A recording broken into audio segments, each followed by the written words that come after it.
My Wife is a Beautiful CEO Chapter 359 to Chapter 417. Yangqing waited for Lin Ruoxi to finish the call before he walked up and asked, "Did someone die in the company? Why are you so serious? You're the one who died." Lin Ruoxi snorted. "You don't know how to say anything nice. Then why do you look so serious?" Yangqing asked. Lin Ruoxi thought for a while and said, "Premier Ning is going to Shanghai tomorrow to meet with the representatives of the Chamber of Commerce. Wu Yu informed me that I need to prepare to attend the meeting tomorrow." Premier Ning? Yangqing thought carefully. It had been a year since he returned to Xianxia and he often watched the news. The first person he thought of was the current premier of Xianxia.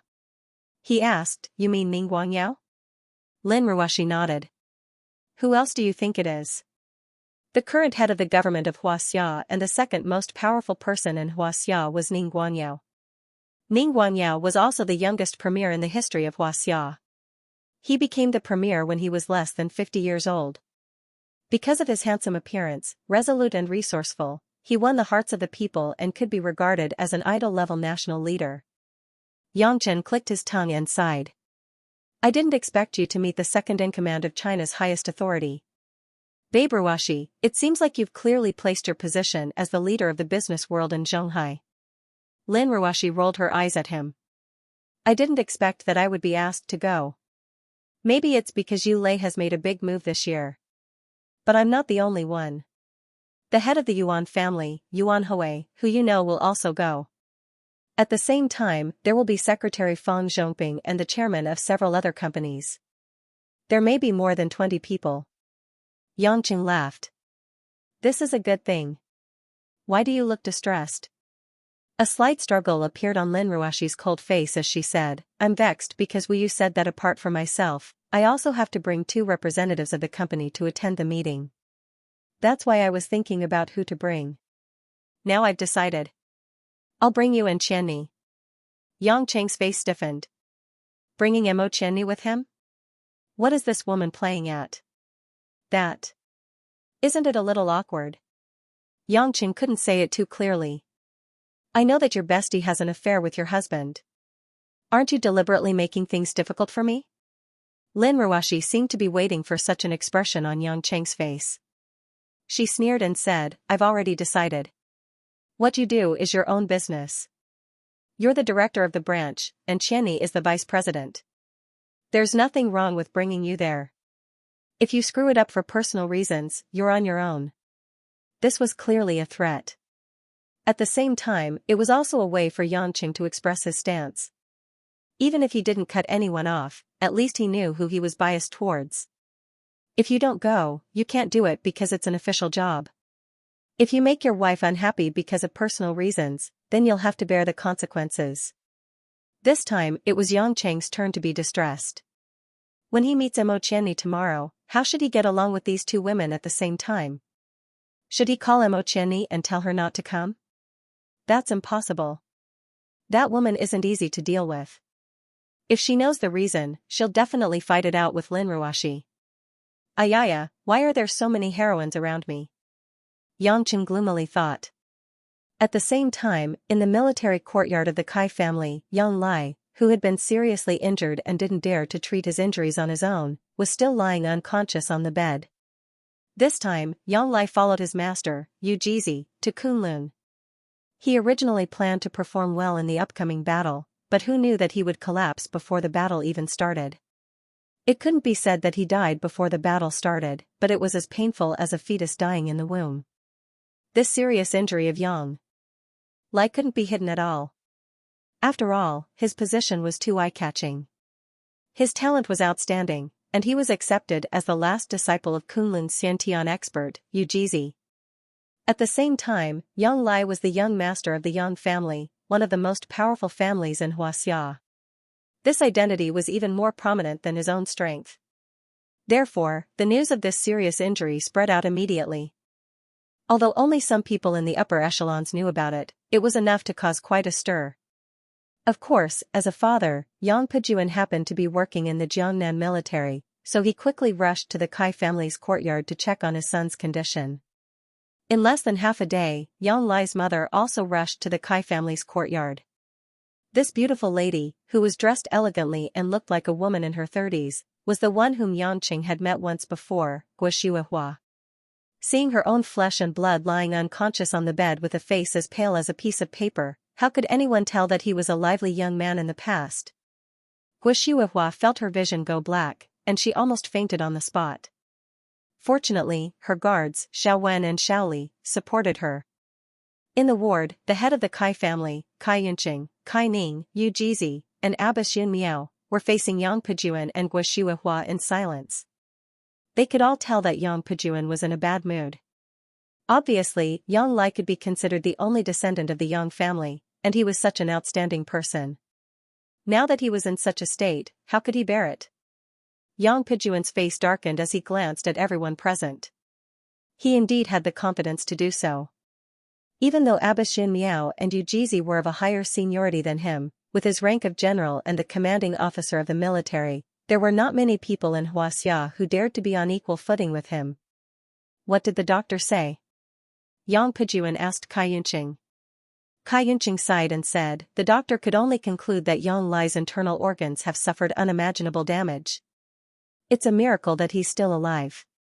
Surgery and medicine can't cure him. Can't cure him? Yang Pejuan said angrily, **T. They're quacks. There's nothing in this world that can't be cured. Can't cancer be cured now? Lai is obviously still breathing and has a heartbeat. Didn't they say that he could still talk before he came back? Yu Jizi said, Commander, the doctor is right. Lai has been tempered with all kinds of secret medicine and medicinal baths since he was young. He also cultivates Kunlun's internal energy, so his body functions are different from ordinary people. And this time, he suffered an internal energy attack from a Xiantian expert. It can be said that if there's a slight movement, Lai will. So it's not a problem that can be solved with ordinary medical treatment. Then what should we do? Is our Lai going to lie there for the rest of his life? Guoxiuehua's eyes were already red from crying, like two red peaches. She really didn't want to continue talking. Yang Pejuan glared at his wife angrily. What nonsense are you talking about? There must be a way. How can I, Yang Pejuan's son, live the rest of his life like this? Turning around, Yang Pejuan looked at Yu Jizi with a sharp gaze. Daoist, is there any way to cure Lai? Yu Jizi frowned. In fact, he knew of a way. Although he wasn't sure if it would work, it was really the only way he could think of. As he thought about it, Yu Jizi looked at Abbess Yin Miao who was beside him. Abbess Yin Miao had been silent the whole time. When she saw Yu Jizi looking at her, she sighed slightly. There is a way. Abbess, what way? Yang Pejuan immediately became alert. Even the father and daughter from the Kai family looked over curiously. Abbess Yin Miao said, Daoist, and I have thought about it carefully. Since Yang Lai was injured by an expert with extremely high internal energy, we can naturally use the same level of internal energy to treat him. However, the person who injured him was already a Xiantian full-cycle expert. As far as I know, there are less than a handful of people who have reached this level in Xianxia. Those few people live in seclusion and don't have any contact with the outside world. Perhaps we can't even find them, so we have to find them even if we can't. Lai must recover. Yang Pejuan clenched his teeth. Actually, there's another way. Yu Jizi hesitated for a long time before saying, actually, we can try to get the young man who injured Lai to treat Lai's injuries. That young man's internal energy is profound and has a miraculous healing effect. As long as he's willing to help, Lai has an 80% chance of completely recovering. If it's another expert, even if we get him, he might not be able to recover Lai's internal energy. Yang Pejuan was shocked. What? Get the person who injured Lai to treat him? That's right. As far as I know, Lai actually doesn't have much of an entanglement with that person. Perhaps it's because of some misunderstanding. So, if we can sincerely beg him, perhaps. Yu Jizi's meaning was self-evident. That person was Yang Lai's savior. However, it was impossible to ask him to come over without being shameless. This task naturally couldn't be done by anyone else. Even Yu Jizi, as his master, wasn't qualified to do it. Moreover, with Yang Lai's parents around, it would be inappropriate for Yu Jizi to do this. Yang Pijun frowned deeply. Although he wanted Yang Lai to recover, he really couldn't swallow the humiliation of humbly begging someone. I'll go. Guo Shuihua suddenly said loudly, I'll go beg that person. Master Daoist, tell me quickly, where's the young man who injured Liar? What's his name? Everyone was moved when they saw Guo Shuihua's determined face, and her tears had yet to dry. After all, a mother's thoughts were the same in every family. Even if she knew that she would be ridiculed in such a situation, and Guo Shuihua was in a high position, it was already very impressive that she was willing to do this. Seeing that Guo Shuihua was so persistent, Yu Jizi couldn't care less about Yang Pijun's solemn expression anymore. He told Guo Shuihua Yang Cheng's address. Madam Yang, that young man is called Yang Cheng.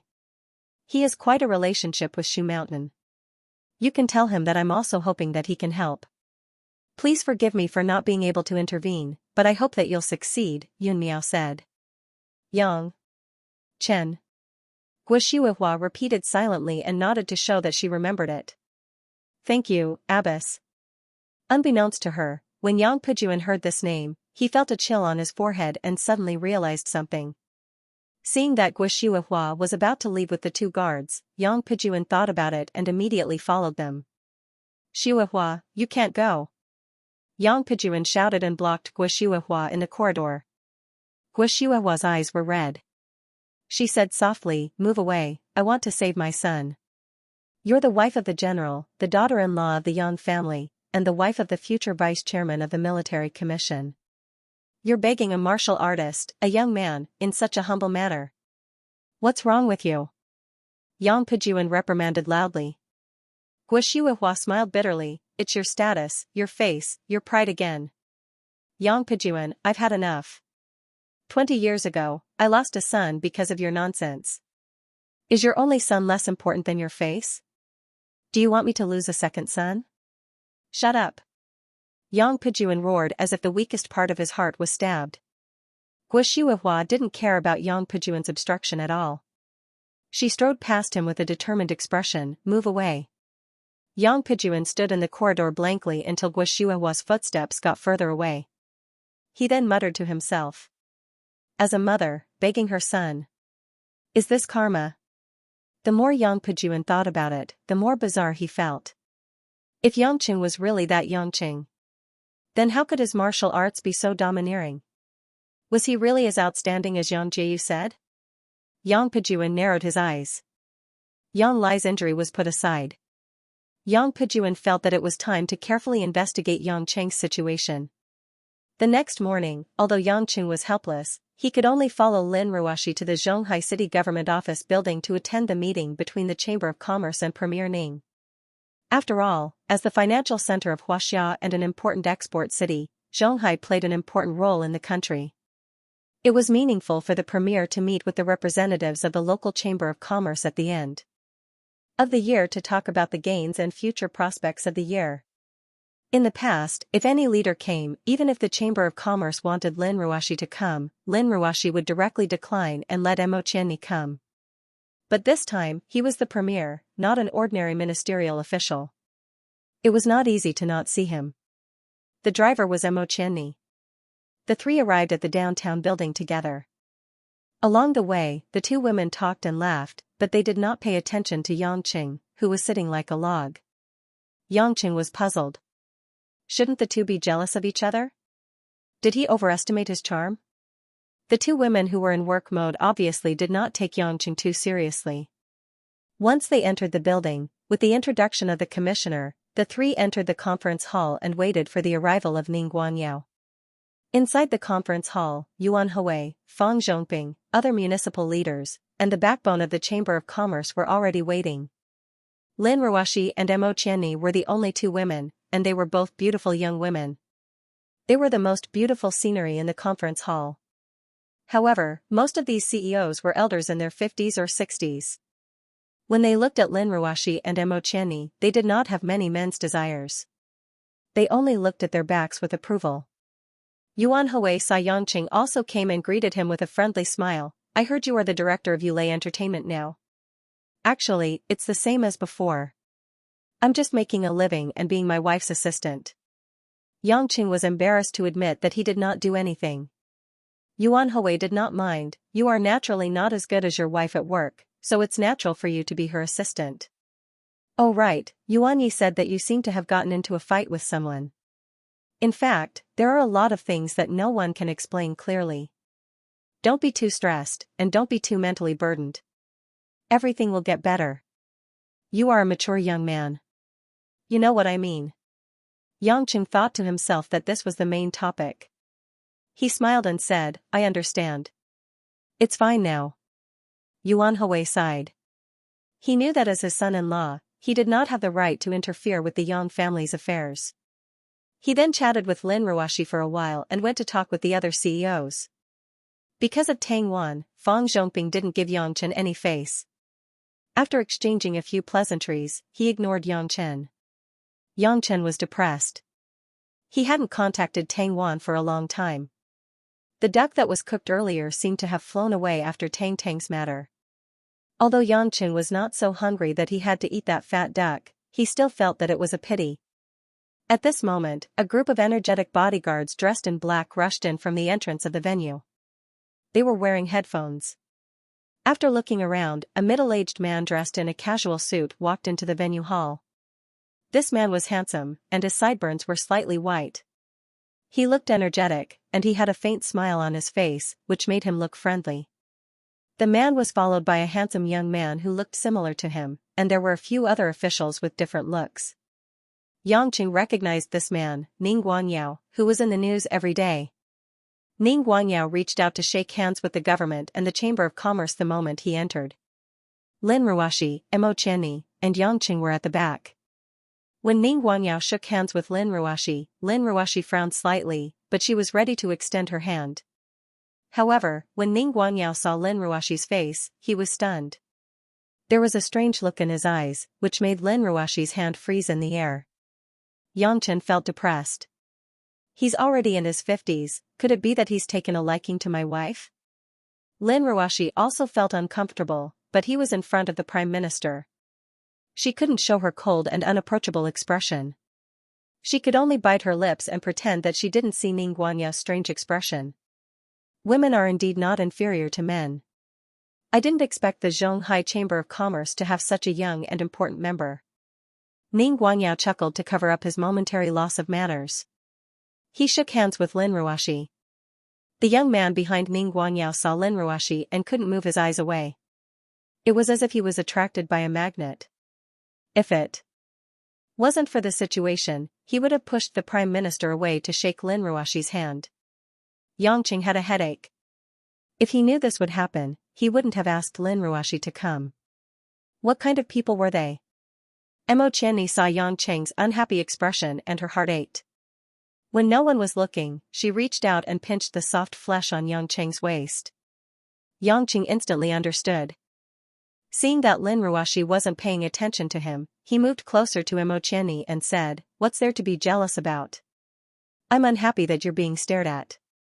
Mo Qianni rolled her eyes at him. Then, she sat down with Lin Ruoxi and ignored Yangqing. What followed next was a rather tedious work report with rules and regulations. Yang Chen was simply too lazy to care about these economic rules and regulations. This had nothing to do with a commoner like him. The rules were set by others, he just had to play by them. The only thing that made Yangqing resentful was that Ning Guangyao was looking at Lin Ruoxi from time to time. Although he pretended to be unconscious, the keen Yangqing still noticed that Ning Guanyao's gaze was on Lin Ruoxi's face most of the time. The young man sitting at the edge of the table was staring at Lin Ruoxi from beginning to end. He didn't even look at the documents in his hands. Yangqing couldn't help but ask Mo Qianni, "Xianxia darling, who do you think that guy is? Why are your eyeballs about to fall out? Are you jealous?" Mo Qianni said softly and glanced at Yangqing. Yangqing smiled at Xianxia, "Isn't it because I don't want you guys to be seen by others?" Needless to say, he has been staring at Ruoxi. Mo Qianni snorted, "That's Premier Ning's son, Ning Wodong. I heard that he is a member of the entourage and is already a deputy department official. This time, it's not an important meeting, so Premier Ning brought him here. It's said that he might take over his father's position in the future." as expected, like father, like son. Yangqing thought that if this father and son really dared to have any crooked thoughts, he wouldn't care if he was the premier or not. At most, he would just kill him and replace him. At the end of the meeting, Ning Guangyao proposed a plan for several major groups in Zhonghai to jointly develop a real estate in Beijing. The intention was to link the capital of the two major cities, and it could also be considered a bilateral cooperation led by him. Many CEOs immediately expressed their approval. To them, taking out a few $100 million was as easy as eating beans, and it could even make the premier proud, so why not? However, when it was Lin Ruoxi's turn, Lin Ruoxi thought for a while and replied to Ning Guangyao, "I refuse to participate in this plan." Ning Guangyao was looking at Lin Ruoxi with a kind expression, but was suddenly rejected. He was startled and asked immediately, "General Lin, do you think there's something wrong with this?" The company and the person's name were in front of Lin Ruoxi, so Ning Guangyao already knew her identity. "There's nothing wrong with it, I just think that I can use the money myself and make more profits," Lin Ruoxi said straightforwardly. Needless to say, everyone else took a deep breath. This girl was too blunt. The other party was the second-in-command of the government. No matter how powerful Yu Lei was, it would still be beaten half to death if he moved a finger. However, Ning Guangyao didn't seem to be angry at all. Instead, he looked at Lin Ruoxi with a thoughtful expression and nodded lightly. "If that's the case, then General Lin doesn't need to participate. After all, this is a voluntary project." "Thank you, Premier," Lin Ruoxi said. She knew that it was a little rude, but business was business, and she was used to making decisions on her own. The meeting ended, and Ning Guangyao and the other patrollers began to bid farewell to the Chamber of Commerce and the Municipal Committee of Zhonghai. After all, this was only a stop on the way, and he still had other places to give speeches. At the end of the year, the leaders always had a lot to attend to. However, before they left, Ning Guodong finally couldn't take it anymore. He walked up to Lin Ruoxi with a handsome smile and said, "You're old, General Lin, I'm Ning Guodong. I know it's a little presumptuous to greet you like this, but I just want to invite you to have a meal together. I wonder if I have the opportunity?" Ning Guodong was the Prime Minister's son. He had an outstanding appearance and a high status. Naturally, there were countless women who adored him. However, he wasn't a playboy. Under the protection of a father like Ning Guangyao, his every move was under the watchful eye of others. At this moment, he made such an invitation to Lin Ruoxi because he was too tempted. Lin Ruoxi didn't pay much attention to Ning Guodong's request. Instead, she unintentionally glanced at Yangqing, who was next to her. Seeing that Yangqing's gaze was about to kill Ning Guodong, she was slightly delighted. "I'm sorry, Mr. Ning, maybe next time." Lin Ruoxi also knew Ning Guodong's identity, so she didn't speak too harshly. Ning Guodong didn't expect Lin Ruoxi to reject him. He was slightly disappointed, but he didn't mind it too much. He smiled and nodded, "All right, although it's a pity, I hope General Lin will do me the honor next time." After Ning Guangyao and the others left, Yangqing angrily said to Lin Ruoxi, "How can you say next time? You should reject him directly." "Reject? Even if you beat me to death, I won't go." Lin Ruoxi glanced at him proudly, "I just want you to see that you're not the only man in this world. As for whether or not I want to eat with other men, it depends on your performance. The decision is in your hands." After saying that, she turned around and left. Yangqing's face was filled with astonishment, followed by bitterness. He didn't know whether to laugh or cry. Why did he suddenly become so passive? Could it be that this girl was taking revenge on him for letting her play Panda Clash yesterday? This time, Mo Qianni didn't get jealous. Instead, she giggled at the side. "What are you laughing at, little Xianxia? Are you happy that your man is being bullied like this?" Yangqing asked. Mo Qianni pouted and said, "I just think that if you don't treat me well in the future, I'll be as good as Ruoxi. Anyway, it's not like there aren't people who want to treat me to a meal all day long. You guys." Even if he was stabbed by a knife, Yangqing almost had the urge to vomit blood. At the invitation of the leaders of the Municipal Party Committee and some people from the Chamber of Commerce, Yangqing and Lin Ruoxi had lunch in a government hotel. Mo Qianni, on the other hand, had left because she had some other work to do. This time, the meeting between the three of them was not as awkward as Yangqing had imagined. Perhaps the two women had a tacit understanding in private. Lin Ruoxi would not point out the problem, and Mo Qianni would also pretend that she did not notice anything. Under the premise that no one was mentally prepared, no one dared to break this situation easily. Yangqing heaved a sigh of relief. He would not have a headache for the time being, but it would be hard to say in the future. He asked Wu Yu to send a car over, and Yangqing drove it home. When they arrived at the door, Yangqing's sharp eyes immediately noticed a familiar white Infiniti car parked in front of the door. Yangqing was slightly puzzled. How could it be that woman?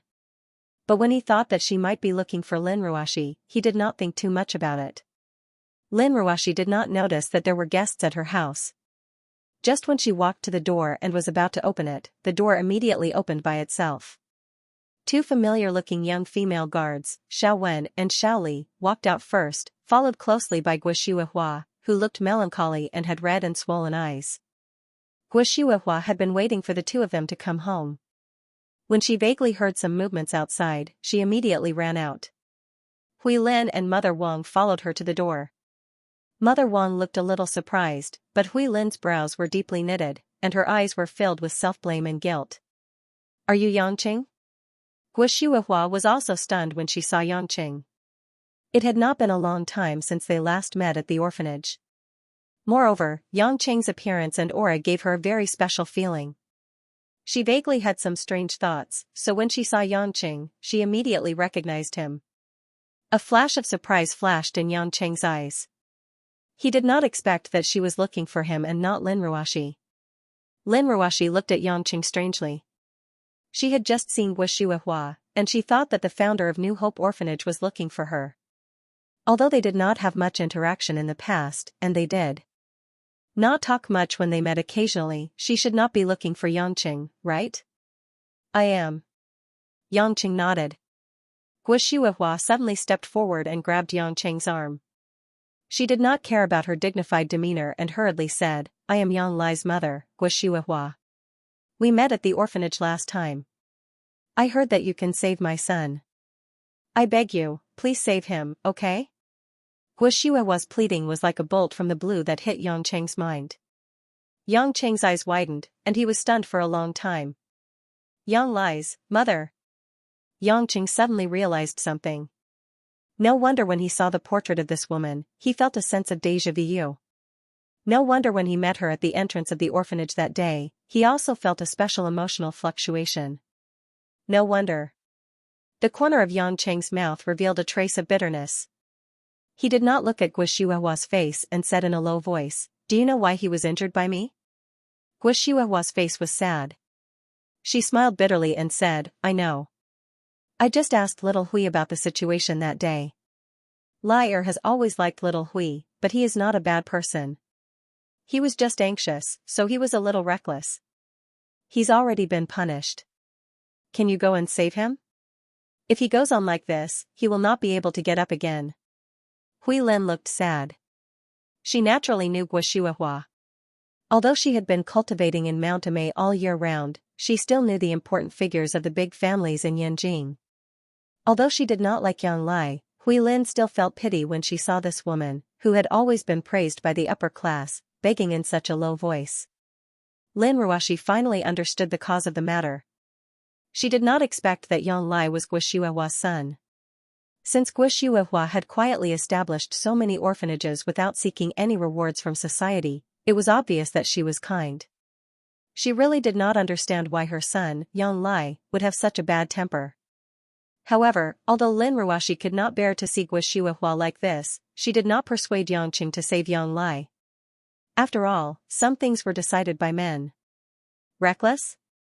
Yangqing snorted and sneered. In broad daylight, he used force to drag a girl who did not want to go with him. At the same time, he mocked and ridiculed those who did not have any evil intentions, completely disregarding them. Such a person will think highly of himself and be arrogant just because he has some strength. Instead of letting others suffer after he recovers, it's better for him to spend the rest of his life alone in bed. Anyway, with the power of the Yang family, even if you can't cure him, you can still make him a patient lying on the bed. Guo Xuehua turned pale with fright. Her wrinkled face seemed to have aged a few years as she looked at Yangqing wearily. Yangqing could not bear it. But to be honest, although he was young, he had seen countless people. Based on Yang Lai's character, it was almost predestined. Once he recovered, he would only have a stronger grudge against him and would not turn over a new leaf. Therefore, Yangqing made up his mind and rejected Guo Shihuahua's request. There was still a sour and unbalanced feeling in the bottom of Yangqing's heart. When he thought that this woman actually came to beg him and cried for the sake of that good-for-nothing guy, Yangqing felt a violent and gloomy feeling surging in his heart.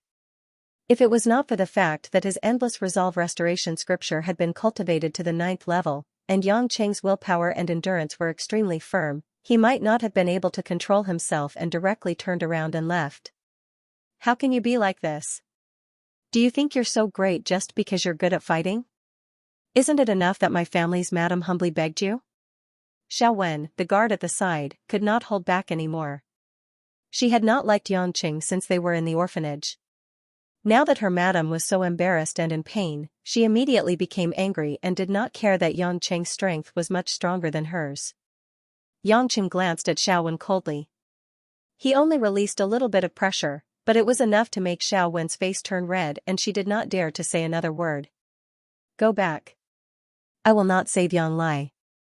Not every mistake has a chance to change. He is lucky that he did not die in my hands. It is other people's luck that he cannot use force in the future. After finishing his words, Yangqing prepared to go back into the house. Wait. Guo Shihuahua turned around and shouted loudly to stop Yangqing. Looking at Yangqing's cold back, her elegant face showed some determination. Puff. Under the watchful eyes of the surrounding women, Guo Shihuahua suddenly knelt on the ground.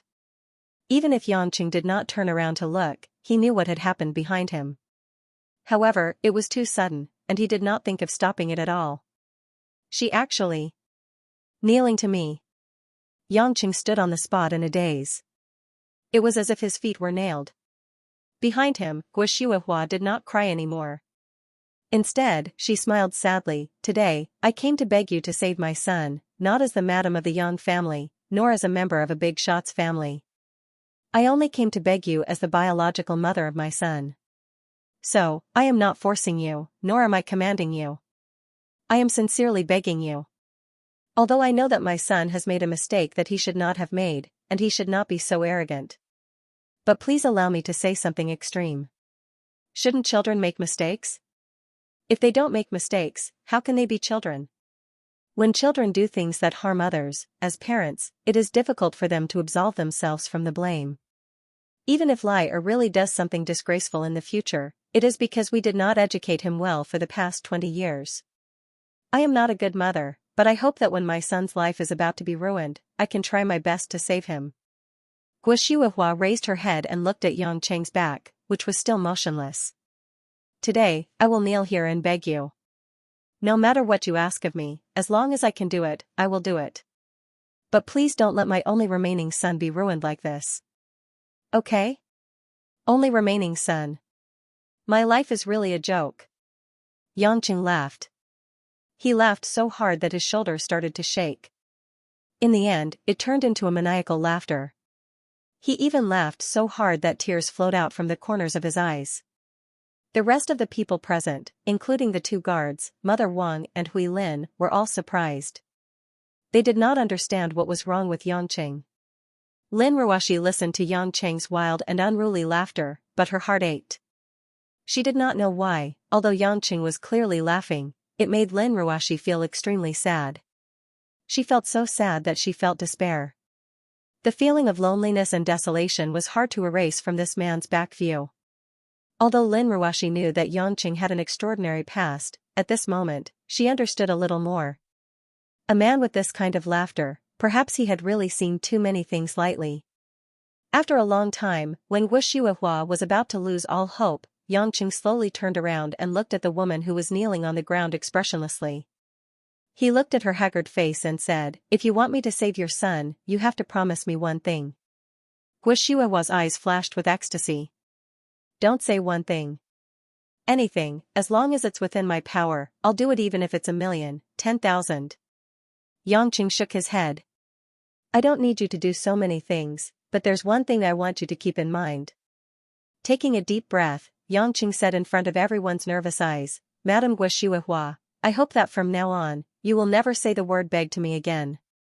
Never say the word beg to me again. Never, never kneel to me again. No matter what happens, I forbid you to kneel to me or anyone else. No matter who it is. No matter what it is. Don't ask why, just ask me, can you do it? Not only Guoshuihua, but everyone else also couldn't understand why Yangqing was speaking in such an agitated and sonorous tone. Was this it? Was this a request? Guoshuihua was stunned for a while. She looked at Yangqing's deep and complicated eyes and nodded silently. I promise you, Guoshuihua said solemnly. She stood up slowly and didn't ask why. Yangqing didn't say anything else. He walked past Guoshuihua and said to Lin Ruoshi, Wifey, I'll go home for dinner after I'm done with my business. You can go in first. Lin Ruoshi nodded. Got it. Yangqing didn't care about the others and walked towards Guoshuihua's. Infinity. Lin Ruoshi turned around and looked at Yangqing's back. He looked extremely bleak in the cold wind. Even his usual laziness couldn't be seen anymore. Guoshuihua stood in front of the door for a long time. There were many complicated thoughts that she couldn't clear up. However, when she saw that Yangqing was already in the car, she immediately said goodbye to Lin Ruoshi and the others and returned to the car with little Wen and little Li. On the way to the military compound of the Kai clan, Yangqing sat beside Guoshuihua silently with his eyes closed. He seemed to be deep in thought. Guoshuihua was excited. She knew that her son could be saved. She looked at Yangqing's side profile from time to time. She felt that there was something special about him, but she couldn't figure out what it was exactly. When they arrived at the Kai family's compound, there were a few more layers of guards outside. It was obvious that there were many important people gathered inside for Yang Lai. Following the lead of a servant from the Kai clan, Yang Chen and Guoshuihua walked into the quiet courtyard where Yang Lai stayed. Many armed soldiers stood in every dark corner with stern expressions. If an ordinary person were to enter the entire area, they wouldn't even dare to breathe loudly. Yangqing walked along the long corridor without saying a word to Guoshuihua or asking about the current situation. When they arrived at the door of Yang Lai's room, everyone in the room looked at Yangqing. Other than Kai Yunqing, Kai Ning, and Yang Lai's master, Yu Jizi, Yang Jieyu was also standing beside Yang Lai's bed. When Yang Jieyu found out that her nephew was injured by Yangqing, she was angry and distressed. She knew that with Yangqing's character, Yang Lai must have done something wrong first, which caused such a disaster. But when she thought about how family members attacked each other, Yang Jieyu was filled with anger. However, he couldn't go against his elder brother's wishes, so he could only remain silent and watch the scene unfold in front of him. Seeing that Yangqing was invited by Guoshuihua, Yang Jieyu was relieved. She thought that Yangqing was willing to come and save Yang Lai because of their friendship. She didn't know that it was Guoshuihua who begged him. I'm really grateful that you came. I know you have your reasons, but he's still too young. I hope you can be more tolerant, Yang Jieyu said to Yangqing sincerely. Since I'm here, there's no need to say these words, Yangqing said. Yang Jieyu sighed, then I'll leave it to you. To be honest, He Wei and I like you a lot. You're a reliable young man and we're proud of you. Yangqing didn't reply. He walked to Yang Lai's bed and looked at the pale Yang Lai in silence. Kai Yunqing was slightly stunned and asked Kai Ning, this person is Yangqing? He knows your Aunt Yang? Kai Ning nodded and said faintly, I don't know why, but I do know him. Kai Yunqing pondered. Yang Jieyu, Yangqing, Yang Lai. Yang family. Could there be some other relationship between them? Guoshuihua was slightly surprised to see that her sister-in-law knew Yangqing long ago, but she didn't ask immediately. She only looked at Yang Jieyu suspiciously. She knew that her sister-in-law wasn't easy to deal with. She was involved in many of the Yang family's matters. She treated Yangqing warmly as if she was talking to a junior. This definitely wasn't something that would happen normally. Guoshuihua had a vague feeling that the people around her were hiding something from her. Are you confident? Daoist Yu Jizi finally spoke and asked Yangqing. He valued his last disciple very much. Yang Qing glanced at him and said, "Can I just leave if I say I'm not confident?" Daoist Yu Jizi's face instantly turned ugly, but he didn't dare to lose his temper. Now that he knew Yang Qing's true identity, he completely understood that he wasn't on the same level as him. Yang Qing turned his back to everyone and said, "Everyone, leave this room. No one is allowed to come near for half an hour." Guo Shuihua was a little worried. She wanted to ask Yang Qing what he was going to do, but she was stopped by Yang Jieyu. "Sister-in-law, let's go. Yang Qing has a sense of propriety. Maybe he doesn't want to distract us during the treatment." Guo Shuihua had no choice but to follow Cai Yunqing and Daoist Yu Jizi out of the room. When they came to the courtyard outside the room, Guo Shuihua looked at the closed door and asked Yang Jieyu, "Jieyu, tell me the truth. Are you hiding something from me?" Yang Jieyu was stunned. She knew that Guo Shuihua was a smart woman. She must have sensed something from the tone of her conversation with Yang Qing. Although she wanted to tell this poor woman that the child she had been searching for more than 20 years was right in front of her, she also knew that if she really did that, Guo Shuihua would definitely bring Yang Qing back at all costs and pull him into the Yang family. In this way, some rivals of the Yang family in the political arena could seize the scandal of the Yang family in the past and cause a huge blow to Yang Pejuan's election campaign. Although the Yang family might not collapse because of this, it would definitely be hit hard and its development would be limited in the future. Although Yang Jieyu was courageous, she did not dare to change the fate of the family without permission. Therefore, she just blanked out for a moment and showed an easygoing smile. "Sister-in-law, what are you thinking about? Why would I hide anything from you?" Guo Shuihua was obviously not easy to fool. She asked, "Then how did you know Yang Qing? Can you tell me?" Yang Jieyu immediately thought of an excuse. She smiled and said, "Oh, his wife, Lin Ruashi, is the CEO of Yulei International. She has business dealings with the Yuan family, so we got to know each other at the banquet and chatted. We are friends." Lin Ruashi. Guo Shuihua did not pay much attention to Lin Ruashi when she was in the villa because she was focused on Yang Qing. Now that she thought about it, she remembered that Yang Qing called that woman wife before he left. After thinking about it carefully, Guo Shuihua remembered that she seemed to have seen that woman a few times in the orphanage in Zhonghai. But it was just a blink of an eye. So she is the CEO of Yulei International. Yulei International. Lin Ruashi.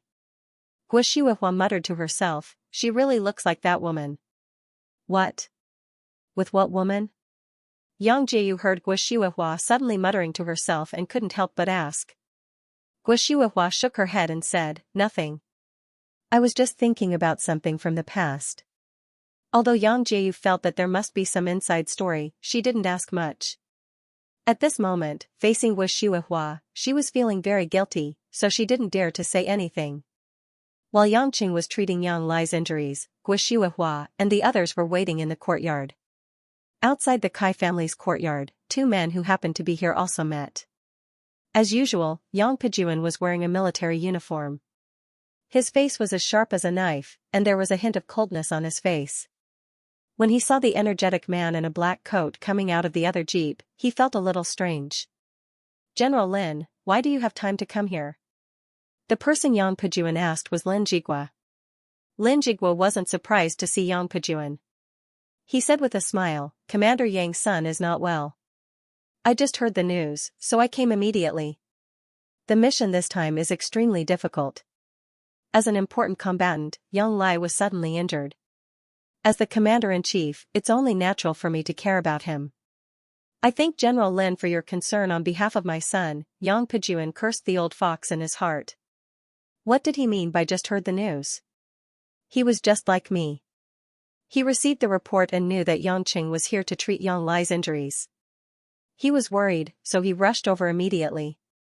Thinking about how this person brought the DNA test report to Yang Gongming and got scolded by his father, Yang Pejuan didn't have a good attitude towards Lin Jigua. Obviously, from Yang Pejuan's point of view, Lin Jigua's intention wasn't simple. He must have a more far-reaching plan, so he had to be careful. The Lin family wasn't considered as a top family with real power like the Yang family in Beijing, but they were still slightly inferior.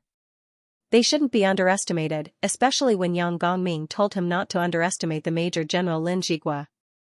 It was obvious that this guy had a hidden force behind him. At the very least, when Yang Lai and Yu Jizi went down the mountain to participate in the national mission, Lin Jigua was in charge. Yang Pejuan suddenly remembered that he spent the whole night investigating Yang Cheng's background for the past 20 years. With the military's information and methods, a lot of Yang Cheng's information was directly locked in the ultimate file. Only the highest-ranking personnel in the National Security Bureau could see it. As for some of the information that he knew, he didn't even know if it was true or false, so it was useless.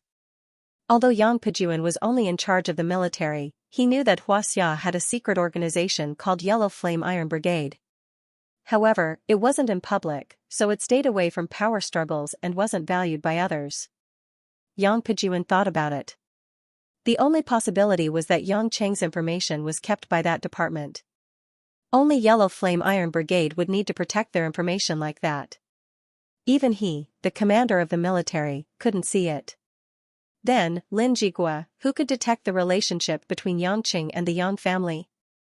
Could he be the real person in charge of Yellow Flame Iron Brigade? Only that possibility would make old Master Yang Gongming look at him cautiously. Thinking about this, Yang Pejuan asked while walking with Lin Jigua, "General Lin, you know Yang Cheng, right?"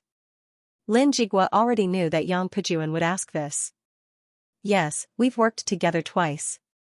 There seems to be quite a lot of special things about his past. Yang Pejuan glanced at Lin Jigua from the corner of his eyes. Lin Jigua raised his eyebrows slightly. "Commander Yang, you know more about military secret than I do." Yang Pejuan's heart sank. It seemed like his guess was right. Yang Cheng did have a very terrifying past. Thinking about it, how could someone that Yu Jizi was so afraid of be simple? Although he didn't know what military secret Lin Jigua was hiding, Yang Pejuan had to weigh the scales in his heart again. What kind of position should he place this young man who suddenly appeared out of nowhere?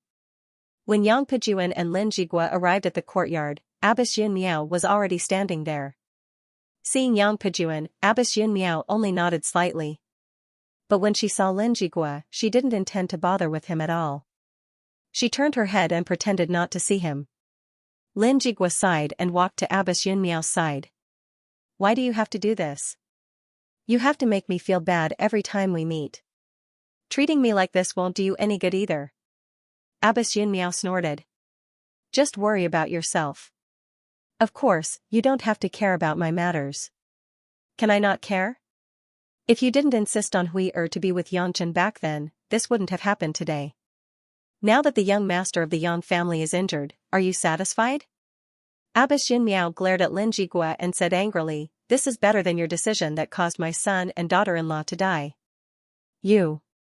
Lin Jigua was furious, but he couldn't say anything to refute. After all, it was his decision to let his children die in a foreign land. Seeing that Abbess Yun Miao and Lin Jigua quarreled after just a few words, everyone pretended not to hear or see anything. The fact that Lin Jigua and Abbess Yun Miao were husband and wife wasn't a secret in this circle. However, people didn't know much about it. They only knew that the two had been fighting for more than 20 years, so they weren't surprised. Yang Pejuan exchanged a look with his sister, Yang Jieyu, before walking to Guoshuahua's side. He looked at the closed door with a complicated expression.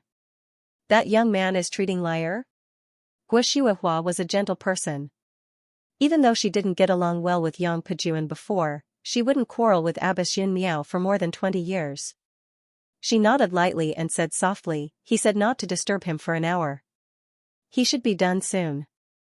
Yang Pejuan asked casually, "Did he say anything special to you?"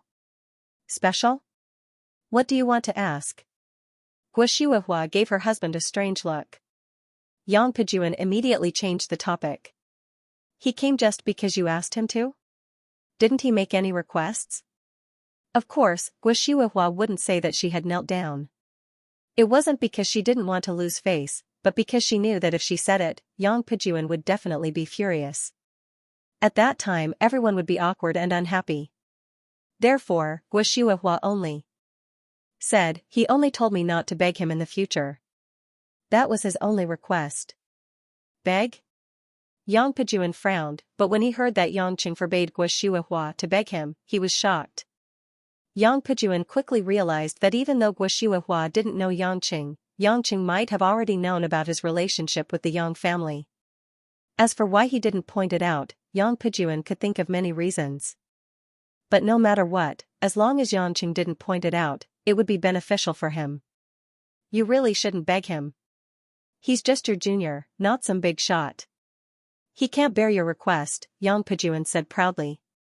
Guo Shuihua frowned, but she didn't refute. She was used to Yang Pejuan's arrogance. But at this moment, Guo Shuihua looked at Yang Pejuan's side profile.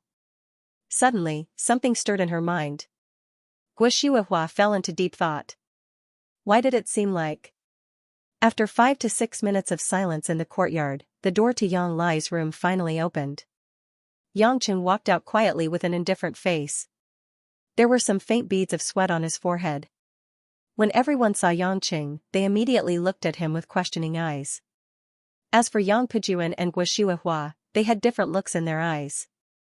Yang Pejuan looked at Yangqing with a scrutinizing and thoughtful gaze. As for Guo Shuihua, she seemed to have suddenly thought of something and was stunned on the spot.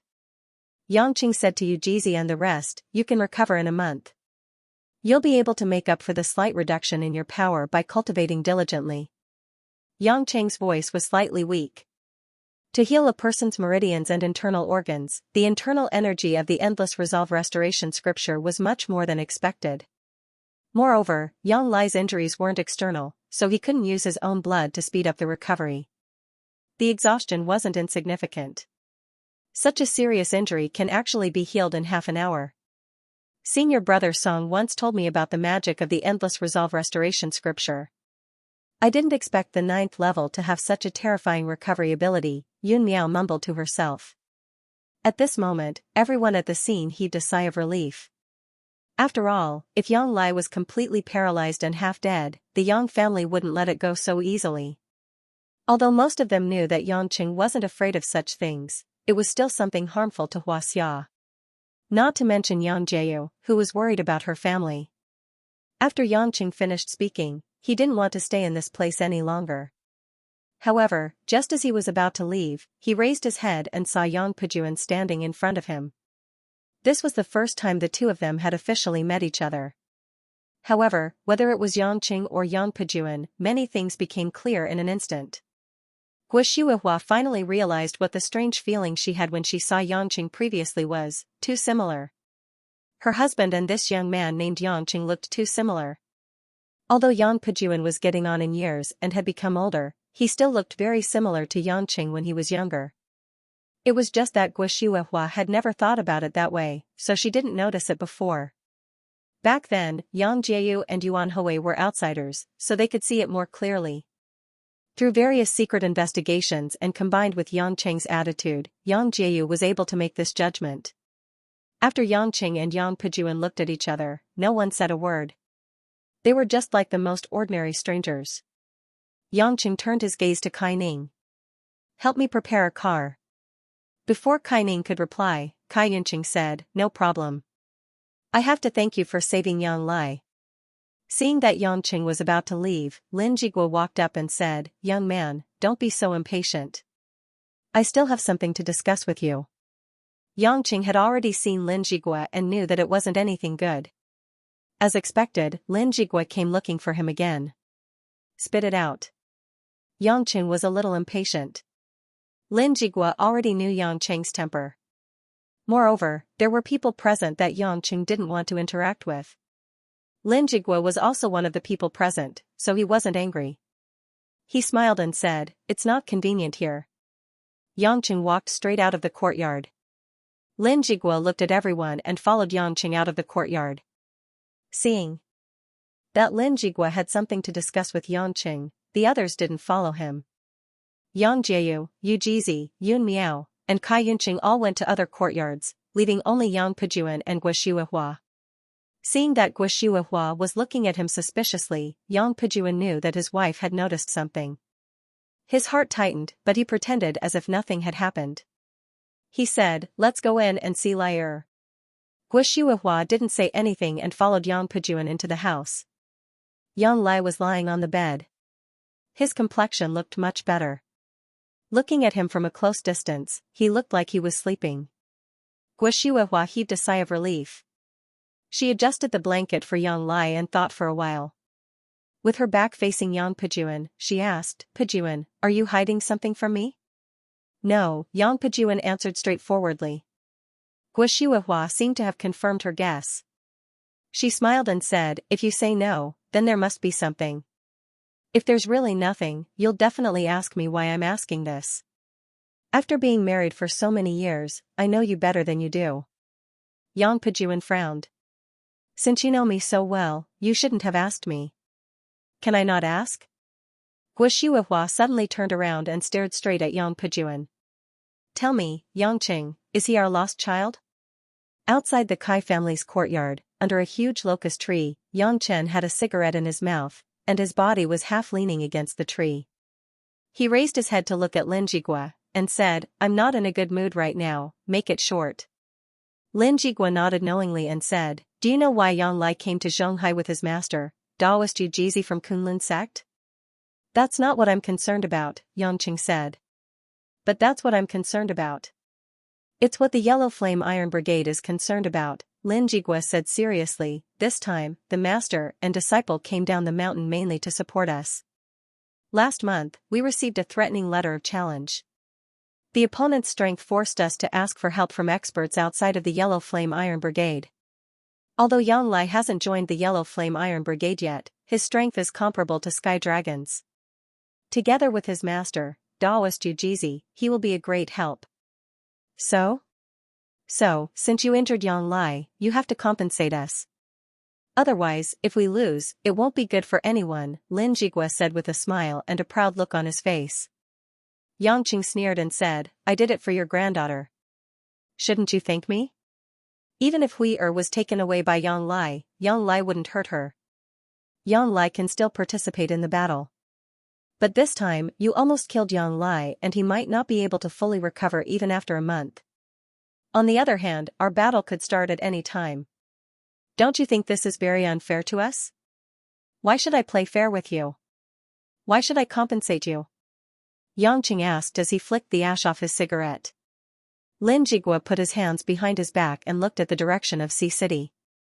"We tolerated you bringing a team of sea eagles to Huaxia. This is already the greatest privilege. This time, you injured our main force, but we won't pursue it. Although I admit that we respect you, don't you think it's appropriate for us to show our respect?" Yangqing pondered for a moment and asked, "Tell me first, who is the other party and why he came?" Lin Jigua narrowed his eyes, and a trace of sharpness flashed through his eyes. "You definitely know the enemy better than I do. Sandstorm, the mercenary group of Sandstorm. Their target is the nuclear aircraft carrier that Huaxia is building in the hidden bay of Zhonghai." Hearing this name, Yangqing could not help but frown. Huaxia's construction of a nuclear-powered aircraft carrier had always been a rumor in the international community. No one had expected it to be true. This kind of news was obviously disadvantageous to many militarily powerful countries. Therefore, it was not impossible to hire non-national mercenaries to destroy it. After all, the world's top mercenary group was much stronger than the country's special forces. Sandstorm, this mercenary group, has never left the Middle East, right? Yangqing asked. That's right. Ever since Sandstorm was established, no one knows how it was formed. They have only been active for the past 2 years. If the Sea Eagles that listen to you are the mercenary overlord of the Mediterranean Sea and Northern Europe, then Sandstorm is the overlord of the Middle East. To be honest, our water dragon special forces are no match for them at all, Lin Jigua said with a serious expression. Yangqing took 2 deep puffs of the cigarette. The stimulation of the low-quality tobacco cleared his mind. After throwing the cigarette butt away, he began to ponder. Speaking of Sandstorm, although Yangqing did not have much contact with them, his men had suffered quite a bit in their hands. According to Solon's report, ever since the appearance of Sandstorm, almost all of the big contracts in the Middle East were taken by them. It was not that Sea Eagles were not as good as them, but in the Middle East, most of Sea Eagle's members were from the Mediterranean Sea and Northern Europe. As they lived on the sea and ice all year round, they were not good at fighting in the hot and bold desert wars. Therefore, in the past 2 years, the Middle East and Europe had been divided by the two mercenary groups. Sandstorm earned the gold of the oil tycoons, while Sea Eagles earned the gold of the ancient European nobles. No one interfered with the other, but they were secretly competing. Sandstorm's most famous battle was when they were hired by the revolutionary army of a country in the Middle East and directly overthrew the government of that country. During this process, the US tried to use high-tech military force to suppress Sandstorm and thus control the puppet regime. However, Sandstorm's soldiers sneaked into the US military camp and kidnapped a general who was the commander-in-chief during the war. Thus, the US was defeated. After that, Sandstorm's reputation reached its peak. No country dared to underestimate this mercenary group. Since they had always been active in the Middle East, they did not cause too many countries to be dissatisfied with them. Sandstorm also had a strange hobby. Whenever they were about to start a war, Sandstorm would send a letter of challenge in advance, saying, "We are coming to fight you, so be prepared." This was a wild, unruly, and extremely confident mercenary group. However, their impressive achievements were indeed admirable. 2 years ago, Xianxia had gradually faded out of the circle of bloodshed. He had also handed over most of the combat forces under his name to Solon, Makedon, and the others to manage. Therefore, he had never come into contact with people from Sandstorm. The founder of Sandstorm was also a mysterious person. There was no information on his past at all. They only knew that he was a young man and nothing else. Xianxia finally understood why Linjigua was so shameless as to ask for his help. If Sandstorm really came for Xianxia, the Yellow Flame Iron Brigade would indeed be no match for them.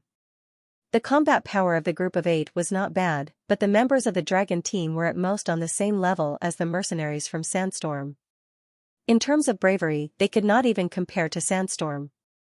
Perhaps inviting Ujizi and Yang Lai down the mountain was because they had no other choice. Sandstorm is coming from the Persian Gulf. Since it's an ocean battle, they definitely won't bring a large force. They will probably only have 2 elite teams. Can't you use the military to intercept them at sea? Xianxia asked. Linjigua smiled bitterly. We want to, but do you know who hired Sandstorm this time? Xianxia shook his head. There were many people in the world who wanted to stop Xianxia from owning a nuclear aircraft carrier. Brahma, Linjigua sighed.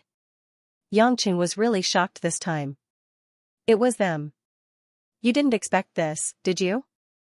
Brahma from India, one of the most inactive hidden organizations in the world, would hire Sandstorm from the Middle East to come all the way to Zhonghai to destroy our aircraft carrier base, Linjigua said. Xianxia was really happy now. In this world, he felt that there was no organization that had the least sense of existence. Brahma from India was the first to bear the brunt of it. Brahma was an organization that was secretly established to protect important people in India after the end of the non-resistance movement and the death of Gandhi. According to ancient Indian mythology, Brahma was the most powerful god of creation. In Indian mythology, people like Indra the heavenly emperor, Agni the fire god, and Varuna the water god could only be considered second class. Brahma, Asura, Vishnu, and other great gods were the real supreme gods in India. Every leader of Brahma would become a Mahabrahma. It was said that this group of people had a very high level of ancient yoga in India. Therefore, they could perform many strange sorcery. Every Mahabrahma was one of the best among them. After all, it was true that yoga could improve one's physical and mental strength. However, the orthodox ancient yoga had long been secretly preserved by India. What was circulated in the outside world was only an incomplete yoga training method. Although many people didn't believe that yoga could be so magical when it was practiced to a high level, Xianxia knew that if one's mental strength reached a very high level, it wasn't impossible to perform some sorcery. Take the dead Noriko Okawa for example. His murderous aura had reached a certain level before he could use the demon blade Muramasa to unleash a terrifying blade of light. A genin like Hanya couldn't even unleash a single blade of light with the demon blade Muramasa. If the people of Brahma really had a strong mental strength, it was normal for them to have some strange moves. After all, Xianxia had internal martial arts. As an ancient country, India would naturally have similar things. However, Brahma had always been active in India to protect some important people. There were almost no records of them going to war abroad. He didn't expect Xia's construction of a nuclear aircraft carrier to have such a big impact on India. Although it wasn't necessarily India's plan, it must have been made when India couldn't bear it anymore. India's aircraft carriers were all purchased old ones. If Xia could successfully build a nuclear aircraft carrier, it would be a completely different strategy. Since it was India's battle plan, they naturally couldn't stop him at sea. This was because the sandstorm mercenaries would directly cross the mountains from Tibet and enter Xia's territory. On the other hand, it was impossible to capture them on land. If the regular army was dispatched, they would only be cannon fodder. At the same time, if they fought too fiercely, it would be inevitable that innocent civilians would be harmed. This definitely couldn't happen. The only thing they could do was to wait for them at the aircraft carrier base in Zhonghai and then fight. Yangqing was actually quite interested in meeting this group of people who were heavily influenced by Indian religion and mythology. Moreover, if the country he was in was messed up by these people who pretended to be mysterious, he obviously wouldn't feel good about it. However, if he helped the Yellow Flame Iron Brigade, it wouldn't be good for him to talk to the other countries. After thinking for a while, he said, "I can send Mullen from the Sea Eagles to help you. With them around, it won't be a problem to stop a team of sandstorm mercenaries. However, I'm only responsible for protecting my Sea Eagles. The deaths of your people have nothing to do with me." Lin Jigua's lips curled into a meaningful smile. What Yangqing meant was that he couldn't help them directly. He had to have a reason to help them. "I understand. It's already a great help for you to send the Sea Eagles." Lin Jigua's expression relaxed a lot. He smiled and said, "Then how to contact the Sea Eagles? I'm sure you've already found out. You don't have to pretend that you didn't investigate anything in front of me. I'll inform Mullen tonight. You can contact him yourself." Yangqing directly exposed Lin Jigua's intentions. Lin Jigua wasn't young either. This kind of situation wasn't awkward at all. "Young man, you're still my junior. Leave me some face. You have to fight for your face. Do something that will make me feel proud first." Yangqing shook his head and turned to leave under the locust tree. Kai Ning waited for Yangqing by the car in the distance for a long time. It was obvious that she planned to personally send Yangqing back. "I don't know what you're talking about." Yang Pijuan replied calmly to Guo Shuihua's question. Guo Shuihua seemed to be even more convinced of her guess. She said, "That day at the orphanage, when I met Yangqing for the first time, I felt that he looked very similar to that young man.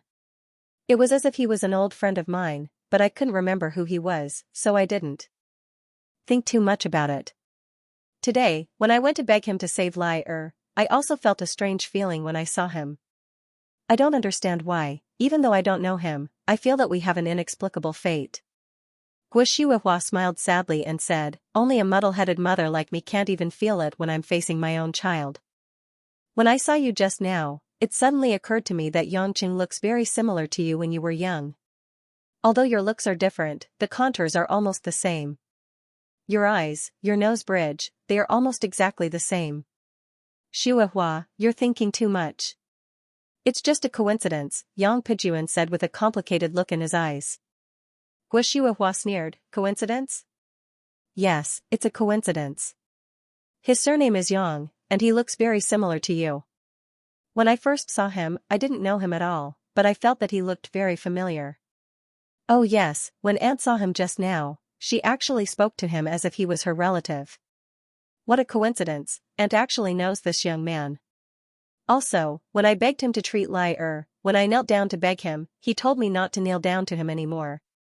"What?" Yang Pijuan's eyes widened. "You said that you knelt down to him? How could you kneel down to your own son?" When Yang Pijuan finished his sentence in rage, he suddenly realized that this was a trap set up by Guo Shuihua. As expected, Guo Shuihua's eyes revealed a wisp of wild joy. Her chest rose and fell as if she had obtained a new life.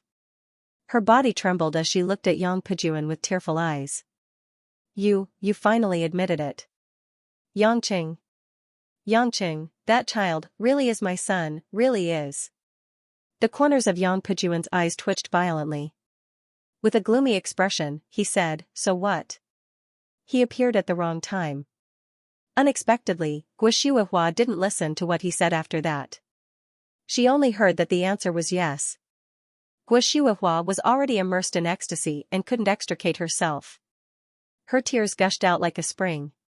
Her son, who she had been missing for more than 20 years, was actually alive and well in this world. Guo felt that all the haze in her heart had been blown away by a gentle breeze. My son, I knew. I would definitely find him. Guo wiped her tears and walked towards the door with a gratified smile. Where are you going? Yang Pejuan suddenly moved in front of Guo, blocking Guo from leaving the door. Guo said anxiously, of course I'm going to find Yangqing. I'm going to tell him that Mom has been looking for him for more than 20 years. I'm going to tell him immediately. Do you think that he doesn't know that you are his mother? Yang Pejuan asked. Guo was stunned. She thought about how Yangqing had asked her not to kneel down to him. Didn't he know her identity? He knows that you are his mother and I am his father, but that kid treats us like strangers. Do you think that he will be nice to you if you go to him? Yang Pejuan asked again. Guo clutched her chest and felt a sharp pain in her heart. But then, she bit her lips and took a deep breath. She said, we have left him alone for more than 20 years. Of course he will hate us and refuse to acknowledge us. But this is not the same as me acknowledging him. I will let him know that my love for him has never lessened. I will use the rest of my life to make it up to him. So, whether he is willing to acknowledge me or not, I will go see him and tell him the truth. Yang Pejuan said angrily, ignorant. Do you know what the consequences of doing this will be? If outsiders know that our Yang family has a son out of nowhere, how will they look at us? What happened in the past will be dug up. Not only me, but you, and even father. Our whole family. We will be humiliated. Do you know that? But aren't we the ones who caused this?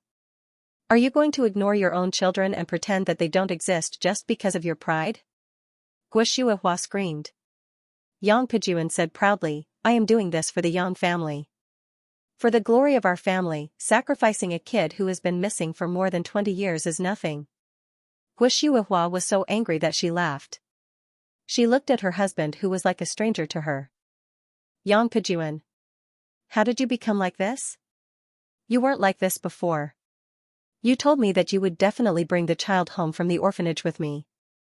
The child was gone, and you were crying in the room. Didn't you say that you would find the child with me? Why?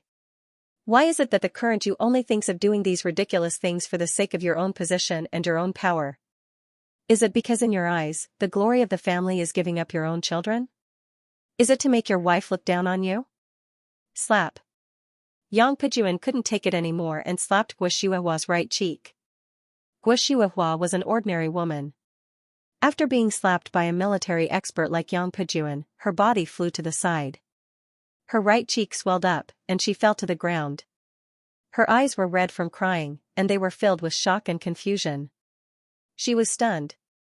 Yang Pejuan looked at his wife's stunned and disbelieving expression. His heart ached, and he regretted it. He quickly went forward to help Guo up. Shuahua. I didn't do it on purpose. Don't worry about me. Guo pushed away Yang Pejuan's hand and staggered to stand up. She touched her swollen cheeks and smiled, Yang Pejuan. I've been married to you for almost 25 years. Ever since I met you, no matter what I did or said, you've never scolded me. You've never scolded me. You've never scolded me. Today, you actually hit me to stop me from seeing my son that I've been separated from for more than 20 years? Yang Pejuan closed his eyes and calmed his emotions. He said solemnly, Shuahua, it's my fault for hitting you. But you have to know that if you acknowledge him, I will lose the election next year. Then, no one from the Yang family will be able to enter the core of the country for the next 10 years. Do you know what this means to the Yang family? Do you know how many people who rely on the Yang family will lose their support? Do you know how many people will be affected? Do you think I don't know? With father-in-law's face, so what if you can't become the vice chairman of the military commission? His students are everywhere in the central government. Without you, the Yang family will at most stagnate, and will no longer be the top family. So what? Guo Shuihua laughed coldly. You're just unwilling, aren't you? Unwilling to give up the power in your hands, unwilling to give up all these years of operation, unable to put down your old face. You. Yang Pijuan, whose face was red and white, waved his hand. He wanted to hit her again, but when he saw Guo Shuihua looking at him with a smile, he couldn't bring himself to hit her. With a cold snort, Yang Pijuan turned around and opened the door. Outside the door, Guo Shuihua's guards, Little Wen and Little Li, were already waiting. They could vaguely hear the adults arguing in the room, and they were frightened. Chief. When the two saw Yang Pijuan, they immediately greeted him respectfully. Yang Pijuan said to the two girls. Bring Madam back to the courtyard. From today onwards, without my permission, Madam is not allowed to contact the outside world, and is not allowed to leave the courtyard. If there is anyone who wants to see Madam, report to me. Without my permission, no one is allowed to see her. Yang Pijuan. You can't do this. I want to see Yangqing. When Guo Shuihua heard that Yang Pijuan wanted to imprison her and prevent her from seeing Yangqing, she immediately shouted anxiously. Little Wen and Little Li looked at each other awkwardly, and nodded. Yes. Although they were Guo Shuihua's personal guards, they were also Yang Pijuan's female soldiers. As soldiers, they had to obey. Yang Pijuan turned around and looked at his wife, who was filled with resentment and unwillingness. He hesitated for a while, and wanted to say something, but in the end, he just turned around indifferently and strode away. Madam, come back with us. Little One said to Guo Shuihua sorrowfully.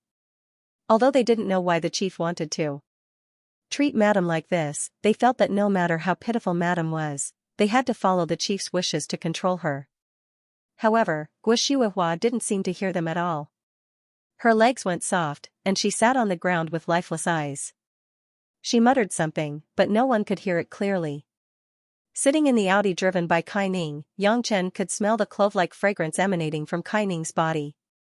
It seemed like this was the car she drove frequently. Kai Ning wasn't a talkative person. Although she wasn't as cold as Lin Ruashi, she was still a surprisingly calm woman. Perhaps it was because she left home when she was young and learned martial arts in the Tang sect in Sichuan, but Yangqing couldn't make heads or tails of this woman. After driving for more than 10 minutes, Kai Ning finally said, Actually, you don't have to agree to the general. I know you don't like to participate in these things. As one of the core members of the Yellow Flame Iron Brigade, Kai Ning naturally knew what Lin Jiguo was thinking. The enemy this time was much stronger than expected, and the Yellow Flame Iron Brigade could be said to be fighting to the death. However, if Yangqing really participated, everyone would have some confidence. Yangqing smiled and said, How do you know that I will agree? The general will definitely have a way to make you agree, Kai Ning said. Yangqing looked at Kai Ning in surprise, and then said leisurely, Do you know why I agreed to help you so many times? Kai Ning frowned, Is it because of Ruashi? Yangqing smiled faintly, I also thought that your general is too good at playing tricks. He thinks he is very smart and can plot against me. He thinks that he has the capital to make me help him. But the truth is, the reason why I helped you is mainly because of myself. It has been more than a year since I returned to this country. Here, there are many people I love, and there are also people who love me. I hope that their living environment will be peaceful. At the very least, I can't bring trouble to them just because of my appearance. So, I need to do my best to kill all possibilities. Then, while helping you, it can also be considered as my own selfishness. In any case, you guys are a layer of protection, aren't you? Kai Ning nodded and didn't ask any more questions. Yangqing thought about Choi Yun and asked, The last time you came to my house, you didn't make it clear. What happened to Choi Yun? Why didn't I see her at your house today? Speaking of Choi Yun, Kai Ning's expression suddenly turned cold. You don't need to ask. In short, don't provoke my sister in the future. Yangqing was stunned. He sighed and stopped asking. When the car passed by a street full of bars, Yangqing remembered that he hadn't visited Xianxia for a long time. He had been very busy these days. He had just returned from Japan and really missed her. Xianxia was the kind of person who would only silently wait for you if you didn't meet her. Every time he thought of this, Yangqing felt extremely ashamed. Let's stop here. We don't have to go home immediately, Yangqing said to Kai Ning. Kai Ning frowned. Why? I have to go find my woman, Yangqing said with a proud smile. Your woman? Kai Ning looked at the bars and nightclubs on both sides. She suddenly thought that it couldn't be a place Lin Ruoshi went to. She suddenly realized that she was looking for a lover. She glared at Yangqing and said, "Get out, shameless guy." The car suddenly braked. Yangqing looked depressed. What was going on? He wasn't going to flirt with her. After Yangqing got out of the car and walked in the direction of Rose Bar, Kai Ning sat in the car and watched his back view go away. After a long time, Kai Ning sighed faintly and murmured to herself, "Silly sister. Is it worth it for such a man?" Yangqing didn't know that Kai Ning had such a strange sigh. When he saw the sign of Rose Bar, he had the urge to rush in and hug Xianxia and kiss her. Some people were like this. If you didn't have time to think about them, then nothing would happen. But once you thought about them, you would feel hot. The bar was relatively quiet in the afternoon. Yangqing walked to the bar counter and saw Chen Rong seriously wiping the sparkling glasses. Seeing Yangqing, Chen Rong smiled slightly. "Brother Yang, you're finally here. Big sis has been depressed these days. Our hearts ache when we see her." Yangqing smiled. Embarrassedly. "I'm a bit busy. I just came back from abroad." "Is Xianxia angry?" "Brother Yang, even if you're busy, you should call Big Sis from time to time. You know Big Sis's personality. She wouldn't call you for no reason." Chen Rong was familiar with Yangqing and didn't care much about her words. She protested on behalf of Xianxia. Yangqing gloomily realized that he didn't have the habit of calling women. It seemed like he never took the initiative to call the women around him. Maybe it was because he was used to being free and easy in the past, and they all came from an extremely independent group of people, so he didn't have the thought of contacting them often. It seemed like he had to work hard to change these bad habits. He couldn't let his lover suffer all the time. "Don't change. If you change, you won't be you anymore." Suddenly, Xianxia's gentle and joyful voice came from the front. Yangqing raised his head and saw Xianxia smiling at him. She was wearing a purple low-collared sweater and a grey Irish skirt. Xianxia seemed to have just done her hair. Her originally straight hair was slightly curled at the ends. She looked less heroic and more gentle and charming. Yangqing said awkwardly, "I have to change. I can't let you suffer all the time. Besides, this isn't a good habit." Xianxia smiled and shook her head. "I think your habits are good, so don't change them." Why did this woman always say things that warmed his heart? If this was a way to tie a man up, Yangqing felt that he would be willing to be tied up by her. Chen Rong, who was next to her, made an exaggerated sour expression. "Big sis, I didn't know you could say such mushy words." "Why? Our Rong Rong is also happy and wants to find a man to say these kinds of words?" Xianxia turned around and said jokingly. Chen Rong stuck out her tongue and immediately fell silent. Yangqing went up and grabbed Xianxia's delicate jade hand. He squeezed it and pulled Xianxia to a secluded corner of the bar. He said, "I went to Japan a few days ago and I just came back because I had something to do. That's why I haven't come to see you for a long time. You don't have to explain to me. I'm not a little girl who grabs her boyfriend and acts like a spoiled child." "I can wait," Xianxia said helplessly. Yangqing smiled in distress and said, "Babe Rose, to be honest, I would feel better if you acted coquettishly to me, or hit me, scold me, or throw a tantrum or grumble at me. But I don't feel good knowing that you're always waiting here quietly for me to come and see you. That's enough. Besides, if I really miss you, I can go to the company to find you. I'm a shareholder of your company." Xianxia blinked and said playfully. Yangqing patted the back of Xianxia's hand. He knew that it was useless to say anything else. Xianxia's nature was like this. It was just like how it was difficult for him to take care of women in every possible way. It was hard to change, hard to change. Suddenly, Xianxia's jade-like finger pointed at Yangqing's chin. "Hubby, raise your head." Xianxia's bright and moist eyes stared at Yangqing's eyes. Their eyes met. "Just like this, don't move. Let me look at you and you look at me like this." "What's wrong?" Yangqing didn't understand, but he still did as he was told. After the two of them looked at each other's faces for more than 10 seconds, Xiangwei burst into laughter. She seemed to be very happy. Darling, why are you smiling like a fool? Yangqing asked gloomily. You're the fool. Xiangwei giggled and said, I read a magazine yesterday. There was an article in the magazine about a foreign couple who lived a very loving life. Outsiders asked them why they never quarreled and were so loving. Their answer was that no matter how busy they were, they would take out more than 10 seconds to look at each other every day. They persisted in this habit from marriage until they died together. Yangqing's heart trembled slightly. When Xiangwei quietly narrated this matter, her tone seemed to be able to melt his heart. Although we can't look at each other every day, every time we meet in the future, you come to see me, or I go to find you, look at me for 10 seconds, okay? 10 seconds.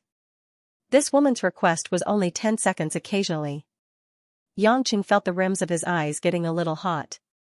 He didn't know if the bar's heater was turned up too high. You silly woman, you're always waiting. For me. Don't you feel wronged? Xiangwei calmly smiled and shook her head. I don't feel wronged. From the moment I decided to follow you, I already thought about it, but I still decided to follow you. Hubby, do you know?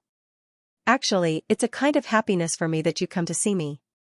But every time I can wait for you, waiting for you to come to see me, it's also a kind of happiness for me. Happiness is always a two-way street. You treating me well is my happiness, and me waiting for you is also my happiness. Yangqing smiled. Yes, happiness is a two-way street. What you gain is happiness, and what you give is also happiness. Xiangwei understood this principle, but it was a pity that most people didn't understand. Just as the two of them were lovey-dovey, a couple walked in the entrance of the bar. Before Yangqing and Xiangwei could look over, they heard Chen Rong shout from the bar counter, Brother. Chen Rong's brother? Yangqing was stunned.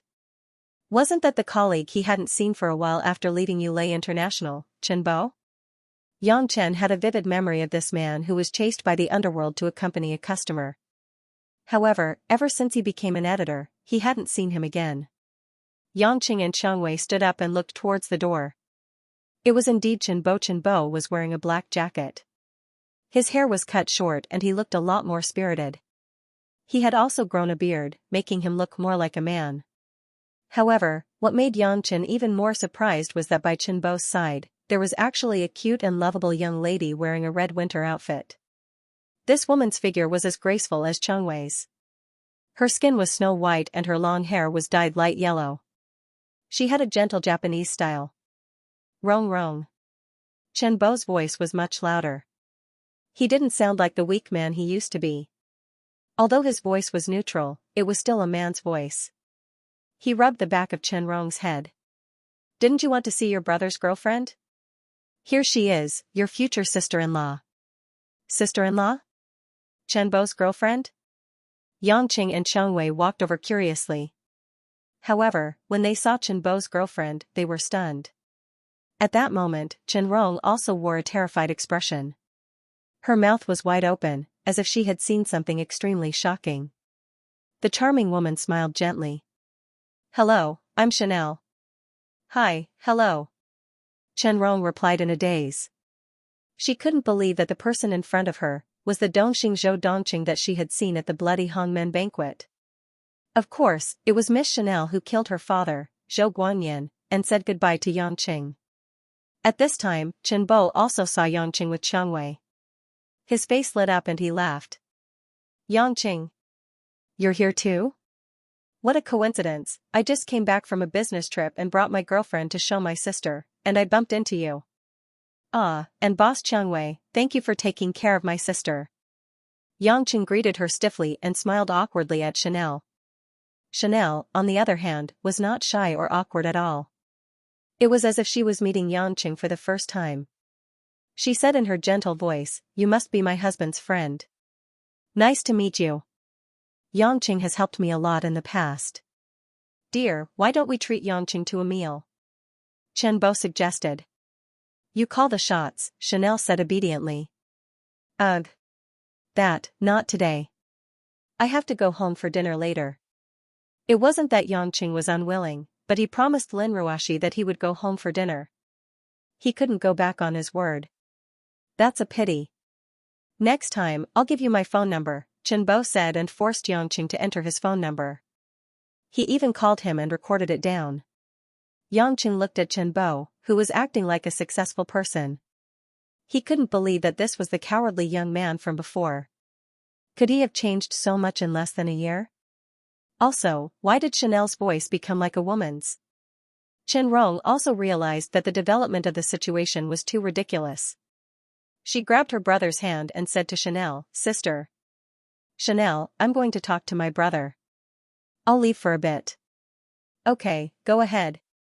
You siblings haven't seen each other for a long time. Of course you have something to talk about," Chanel said considerately. After Chen Rong pulled Chen Bo to a corner for questioning, Chanel looked at Yangqing and Chang Wei with a playful expression. She said, "You're curious about what's going on, right? Mr. Yangqing, Ms. Chang Wei." Yangqing smiled bitterly. Like Chang Wei, he looked at Chanel blankly, waiting for her explanation. Chanel looked at Chen Bo, who was talking to Chen Rong not far away, and said, "About half a year ago, I received a sex change operation from the best doctor in Thailand. After that, I really became a woman. I was very confused when I was overseas. Should I spend the rest of my life alone, or should I find a man who doesn't mind my past and marry him? In the end, I met Chen Bo, who was in Thailand on a business trip for a magazine. It was a coincidence that he recognized me. I was bored, so I played with him. In the end, I suddenly realized that he was a very kind man. So, I worked hard to change him into the person he is now. At the same time, we fell in love." Yangqing knew that there were many twists and turns in the story, but he didn't ask too much. "He knows about your past, and you know about his. Don't you feel awkward? Love is a very magical thing. Because of love, we got to know each other again.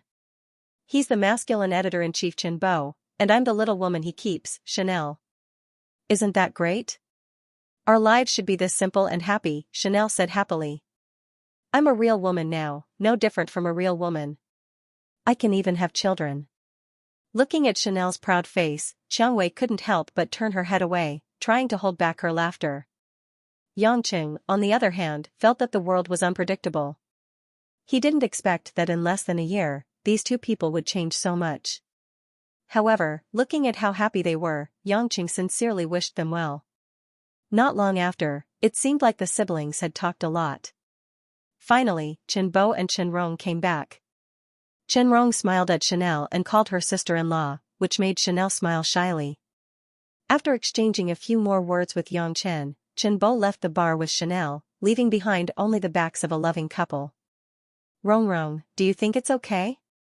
Chang Wei asked Chen Rong. Chen Rong smiled. "Brother said that he found his true love. What can I do?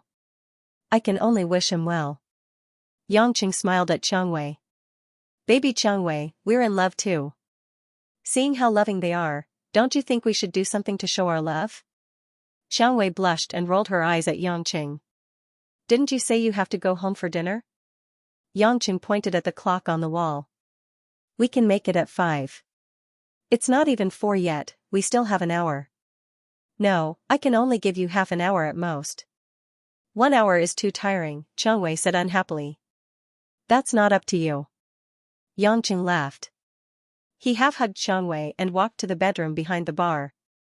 Chen Rong looked at them enviously. She mumbled to herself, "They don't even know that there are people standing under the cover." About an hour later, Yangqing came out from the back of the bar with a satisfied look. He waved goodbye to Chen Rong and rushed home for dinner. When he got home, Mother Wang and Hui Lin were moving hot dishes to the dining table outside. Seeing Yangqing return, Hui Lin immediately asked worriedly, "Brother Yang, how is it?" Yangqing smiled. "How else could it be? It's cured." "Phew." Hui Lin heaved a sigh of relief. "I knew Brother Yang could do it. I'm sorry, I didn't know it would turn out this way." "Don't say so much. It's over. Since I promised your grandma to take care of you, I can't let you be dragged away. Let's eat." Yangqing looked around. "Where's Ruoxi?" Did she go out? Or is she working hard upstairs again? Before Hui Lin could answer, Lin Ruoxi walked out of the kitchen. She was wearing thick cotton gloves. She held a big bowl of white soup and placed it on the table. Wang Ma smiled and said, "After you left, Miss insisted on cooking. She made a bowl of white fungus for you to try. It's good for your health. Young master, eat more." Lin Ruoxi glanced at Mother Wang. "Mother Wang, who said it was specially made for him? I just wanted to eat it myself." Yangqing looked at the blushing Lin Ruoxi with a faint smile.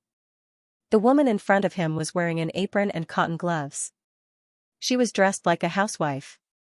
Compared to the past, she was much cuter. Seeing that Yangqing was staring at her, Lin Ruoxi felt her ears burning. She pouted and said, "What are you looking at? I told you it wasn't specially made for you. Don't think too much. Hurry up and eat." After she finished speaking, Lin Ruoxi ran back to the kitchen like a little rabbit. "Young master, Miss has such a temper." "Don't mind her," Mother Wang said happily. Yangqing nodded. He didn't say anything else. He scooped up a big bowl of white fungus and red date soup and started eating. Lin Ruoxi wasn't good at cooking, so the white fungus was a little burnt. But Yangqing didn't care much about these things. He ate it with relish. When Lin Ruoxi sat down and the four of them started eating, half of the white fungus soup was already in Yangqing's stomach. Lin Ruoxi was shy and happy. Seeing Yangqing winking at her, she glared back at him. "Eat, eat, eat. Who told you to eat so much? Can't you leave more for us?" Yangqing laughed. "It's mainly because my wife cooks so well." Glib. Lin Ruoxi pretended to be cold. She ignored him and buried her head in eating. But why did the food in her mouth become so sweet? Did they put too much sugar in the dishes today? After dinner, Mother Wang washed the dishes in the kitchen. Lin Ruoxi and Hui Lin were watching Korean dramas together in front of the television. The dramas were filled with tears. The two women were crying and laughing at the same time. In the past, Hui Lin was on the mountain and didn't have much exposure to these dramas. Now that she had been with Lin Ruoxi for a long time, Lin Ruoxi's habit of watching Korean dramas was infected. Now, they had become very close friends. Yangqing wanted to watch the news. He could only run upstairs and watch it in his room.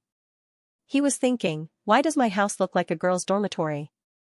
However, looking at the news, Yangqing couldn't help but think of the time he spent with Lin Ruoxi these past 2 days.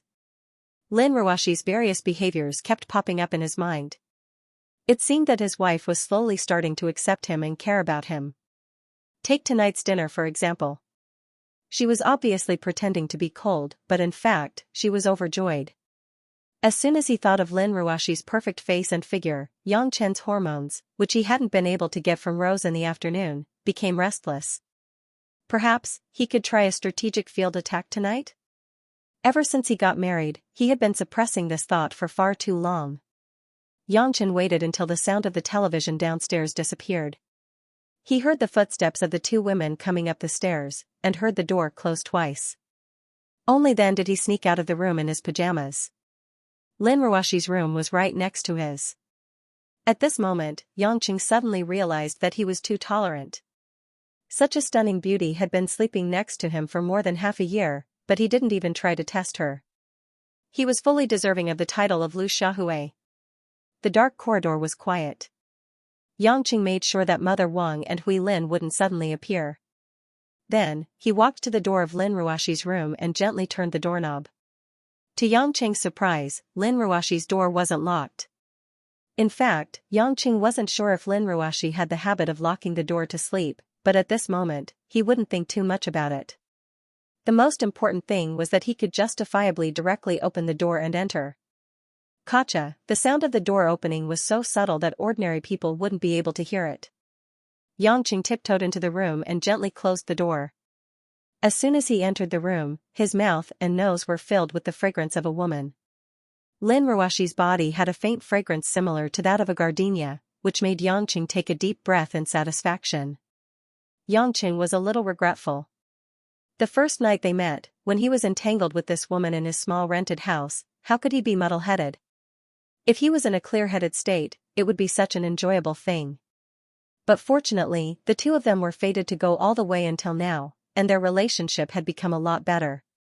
Even if it was a tiger's den, he still broke into it. Because there was no light in the room, the whole place was dark, but with Xianxia's eyesight, even if there was a trace of light, he could roughly see the room. The whole of Lin Ruashi's boudoir was actually filled with large pieces of soft warm colors, pink, light yellow, light blue, and also red and white with spots. There were all kinds of cartoon patterns on the bedding, bedsheets, pillows. Although the layout was similar to Yang Cheng's own room, the entire color was the color that a little girl full of hazy love fantasies liked, which was completely incompatible with Lin Ruashi's cold appearance. But thinking about it, women who liked to watch mushy Korean dramas would always have such a romantic plot. It was just that they usually had to put on a cold appearance to kill those who had thoughts about her. The tour of the room wasn't the main point. Yangqing paid attention to whether there was anyone on the spacious double bed. After taking 2 steps closer, Yangqing was stunned. There was no one on the bed. Before Yangqing could figure out why Lin Ruashi wasn't in her room, he heard footsteps coming from the corridor outside. Listening to the direction of the footsteps, they should be coming to this room. Yangqing immediately thought that it should be Lin Ruashi, so he walked back to his room. Of course, Yangqing would not foolishly hide or just walk out. He had made up his mind to come in here tonight. Wasn't it because he wanted to try being a man with his real wife? Yangqing almost instantly decided that even if Lin Ruashi resisted, he would grit his teeth and subdue her. In any case, their feelings for each other had gradually become clearer. In the future, they should be able to let go of their reservations. Therefore, Yangqing's figure flashed and stood at the side of the door. He quietly waited for Lin Ruashi to open the door and come in, so he could give her a passionate hug. As the footsteps approached, Yangqing's heartbeat sped up. Even though he had long been accustomed to the affairs between men and women and was incomparably experienced, when he thought about the magnificent feat that he might be able to accomplish tonight, he was still as excited as a little boy who had his first love. Gotcha, the door was finally opened. A delicate figure came in from the outside, one hand groping for the light switch on the wall, wanting to turn on the lights in the room. Yangqing didn't give Lin Ruashi a chance. Some things were much easier to do in the dark. Almost at the moment when Lin Ruashi was about to turn on the lights, Yangqing had already turned around quickly and went behind Lin Ruashi. His 2 arms were like entangled vines, tightly hugging Lin Ruashi's chest and lower abdomen. "My dear little Ruashi, you're finally back." Yangqing leaned close to Lin Ruashi's ear and laughed. Lin Ruashi's delicate body trembled violently the moment Yangqing's figure flashed past. Obviously, she was startled. When Yangqing's pair of arms suddenly hugged her chest and abdomen, Lin Ruashi's body immediately stiffened, and she didn't dare to move at all. Yangqing's left arm gently rubbed against Lin Ruashi's chest in enjoyment, and said with a little surprise, "Hey, Ruashi baby, your chest isn't as big as it looks, but it's very soft and very comfortable." Just as he finished speaking, Yangqing sniffed and frowned. "That's not right. Did you spray some perfume? Why does it smell different from your previous scent?" "Ah, but it doesn't matter, it also smells very good, a little orchid smell, light." Yangqing went around Lin Ruashi's fragrant shoulder, moved to the side of her tender cheek, and kissed the woman's sensitive earlobe. The cold and delicate touch made Yangqing enjoy a breath of hot air. In Yangqing's arms, Lin Ruashi completely softened, and she was even shivering. Just as Yangqing was about to continue to rub Lin Ruashi's soft chest, a sobbing voice said, "Brother. Brother Yang. Don't do this. I'm Hui Lin." When the Lin Ruashi in his arms said this faintly, it was Yangqing's turn to completely stiffen. "Hui Lin." Yangqing suddenly released his arms from Hui Lin's arms, and dodged to the side. Without Yangqing's embrace, Hui Lin's body went limp, and she almost fell down. Fortunately, she held onto the door frame, and with one hand on her chest, she panted tenderly. Without saying anything, Yangqing stepped forward and pressed the light switch, lighting up the room.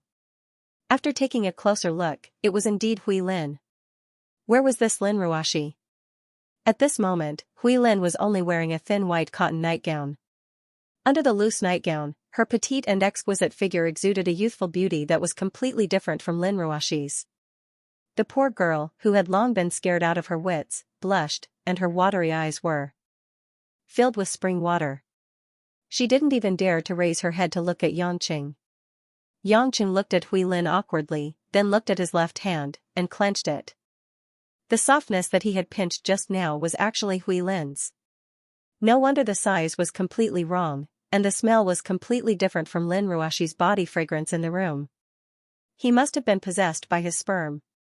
He couldn't even tell such an obvious difference. Looking at Huilin's aggrieved and bashful expression, Yangqing felt like killing himself.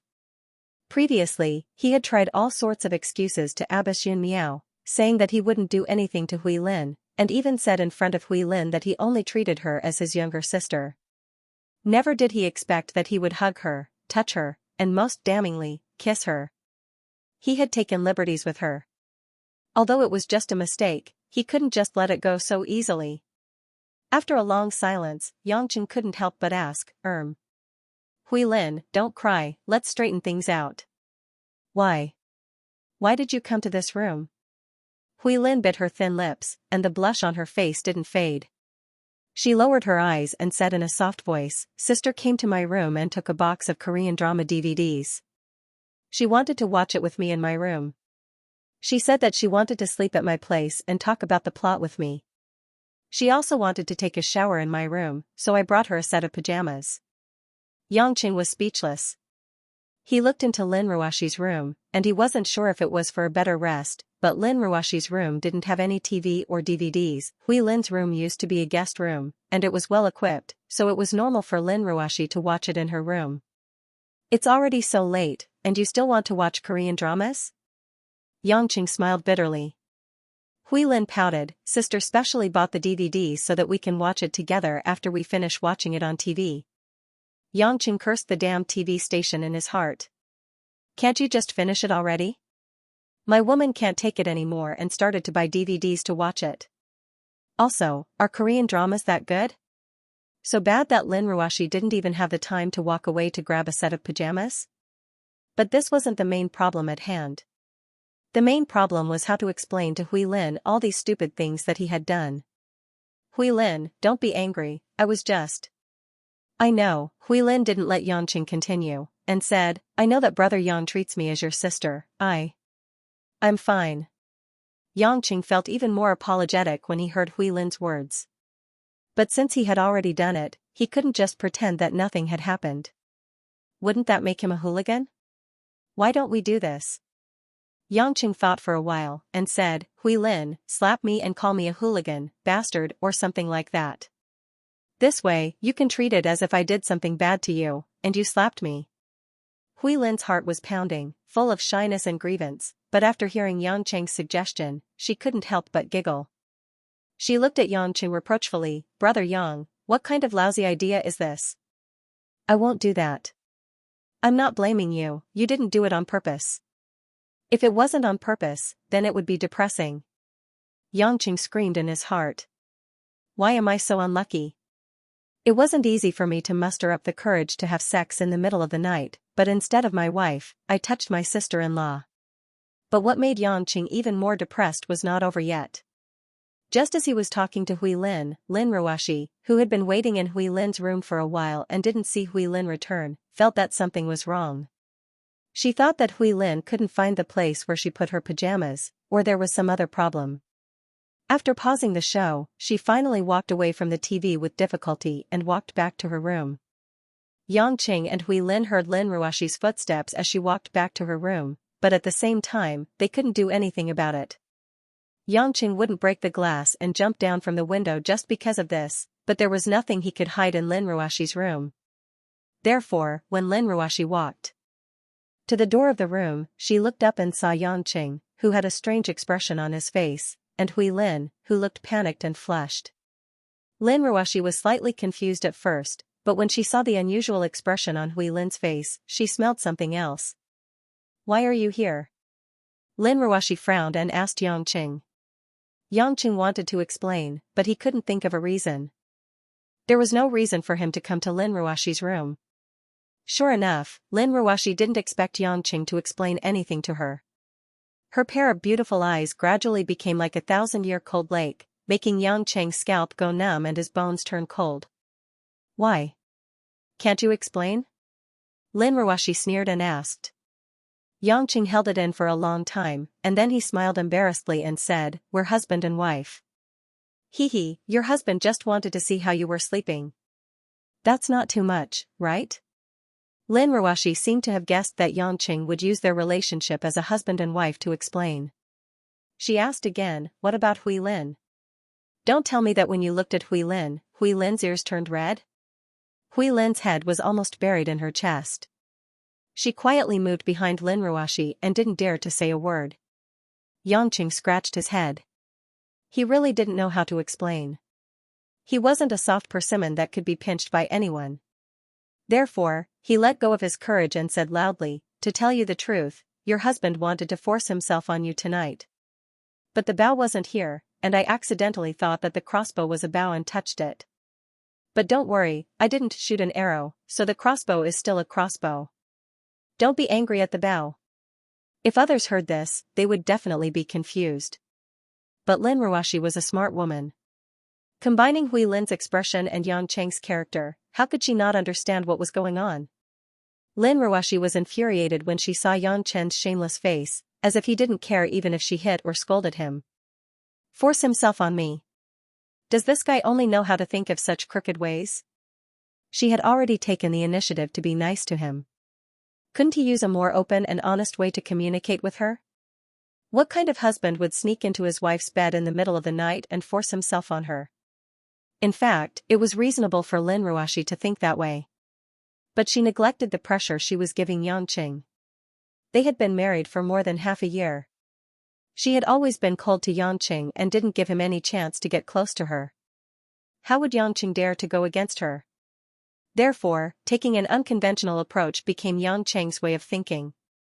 He didn't even consider that Lin Ruoshi would agree to sleep with him.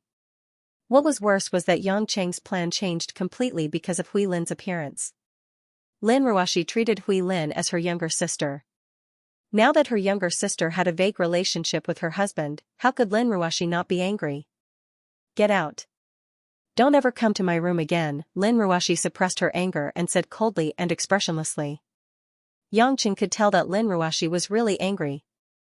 He regretted speaking so rudely.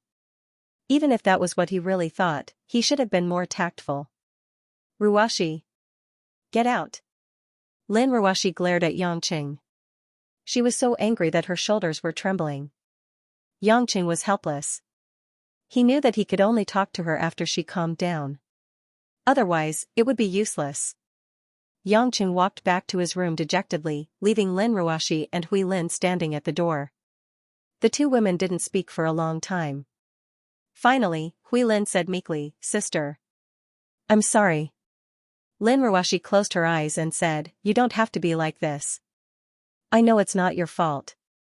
Actually. Alright, you don't have to explain. I really don't blame you. I'm a little tired and I want to rest early. You should go and sleep too." Lin Ruoshi said and walked to her bed. She started to spread her blanket. Hui Lin was surprised. She wanted to ask Lin Ruoshi if she still wanted to watch Korean dramas. But on second thought, she knew that Lin Ruoshi wouldn't be in the mood. With complicated bitterness in her heart, Hui Lin said, "Good night, sister." Then, she went back to her room to rest. After Hui Lin left, Lin Ruoshi collapsed on the bed.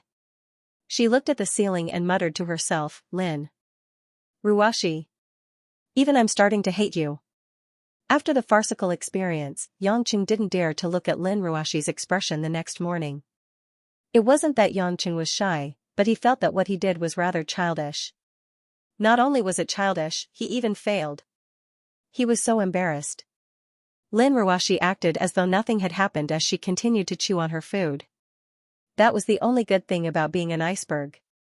You couldn't tell if she was happy, angry, sad, or joyful at all. The most depressed and nervous person was Hui Lin. Sandwiched between the two of them, she didn't know what to do. Last night, Yangcheng touched her body and kissed her earlobe. Hui Lin's body was burning hot and her heart was itching. She couldn't sleep for the whole night. Ever since she was young, she had been brought up by Abbess Yun Miao. She had planned to be a nun for the rest of her life. Who knew that her grandma would force her into this family and force her to get close to Yangqing to consummate her marriage? Initially, when Hui Lin saw the complicated relationship between Yangqing and Lin Ruoxi, she felt that it was better for her to stay out of it. But now, it was hard for her to stay out of it even if she wanted to. Hui Lin knew that even though she said that she didn't mind, she still cared a lot about it. After all, she grew up with a traditional education. In the past, she hadn't even let a man touch her finger. But last night, she was kissed, hugged, and touched. How could Hui Lin say that she didn't care? But, that man was her brother-in-law. The troubled Hui Lin didn't eat much porridge in the morning. She put down her bowl and chopsticks. She didn't have any appetite. Mother Wang asked concernedly, Hui Lin, are you feeling unwell? Why did you eat so little? Hui Lin shook her head. No, Mother Wang, I'm just not hungry. I'm fine. Oh, Mother Wang nodded doubtfully.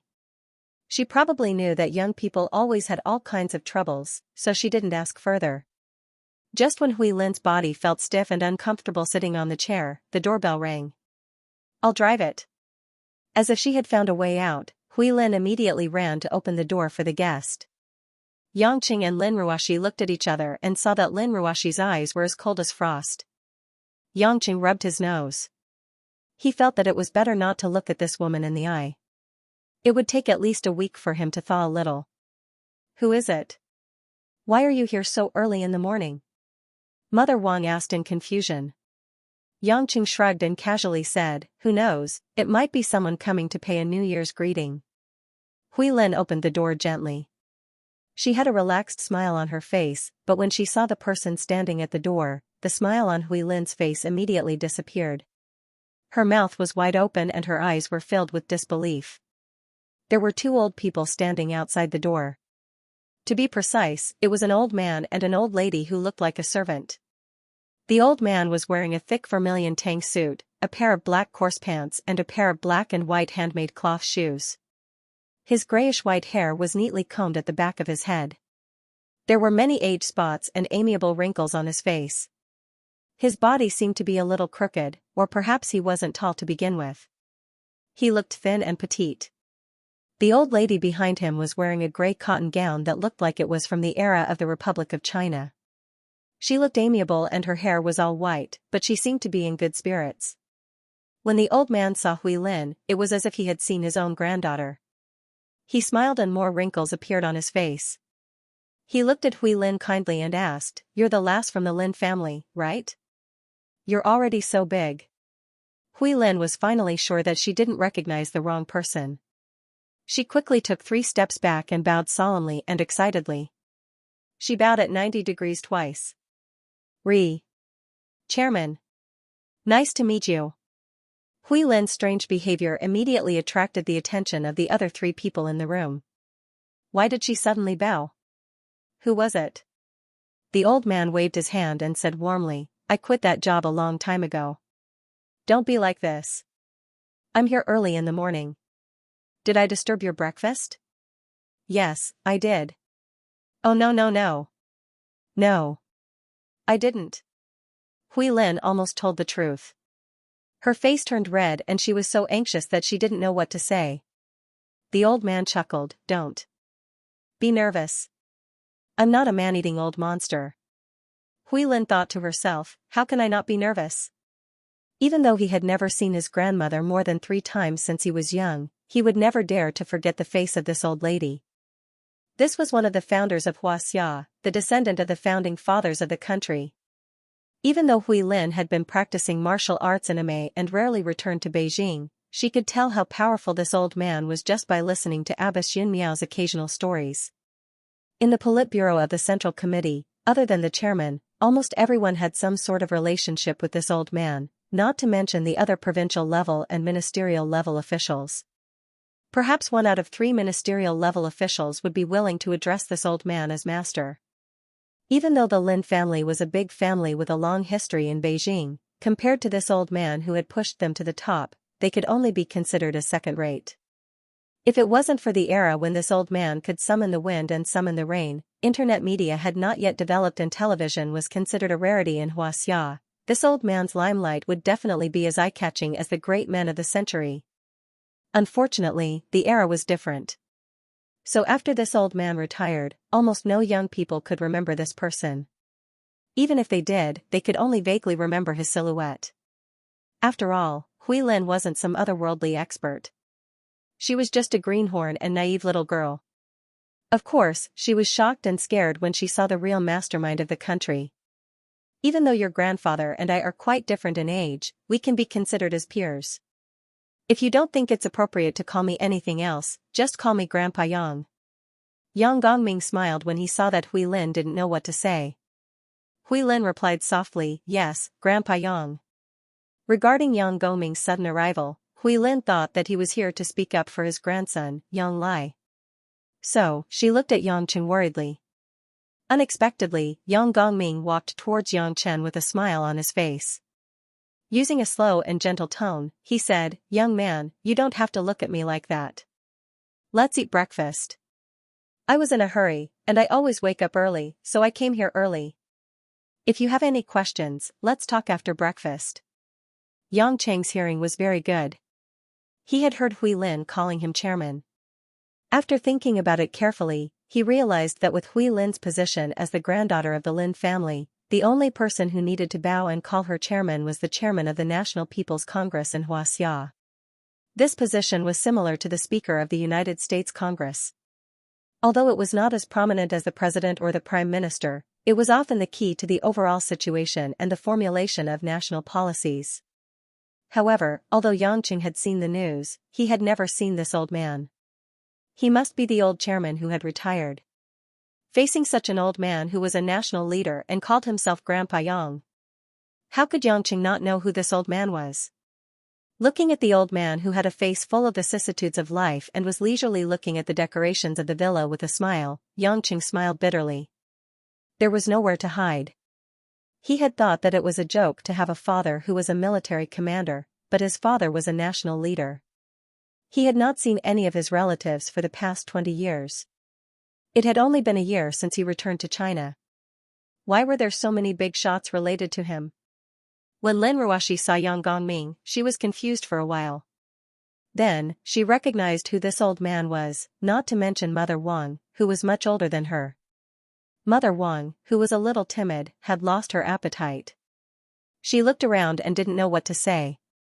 She just gave an excuse that she was going to the kitchen to boil water and ran away. Lin Ruoxi thought for a moment. She knew where Yang Gongming came from. Thinking about the incident with Yang Lai a few days ago and Yang Cheng's reaction, Lin Ruoxi vaguely felt that this big shot should have a great relationship with Yang Cheng. However, the more she thought about it, the more unbelievable Lin Ruoxi felt. Both of them had the surname Yang. Could it be that such a man was a member of the top family in Xianxia after the founding of the country? Was this a joke? If it was true, wouldn't he be the legendary crown prince? Lin Ruoxi frowned and secretly looked at Yang Qing. He was not much different from when he was selling mutton skewers. The next meal was tasteless. Yang Qing finished the big bowl of porridge. Lin Ruoxi ate a few mouthfuls and put down her bowl and chopsticks like Huilin. Mother Wang cleaned up the things on the table like a whirlwind sweeping away the clouds, but directly pushed the task of making tea to Huilin. Mother Wang probably didn't dare to make tea in front of such a person. What made Mother Wang even more puzzled was why such a person came to her house for no reason. Could it be that Lin Ruoxi's business was so big that even the country's leader had to come to visit? Yang Gongming was staring at an oil painting by a famous painter that Lin Ruoxi bought. When the old woman saw Yang Qing and the others were waiting for him, she urged, "Master, it's finished." Yang Gongming turned around with a smile and pointed at the oil painting on the wall. He said to Lin Ruoxi with a smile, "This Westerner's painting looks good, but I think it's not as realistic as a photo." Lin Ruoxi didn't know how to respond. Say that he doesn't have artistic talent? Do you want to die? Say that I'm right? She felt uncomfortable, so she just said Yang Gongming didn't mind. He turned to Yang Qing and said, "Yang Qing, you gave yourself this name, right?" Yangqing nodded lightly, it's just a code name. It doesn't matter what my surname or name is. Young man, you can't say that. We can't forget our roots. Just like loving our country, we have to love ourselves first, then love our family second. If we can be casual about our roots, then what else can we not be casual about? Yang Gongming said gently.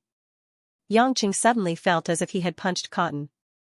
The old man's words were very gentle, and he had a smile on his face. As the saying goes, you don't hit a smiling person. Since the old man was talking to you in such a gentle voice, it would be inappropriate for you to fight him head-on. Besides, it would be inappropriate to bully an old man. You're not here to talk about my name, are you? Yangqing could only try his best to get to the point and finish the conversation as soon as possible. Yang Gongming nodded. I have something urgent to discuss, but I want to find a quiet place to talk about it. Is that okay? There's nothing to hide. If you want to say it, then say it. If you don't want to say it, then forget it, Yangqing said impatiently. Yangqing, you can't say that. Lin Ruoshi frowned and glared at Yangqing. This guy was too rude. Regardless of whether the other party was someone she didn't want to see, he was still an elder. Moreover, he used a tone of discussion and consultation. How could he speak so rudely? Elder Yang, if you don't mind, how about we go to my study? Lin Ruoshi suggested. Yangqing also knew that his tone was a bit harsh. Seeing that Lin Ruoshi took the initiative to ease the atmosphere, he didn't say anything else. Yang Gongming didn't get angry. He happily nodded and said, "Thank you, little girl." Lin Ruoshi stood up and took the initiative to make a gesture of invitation. She brought Yang Gongming and the old woman to the second floor. Before going upstairs, Lin Ruoshi looked at Yangqing with dissatisfaction. The meaning was obvious, come up with me. Yangqing felt a strange feeling in his heart. Usually, she rarely asked about his affairs, and was not the kind of woman who liked to meddle in other people's affairs. But today, why was Lin Ruoshi so concerned about the matter between him and the old man? Was it because of the old man's noble identity? In fact, Lin Ruoshi herself was a little strange about this question. She just felt that in front of this old man, she should perform better. It was just this feeling. Yangqing saw that Lin Ruoshi had brought Yang Gongming up. He knew that it wouldn't be good if he didn't go up, so he slowly walked upstairs. Hui Lin was downstairs. Just when she was about to make tea for Yang Gongming, she saw that the four people had already gone upstairs. She was startled and extremely anxious. At the door of the study room, Lin Ruoshi opened the door for Yang Gongming. Yang Gongming smiled and said thank you, then entered the study room with the old woman. What made Lin Ruoshi feel shy and blushed was that before the kind old woman entered the study room, she actually said with a smile, "Little girl, you look so pretty." Although it was a kind of doting praise from an old woman to a child, Lin Ruoshi, who hadn't felt this kind of treatment for many years, was still not used to it. Then Yangqing also entered the study room. Seeing this, Lin Ruoshi planned to close the door and go downstairs.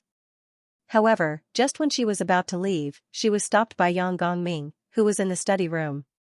Ruoshi, come in too. You are also qualified to listen to these things. Lin Ruoshi's delicate body trembled slightly. Yang Gongming actually knew who she was? Qualified to listen? What did he mean? Could it be that Yangqing was really? With a little perturbed, Lin Ruoshi hesitated for a moment, then nodded and walked into the study room, closing the door. All of a sudden, the study room became quiet. A few rays of morning sunlight shone in through the window shutters, warming up the room and dispersing some of the dullness. Yang Gongming looked around, looked at the dazzling array of books, and said with a smile, "Ruoshi, these books are all read by you?" Lin Ruoshi replied softly, "Yes. That's right." Although the ancients said that a woman without talent is a virtue, a cultured woman will always be more reasonable. Especially if you want to take care of the affairs of a big family, you can't do it without knowledge. This is a good thing. Yang Gongming looked at Yangqing with some gratification, and said, "Yangqing, grandfather is very satisfied with the wife you have married." Grandfather? Lin Ruoshi's pair of watery eyes instantly widened to the maximum. Her brain almost lacked oxygen. She stiffly turned her head and looked at Yangqing, who didn't say a word. Yangqing frowned. He really didn't expect that Yang Gongming would so casually say that they were related by blood. I didn't say that I have a grandfather. I think, old man, you have mistaken me for someone else. At this point, Yang Chen's heart calmed down. With a faint smile on his lips, he replied.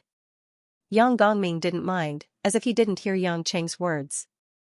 A few thoughts flashed in his eyes, and his tone was a little erratic as he said, the winter more than 20 years ago was around this time. My son, Yang Pejuan, and my daughter-in-law, Guo, who hadn't married yet, gave birth to a grandson of mine. However, both of them hid it from me, because this child was conceived before my daughter-in-law married into the family. They thought that I didn't know, but in fact, I already knew. Fortunately, they didn't abort the child. If they had done that, I would definitely have stopped them. Since God had decided to let the child be born, he shouldn't have been killed. Even if he hadn't been born yet, he was still a life of the Yang family, my grandson or granddaughter. Unfortunately, I was at an important juncture in the election for the chairman of the National People's Congress.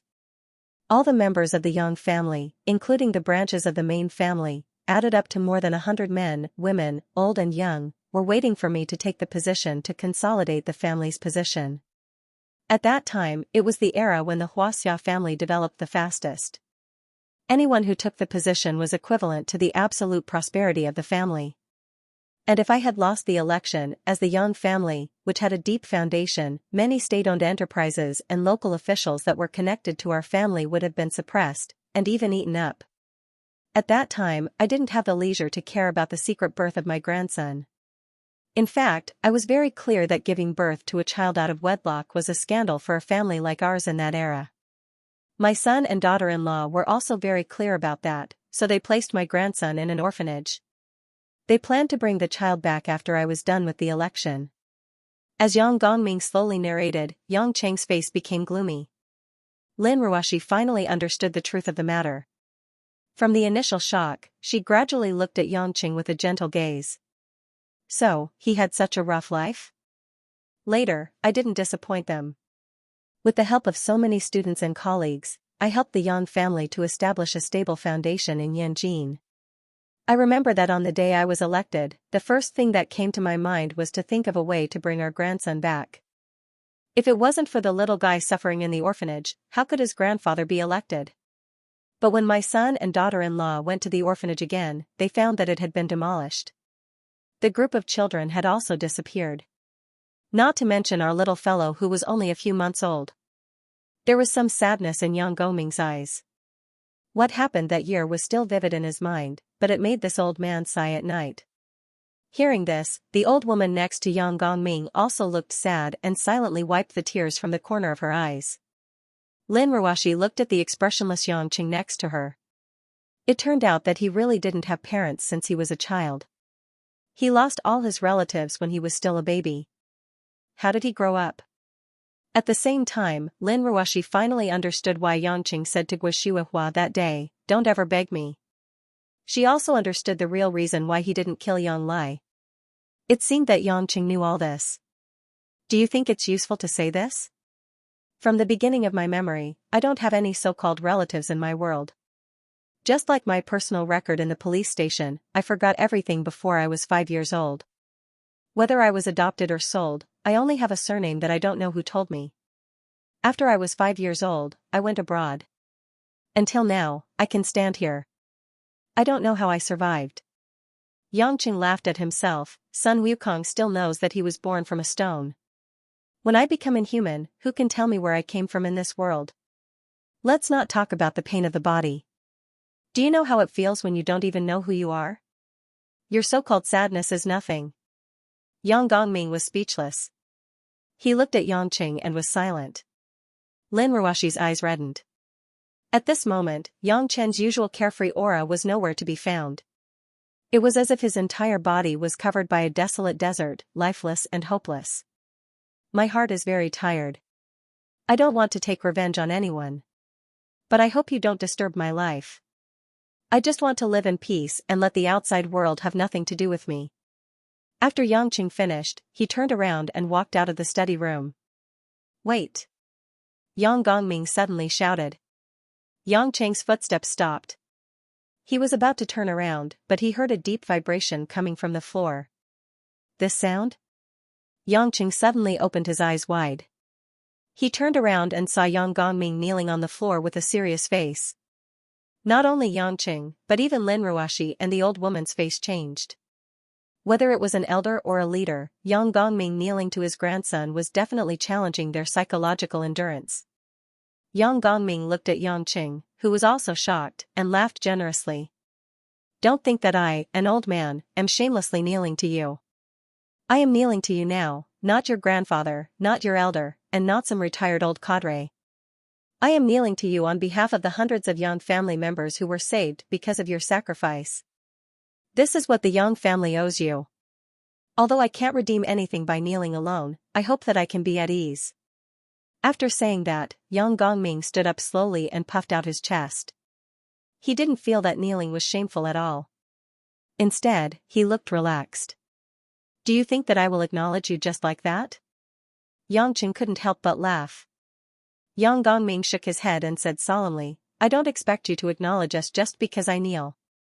I have already said that as your grandfather, as your elder, I have never thought that I need to kneel to you. No matter how guilty I feel, there is no reason for me to kneel to my grandson. Similarly, let me say something that may be a little extreme, but I think it is right. As a parent, you never have to feel sorry for your children, because without parents, there would be no children. Although your parents didn't raise you, they gave birth to you. No matter how much pain you had to endure, the grace of giving birth to you cannot be erased. Moreover, their original intention was not for you to suffer in this world. Even making up their mind to give birth to you at that time was a great risk. You can hate them, but you can't deny that they are your parents, and you can't deny that they gave you life. Yang Cheng didn't say anything. He tried to refute, but he realized that he really couldn't find any reason to refute Yang Gongming's words. Perhaps he really hadn't completely cut off his feelings for his family. Otherwise, he wouldn't have told Guo Shuihua not to ask him to do it. Otherwise, he wouldn't have shown mercy to Yang Lai. Yang Cheng knew very well that although he was called a god in the outside world, he was actually just a human. He could only do some things that ordinary people couldn't do, but he also had the 7 emotions and 6 desires of a human. He was still very young. Although he had experienced many things and his heart had become a little old, there were still many things that he was not very mature about emotionally. I will love others, and I will enjoy the love of others. Similarly, I will hate and be angry. He had once taught Tang Tang not to take the conflict between mother and daughter too seriously. Being a mother and being a child was a great destiny. In the vast world, in the untainted universe, her pain and frustrations were actually nothing. However, people always contradict themselves. Educating Tang Tang was one thing, but how could his own situation be as simple as a quarrel between parents and children? Yang Gongming seemed to have finished what he wanted to say. He signaled the old woman behind him and was about to walk out of the room. When he walked past Lin Ruoxi, Yang Gongming said with a smile, Ruoxi, I'm sorry to have startled you. No. It's okay. Lin Ruoxi also didn't know what to call Yang Gongming. Logically speaking, she and Yang Cheng were husband and wife. In fact, she should open her mouth to call him grandpa, but she couldn't, so it was a little stiff. Yang Gongming turned around and said to Yang Cheng with a look of pity, Your mother already knows that you are her son. She has been looking for you for more than 20 years and set up so many orphanages to make up for the regret in her heart. In fact, as a father-in-law, I feel sorry for her. She really wants to see you, but because of some reasons, she was locked in the courtyard by Pijuan and can't come out. Although I am Pijuan's father, I never ask too much about their affairs. If it's convenient for you, I hope that you can go and let that poor woman see you. Of course, this is only the wish of an old woman. I know that for you, it may be a painful thing to see them, so I won't force you. After that, Yang Gongming and the old woman left the study together and walked downstairs. It wasn't until they heard the voices of Mother Wang and Hui Lin saying goodbye to Yang Gongming that Yang Cheng, who was in the study, slowly turned around. Lin Ruoxi looked at the expressionless Yang Cheng. She wanted to say something to ease the atmosphere or comfort Yang Cheng, but she didn't know what to say. In the end, the two of them just stood there in silence. After a while, Yang Chen's lips curled into a faint smile. He pouted at Lin Ruoxi and said, "Hey, babe, don't you have anything to say to your husband?" Seeing that Yang Qing was pretending to be relaxed, Lin Ruoxi didn't look at him coldly like before. She asked seriously, "What are you going to do?" "What do you mean?" Yang Qing asked. "Just now, old Master Yang said that Ms. Guo was locked up by Commander Yang." "Are you?" Lin Ruoxi didn't finish her sentence. She was afraid that it would make Yang Qing angry. For some reason, the more Yang Qing seemed to be fine, the more she felt that Yang Qing at this moment was terrifying. It was too abnormal. Yang Qing slowly walked to Lin Ruoxi's office chair and sat down. Stretching his waist lazily, he said, "I thought you were going to say something else." "Dear, I didn't expect your husband's background to be at the level of a prince's clique. Don't you think you've made a profit from your risky investment?" Yang Qing winked at Lin Ruoxi. Lin Ruoxi ignored his joke. "Yang Qing, don't be like this, okay? I know you must be very sad." "What do you know?" Yang Qing suddenly sat up from his seat. He pounced on Lin Ruoxi and pressed her against the wall behind her. Lin Ruoxi's beautiful face turned pale. She felt that Yang Qing was like a beast, pressing her against the wall behind her. Yang Qing's face was enlarged in front of her eyes. It was the first time he looked so ferocious. So violent. His eyes were flowing with a faint scarlet color, filled with rage. Yang Qing's hands were like iron walls. They pressed against Lin Ruoxi's shoulders. His hot breath sprayed on Lin Ruoxi's face. The terrifying aura made Lin Ruoxi feel as if a huge rock was pressing on her chest, making it difficult for her to breathe. But Lin Ruoxi bit her lower lip. She used all the strength in her body to open her eyes. She looked at Yang Qing, not to be outdone. Looking at the unyielding beauty in front of him, Yang Qing sneered. "Woman, do you know what it's like to eat dead people's flesh? Let me tell you. It's almost the same as eating raw rat meat." "Oh right, you definitely won't have the chance to eat rats. Then do you know what it's like to pretend to be dead for 3 days and 3 nights in a pile of smelly corpses? Let me tell you. There are maggots and some earthworm-like worms. They are several times longer than earthworms. They will drill into your nose and come out from your ears. Do you know what it's like to have more than 10 kinds of biochemical drugs poured into your body and be used as a lab rat for experiments? Let me tell you. It's like having countless knives scraping your flesh. Moreover, it will be scraping continuously for a week or even half a month. Do you know?" "Oh." Yang Qing couldn't continue. Lin Ruoxi, whose eyes were bloodshot, suddenly kissed Yang Qing's lips. Yang Qing only felt 2 cold and soft lips emitting the fragrance of jasmine. It blocked all his words in a jerky and domineering manner. He was forcefully kissed by this woman. Lin Ruoxi's eyes were still open. Their eyes met, their lips touched, and the tips of their noses rubbed together. Lin Ruoxi's breathing was very hurried, showing the tumbling and nervousness in her heart.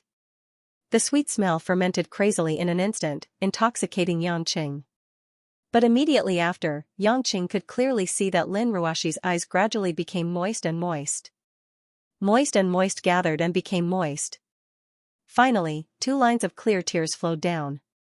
Because Lin Ruoxi kissed too hard, their cheeks were also tightly pressed together, not leaving a single gap. Yang Qing could feel that Lin Ruoxi's tears were actually boiling hot between their cheeks. After a long time, when Yang Qing had already forgotten the time and where he was, Lin Ruoxi slowly moved her flowery lips away. She was as serious as ever. She was as cold as ice as she quietly looked at Yang Qing. "I know it's hard for you, and I've suffered the same. When I racked my brains and abandoned my own life, I became a venomous scorpion that protected everything my grandmother left behind. However, that man never fulfilled his responsibilities as a father. He spent his days drinking and having fun outside. He contacted outsiders to bully me, humiliate me, and even beat me. I wanted to die. I wanted to die with him. I thought of all the ways to make him disappear or free me from this. Even when he was crazy, I didn't feel sorry for him. I even thought that he was crazy, and it was already too easy for him. But when you told me that he died in the madhouse, I despised myself and was sad. That night, I even prayed insanely that he wouldn't have a hard time in the other world. Lin Ruoshi pursed her lips and said with tears in her eyes, "It was you who gave me the chance to be myself, so I hope that you won't be like me in the past, waiting for that person to die and regret not going to see him when he was still alive. Although he was crazy, it doesn't matter if he doesn't know me, as long as I can go and see him, I won't be so sad. Even if you can't accept that person in your heart, in this world, a husband and wife can divorce, friends can meet and break up, colleagues can change. Only parents and children, in life and death." Yangcheng's eyes gradually became clear. Looking at the beautiful woman in front of him, Yangcheng's expression gradually calmed down. Immediately, Yangcheng smiled and muttered to himself, "No wonder the old man said that it's a good thing for a woman to read more." Lin Ruoshi didn't hear clearly what Yangcheng said. She blinked her big eyes in confusion, but she was confused. TSK. Suddenly, Yangcheng kissed Lin Ruoshi's left cheek with lightning speed. Lin Ruoshi exclaimed in surprise. Her left cheek felt like it was being sucked by a suction cup. "It's so tender, just like my lips." Yangcheng gasped in admiration. He smacked his lips and laughed out loud. He moved his body away from Lin Ruoshi and turned around to leave the study room. Lin Ruoshi was embarrassed, annoyed, and a little happy. Seeing that Yangcheng just left, she asked loudly with worry, "Where are you going?" Yangcheng waved his hand behind him, "Your husband, I'm going to make up for your regret." It didn't matter if it was a reunion or if they couldn't continue their relationship as mother and son, Yangcheng felt that Lin Ruoshi was right. If he didn't meet her at least once, he might never see that woman again in this life. Yangcheng couldn't deny the struggle in his heart. Since this was the case, he should do what he should do calmly instead of pretending to be cold and ignoring the Yang family. However, according to Yang Gongming, Guoshuahua had been grounded by Yang Pejuan, and the location was Yang Pejuan's military compound in Zhonghai. Let's not think about why Yang Pejuan stopped Guoshuahua from seeing him. Yangcheng didn't know the place, and it was not a place he could enter easily. The residence of the commander-in-chief of the military was definitely a national defense site with many checkpoints. Therefore, before leaving, Yangcheng asked the Sea Eagles to help him find the address of Yang Pejuan's military compound, and then send it to the navigation system in his car through the satellite. After driving for nearly an hour, Yangcheng finally arrived at the location marked on the navigation map. It was a suburb that was relatively close to the hilly area in the southwest of Zhonghai. As far as the eye could see, other than a few tall communication towers, there were endless hills. It was winter, and the mountains were yellow and withered. The vegetation was growing, and the field of vision was much wider. Yangcheng slowed down his driving speed and searched around carefully. He found a residential area guarded by soldiers. The whole area was a bungalow that was slightly antique in design, and the green and gray color looked simple and elegant. It was located at the foot of the mountain, and the surroundings seemed a bit barren. Outside the towering walls, there were several rows of military jeeps and some transport trucks. Yangcheng drove the car to the parking lot outside the compound. He got out of the car and looked at the buildings that occupied an area that was much larger than it looked from afar. Yangcheng guessed that there should be a lot of soldiers inside. Be it technical personnel or armed personnel, many of them should be working or on duty here. Otherwise, who would live in so many houses? Walking to the entrance of the courtyard, two valiant and high-spirited stone lions were placed on both sides of the vermilion gate. Behind two jade-green luohan pines were two soldiers in thick military uniforms. Seeing Yangcheng casually walk to the door, two soldiers expressionlessly stood in front of Yangcheng. "Stop, who are you?" A soldier with a square face shouted. Yangcheng smiled. "I'm looking for your commander, and I'm here to meet someone." "Is the bureau chief someone anyone can see?" "You can go in, but show me your pass," the soldier said solemnly. Yangcheng frowned. "Pass? How could he have such a thing? Did no one tell him?" "That old man Yang, he told me to take a look, but he didn't even give me a pass." "How am I supposed to go in? Should I climb over the wall?" "Climbing over the wall is equivalent to breaking in. Wouldn't I have to fight with the soldiers inside by force? Although I'm not afraid, it's not worth it to fly in a hail of bullets, right? Without a pass, no one can enter." Yangcheng curled his lips and thought for a long time. He reached into his pocket and took out a pack of cheap cigarettes that cost 2 yuan. He looked at it reluctantly and put it in front of the 2 soldiers with a smile. Bro, do me a favor and I'll let you smoke these 2 cigarettes, okay? The 2 soldiers looked at each other and saw the same message in each other's eyes. Is there something wrong with this guy's brain? Don't try to get close to us. We won't smoke these cigarettes, so don't even think about going in. The soldier said with a straight face, but he added in his heart. How dare you bribe me with cigarettes that cost a few cents each? Xianxia quickly put the 2 cigarettes back into his trouser pocket. He scratched his head and wanted to say something, but he saw that the 2 soldiers had impatiently put their hands on their rifles. Are you done? If you continue to mess around like this, we have the right to shoot you as a spy. The square-faced soldier threatened. Xianxia looked depressed. Do I really have to force my way in? Take down this group of people? I can't come here for nothing, right? At this moment, 2 black Audi A6s and an A8 sedan slowly stopped at the gate of the compound. Xianxia turned around and saw 7 or 8 men dressed in bodyguard-style suits. They very cautiously got down from the 2 A6s and surrounded the A8 on all 4 sides. Then, a tall and straight young man got down from the passenger seat and opened the rear door. A middle-aged man dressed in a gray jacket walked down from the car. Xianxia was stunned. He didn't expect that Premier Ning Guanyao and his son Ning Guodong, whom he had just met 2 days ago, would also come here. As soon as Ning Guanyao got off the car, he also saw Xianxia. He frowned slightly and seemed to have figured out who Xianxia was. Then he showed a gentle smile and walked to Xianxia under the protection of the bodyguards. He asked, Are you from Yulei International? Xianxia didn't expect Ning Guanyao to still remember him. It seemed that he cared about Yulei a lot. That day, Ning Guanyao and his son looked at Lin Ruashi with enthusiasm. It was still fresh in his memory. Premier has a good memory, Xianxia said casually. Ning Guodong didn't have much of an impression of Xianxia. But when he heard that he was from Yulei International, Ning Guodong immediately thought of that beautiful figure. He asked Xianxia, Are you here alone? Or is your General Lin here too? Ning Guodong didn't care why Xianxia came. He first thought of asking if Lin Ruashi was here. Xianxia was secretly unhappy, but he couldn't castrate him in front of everyone. He just said perfunctorily, What does my coming here have to do with our General Lin? Then why are you here? Ning Guodong finally realized that he asked the wrong question. Even if it was Lin Ruashi, she shouldn't have come to the outside of the military compound. Xianxia sighed, I want to go in to look for someone, but they won't let me in. Ning Guanyao looked at his son with a complicated expression. He sighed and said, Who are you looking for? I'm looking for Commander Yang Pejuan. To be exact, I'm looking for his wife. Xianxia said. Ning Guanyao was a little surprised, You know Commander Yang? Why are you looking for his wife? Anyway, it has something to do with my personal matters. Premier, why don't you do me a favor and ask them to let me in? Xianxia said with a smile. Ning Guodong saw that Xianxia wasn't nervous at all in front of his father and him. He even had a cheeky look on his face.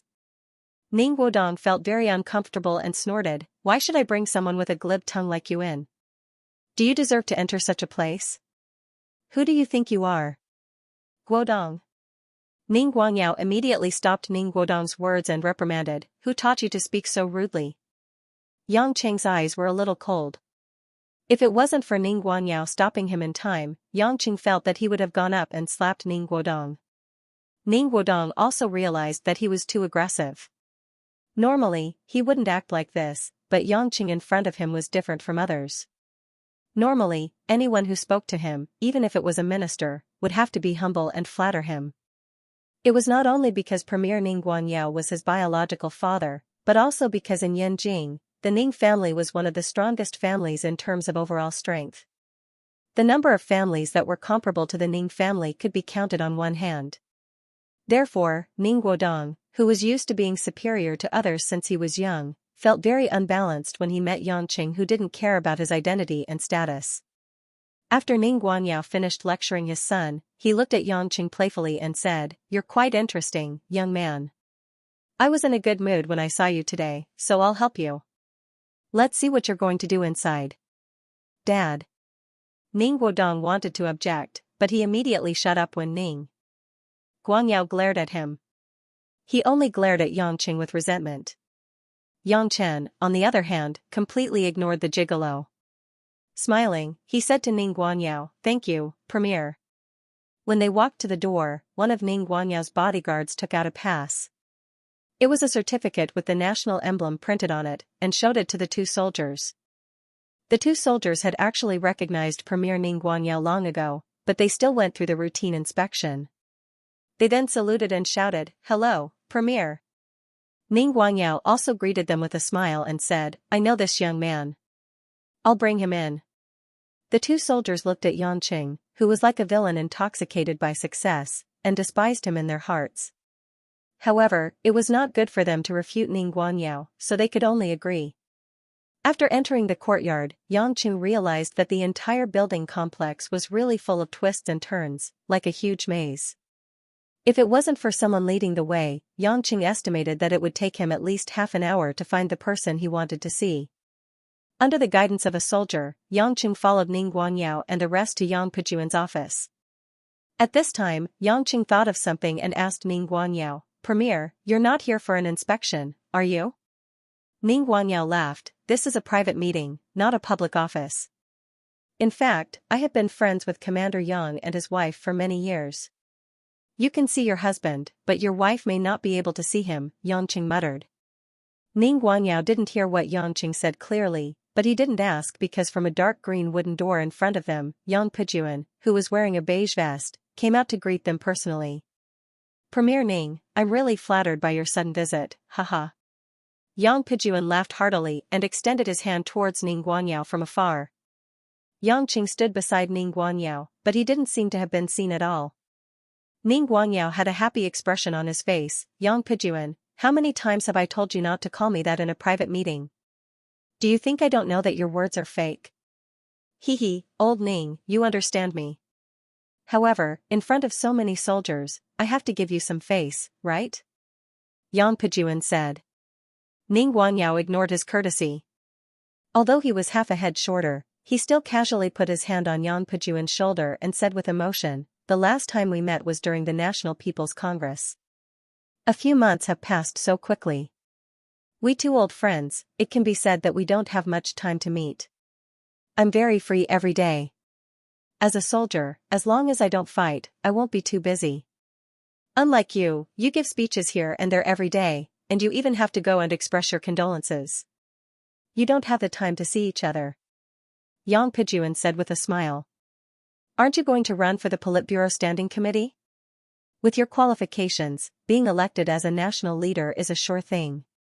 At that time, you might even be busier than me." "Haha. Then I'll take your words." The two middle-aged men stood in the aisle, one after another, talking to each other. Ning Guodong and a group of bodyguards stood behind Ning Guangyao. They didn't dare to make a sound when the two big shots were talking. Yangqing knew that Yang Pejuan was pretending not to know him, but he wasn't angry.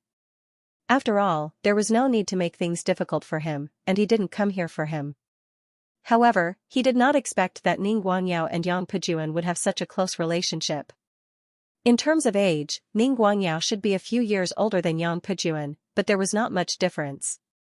After all, in that era, there was not a clear division of generations.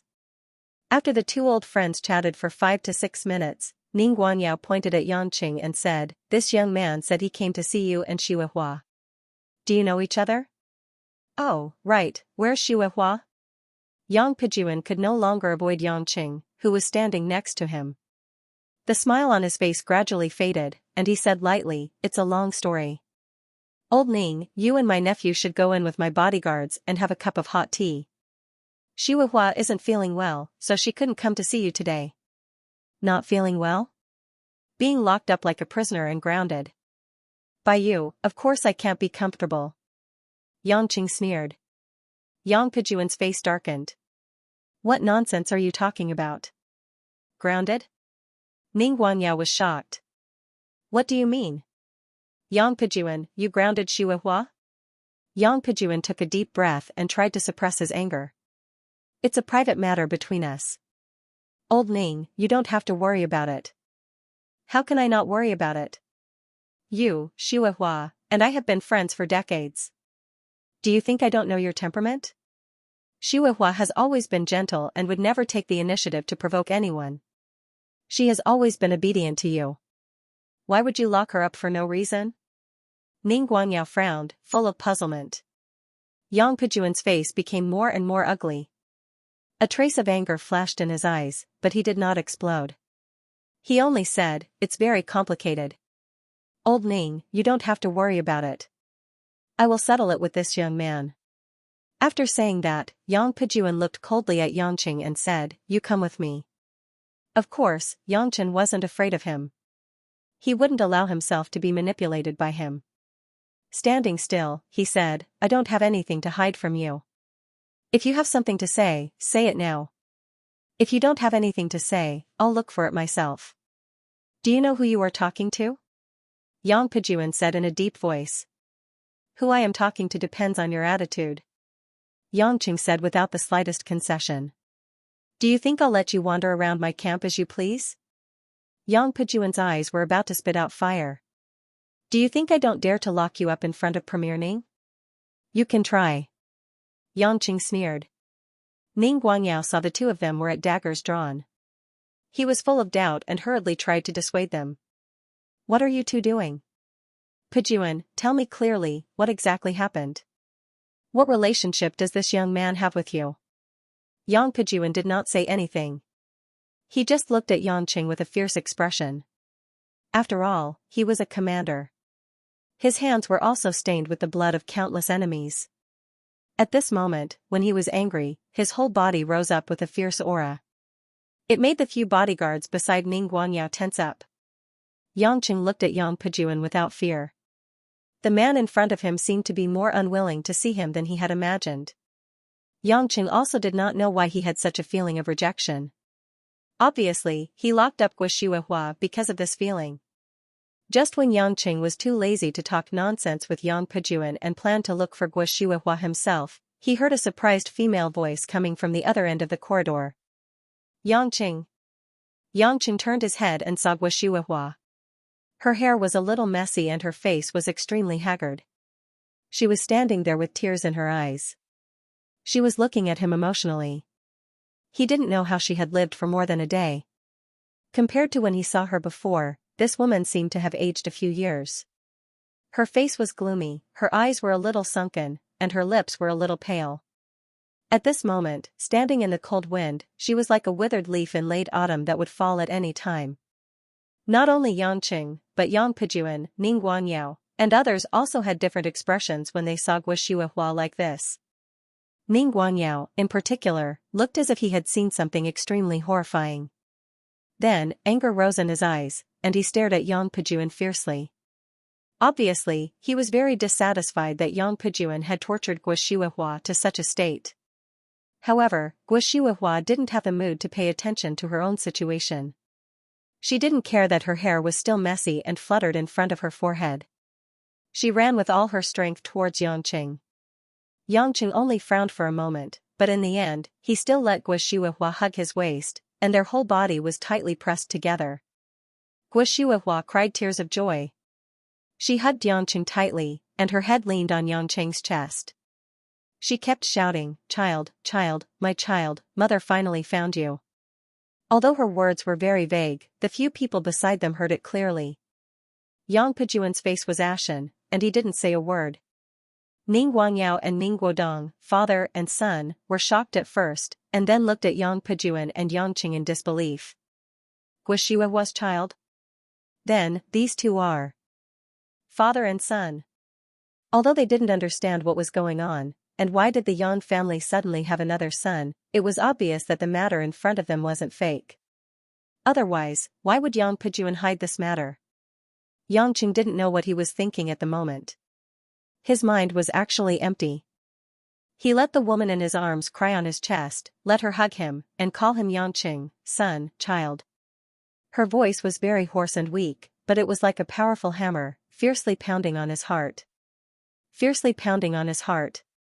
However, even if his heart was very painful, Yangqing felt very warm, as if something was gradually melting. This is something that I have never felt before. Yangqing thought in his heart. Guo Shihuahua's personal bodyguards, Little Wen and Little Li, also ran here. The two female soldiers' faces were red, and they were obviously ashamed of facing Yang Pejuan, and they couldn't lift their heads. Yang Pejuan glanced at the two women, who allowed you to let Madam out. Little Wen and Little Li looked at each other, but they didn't dare to speak. It was me.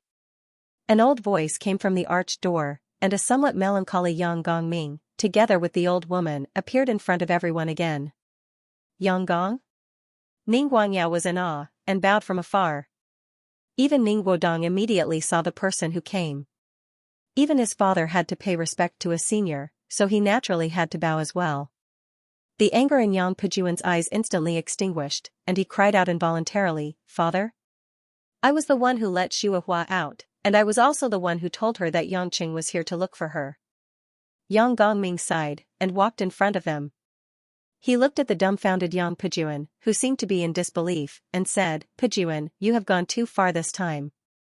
Shihuahua wants to see her biological son, how can you treat her like this?"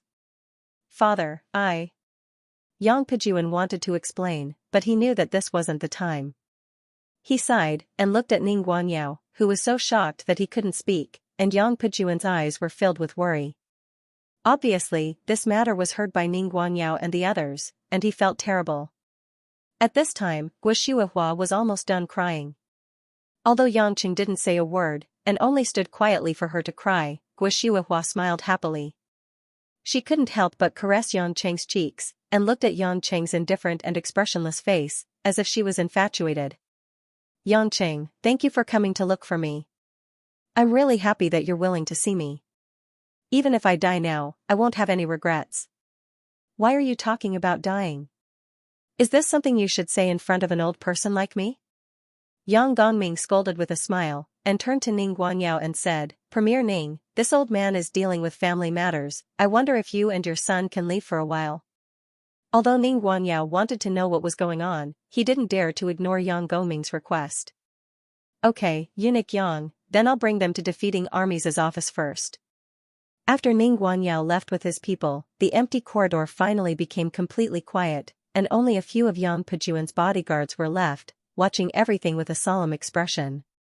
Yang Gongming looked at his son, who was full of worry, and then looked at Yangqing, who was expressionless, and said, "Yangqing, bring your mother to where you live." Yang Pejuan suddenly opened his eyes, and Guo Shihuahua also turned to look at her father-in-law in shock. Yangqing's eyes flashed with surprise. "Father, how can you let Shihuahua go with this kid?" Yang Pejuan questioned. "Are you going to continue to lock Shihuahua up like a prisoner?" Yang Gongming said unhappily, "Moreover, Shihuahua definitely wants to see Yangqing more." Guo Shihuahua looked at Yang Pejuan with disappointment and coldness in her eyes, and then looked at the hesitant Yangqing, and nodded softly, "As long as Yangqing is willing, of course I'm willing. If Yangqing doesn't want, I'll follow you back to Yanjing." "Why go back to Yanjing? You're so weak, you should rest well here in Jiangnan. The mansion in Yanjing doesn't lack a daughter-in-law like you. I still want to look around here for a few days." Yang Gongming said to Yangqing, "Yangqing, don't be so wishy-washy. Since you've made your choice, don't be wishy-washy. She's not someone else, she's your mother. She's your mother, who was so distressed just to see you." Yangqing's body trembled. Looking at Guo Shihuahua's gloomy and weak but happy smile in front of him, he sighed and nodded, "I know, I can bring her back. Anyway, there's everything in the room." "No." Yang Pejuan suddenly shouted with his eyebrows raised. He finally couldn't suppress his anger and shouted, "Father! Even if it's your decision, this time I have to go against it. I can tolerate them recognizing each other, and I can also tolerate you letting Shihuahua go back to Yanjing. But I can't tolerate letting Shihuahua live with this kid. What is this? Am I, the husband, going to die? Or am I inferior to this kid who has nothing to do with the Yang family for more than 20 years? Letting him go back to the Yang family is already a great sacrifice. Until now, he's always contradicting me. Why should I still accommodate him?" "Pejuan. Say no more. Father. I've made up my mind. Yang Pejuan's eyes showed a touch of determination. Suddenly, he pulled out a Type 54 pistol from the waist of one of his bodyguards and aimed straight at Yang Cheng's heart. Today, if you dare to take my woman away, I don't care if you have my blood flowing in your body.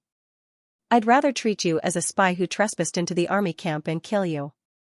Seeing that Yang Pejuan was really pointing a gun at Yang Cheng, Guo Shuihua was like an enraged female leopard, standing in front of Yang Cheng.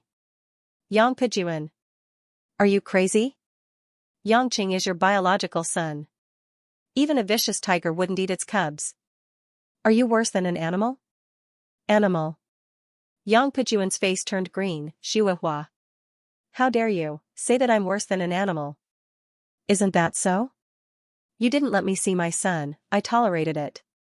You didn't let me go with my son, I tolerated it. But why did you point a gun at him? If you really want to shoot, then use the bullet to pierce my heart first. I already feel so guilty towards him that I can't repay him in this life. If I can accompany him on his journey, I can die without regrets. As she spoke, Guo Shuihua opened her arms and stared resolutely at Yang Pejuan. Yang Cheng looked at the woman in front of him, who opened her arms like a reed swaying in the wind, and his heart was in turmoil. In Yang Cheng's memory, there were people who had blocked bullets for him. Back in Hong Kong, Mo Chenni, who didn't know his strength, had sacrificed herself to block bullets for him. That was because of Mo Chenni's love for him, which had exploded after struggling repeatedly. In front of him, Guo Shuihua was also willing to be a bullet for him. She also didn't know his strength, but she did it without any hesitation, protecting him with her gun. What was that? The corner of Yang Cheng's mouth quietly spread into a smile, like a warm light in the deep winter night. Yang Gongming's face finally turned ugly, but he was so angry that he was panting. He couldn't stand still and staggered a few steps back. Fortunately, the old woman supported him nervously, so Yang Gongming didn't fall. The old man looked at his son who was aiming his gun at Guo Shuihua and Yang Cheng.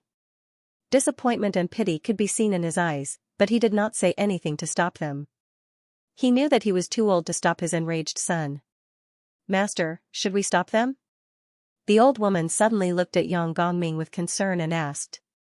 Yang Gongming's eyes flashed as he shook his head. No need.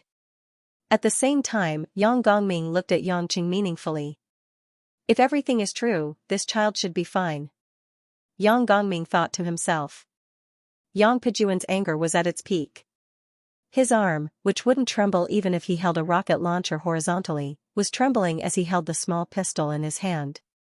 Yang Pejuan's eyes gradually turned red as he asked in a hoarse voice, Shuihua, after so many years of being husband and wife, is it no match for this kid who suddenly appeared out of nowhere? Don't you know that if you do this, all my previous efforts will be wasted? Our Yang family will suffer a great loss. You. Don't you know who I'm doing all this for? It's you, Yang Pejuan, who doesn't care about our relationship for so many years. I've had enough of your preaching. I just want to watch my child settle down and build a career, and watch my family reunite in happiness. But it's you who've been sabotaging and obstructing everything. As for who you're doing all this for, you know better than anyone else. Do you still have to say that you're doing all this for me after turning me into this? Guo Shuihua looked at Yang Gongming apologetically. Father-in-law, I've been running around for orphanages and foundations all these years. I don't have much time to take care of you. I'm very sorry. Thank you for agreeing to let me go with Yang Cheng. When I'm done with my duty as a mother, I'll definitely go to your side and serve you. After Guo Shuihua finished speaking, she turned around and pushed Yang Cheng's back. Yang Cheng, you walk in front. Mom will block your back. He won't dare to shoot you, don't worry. Listening to Guo Shuihua's words, Yang Cheng's heart was heavy and his emotions were inexplicably complicated. I don't need a woman to block bullets for me, whether it's my lover or my mother. After pondering for a long time, Yang Cheng pushed Guo Shuihua in front of him, exposing his back to Yang Pejuan's gun. Guo Shuihua was ecstatic. Yang Cheng, you called me mother? You accept me, right? Yang Cheng didn't reply. Instead, he held Guo Shuihua's shoulder from behind and supported her to walk back the way they came. Yangqing knew that at this time, Guo was completely relying on the spirit brought by her excitement. Otherwise, she would have fainted from weakness. Thinking about it, she didn't eat or drink for more than a day and suffered mental torture.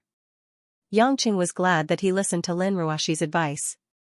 If he didn't come, this woman would probably be depressed and weak.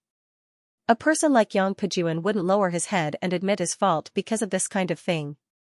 Later, go to my house and take a bath. Then, have a good lunch. You should be hungry. The house is quite big. You've seen it. Let Mother Wang arrange a room for you. You can rest in Anqing for a while. Yangqing said lightly. It was the first time that he was so close to his biological mother. Yangqing didn't know how to speak, so he could only try to be as calm and sincere as possible. Guo stretched out her hand to wipe the tears that couldn't be stopped. She smiled happily and said with a sobbing tone, "Well, I'll listen to you. I'll do whatever you say." Guo actually hoped that Yangqing would open his mouth to call her. But at this moment, she also knew that Yangqing was able to ignore the past and accept her. He even said such considerate words, which was already a great change in her impression of him. She couldn't expect Yangqing to immediately accept her mother, whom he hadn't seen for more than 20 years. It required too much emotional accumulation to improve their relationship. But she believed that as long as Yangqing was willing to see her, there would be a day when the two of them would become harmonious. Stop. You're leaving just like that? Do you really think that I don't dare to shoot?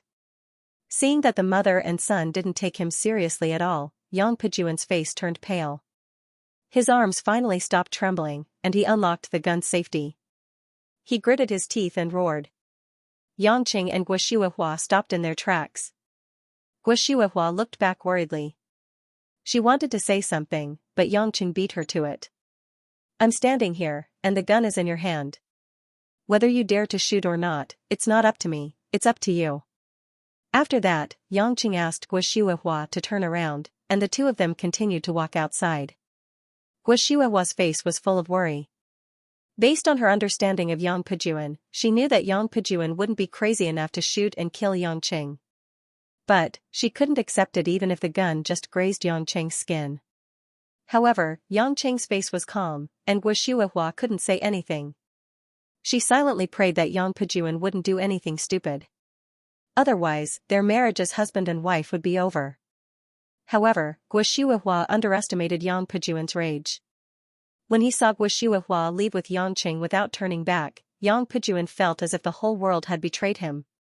The pain of hundreds of millions of ants biting at his heart made Yang Pejuan's eyes freeze. In his mind, all the love, tolerance, and sacrifice he had given to Guo in the past appeared. Looking at Guo's decision to leave, Yang Pejuan couldn't understand. Why? He was in a high position, and among the men of his age, how many could be compared to him? He had treated her so wholeheartedly, but she had actually spoken ill of him and wanted to separate from him for a young man who would affect his future and the prosperity of his family? Even if his blood flowed in that young man's body, he couldn't take away the woman he loved the most from him. Yang Pejuan's brain was no longer able to control his body rationally. The rage that was surging out of him pushed his finger to pull the trigger. Bang! The sound of a gunshot broke the silence in the corridor. Guo, who was walking, trembled. She was stunned at first, and then she felt a sharp pain in her heart. She was terrified. Yangqing. Guo hurriedly turned around. Her first thought was that Yangqing had been shot.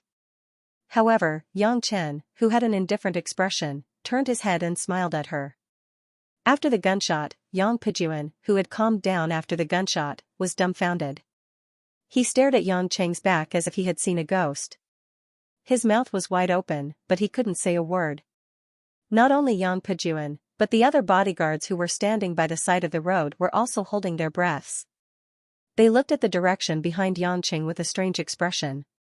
Yang Gongming and the old lady looked at each other and smiled. They nodded approvingly. Guo noticed that Yangqing seemed to be fine. Could it be that Yang Pejuan's shooting was inaccurate? How could it be? At such a close distance, he could probably hit a fly. When Wu Shuihua looked back in confusion, she finally understood why everyone was holding their breaths. About 3 feet behind Yang Chen, a golden bean-like particle was suspended in midair, as if it was fixed in midair, not moving an inch. Is that a bullet? The bullet that was shot at Yangqing? Wu Shuihua's mind was in a mess. She looked at Yangqing, then at Yang Pejuan, and then at the bullet. She was speechless. All of this was as bizarre as a sci-fi movie. But what was even more bizarre was that it wasn't over yet. She heard Yangqing sigh softly beside her ear, and the bullet that was suspended in midair turned into a golden straight line. Swoosh! Ding!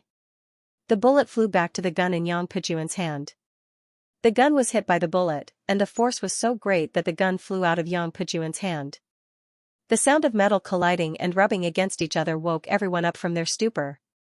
Everyone wondered if they had seen it wrong, but the gun on the ground told them that it was the truth. What is this? Is it a superpower?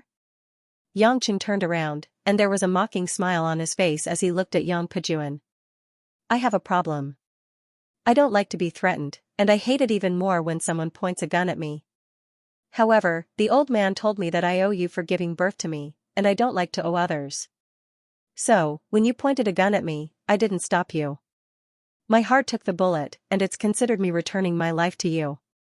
As for you not being able to kill me, it's not my problem, but your own ability. All in all, you have nothing to do with me now. Commander Yang, I suggest that you don't point a gun at me next time, and don't do anything or say anything that makes me uncomfortable. Otherwise, the bullet you shot would not have just knocked the gun out of your hand. Yangqing didn't care about Yang Pejuan's expression and feelings. He had finished what he wanted to say and do. He knew very well that if Yang Pejuan made a move again, he could kill him without hesitation. No one could stop him. Wu Shuihua couldn't recover from the shock immediately. She was supported by Yangqing, and they slowly walked out of the military camp. Her mind was filled with Yangqing's miraculous move just now. Yang Pejuan stood there in a daze, watching Yangqing take Wu Shuihua away. He didn't move anymore, and no one knew if he was scared or stunned. Pejuan, Yang Gongming walked in front of Yang Pejuan and sighed tiredly. Don't be in a daze anymore. Premier Ning and the others are still waiting. Go back to the office. The door to Yang Pejuan's office had already been closed from the outside. At this moment, in the entire room, there were only Yang Gongming, Yang Pejuan, Ning Guanyao, and the old woman who had always been inseparable from Yang Gongming. Even Ning Guanyao's biological son, Ning Guodong, did not have the right to listen to these people's conversation. Here. Yang Gongming sat on the chair that Yang Pejuan usually used to work, while Yang Pejuan and Ning Guanyao sat on the wooden chairs on either side. After pondering for a while, Yang Gongming said, Premier Ning, today is a family matter of our Yang family. I shouldn't have told you, but since you've already heard some of it, and the Ning family and our Yang family are friends, I'll tell you the whole story. Father. Yang Pejuan frowned. He didn't expect Yang Gongming to really confess the matter, and directly tell the current Premier Xianxia. Ning Guanyao saw Yang Pejuan's nervous face and immediately said, Elder Yang, originally, if you didn't mention it, I wouldn't have asked. But since Elder Yang wants to explain things clearly, then I promise I won't leak out what I saw and heard today.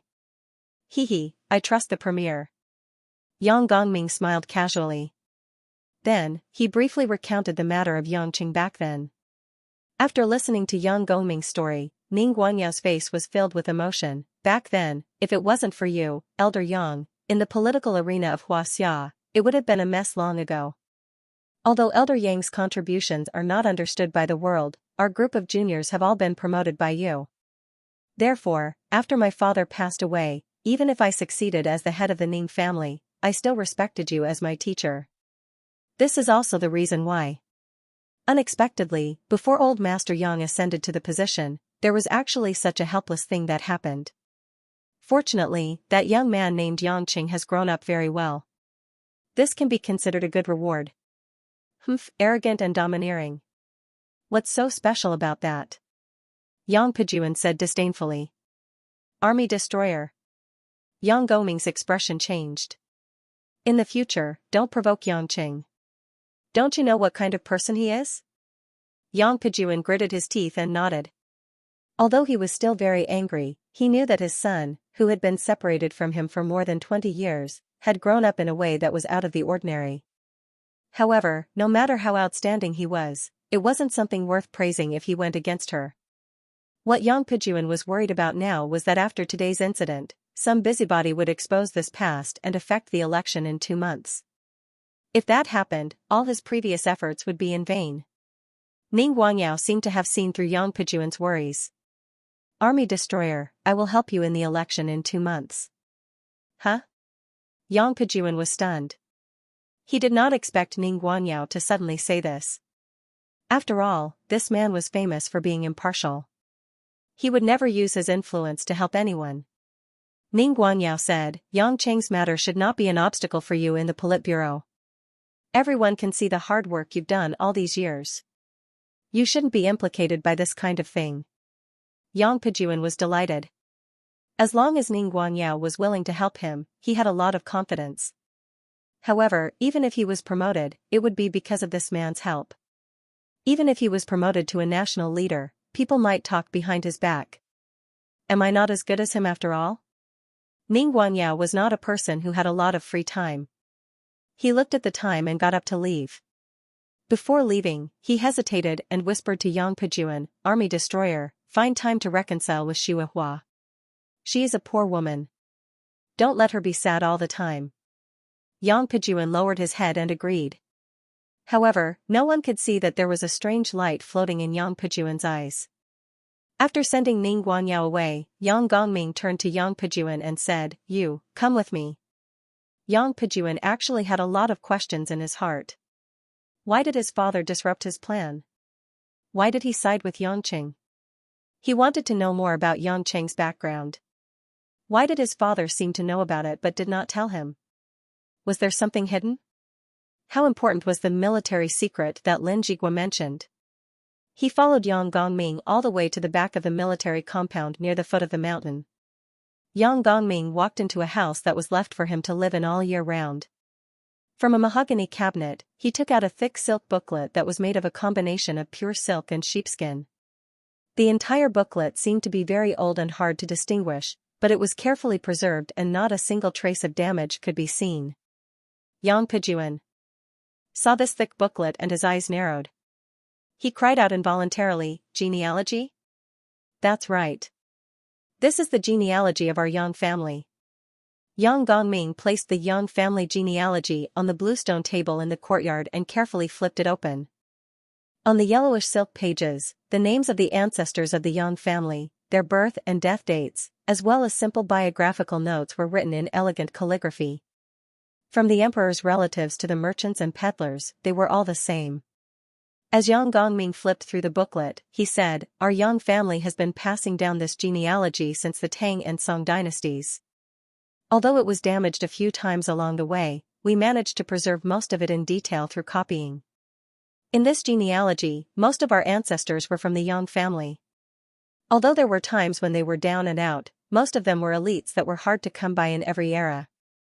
The Yang family had played an important role in almost every dynasty in the past hundreds of years of history.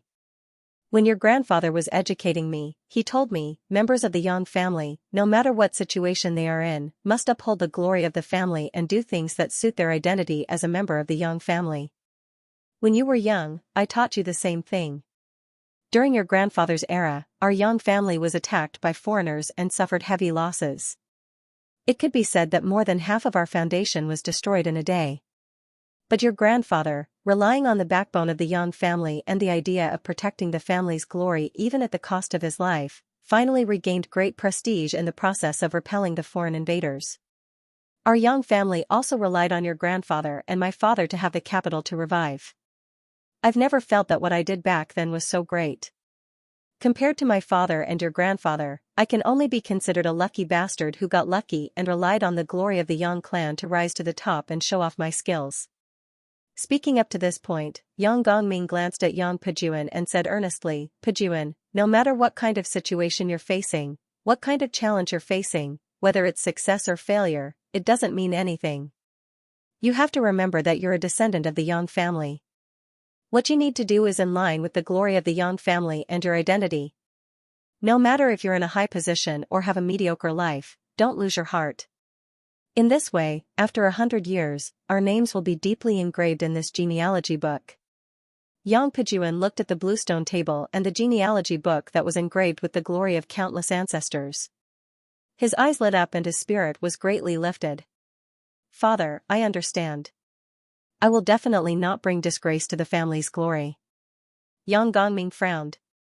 Seeing his son's somewhat fanatical expression, he asked again, do you really understand what the family's glory is? Yes, I understand.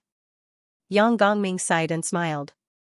Since you understand, you can go back to your work.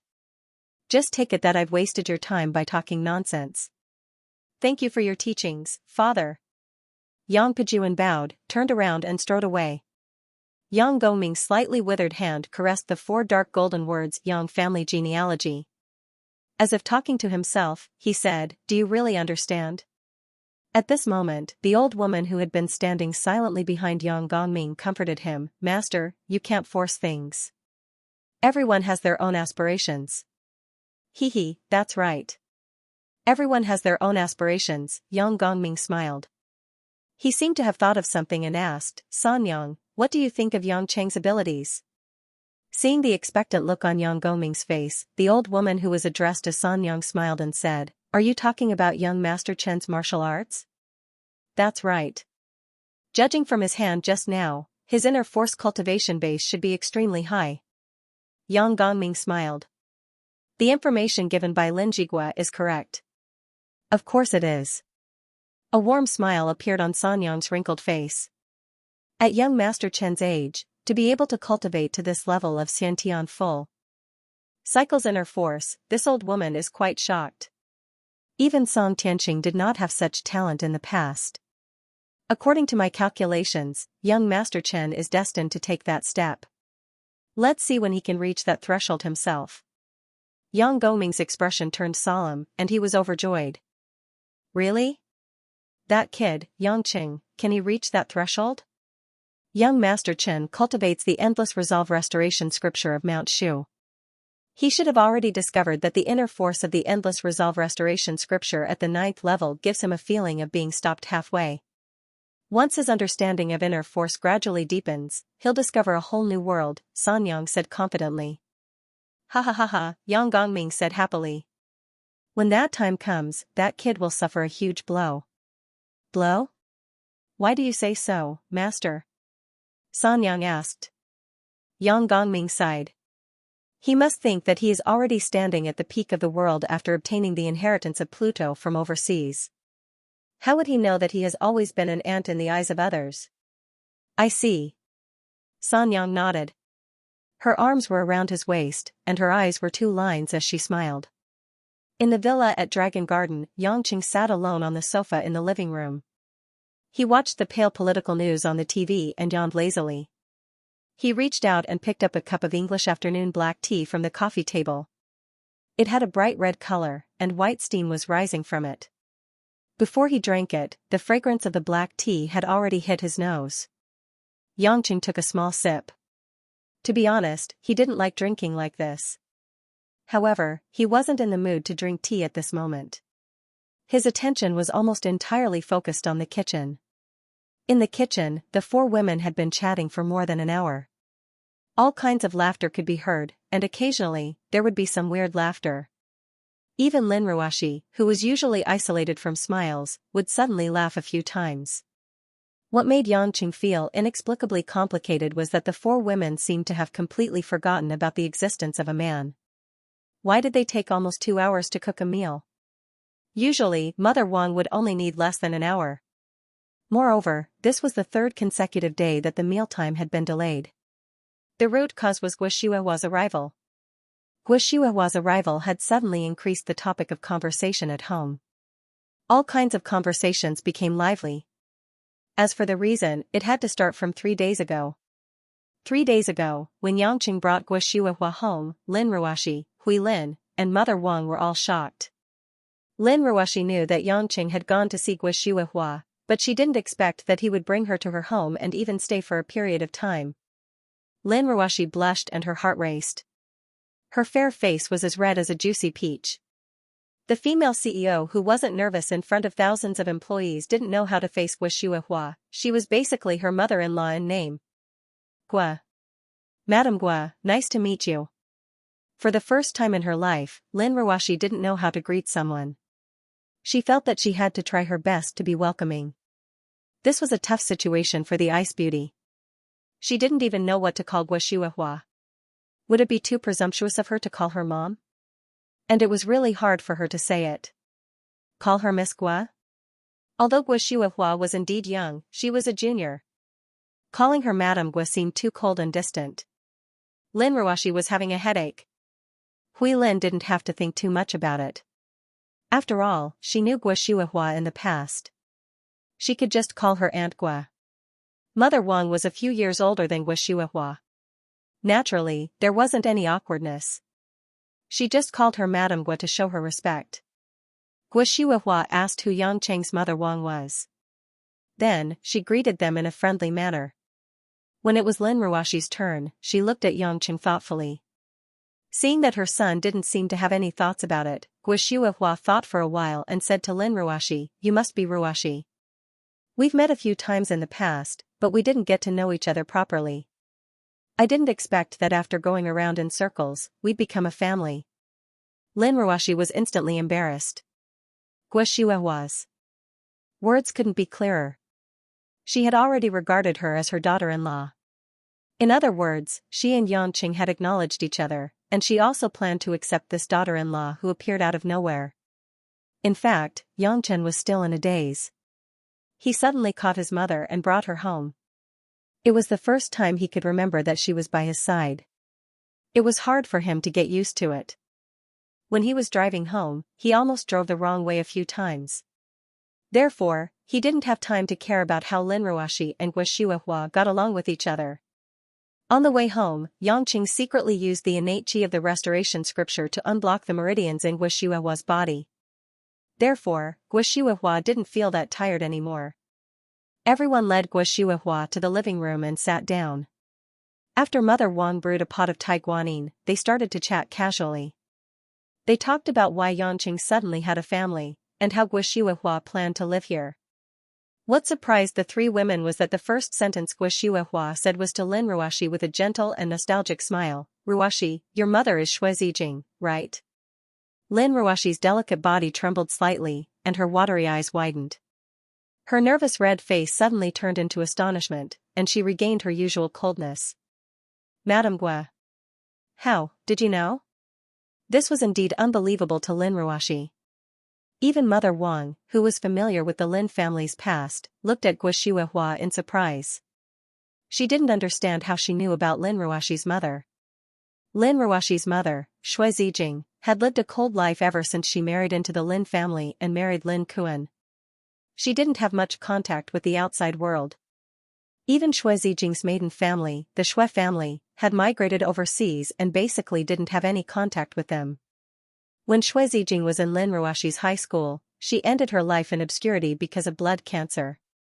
In fact, perhaps it was because her husband Lin Kuan was indulging in debauchery outside and didn't care much about the family. Shui Zijing's character was also cold, as if she didn't eat the food of the world.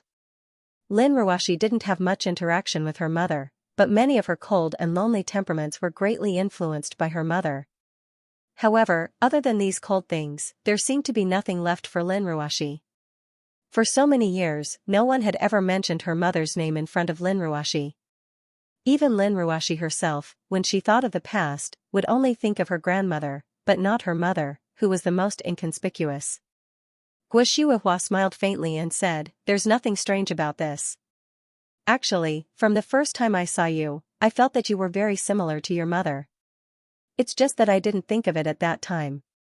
A while ago, I found out that you were the CEO of Linju Lei International, and then I confirmed that you were Zijing's daughter. Ruoshi, your mother, and I were actually good sisters who grew up together. We went to school together and went to university together." Lin Ruoshi was stunned for a moment. In her mind, her mother's cold and blurry figure appeared, and her eyes became slightly moist. "Is that so? My mother, she never mentioned it before. When young Madame was alive, she was very quiet, and indeed, she never mentioned you, Madame Gua. Mother Wang also said regretfully.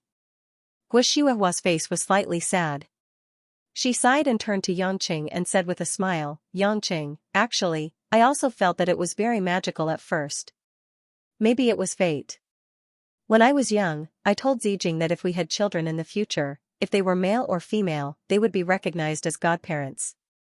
If they were different, then they would be married. At first, because we were useless and lost you, I thought that I would never have the chance to fulfill that promise. But unexpectedly, the heavens actually let you two children get married. Yangqing raised his eyes and looked at Lin Ruoxi, who seemed to have fallen into some kind of past. He said with a sigh, there's nothing strange about it. In the past, I even thought that I would never get married, and that I would spend the rest of my life alone. After listening to Yangqing's words, Lin Ruoxi came back to her senses. She looked at Yangqing with a complicated expression. Lin Ruoxi pursed her lips, but her dimples were beautiful. Obviously, the fate thing made her feel a little shy, but also a little sweet. After listening to Guo Shuihua's words, Hui Lin's expression became a little gloomy. She thought that Big Brother Yang and Big Sister were really fated. Then, Guo Shuihua continued to reminisce and said, 20 years ago, I married into the Yang family, and Zijing married Ruoxi's father. Because Beijing is far from Zhonghai, and I don't usually have the chance to come here, and with Zijing's temperament, our relationship became a lot more distant. A few years ago, I suddenly heard from my classmates that Zijing passed away due to illness, and I was sad for a long time. Madame Guo, can you tell me about my mother in the past? In my memory, my mother would always sit alone on the balcony, looking at the sky outside for the whole afternoon without saying a word. Lin Ruoxi stuttered and asked. She was a little embarrassed, and her pitiful appearance made others feel pity for her. Guo Shuihua smiled strangely and said, Ruoxi, in terms of closeness, your mother and I are sisters. It's a little stiff for you to call me Madame Guo. In terms of relationship, you and Yangqing are husband and wife, so you shouldn't call me Madame. However, if you still can't say it, you can call me that word. You can call me Aunt Guo like Hui Lin. I think that's fine too. At most, you can change the way you address me when you get used to it. Mother Wang hurriedly gave Lin Ruoxi a look. Obviously, Mother Wang hoped that Lin Ruoxi and Guo Shuihua's relationship could improve faster, so calling her mother Mom was the right thing to do. Unexpectedly, Lin Ruoxi acted as if she had been freed from a burden. She smiled and said, Aunt Guo. After that, Guo Shuihua talked a lot about the past of Lin Ruoxi's mother, Shui Zijing. There were many interesting stories, which often made the four women overjoyed. Lin Ruoxi also didn't expect that her mother didn't just live a lonely life. It had to be said that Guo Shuihua had traveled all over the world and opened so many orphanages. She had excellent social skills, so when she came to the house, there was always a lot of laughter. Yangqing actually felt a little strange. Since his mother and Lin Ruoxi's mother, Shui Zijing, were like sisters, why didn't his mother-in-law come to visit her grave after so many years? Moreover, even if she was very busy, she shouldn't have not seen her for so many years after getting married, right? However, these questions were secondary. Yangqing didn't bother to pay attention to these questions. He just hated that these women talked about the past and turned cooking into a meeting. Yangqing had already watched the afternoon news from the morning news. If this continued, he would have to watch the morning news again. Hey, are you done? I'm hungry. Yangqing finally couldn't help shouting. In the kitchen, Mother Wang's voice came, Don't worry, son-in-law. It's done. We'll bring it out now. After a while, the four women came out of the kitchen with bowls and chopsticks. After Guo Shuihua put down a plate of braised fish, she frowned and said to Yangqing with a smile, Yangqing, you are the only man in the house. Even if you don't eat, you can at least hold a plate, right? Why do you let Mother Wang and Ruoxi do all the housework? This was a mother teaching her son. Guo Shuihua also experienced a tortuous life, so she had a clear view. Although she was full of guilt for Yangqing and wanted to make up for the responsibility of a mother as much as possible, at the same time, she wouldn't think that everything should be obedient to Yangqing. No matter what Yangqing did, she would regard it as right. She hoped that she could make up for the responsibility of a mother and at the same time make Yangqing more competent to be the head of the family. At least, from the 3 days that she had been in this house, she could see some problems in this family. For example, the house, the car, everything here was Lin Ruashi's property. Her poor son was actually a pauper? Also, Yangqing and Lin Ruashi were sleeping in separate rooms. Although she couldn't be sure if they were husband and wife, she knew that they weren't the kind of young couple who clung to each other. For them to sleep in separate rooms at such a young age, Guo Shuihua believed that there was definitely something wrong between them. As for Lin Ruashi's temperament, Guo Shuihua could easily see that Lin Ruashi had a lot of dissatisfaction with Yangqing. Yangqing was mischievous, casual, and occasionally rude, absurd, and frivolous. He was definitely not the kind of person that a girl like Lin Ruashi would like. Even as a mother, Guo Shuihua couldn't stand it. Therefore, before she started to work on Lin Ruashi's side, Guo Shuihua felt that it was necessary for her son to slightly change some of his dishonorable habits. She also hoped that Yangqing could really straighten his back in front of Lin Ruashi. Although some of these understandings weren't very accurate, as parents, Guo Shuihua always wanted Yangqing to live a better life. After listening to Guo Shuihua's lecture, Yangqing touched the back of his head. He really didn't have the habit of doing housework. Since he moved into this house, Mother Wang had handled everything well, so he didn't think of doing housework. At this moment, when he listened to Guo Shuihua's lecture, he didn't get angry. Instead, he felt a strange warmth in his heart. He blushed, ran into the kitchen with a smile, and came out with the 2 hottest plates. Lin Ruashi didn't expect Yangqing to be so obedient to Guo Shuihua. This was what she always wanted Yangqing to do, but she didn't expect Yangqing to listen to her. She looked at Guo Shuihua, and Guo Shuihua happened to look at her daughter-in-law. The 2 women exchanged a look, and Guo Shuihua quietly blinked her eyes. Lin Ruashi hurriedly lowered her head, as if her thoughts were seen through. She felt embarrassed, but a faint smile hung on the corner of her mouth. During lunch, Yangqing realized that he didn't bring out his usual big soup bowl. He had a big appetite and liked to eat in a big bowl, so he always asked Mother Wang to bring out a different bowl. Mother Wang noticed that Yangqing was looking for something and smiled. "Young master, Madame Guo said that you're not allowed to use that soup bowl to eat in the future." "Ah? Why?" Yangqing looked at Guo Shuihua. "Isn't my mother being too controlling?" Guo Shuihua cleared her throat and said, "Although we're at home, you always eat so fast, as if someone is fighting with you for your food. Also, you're making so much noise. You're comfortable eating like this, but girls like Ruashi and Hui Lin won't like watching someone eat like this. They didn't say anything before because they were lenient to you. You should think about them." Yangqing put on a bitter face and asked Hui Lin, "Tell me the truth. Does the way I eat affect your appetite?" Hui Lin was an honest person and she wouldn't lie. She stammered for a while and said softly, "Actually, it's not a big problem. When I see Brother Yang eating, I still feel that it's delicious. It's just that I haven't eaten yet, but when I see Brother Yang eating, I feel full." Yangqing was embarrassed. He didn't notice that he had such a side to him. He looked at Lin Ruashi, who had a "don't ask me" expression on her face. He didn't have to think about it to know that he didn't look good when eating. "Then, can I get a bigger bowl? This bowl is too small, I can finish it in 2 mouthfuls." Yangqing held the palm-sized bowl in his hand and said to Guo Shuihua gloomily. Guo Shuihua shook her head firmly and said seriously, "No, if you don't have enough, you can get more. Everyone uses this kind of bowl. Although you're the only man in the family, you can't be special. Son-in-law, I'll help you scoop it up." "A few more times is enough," Mother Wang said with a smile. "Mother Wang, don't spoil him. How can an elder serve him when he's having a meal?" Guo Shuihua immediately stopped her.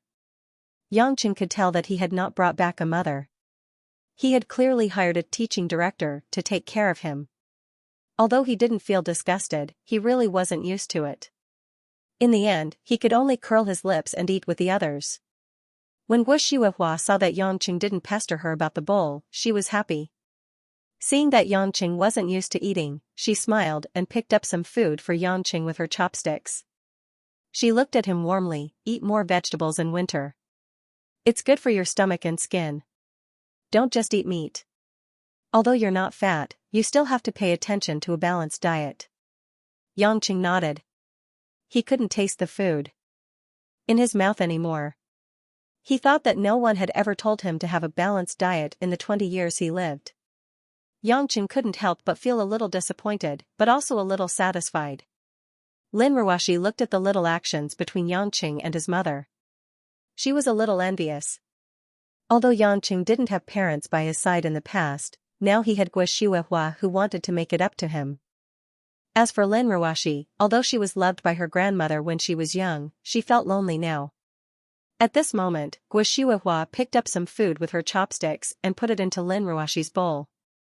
She looked at Lin Ruoxi meaningfully and smiled. I have no choice. I can't mistreat my daughter-in-law even if I'm good to my son, Guo said half-jokingly. Mother Wang and Hui Lin nodded in agreement. On the other hand, Lin Ruoxi blushed and wanted to find a hole to hide in. How could his little thoughts be seen through all the time? Yangqing enjoyed watching Lin Ruoxi's shy look. Ever since his mother came, Lin Ruoxi seemed to be more affectionate. He didn't know if it was to please her mother-in-law or because she really liked spending time with Guo. It was a good thing that Lin Ruoxi was gradually becoming more humane. After dinner, Yangqing helped carry the plates into the kitchen under Guo's supervision. Fortunately, Guo couldn't bear to wash the plates like a son, so Yangqing was spared. As it was almost New Year's Eve, the Lunar New Year, the family felt that they needed to buy some New Year's necessities. Although they didn't lack food, drinks, and necessities, and no one dared to visit Lin Ruoxi for New Year's, except for the clowns, Tang Tang and Yuanyi, there were still some things that needed to be bought. For example, fireworks. In the past, after old CEO Lin passed away, Lin Ruoxi and Mother Wang celebrated the Lunar New Year together, so they didn't care about these things. But this year, not only did Lin Ruoxi get married, but also her younger sister, Hui Lin, and her mother-in-law, Guo were added to the family. Of course, they had to celebrate. Therefore, after dinner, Yangqing was arranged to go out to buy fireworks. However, Guo was afraid that Yangqing was too playful and wouldn't choose fireworks properly. So she asked Hui Lin, who was looking forward to buying fireworks, to go with him. Lin Ruoxi watched Yangqing drive Hui Lin away to buy fireworks, and her heart was full of emotions. At this time last year, the house was deserted, and there were only 2 women, Wang Ma and herself. Although her family was rich, it couldn't fill the loneliness and coldness in her heart. But after a year, she could actually feel incomparably full and warm. It must be because of that man's arrival that everything changed. Lin Ruoxi thought silently, and the corners of her mouth couldn't help but curl into a smile. Ruoxi, why are you smiling so attentively? Guo stood behind Lin Ruoxi and looked at her mischievously. Lin Ruoxi was shocked. She turned around and saw who it was. She patted her chest and pouted, Aunt Guo, you scared me. How could I bear to scare you? If I scared you, my precious son that I finally found would dump me, Guo said, pretending to be sad. Lin Ruoxi knew that Guo was teasing her again, so she pretended not to hear anything. Guo felt that her daughter-in-law sometimes didn't give her face, but when she thought about how Lin Ruoxi was colder and stiffer with Yangqing, she was more satisfied. Sighing, Guo said, Ruoxi, are you free now? Yes, I'm free these few days until Chinese New Year, Lin Ruoxi said. Then come upstairs, I'll show you something, Guo said. Lin Ruoxi didn't ask what Guo wanted to show her, and obediently followed her upstairs and entered Guo's room. Guo's room was specially prepared by Mother Wang, and the furniture and bedding were already prepared. Lin Ruoxi was the type of person who couldn't finish spending money, so even if no one used the furniture in the house, it was still bought neatly, which made it convenient to move in. At this moment, Guo walked to her bedside table, bent down, and picked up a small handmade bamboo basket, and brought it to Lin Ruoxi. This is... Lin Ruoxi blinked, she didn't expect that she would be shown these things. It's knitted wool, Guo smiled, holding Ruoxi's hand with one hand, and sat on the edge of the bed. She took out a light gray scarf that was about 1/3 knitted, stroked the cashmere, and said with satisfaction, this is the scarf I planned to knit for Yangqing. Unfortunately, I only know how to knit simple ones, and I'm not familiar with them, so I asked Mother Wang to buy it for me. I saw that Yangqing didn't wear much on such a cold day, so I thought of this. Although I know that he's different from ordinary people, and he shouldn't be afraid of the cold, I couldn't help but knit a scarf for him. However, I can't help but want to knit a scarf for him. It's not because I want to keep him warm, but because I want to redeem myself. Lin Ruoshi quietly listened to Guo Shihuahua's narration, looked at the large amount of wool left in the bamboo basket, and then looked at the scarf that was half knitted. It seemed that Guo Shihuahua had been rushing for the past 3 days. Ruoshi, after I finish knitting this scarf, can you promise me to give this scarf to Yangqing on my behalf and help him wear it? Lin Ruoshi was stunned. She didn't understand why Guo Shihuahua suddenly made such a request. Don't think it's strange. When the time comes, just say that you knitted it, Guo Shihuahua said with a smile. But, this isn't me. He won't believe you either. Guo Shihuahua couldn't help but shake her head and said, silly child, of course, Yangqing won't believe that you knitted it, he definitely knows that I knitted it for him. But, if I hand it to you, and you pass it to him, he will be more willing to accept it. Moreover, I also hope that, as Yangqing's wife, you can put this scarf on him. After some doubt flashed across Lin Ruoshi's eyes, she gradually came to a realization. Not only did Guo Shihuahua want Yangqing to know how much she loved him, she also wanted Lin Ruoshi to know that she was only Yangqing's mother, and the person who would truly accompany Yangqing in the future would be her, his wife. It went without saying that she had put in a lot of effort. Ruoshi, although I don't know the specific reason, I know that there's a gap between you and Yangqing. I won't force you to accept everything about Yangqing. In my eyes, he's my son, but you're Zijing's daughter. To me, you're like my own child. I won't be an evil mother-in-law and force you to do this or that. I just hope that you can fulfill this small request of mine, okay? Lin Ruoshi's heart had already softened, and she nodded. Guo Shihuahua smiled. Good girl, do you want to learn how to knit? Although I only know the basics, I can still teach you a lot. Can I learn too? Lin Ruoshi suddenly felt a little tempted. After all, she was still a young girl, and a particularly traditional one. She just didn't have the opportunity to learn about needlework.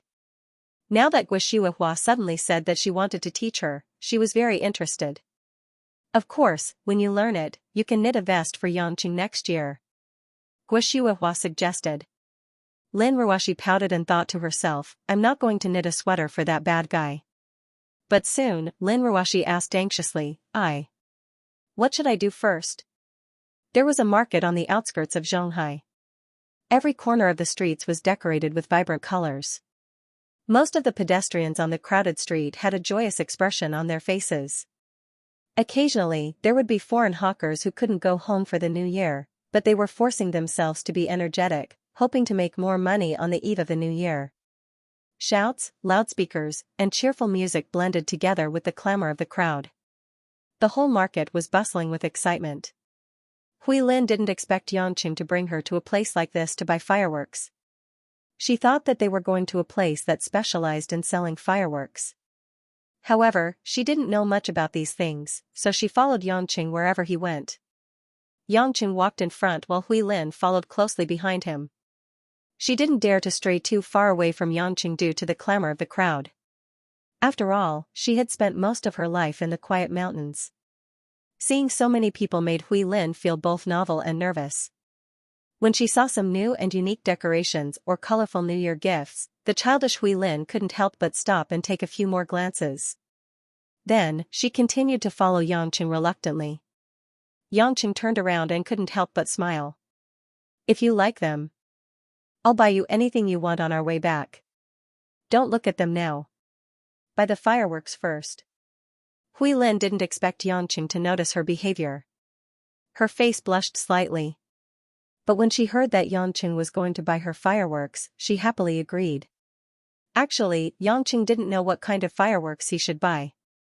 There was only a female dormitory in his house.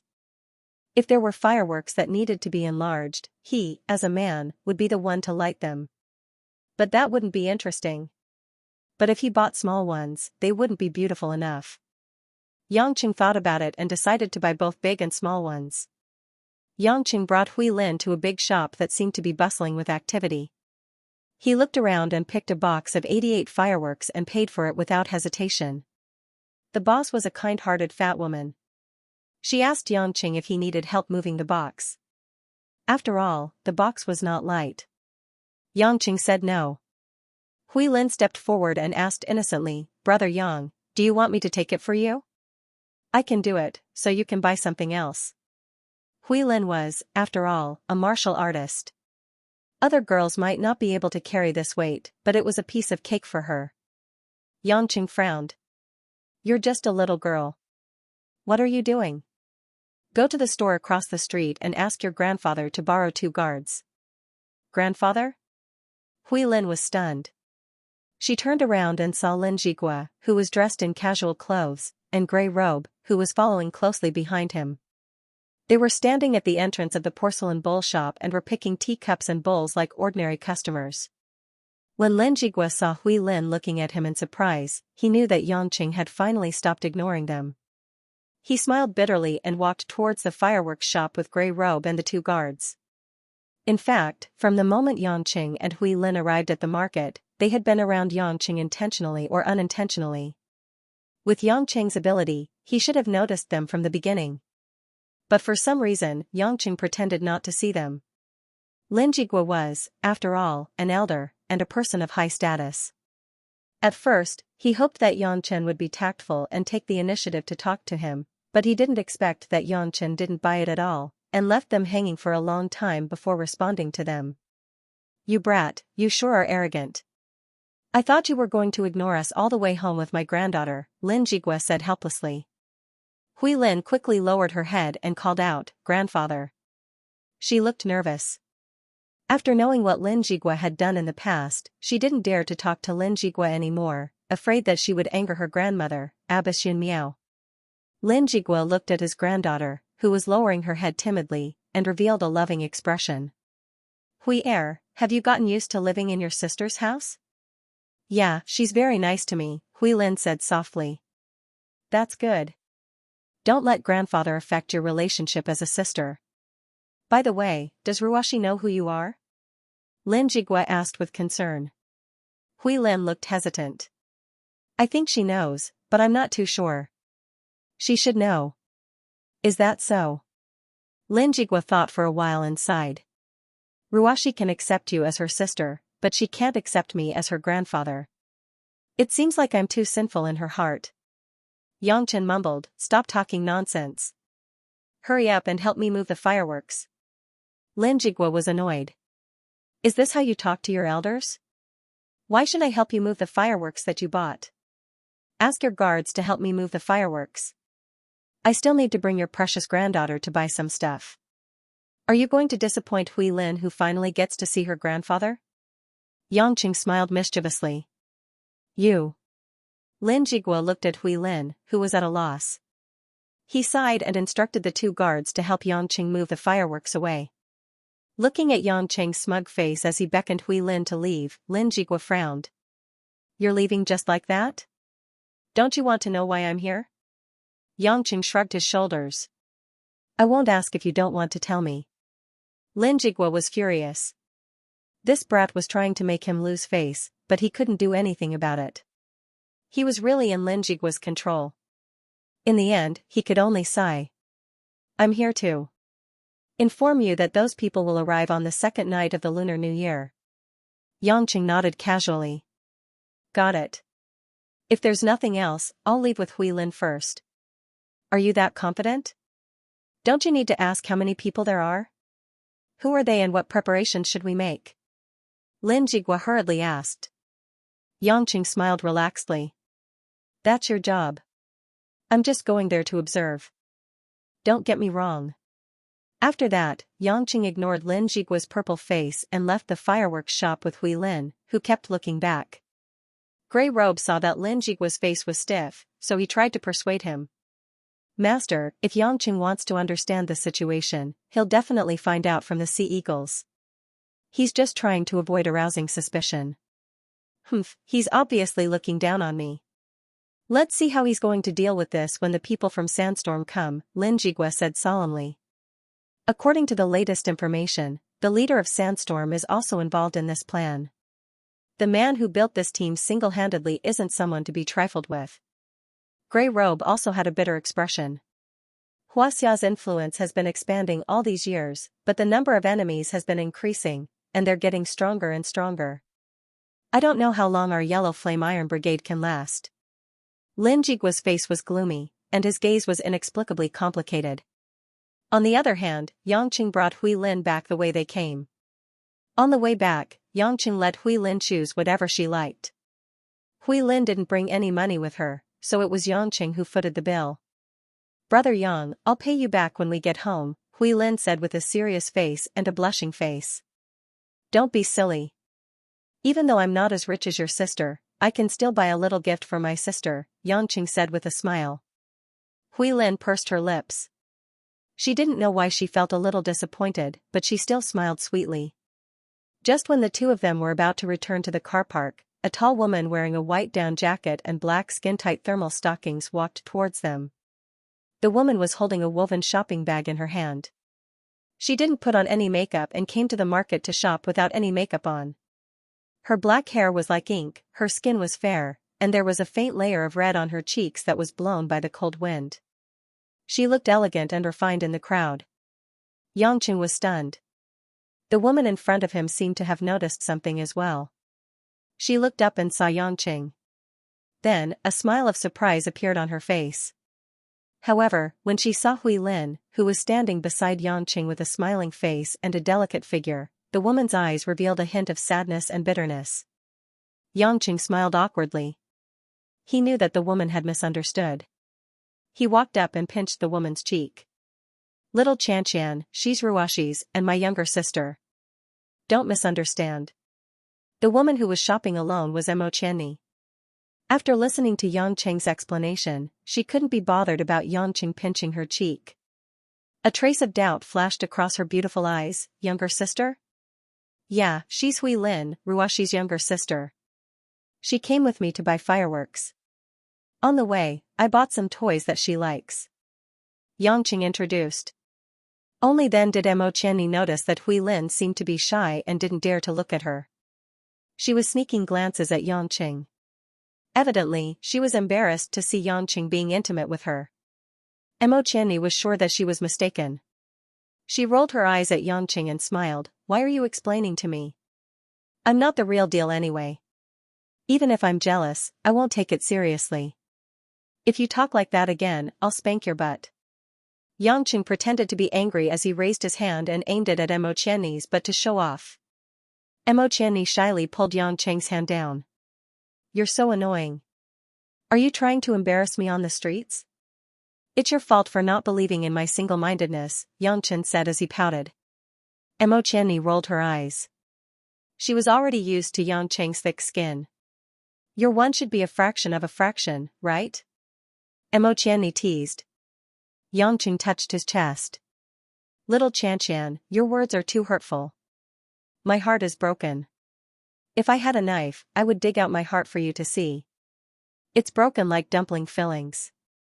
Mo Qianni raised her eyebrows and hit Yangqing's chest with one hand. "You're so annoying. It's the new year, and I'm here to buy dumpling skins to make dumplings. Why do you have to make dumplings sound so disgusting?" Yangqing chuckled. "So little Xianxian, you're here to buy dumpling wrappers. You know how to make dumplings? Can I have something to eat? I want to eat your dumplings." "Humph, aren't you helping your family buy New Year's goods? How would you have the time to eat the dumplings I made?" Mo Qianni pouted. "There are still 2 more days until the Chinese New Year. I will go to your place tonight and eat dumplings first. It seems that we really don't make dumplings at home," Yangqing said with a smile. Mo Qianni stuttered and asked, Are you really here to eat?" "Of course." Yangqing nodded.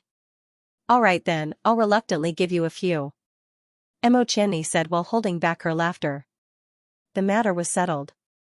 The two of them knew that this was just an excuse to finish the meal together, but neither of them pointed it out. Hui Lin saw the intimate interaction between Yangqing and Mo Qianni, and then saw Mo Qianni's blushing face. Her heart felt a little gloomy. It seemed that Big Brother Yang had quite a few female confidants, but he only treated her as his younger sister. From the fact that Yangqing didn't mind being intimate with other women in front of her, It could be seen that Yangqing didn't consider whether she would be jealous or not. However, Huilin wouldn't tell anyone about this when she got home. To her, it was more important than anything else that her family could live in harmony with each other. On the way home, Yangqing didn't notice the complicated expression on Huilin's face. He was thinking about another woman. The sight of Mo Qianni buying New Year's goods at the market alone made his heart ache. A single woman spending New Year's alone in a foreign place. On the eve of the reunion of thousands of families, eating a table full of dishes that she made alone, even if she was eating hot dumplings, her heart would still feel cold. Fireworks were gorgeous and fiery in the eyes of ordinary people, but in Mo Qianni's eyes, they were probably just lonely plum blossoms in winter. However, Yangqing couldn't express his pity for Mo Qianni directly. So, he chose to say that he wanted to eat the dumplings she made and accompany her to celebrate New Year's with her. Mo Qianni was a proud person. She wouldn't agree to come to Lin Ruoxi's house to celebrate New Year's with her as a friend. So, after knowing Yangqing's true intention, she didn't reject him. Instead, she accepted Yangqing's affection with satisfaction. If Mo Qianni was like this, what about Xianxia, who also didn't have a family? Yangqing thought of that silly woman who only needed 10 seconds occasionally. He felt that he was a jerk. He thought that after accompanying Mo Qianni, he should also accompany Xianxia for New Year's Eve dinner. Lu Mingyu, on the other hand, had her own family. Although she would feel a little regretful, she wouldn't feel too lonely. As for Anqin, that crazy and jumpy vixen, she probably wouldn't feel melancholy. Moreover, although Zaihuan wasn't much, he was still her father's man. Now that the An family status in Zhonghai was rising and had replaced the Lu family, their relatives and friends would naturally curry favor with the rich and powerful. A large number of people would probably come over to celebrate New Year's. Anqin would definitely be annoyed to no end. Thinking of this, that pure and innocent little face suddenly flashed across Yangqing's mind. He wondered how Xianxia was planning to celebrate New Year's. There were only 2 days left. There seemed to be a lot of things that he had to do. Yangqing was distressed, but he felt warm as he thought about it. After reaching home, Yangqing put the fireworks in the underground garage. He would save them for New Year's Eve. He went up to the living room and couldn't find Lin Ruoxi. He went upstairs to the study and knocked on the door. Yang Chen's hearing was extremely good. After he knocked on the door, he could hear the sounds of things being hurriedly placed and drawers being pulled. He frowned. What is Lin Ruoxi trying to hide? After the door opened, Lin Ruoxi's expression was a little unnatural, but she still asked coldly, "What's the matter?" Yangqing pretended that he didn't know anything. "Oh, I was just thinking that Xianxia was alone during New Year's. I don't know how she's doing. Do you want to go see her with me?" Lin Ruoxi's expression warmed up. There was a trace of gentleness in her eyes. She suddenly felt that Xianxia was more pleasing to the eye. "Yes, we should go and see her. I told Antigua that I'm going to the orphanage tomorrow. Do you want to go see Xianxia tonight?" This. Yangqing touched the back of his head in embarrassment. "I promised someone to go out for dinner tonight." Lin Ruoxi saw Yang Chen's somewhat strange smile, and immediately thought that it should be a date with a certain woman. Immediately, the trace of gentleness in her gaze disappeared. "Then let's do it tomorrow." "Don't tell me you have a date every day?" "Of course not," Yangqing said seriously. "If there's nothing else, I'm closing the door," Lin Ruoxi said. She didn't wait for Yangqing's reply and directly closed the study door with a bang. Yangqing was stunned at the door with a helpless look on his face. After closing the door, Lin Ruoxi stomped her feet angrily. She walked to her desk and opened a big drawer. There were some wool and knitting needles in it. There was a loose piece of wool the size of a palm knitting cloth. Lin Ruoxi picked up the product that she had been fiddling with for 2 hours. She stared at it blankly for a while and faintly sighed. Yangqing, who returned to his room, didn't know that he had seriously damaged Lin Ruoxi's confidence in learning knitting. At this moment, he was calling Anqin. If one were to say which woman was the most clingy around him, it would definitely be Anqin, but if one were to say who was the most carefree, it would also be Anqin. After returning from Hokkaido, Anqin had never contacted Yangqing again. That woman was someone who loved you to death, and if she ignored you, she would simply ignore you. Yangqing used to like this kind of personality a lot.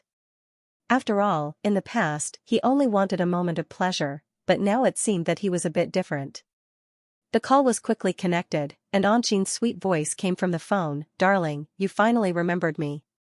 "Hey, little demoness, I don't think you called me either," Yangqing said gloomily. Anqing chuckled. "Who told you to always play the role of a handsome knight?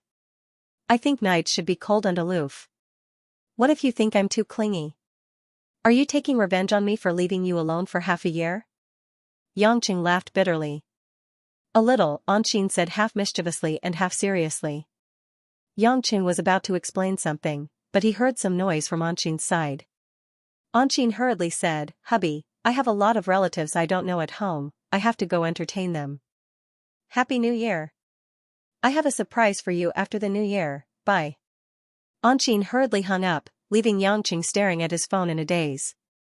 Not to mention what the surprise was, the next time they met, he would spank her first. After calming himself down, Yangqing dialed Lu Mingyu's number again. After a while, Lu Mingyu picked up the phone, but her tone was a little hurried as she directly asked, "What's the matter?" "I'm cooking, hurry up and say it." Yangqing's tone choked. Just as he was about to speak, he heard a woman's voice, "Mingyu, the dishes are going to be burnt, why are you calling?" "Ah, got it, Mom." Beep. Yangchen was dumbfounded. He didn't even get to say a single word before he was killed. Yangqing didn't know whether to laugh or cry, so he didn't call again. He could just go to Chengwei's place directly. What if Chengwei was holding some year-end celebration with her subordinates and he was hung up on again? Wouldn't he be crying? After changing into clean clothes, Yangqing saw that it was almost time, so he went downstairs to tell Guo Shuihua and Mother Wang that he was going out for dinner. When he came downstairs, Lin Ruoshi and Hui Lin were watching more than 100 episodes of a Korean family drama. Seeing that Mother Wang was marinating something, Yangqing went up and said, "Mother Wang, I'm going out for dinner, you don't need to prepare my share." Before Mother Wang could answer, Guo Shuihua came downstairs and asked curiously, "It's the New Year, why are you going out for dinner? Is it a colleague?" Yangqing hesitated for a while. "Yes, and no. Anyway, it's a very important person, and I'm going to have dinner with her in advance." Before Guo Shuihua asked curiously, Lin Ruoshi, who was sitting on the sofa, said expressionlessly, "Aunt Guo, don't ask him. If he thinks it's important, just let him go." Guo Shuihua looked at Lin Ruoshi in confusion, and then looked at Yangqing, who was walking out of the door awkwardly, and pondered. Half an hour later, Yangqing arrived at Mo Qianni's apartment and realized that the door wasn't locked. Apparently, she was waiting for him. Yangqing gently opened the door and walked in. The smell of sesame oil and coriander assaulted his nostrils.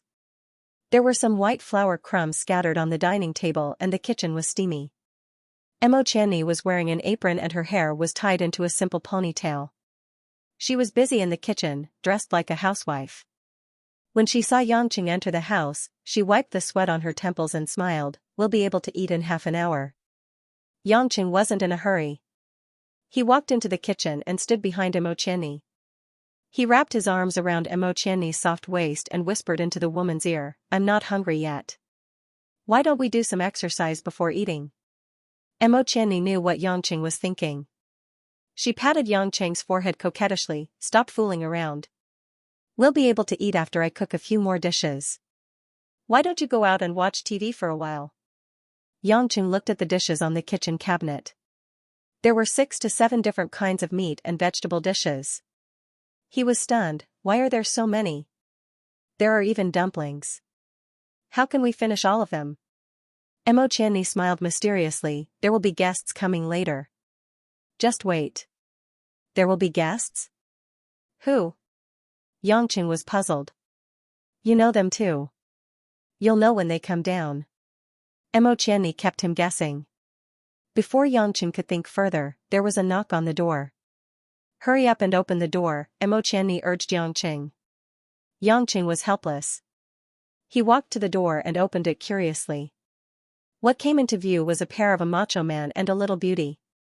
Yangqing blinked to make sure he didn't see wrongly and asked, "Why are you guys here?" "Brother Yang, long time no see," Yi Zi said with a smile.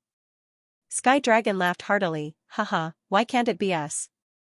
You're here to freeload, and we're also here to freeload. The newcomers turned out to be Yi from the Dragon Group and Sky Dragon from the Group of 8. Why did they come to Emotienni's place together? Emotienni came to the living room from the kitchen with cold dishes. She smiled sweetly and said, Yezi, Tianlong, you're here. Come in and have a seat. Sister Qianni, let me help you. Yezi stuck her tongue out at Yangqing and ran directly to the kitchen to help Emotienni. Yangqing grabbed Sky Dragon and asked with a frown, are you playing tricks with me again? Last time, you tricked me into going with you to fight in Tibet. Where are you going this time? Sky Dragon said helplessly, what do you mean? It was the dead traitor Duanren who plotted against you. It wasn't our intention. Moreover, don't you already know that we're coming to Zhonghai to participate in the battle? Yezi and I are here to eat because of Miss Mo's personal friendship. Personal friendship? Yezi has been keeping in touch with Miss Mo, didn't you know? Sky Dragon asked curiously. Yangqing really didn't know. He looked at the two women in the kitchen who were chatting and laughing. It seemed that they had a good relationship. Emotienni had been keeping in touch with Yezi behind his back. Putting aside the fact that she was deceived, whether she cared or not, and how she managed to keep in touch with Yezi after that, the fact that she could maintain such a close relationship with Yezi was enough to show that Emotienni was much more broad-minded than the average man. No wonder she was so skillful in the business world. Yangqing sat down with Sky Dragon in the living room and poured 2 glasses of water. After talking for a while about the recent situation, Yangqing asked, why are you here with Yezi? Where are the other members of the Dragon Group? Sky Dragon smiled shyly and said, your question. Can't you tell what my relationship with Yezi is? What relationship? Yangqing really couldn't tell. We're dating. Sky Dragon finally couldn't help but say it with a proud look on his face. Yangqing almost spat out the water in his mouth. Looking at Sky Dragon's burly figure and square face, then looking at Yezi's petite figure, he didn't expect the two of them to be together. When the two women in the kitchen were done, the dining table was filled with dishes. 3 plates of steaming dumplings were also brought out. Yangqing said to Yezi, girl, you don't have good taste. Why did you choose Sky Dragon? Yezi blushed and glanced at Sky Dragon shyly. I don't know either. Yezi said that I'm a good man because I'm honest, Sky Dragon said shamelessly. Yezi stretched out her hand and twisted Sky Dragon's arm. She angrily stopped him from continuing. In return, Sky Dragon stubbornly held her in his arms. Seeing this, Emotienni couldn't help but tease, don't come to my house. It's so sour. As the 4 of them chatted and laughed, they sat down and began to eat. Yangqing thought it was dinner with Emotienni, but it turned out to be a meal to welcome these 2 rare guests. He couldn't help but feel a little depressed. After the meal, most of the food was gone. Yangqing helped Emotienni carry the dishes back to the kitchen. Seizing the opportunity, Emotienni asked Yangqing cautiously, hubby, I've been in touch with Yezi. You won't be angry, right? Why would I be angry? Yangqing asked. I didn't tell you. Emotienni said faintly. In fact, she had wanted to tell Yangqing several times, but her pride was so strong that she didn't think there was anything to report about her personal friends. After all, she only talked to Yezi on the phone. Today, Yezi happened to come to Zhonghai and wanted to see her, so they had this coincidental dinner. Yangqing smiled relaxedly. As long as you think it's okay. How can I control who you make friends with? You're not a little girl who doesn't know anything. Okay. Emotienni was relieved and smiled. After all, they hadn't seen each other for a long time. When they got together, the 4 of them drank hot tea and ate snacks like dried fruits. They had a lot to talk about. Yangqing thought it was interesting to joke with Sky Dragon and Yezi, the couple of Beauty and the Beast. Especially when Yezi would bully Sky Dragon when she was shy, but in the end, Sky Dragon always bullied her. Time passed quickly as they chatted, and it was already past 11 o'clock at night. Yezi and Sky Dragon saw that it was almost time and got up to leave. After all, they had business to attend to in Zhonghai. Throughout the conversation, the two avoided talking about the confrontation with Sandstorm and Brahma. Obviously, they knew that Yangqing didn't like to talk about it, and they didn't want Mo Qianni to notice it. However, just when they were about to leave, the lights in the house suddenly went dark. Following that, all the household appliances went silent. Power outage? The house was pitch black, but Yangqing's vision wasn't affected. However, Yangqing had a hunch that it wasn't an ordinary power outage. Mo Qianni subconsciously moved closer to Yangqing and asked softly, "Is there something wrong with the circuit? Why would there be a power outage in winter? It can't be a power outage. Sister Mo, look, the other buildings outside are all lit up, but our building is dark." Yi pointed to the other buildings outside the window. Yangqing vaguely sensed something. Seeing Sky Dragon and Yezi standing near the window, he immediately shouted, "Sky Dragon, Yezi! Get out of the way!" Before Sky Dragon and Yezi could react, two black shadows suddenly soared into the sky outside Mo Qianni's French window. Bang! Bang! Bang bang bang bang! Fire snakes flashed outside the window. Fierce bullets penetrated the fragile window glass and shot directly at the backs of Sky Dragon and Yezi. Sky Dragon was reminded by Yangqing. The warrior's tensed nerves allowed him to react quickly. He pressed Yezi, who was next to him, and stood behind her to protect her. He clearly felt that he could dodge, but Yezi, who had mediocre martial arts skills, could not dodge. Yangqing had to protect Mo Qianni, who was defenseless and frightened. Therefore, he immediately carried Mo Qianni to a relatively safe corner of the room the moment the shadows shot out. When Yangqing turned around, Sky Dragon, who was protecting Yezi on the ground, had obviously been shot in the back by 2 bullets. "Brother Sky Dragon! Brother Sky Dragon!" Yezi, who had not yet recovered from the shock, felt a mouthful of blood gushing out of Sky Dragon's mouth. She could not help but cry. Sky Dragon practiced Shaolin Dragon's Claw Hand, but it was not a protective skill like Golden Bell Shield and Iron Skin. Therefore, at that critical moment, he could not do anything when he was shot. 2 bullets that were originally aimed at Yezi hit his internal organs. Sky Dragon's body was in danger. In the corner, Mo Qianni, who was moved away by Yangqing in time, was pale. The tragic turn of events in the blink of an eye made her lose her mind. She was at a loss and did not know what to do. However, the attacks of the 2 shadows were not over yet. The anti-theft stainless steel bar was broken by the hands of the 2 black figures, which looked a little ironic. The glass, which had been pierced by a large caliber gun, was as fragile as a piece of paper. The 2 black figures smashed it with their hands, and the glass broke into pieces. When the 2 black figures stepped into the living room with heavy footsteps, Yangqing finally saw their attire. They were 2 curly-haired Middle Eastern men in Muslim clothing. They were wearing the iconic white Muslim robes, and each of them was holding a large-caliber American-made M1911. What was most unusual was their lifeless eyes. There was no emotion in them at all, as if they were fake eyes. The 2 men looked at Sky Dragon, who had fallen to the ground and could not get up. They raised their guns expressionlessly, intending to send Sky Dragon and Yezi on their final journey. Sky Dragon might not have been afraid of the 2 men raising their guns slowly, but at that moment, in order to protect Yezi, he was attacked from behind. 2 bullets pierced his back, and it was difficult for him to even breathe. Yezi was already panicking. Seeing that the 2 men were about to shoot, she immediately moved behind Sky Dragon.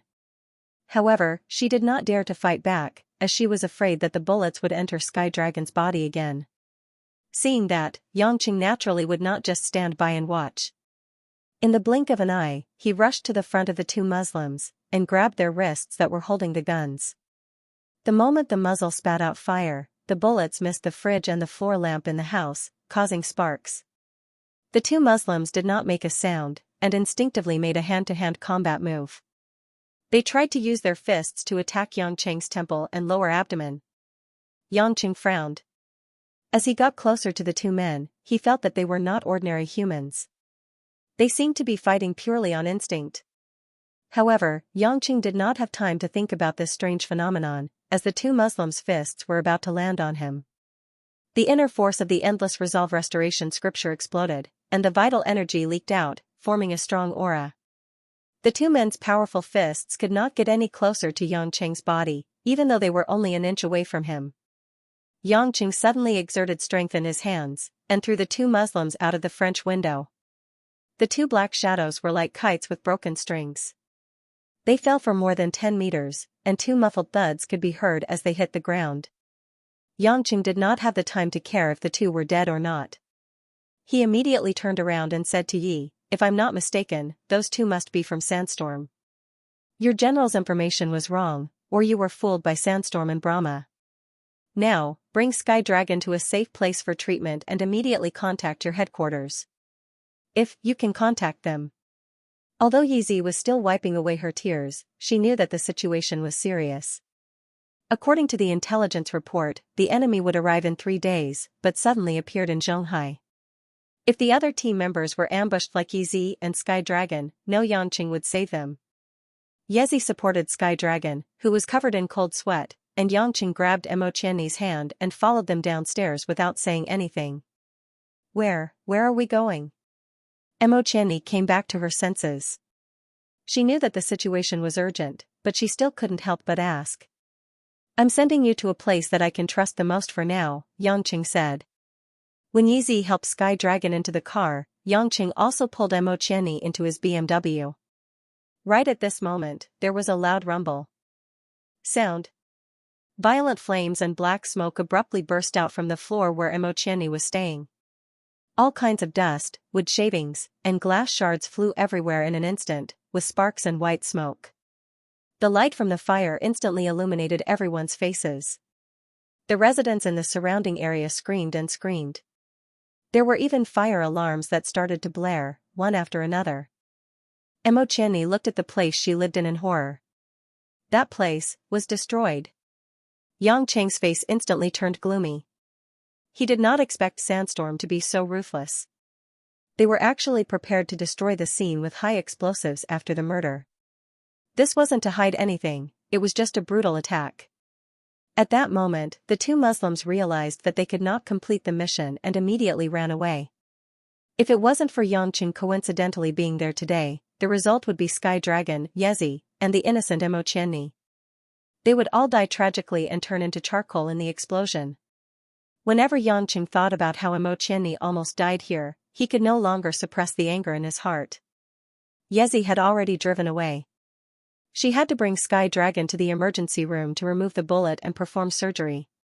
Otherwise, Sky Dragon would definitely die from blood loss. Yangqing did not have time to care about Sky Dragon's situation. He knew that since the people from Sandstorm had appeared, there would definitely be more than 2 of them. He guessed that the other members of the Yellow Flame Iron Brigade had also been attacked or ambushed. Therefore, he had to help Mo Qianni settle down first before contacting Lin Jigua to understand the situation. Mo Qianni seemed to understand the severity of the situation. She felt the fierce aura coming from Yangqing and did not dare to say anything else. Yangqing drove like a wild car race. 10 minutes later, they arrived at the colorful bar street. He brought Mo Qianni directly into the Rose Bar. At this time, the Sea Eagles could no longer protect them. Only Qiangwei's place was the safest. The bar was at its most lively.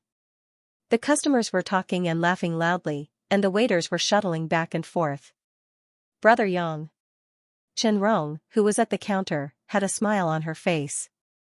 However, when she saw that Yangqing did not look too good, and then looked at the beautiful woman next to Yangqing, she frowned. She realized that Yangqing must have something urgent to attend to. She did not waste any time and directly picked up the phone on the counter to inform Qiangwei that Yangqing had arrived.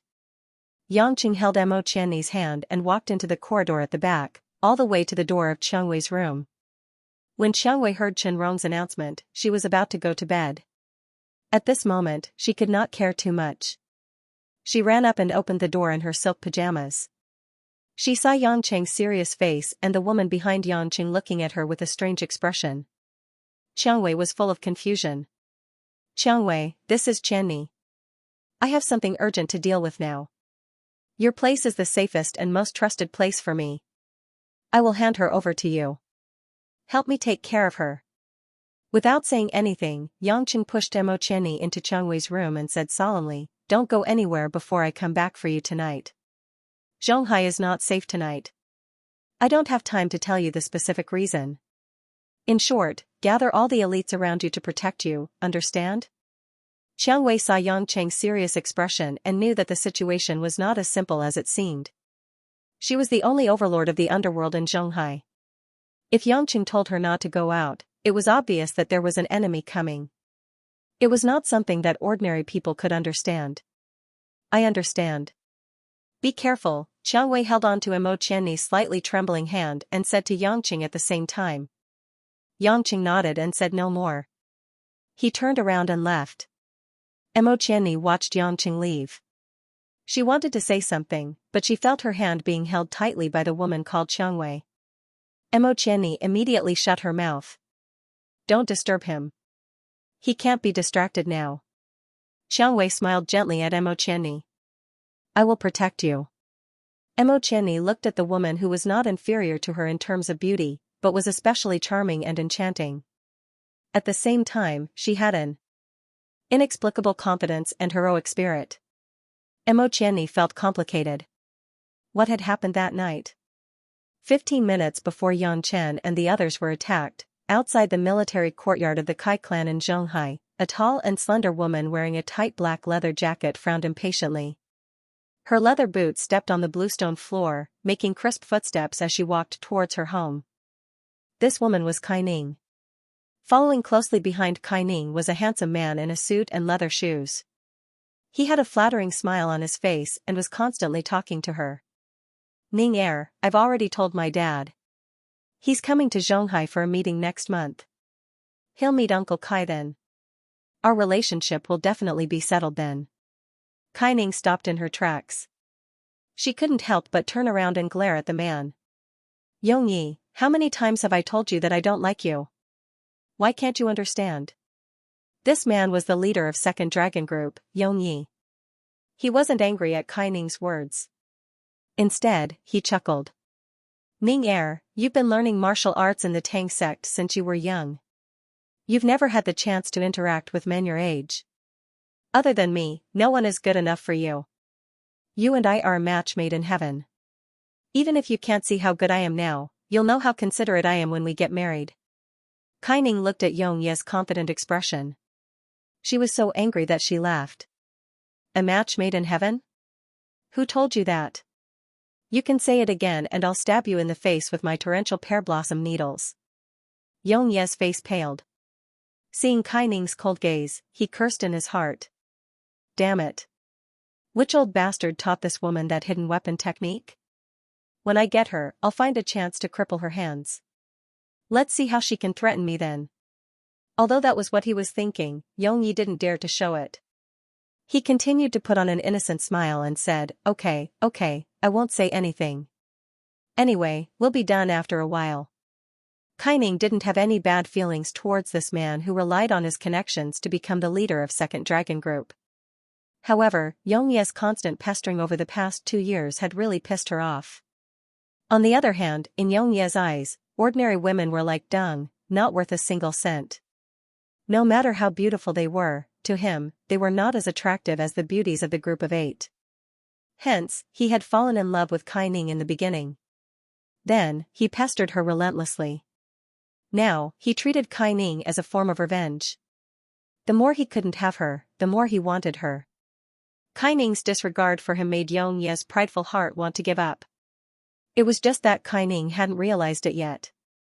The two of them arrived at the main hall of the Kai family's courtyard. The head of the Kai family, Kai Yunqing, was drinking tea with Abbess Yun Miao and Daoist Yu Jizi, who had been staying here for a long time. At the same time, the other members of Second Dragon Group were waiting for their team leader, Yongyi. Seeing Yongyi chasing Kai Ning into the house and Kai Ning's unhappy face, Kai Yunqing sighed in his heart. In his heart, he felt extremely guilty towards his eldest daughter. Although Choi Yun had grown up independently, she had been placed by her parents' side. However, Kai Ning had been sent to the Tang sect in Sichuan at the age of 10. She rarely returned home once a year. He and his wife had never had the chance to visit their daughter in the tightly guarded Tang sect. So, when Kai Ning returned from her studies, Kai Yunqing and his wife tried to give her more love. However, their eldest daughter was skilled in Qigong and could come and go without a trace. Moreover, she didn't need anyone to take care of her. She could handle everything and take care of her younger sister and family. Therefore, finding a good in-laws for Kai Ning seemed to be the most worthwhile thing to do. Although Yong Ye's parents were on the same level as the Kai family, they belonged to a top-notch aristocratic family in Beijing that the Kai family couldn't afford to offend. Even though Kai Yunqing knew that Kai Ning didn't like Yong Yi, he had to remind her not to go overboard with him. After all, if Yong Ye's parents and the Kai family really didn't get along, the Kai family might not be able to handle it. Therefore, Kai Ning had always been pestered by Yong Yi. Unless it was absolutely necessary, she wouldn't pay much attention to him. Abbess Yun Miao knew about Yong Ye's pursuit of Kai Ning, but she didn't mince her words. She snorted coldly, "Yong Yi, practicing your martial arts is much more practical than chasing the Kai family's girl."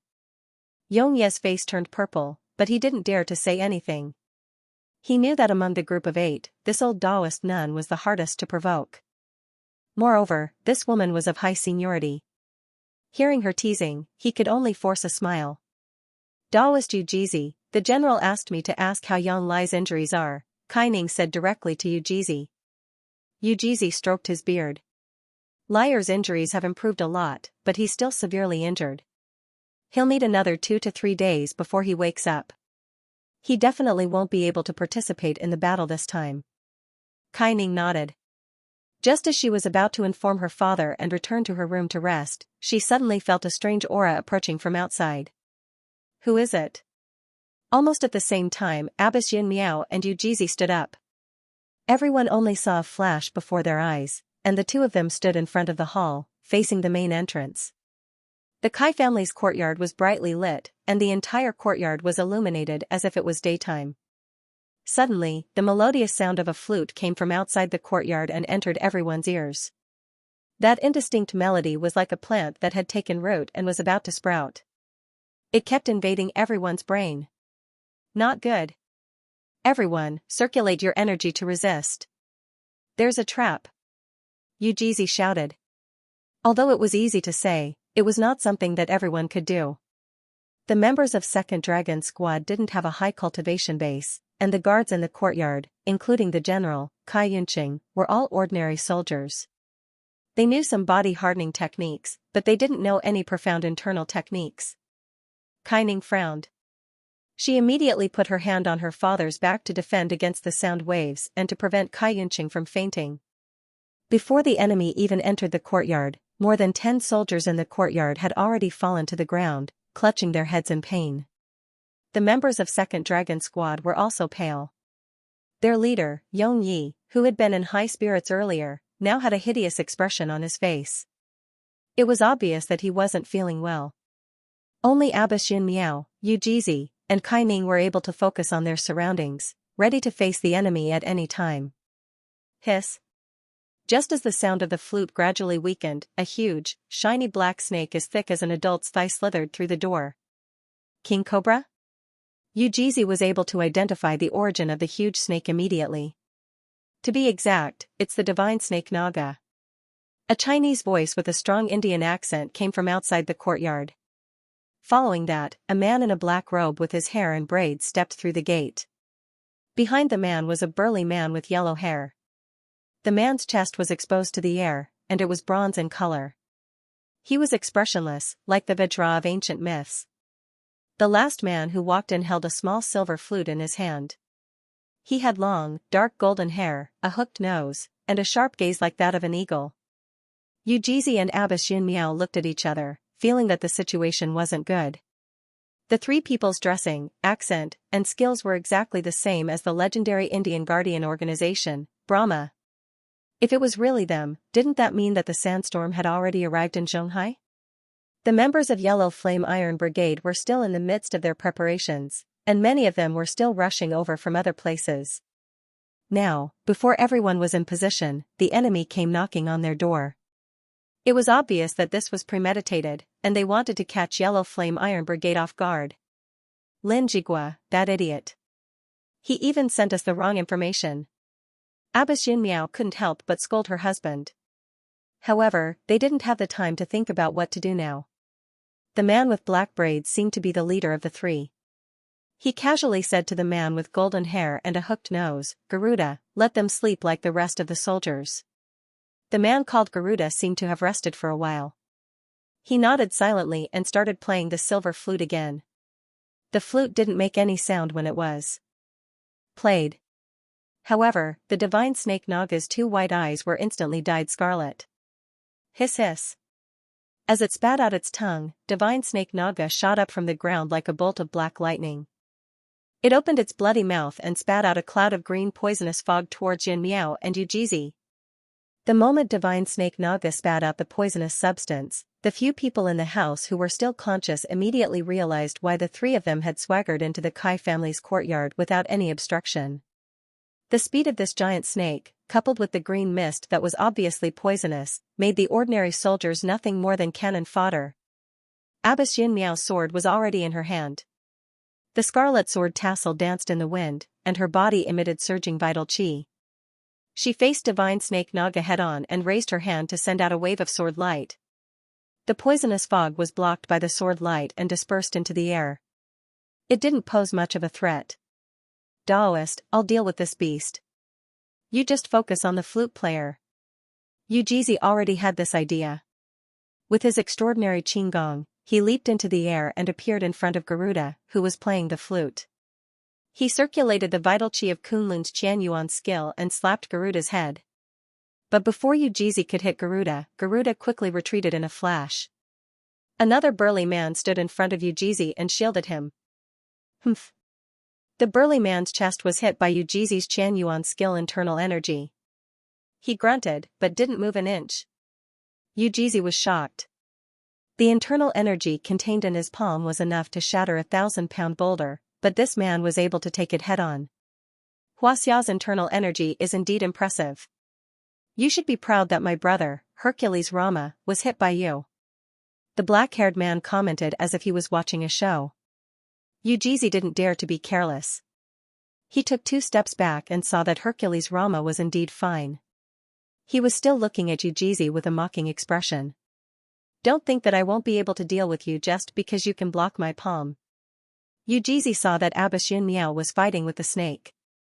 Her sword qi surged, and she wasn't at a disadvantage. He was relieved and pulled out a flexible sword from his waist. Song Lang. The sword light flowed like the moon. Vaguely, a yin-yang 8 trigrams Tai Chi diagram formed in the sword light. "Let's see if you can receive my Kunlun 8 trigrams dragon sword." The black-haired man furrowed his brows. He seemed to have sensed that Yujizi's attack was rather difficult to deal with. However, he did not intend to join forces with Hercules Rama to deal with Yujizi. Instead, he shifted his gaze towards the main hall. Kai Ning, who had settled Kai Yunqing at the back, rushed out. She knew that there was a huge gap between her and Abbess Yin Miao and Yujizi, especially Yujizi, who was a Xiantian expert. They were worlds apart. However, she had no other choice but to face the enemy head-on. After all, this was her home. The members of Second Dragon Group were more or less hit by the flute's attack.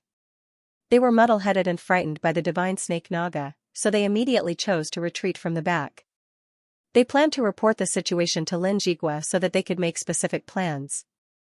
Yongyi struggled for a while, but to no avail. In the end, he gritted his teeth and made a strategic retreat like his teammates. "Woman, you're no match for me." The black-haired man laughed mockingly when he saw Kai Ning's intense gaze.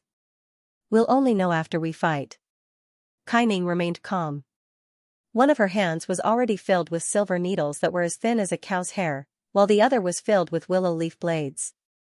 A trace of surprise flashed past the black-haired man's eyes. "Is this Huaxia's legendary hidden weapon? I've never seen it before." Perhaps you can really surprise me," the man said leisurely. "My name is Mahakala." "Woman, what about you?" "Flower rain." As soon as Kai Ning finished speaking, the willow leaf blades in her hand flew towards Mahakala's limbs, chest, and throat like a swarm of locusts. Mahakala did not move an inch. However, his dark brown eyes had already turned grayish-white. Following that, all the willow leaf blades shot out by Kai Ning were reflected back at her as if they were possessed.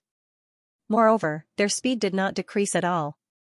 Kai Ning felt a chill down her spine. The scene in front of her had completely overturned her understanding of martial arts. Although she had seen some superpowers before, she had never seen such an ability being used so easily. Brahma, who had always been hidden in India, actually had such an ability. Kai Ning's Qigong was still outstanding. After all, she came from the Tang sect, which had outstanding movement techniques. She was able to dodge all of her flying blades. Flower Rain, be careful of the opponent's mental power, Abbess Yun Miao, who was fighting Divine Snake Naga, shouted. The opponent is an ancient yoga expert. His mental power is unfathomable. That kind of superpower is untraceable. Normal methods won't be able to break through his mental power. Mental power. Kai Ning's heart trembled. When she was young, she had seen an expert who trained in mental power. He used mental power to transform it into telekinesis and forcefully stared at a steel bar, bending it. At that time, she did not think that this kind of superpower would be of much use. Now that she had seen it, she realized that the telekinesis condensed from a profound mental power could actually be this powerful. Woman, don't daydream. Mahakala laughed coldly. It's my turn to use my hidden weapons. When Mahakala finished speaking, countless pebbles, leaves, and grass within 20 feet of him floated into the air as if they had lost their gravity. I don't have a beautiful hidden weapon like yours, but to me, any object is a hidden weapon. When he finished speaking, the miscellaneous debris turned into sharp killing weapons. With countless air-piercing sounds, they charged towards Kai Ning. Kai Ning leaped a few times in a row, dodging the hidden weapons that were smashed into pieces. At the same time, a handful of silver needles as thin as a cow's hair shot out from 4 different angles in an almost imperceptible trajectory, aiming for Mahakala's fatal acupuncture points. It's useless. Mahakala laughed in disdain. When the silver needles were a foot away from him, they all floated in the air, unable to advance any further. Here you go. Kai Ning could not believe that her move was so easily countered. If any hidden weapon could be blocked like that, then even her sky full of flower rain would be nothing more than a circus. At the same time, Abbess Yun Miao saw that the situation was getting more and more perilous. She didn't dare to hold back any longer. With a burst of sword chi, she managed to block the Naga serpent for a while. At the same time, the 3-foot-long blade in her hand drew a complicated arc. Nebula sword style. Abbess Yun Miao let out a shrill cry and soared into the sky. She flew straight past the roof, and her body began to spin rapidly in midair. Following that, the long sword in her hand started to shine with dazzling colors. Red, orange, yellow, green, purple, and red. From afar, it looked like a vast nebula. Garuda commanded Naga to leap up and bite Abbess Yun Miao. However, even though the snake's tail was strong, it couldn't jump too high. It could only watch as Abbess Yun Miao finished condensing her sword chi. Shushan's secret arts specialized in violent destruction. Now that Abbess Yun Miao wanted to fight with her life on the line, she naturally didn't hold back and condensed her destructive power to the maximum. Daoist Kai Ning. Retreat quickly. Abbess Yun Miao shouted. Yujizi and Kai Ning, who were in the midst of fighting, tactfully jumped away. The dazzling nebula suddenly flashed, and a colorful ball of air let out a dull sound. Rustle, rustle, rustle. Sword chi of various colors were like a meteor shower. It was like a baptism of wind blowing leaves on Naga, Garuda, Herculean Mara, and Mahakala. The sword chi was no different from a sharp blade, but it had more penetrative and destructive power. It also had various explosive properties, making it extremely difficult to deal with. Naga's skin was extremely tough. Even though it started to writhe in pain, it was still able to withstand it. Unfortunately, Garuda didn't have such a tough snakeskin. When the sword chi got close to him, he was immediately wounded and couldn't play his flute properly anymore.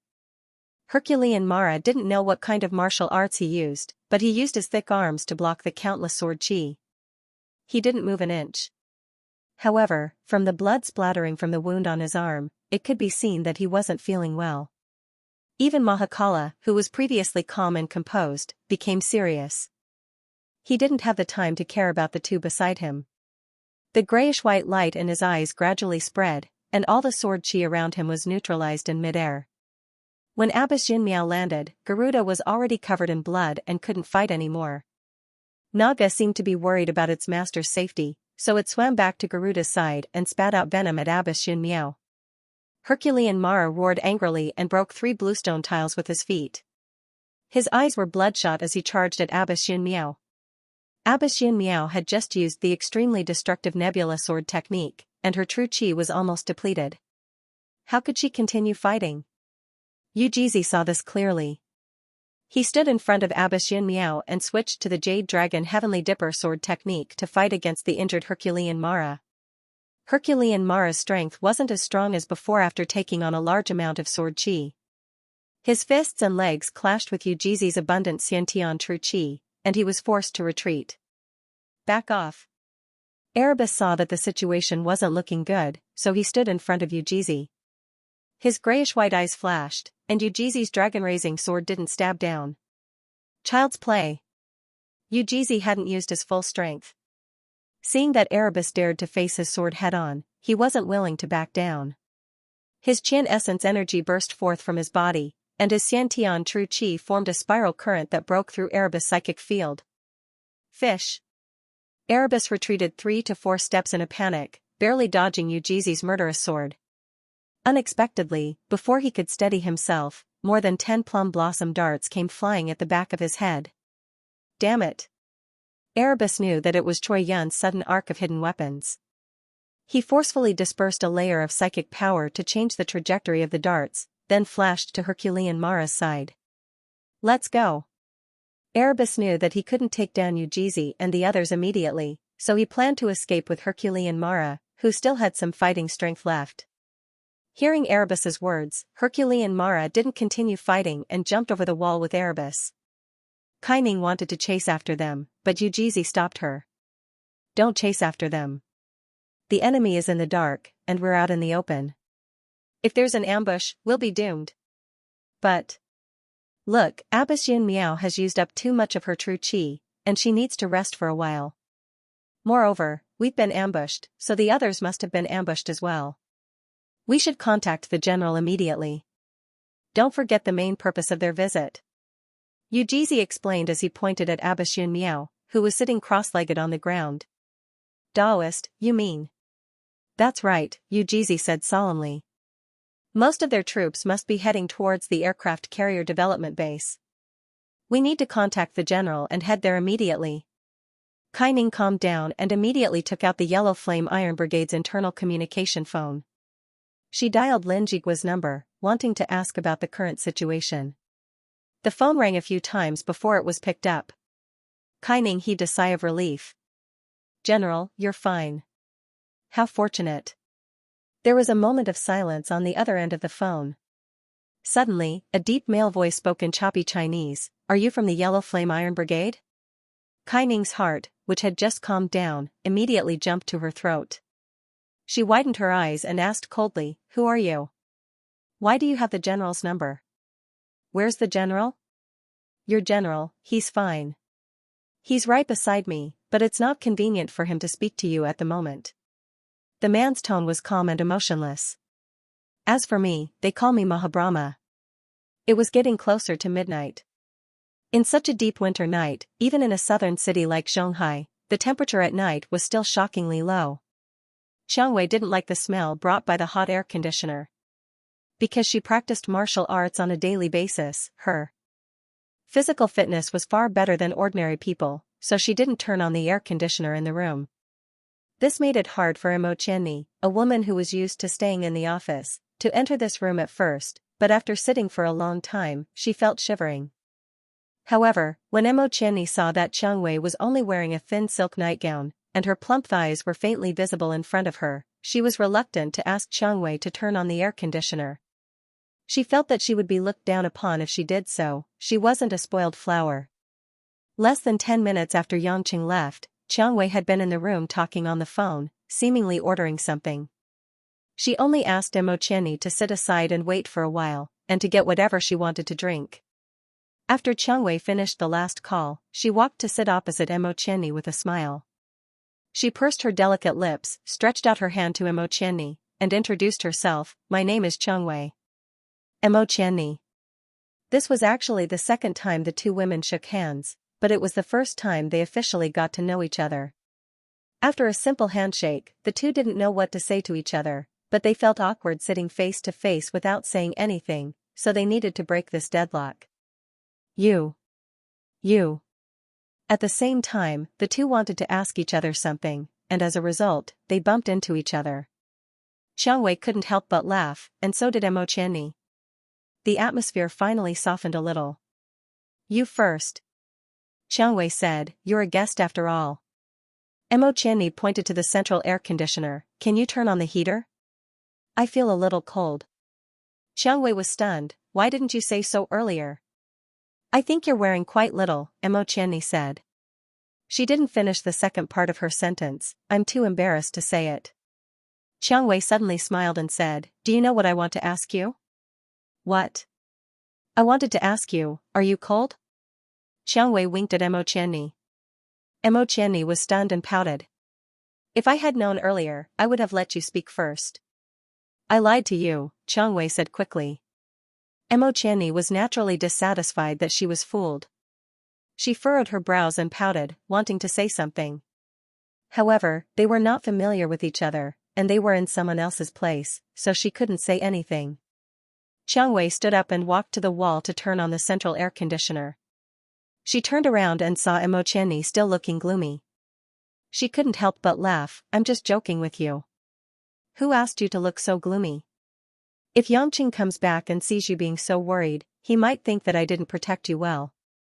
Xianxia suddenly thought of something and asked, Xianxia, did you ask someone to protect us just now? Xianxia nodded, I called as many people as I could. Since Yangqing said that Zhonghai is dangerous tonight, I better be careful. Do you own a security company?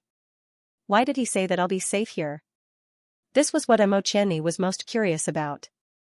The woman in front of her was obviously similar to her, so she shouldn't have the ability to protect herself. Security company? Hearing Xianxia's thoughts, Xianxia couldn't help but giggle. She then said with a bit of pride, actually, I'm in the underworld. I'm the boss of the underworld.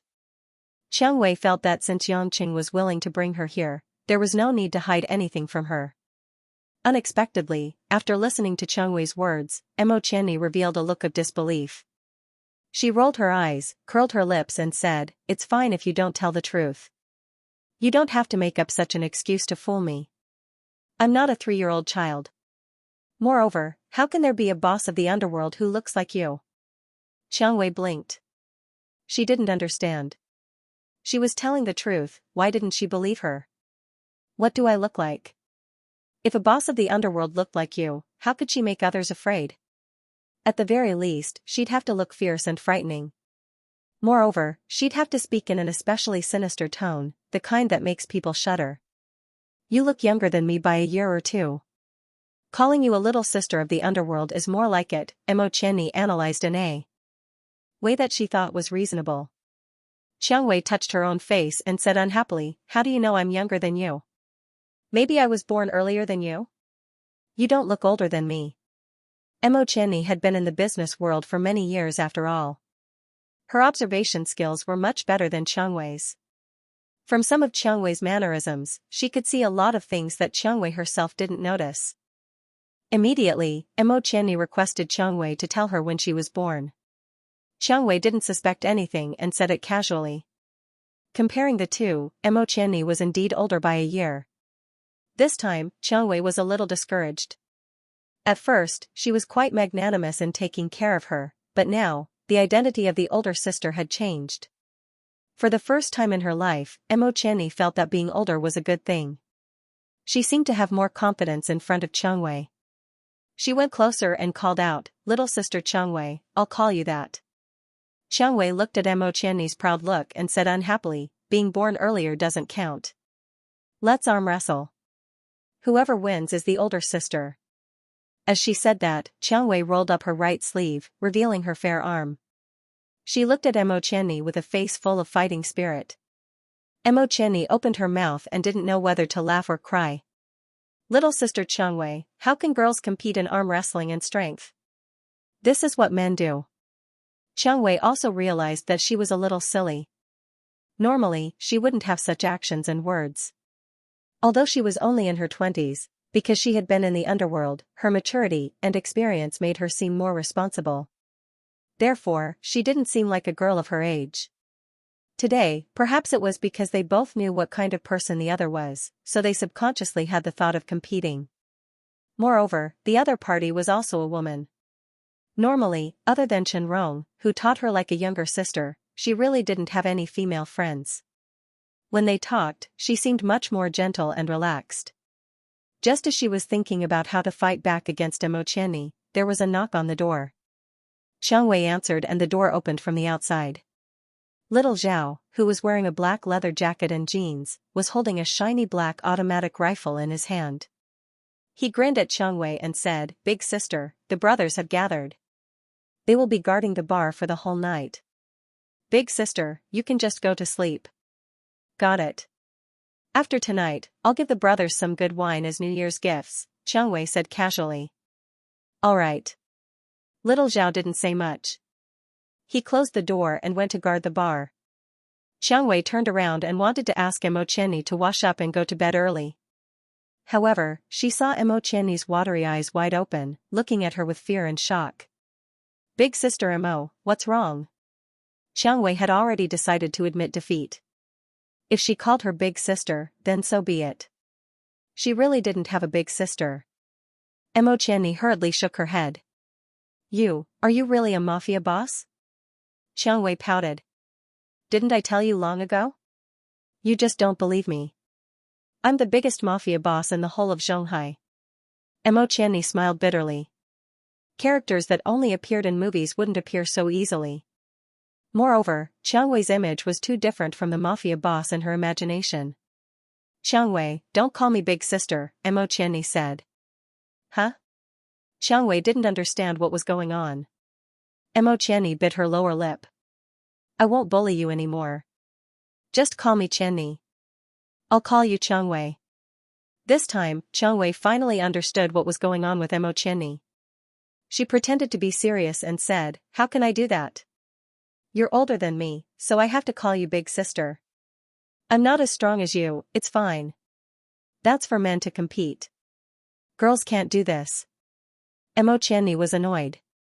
She said angrily, "If you continue to be like this, when Yangqing comes back, I'll tell him that you bullied me and get him to spank you." Xianxia's pretty face blushed.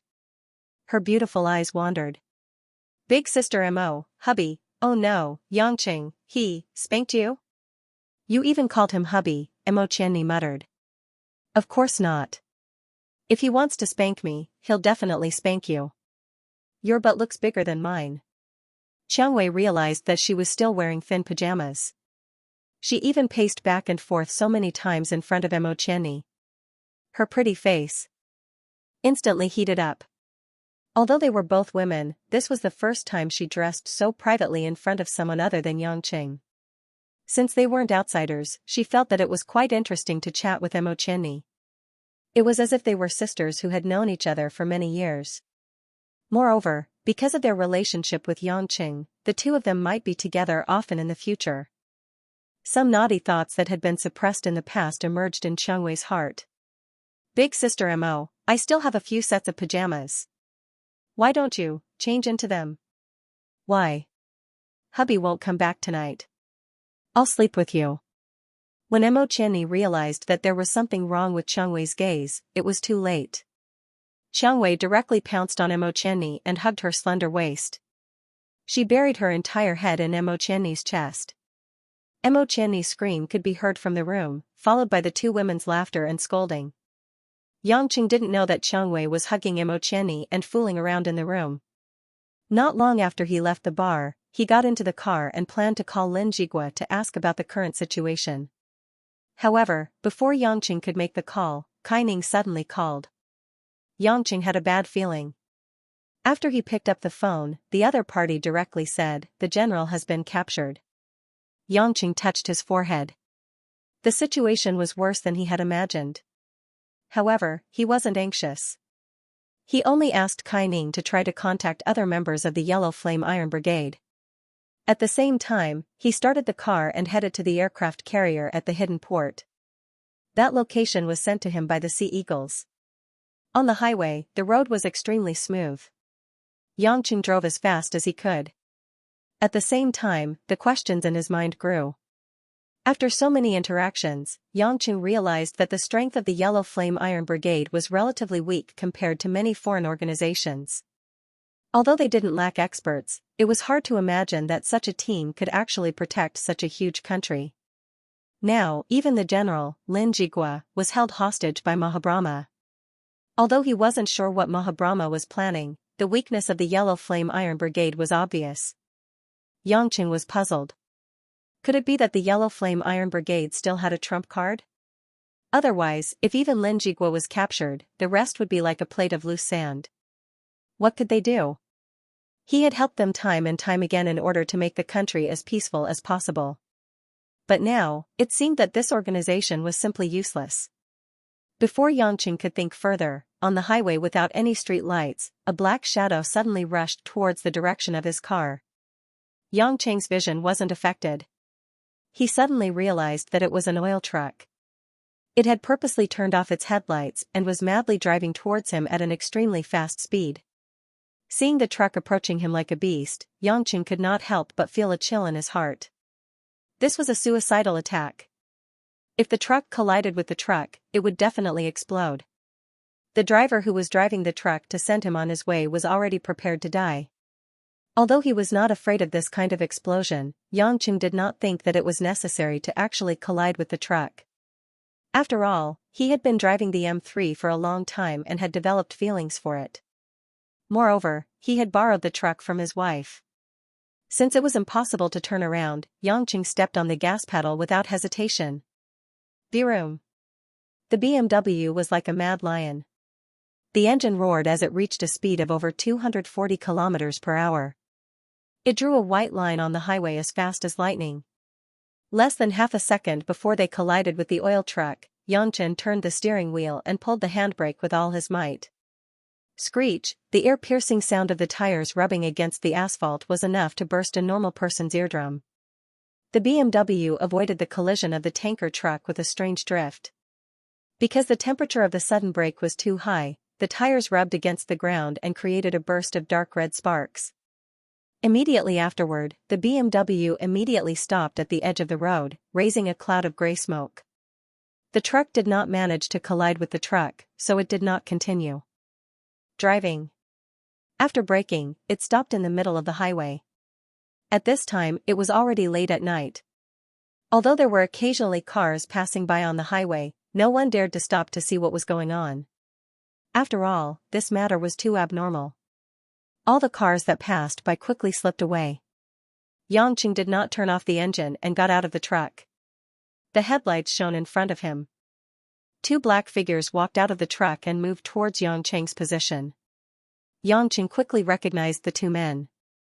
They were the two mercenaries from Sandstorm who tried to kill Sky Dragon and Yizi at Mo Qianni's house. The white hats on their heads were gone. Their heads were dirty and their white clothes were messy and dirty.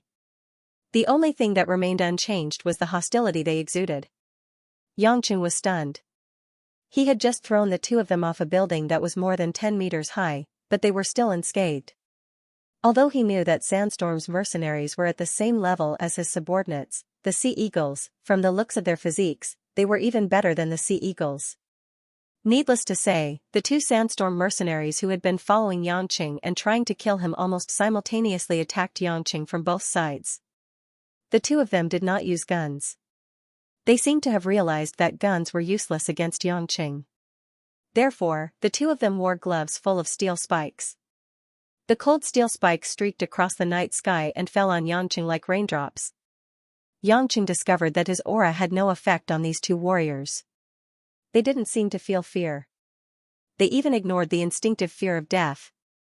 This was definitely not something that could be achieved through normal training. These mercenaries must have gone through some kind of special transformation. Yangqing had all kinds of questions in his mind, but his hands did not slow down at all.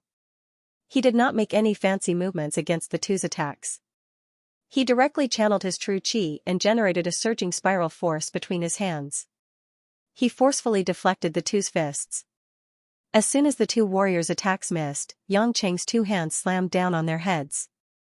Pa pa. With two loud sounds, Yangcheng's palms, which were strong enough to crush rocks, landed on the two's foreheads. The scene of their heads exploding didn't happen as expected. Blood spurted out of the two's foreheads, but their eyes were bloodshot as they continued to wave their fists at Yangcheng. Yangcheng was shocked. These two's bodies were actually this strong. Although he did not use his full strength, even the Blue Storm agents had caved in when he hit them like this. What kind of monsters were these guys from Sandstorm? Roar. The two Sandstorm warriors did not say anything. They only roared like wild beasts and once again punched Yangcheng's body with their powerful fists. Yangcheng did not dodge. Although the two's fists were extraordinarily strong, the steel nails could only penetrate his clothes. Yangcheng was attacked by the two while his two hands grabbed their throats. Crack crack. With two crisp sounds, Yangcheng used a bit of force and crushed the two's throats. If it was a normal person, no matter how strong they were, their throat would be broken and they would not be able to survive. However, these two Sandstorm warriors only continued to roar while their hands continued to punch Yangcheng's body. Yangcheng frowned. Were they zombies? Why were they like the undead creatures in Western legends? Did they not need to breathe? If Sandstorm's warriors were all monsters like this, then it was completely understandable why they could run amok in a war-torn place like the Middle East in just 2 years.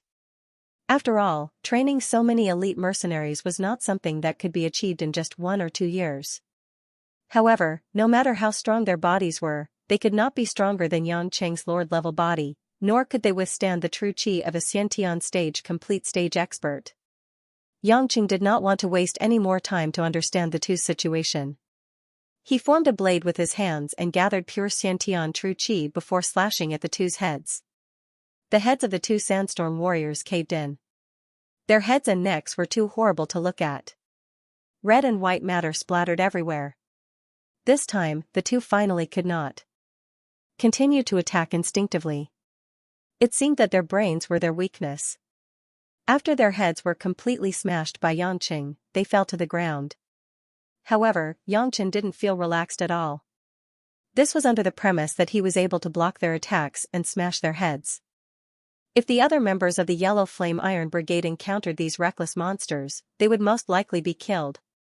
Quickly returning to the car, Yangcheng started the car and continued to drive towards the aircraft carrier. At the same time, he called Molan from the Sea Eagles.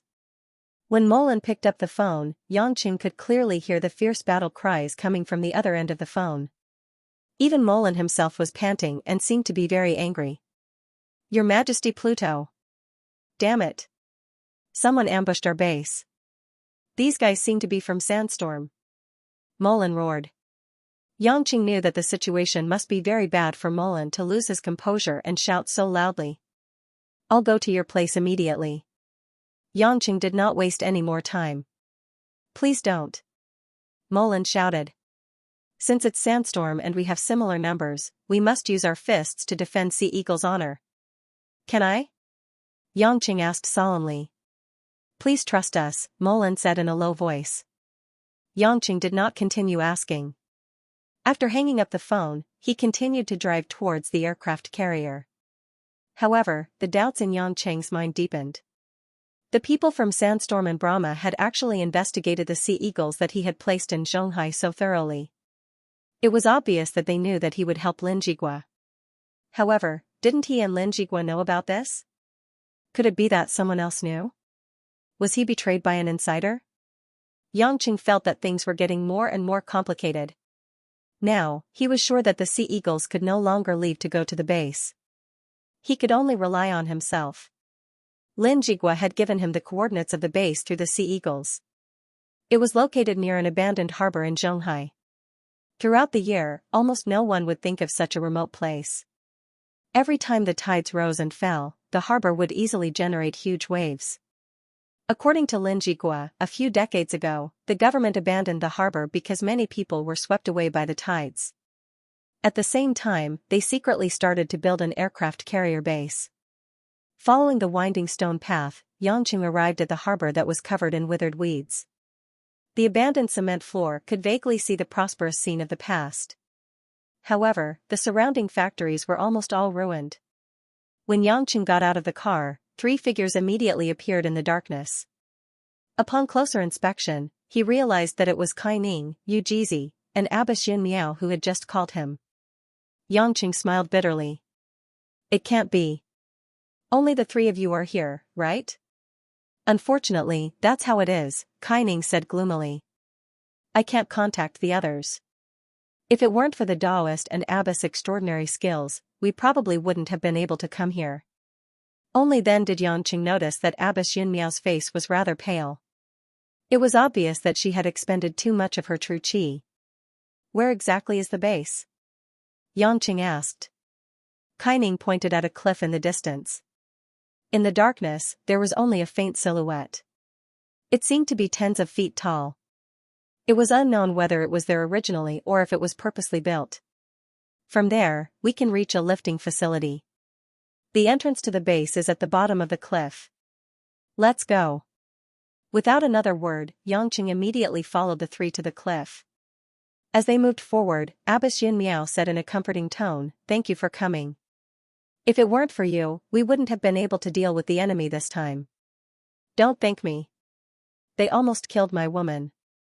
They deserve to die." At the same time, Yangqing was still thinking about the ambush on Sea Eagles. If he didn't do something about it, it would be too cold-blooded. Kai Ning frowned. Ruwashi was ambushed? Yangqing shook his head. Someone else. A strange look flashed across Kai Ning's eyes, but she didn't ask anything. Seeing that Abbess Yin Miao didn't look too good, Yangqing asked, "Do you know who ambushed you?" Yu Jizi said, "From their names, it seems to be Mahakala, Garuda, and Mara." That's the three. Yangqing thought for a moment. It should be Mahakala and Hercules Mara. Legend has it that those two are the two clones of Vishnu, the guardian deity of India. Mahakala is slightly stronger, while Hercules Mara is the younger brother. As for Garuda, it's the name of Mahakala's divine bird. What? Clones? How could they be together? How could Abbess Yin Miao be at ease when she heard that the three of them were only a human and a beast that they had barely managed to repel?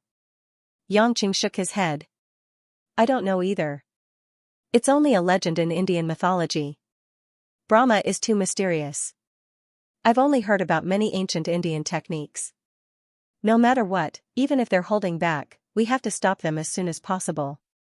Hopefully, the base's internal defenses haven't been breached yet, so the general can be safe for now, Yu Jizi said solemnly.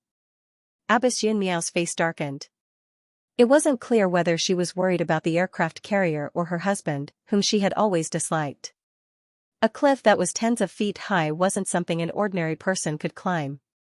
If it was in the past, there would be hidden sentries stationed here. If there were people who could pass through, they would use machines to pull them up. However, there was no one guarding here today. Fortunately, Yangqing and the other three were skilled in Qigong. They could still use some protruding rocks to jump up the cliff. When they reached the top of the cliff, there was a relatively flat piece of land.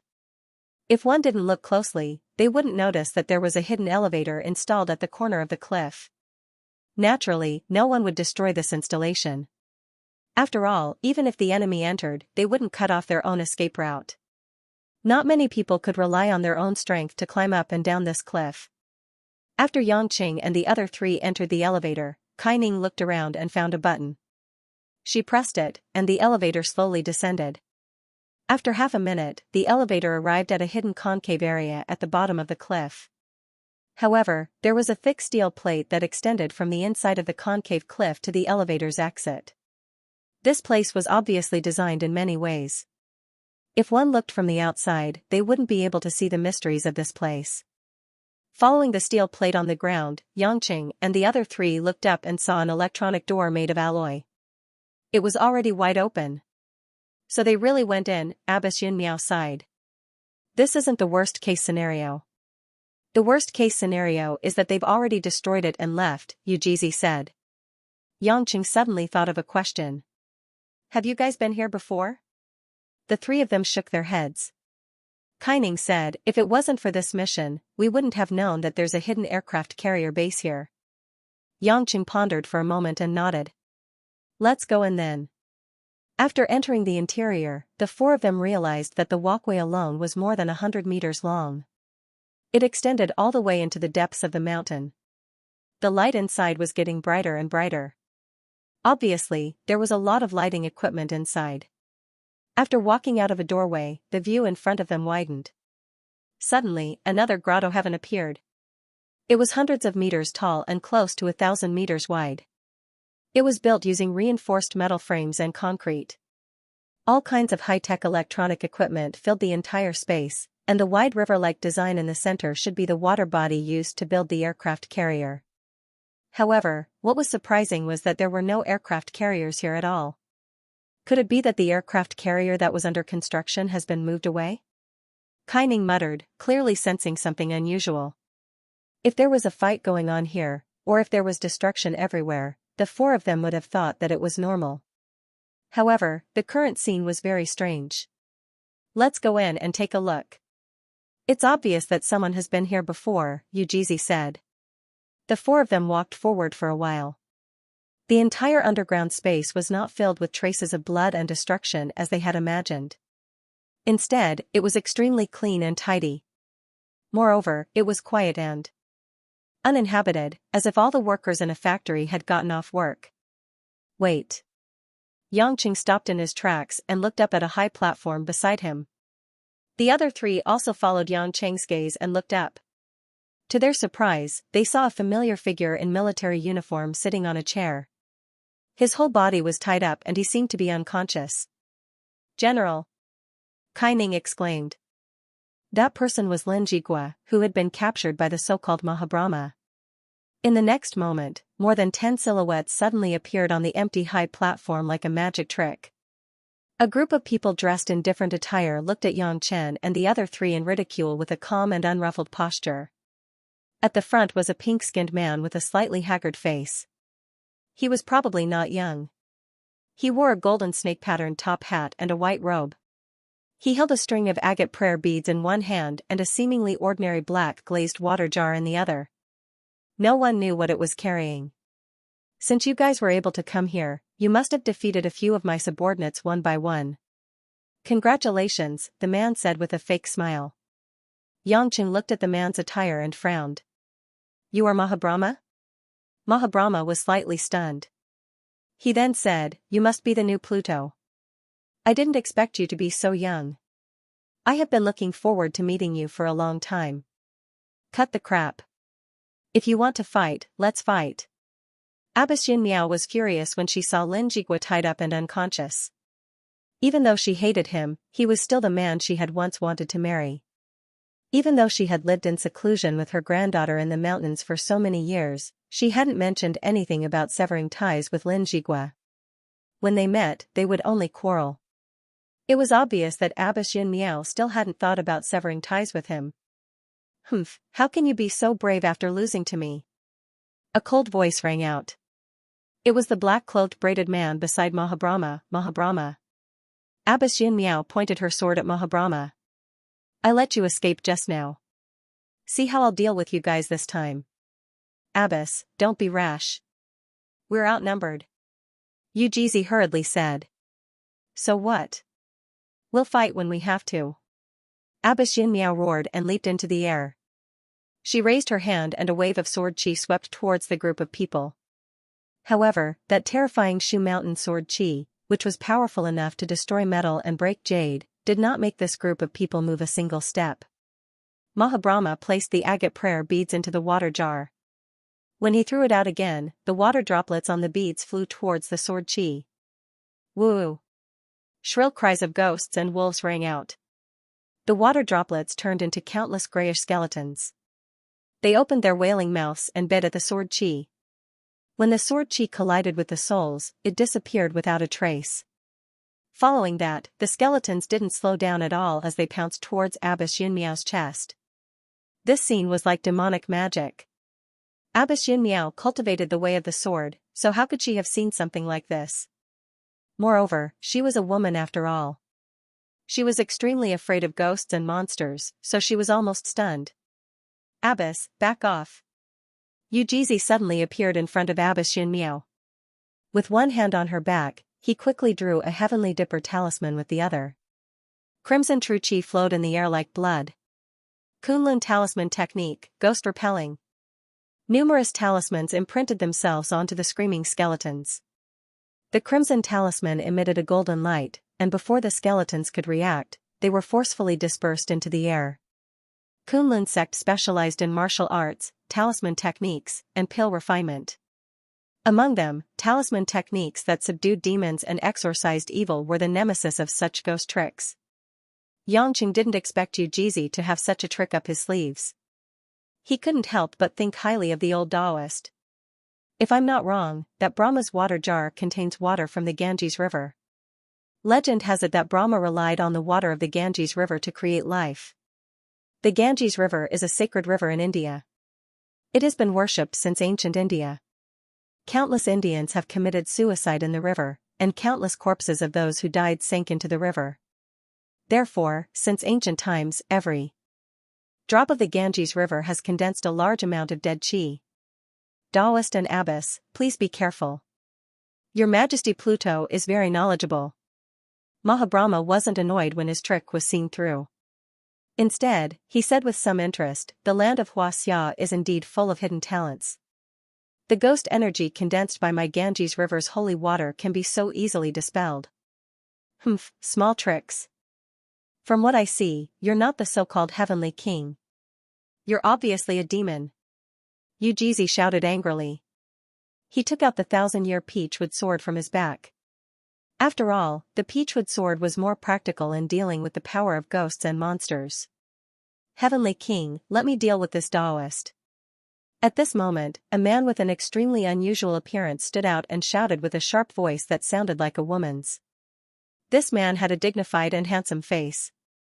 His skin was very light, and he had the messy blue-black hair of an ancient Indian ascetic. There was a silver band on his head, and his crescent moon earrings were swaying and twinkling. A necklace of skulls hung around his neck. It was extremely terrifying.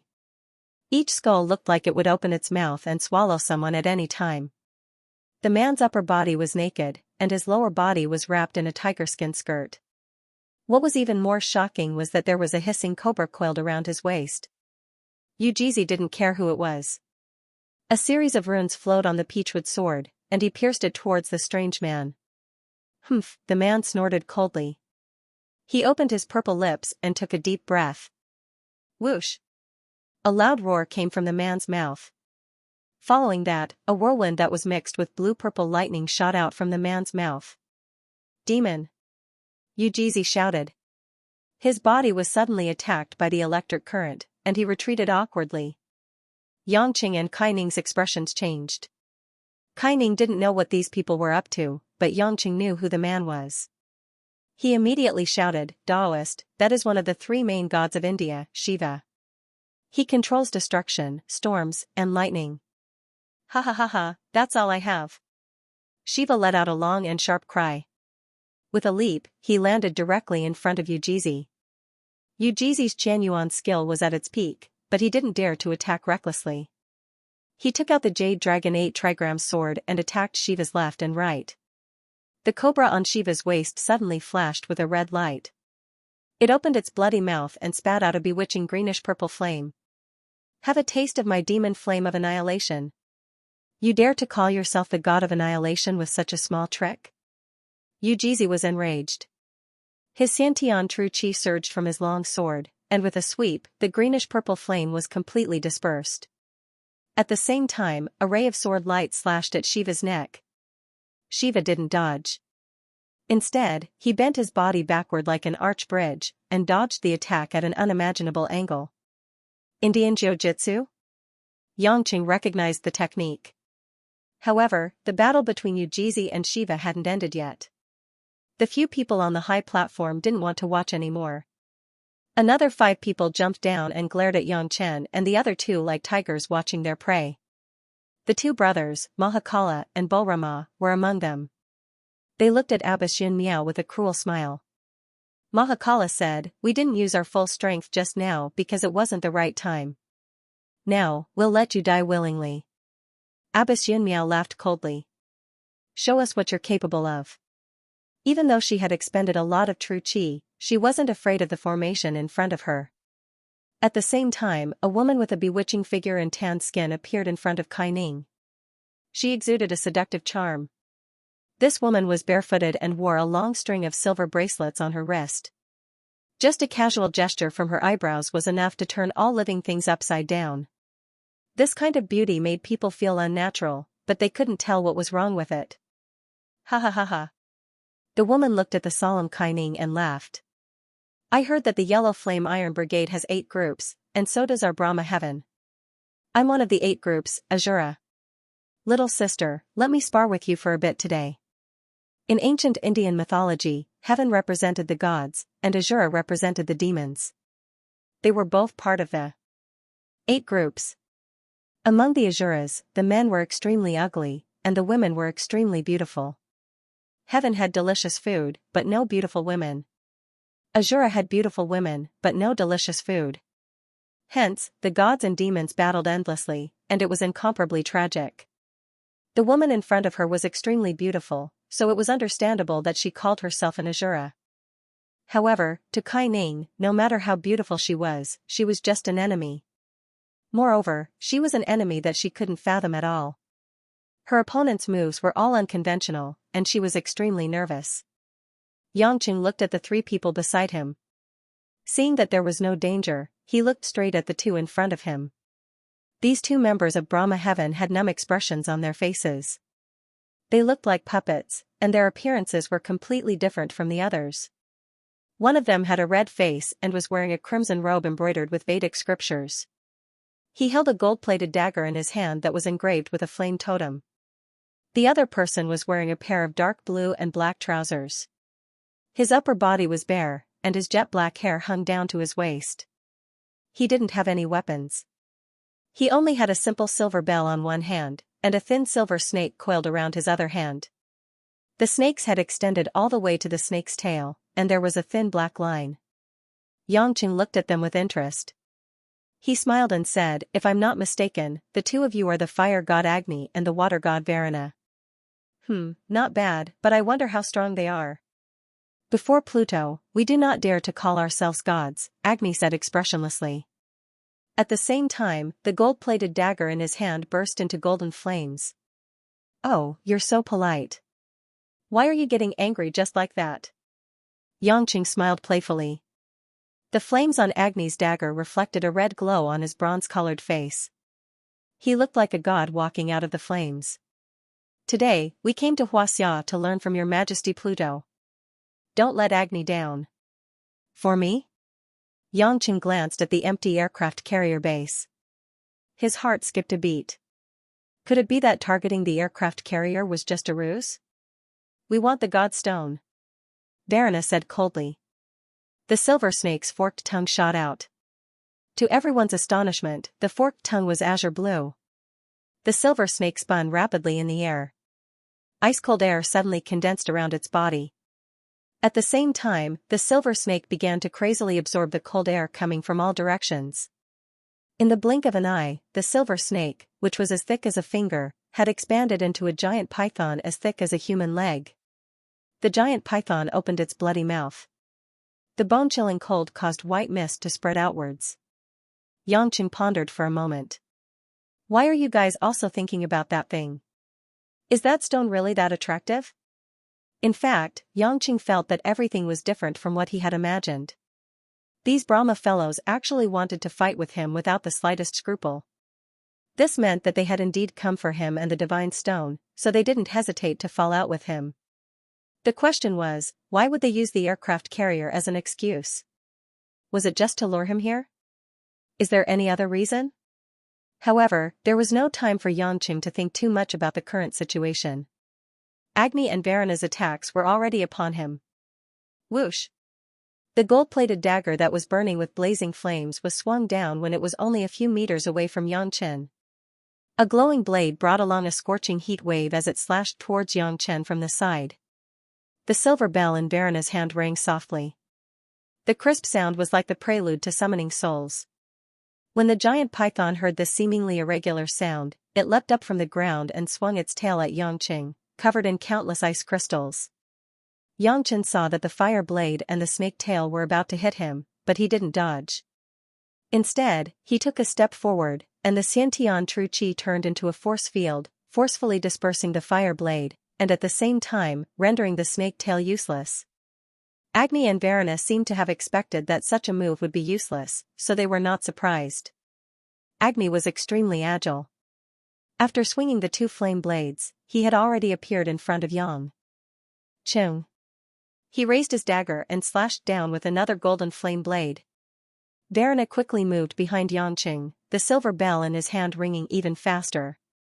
The giant frost python began to wrap its huge body around Yangqing's body. Yangqing's force field was not so easily broken. When Agni's golden flame slash landed in front of Yangqing, it was deflected to the ground, unable to touch Yangqing's body in the slightest. When the golden flame landed on the steel floor, a splashing sound could be heard. The terrifying temperature melted the metal into molten iron. Agni's expression turned grim.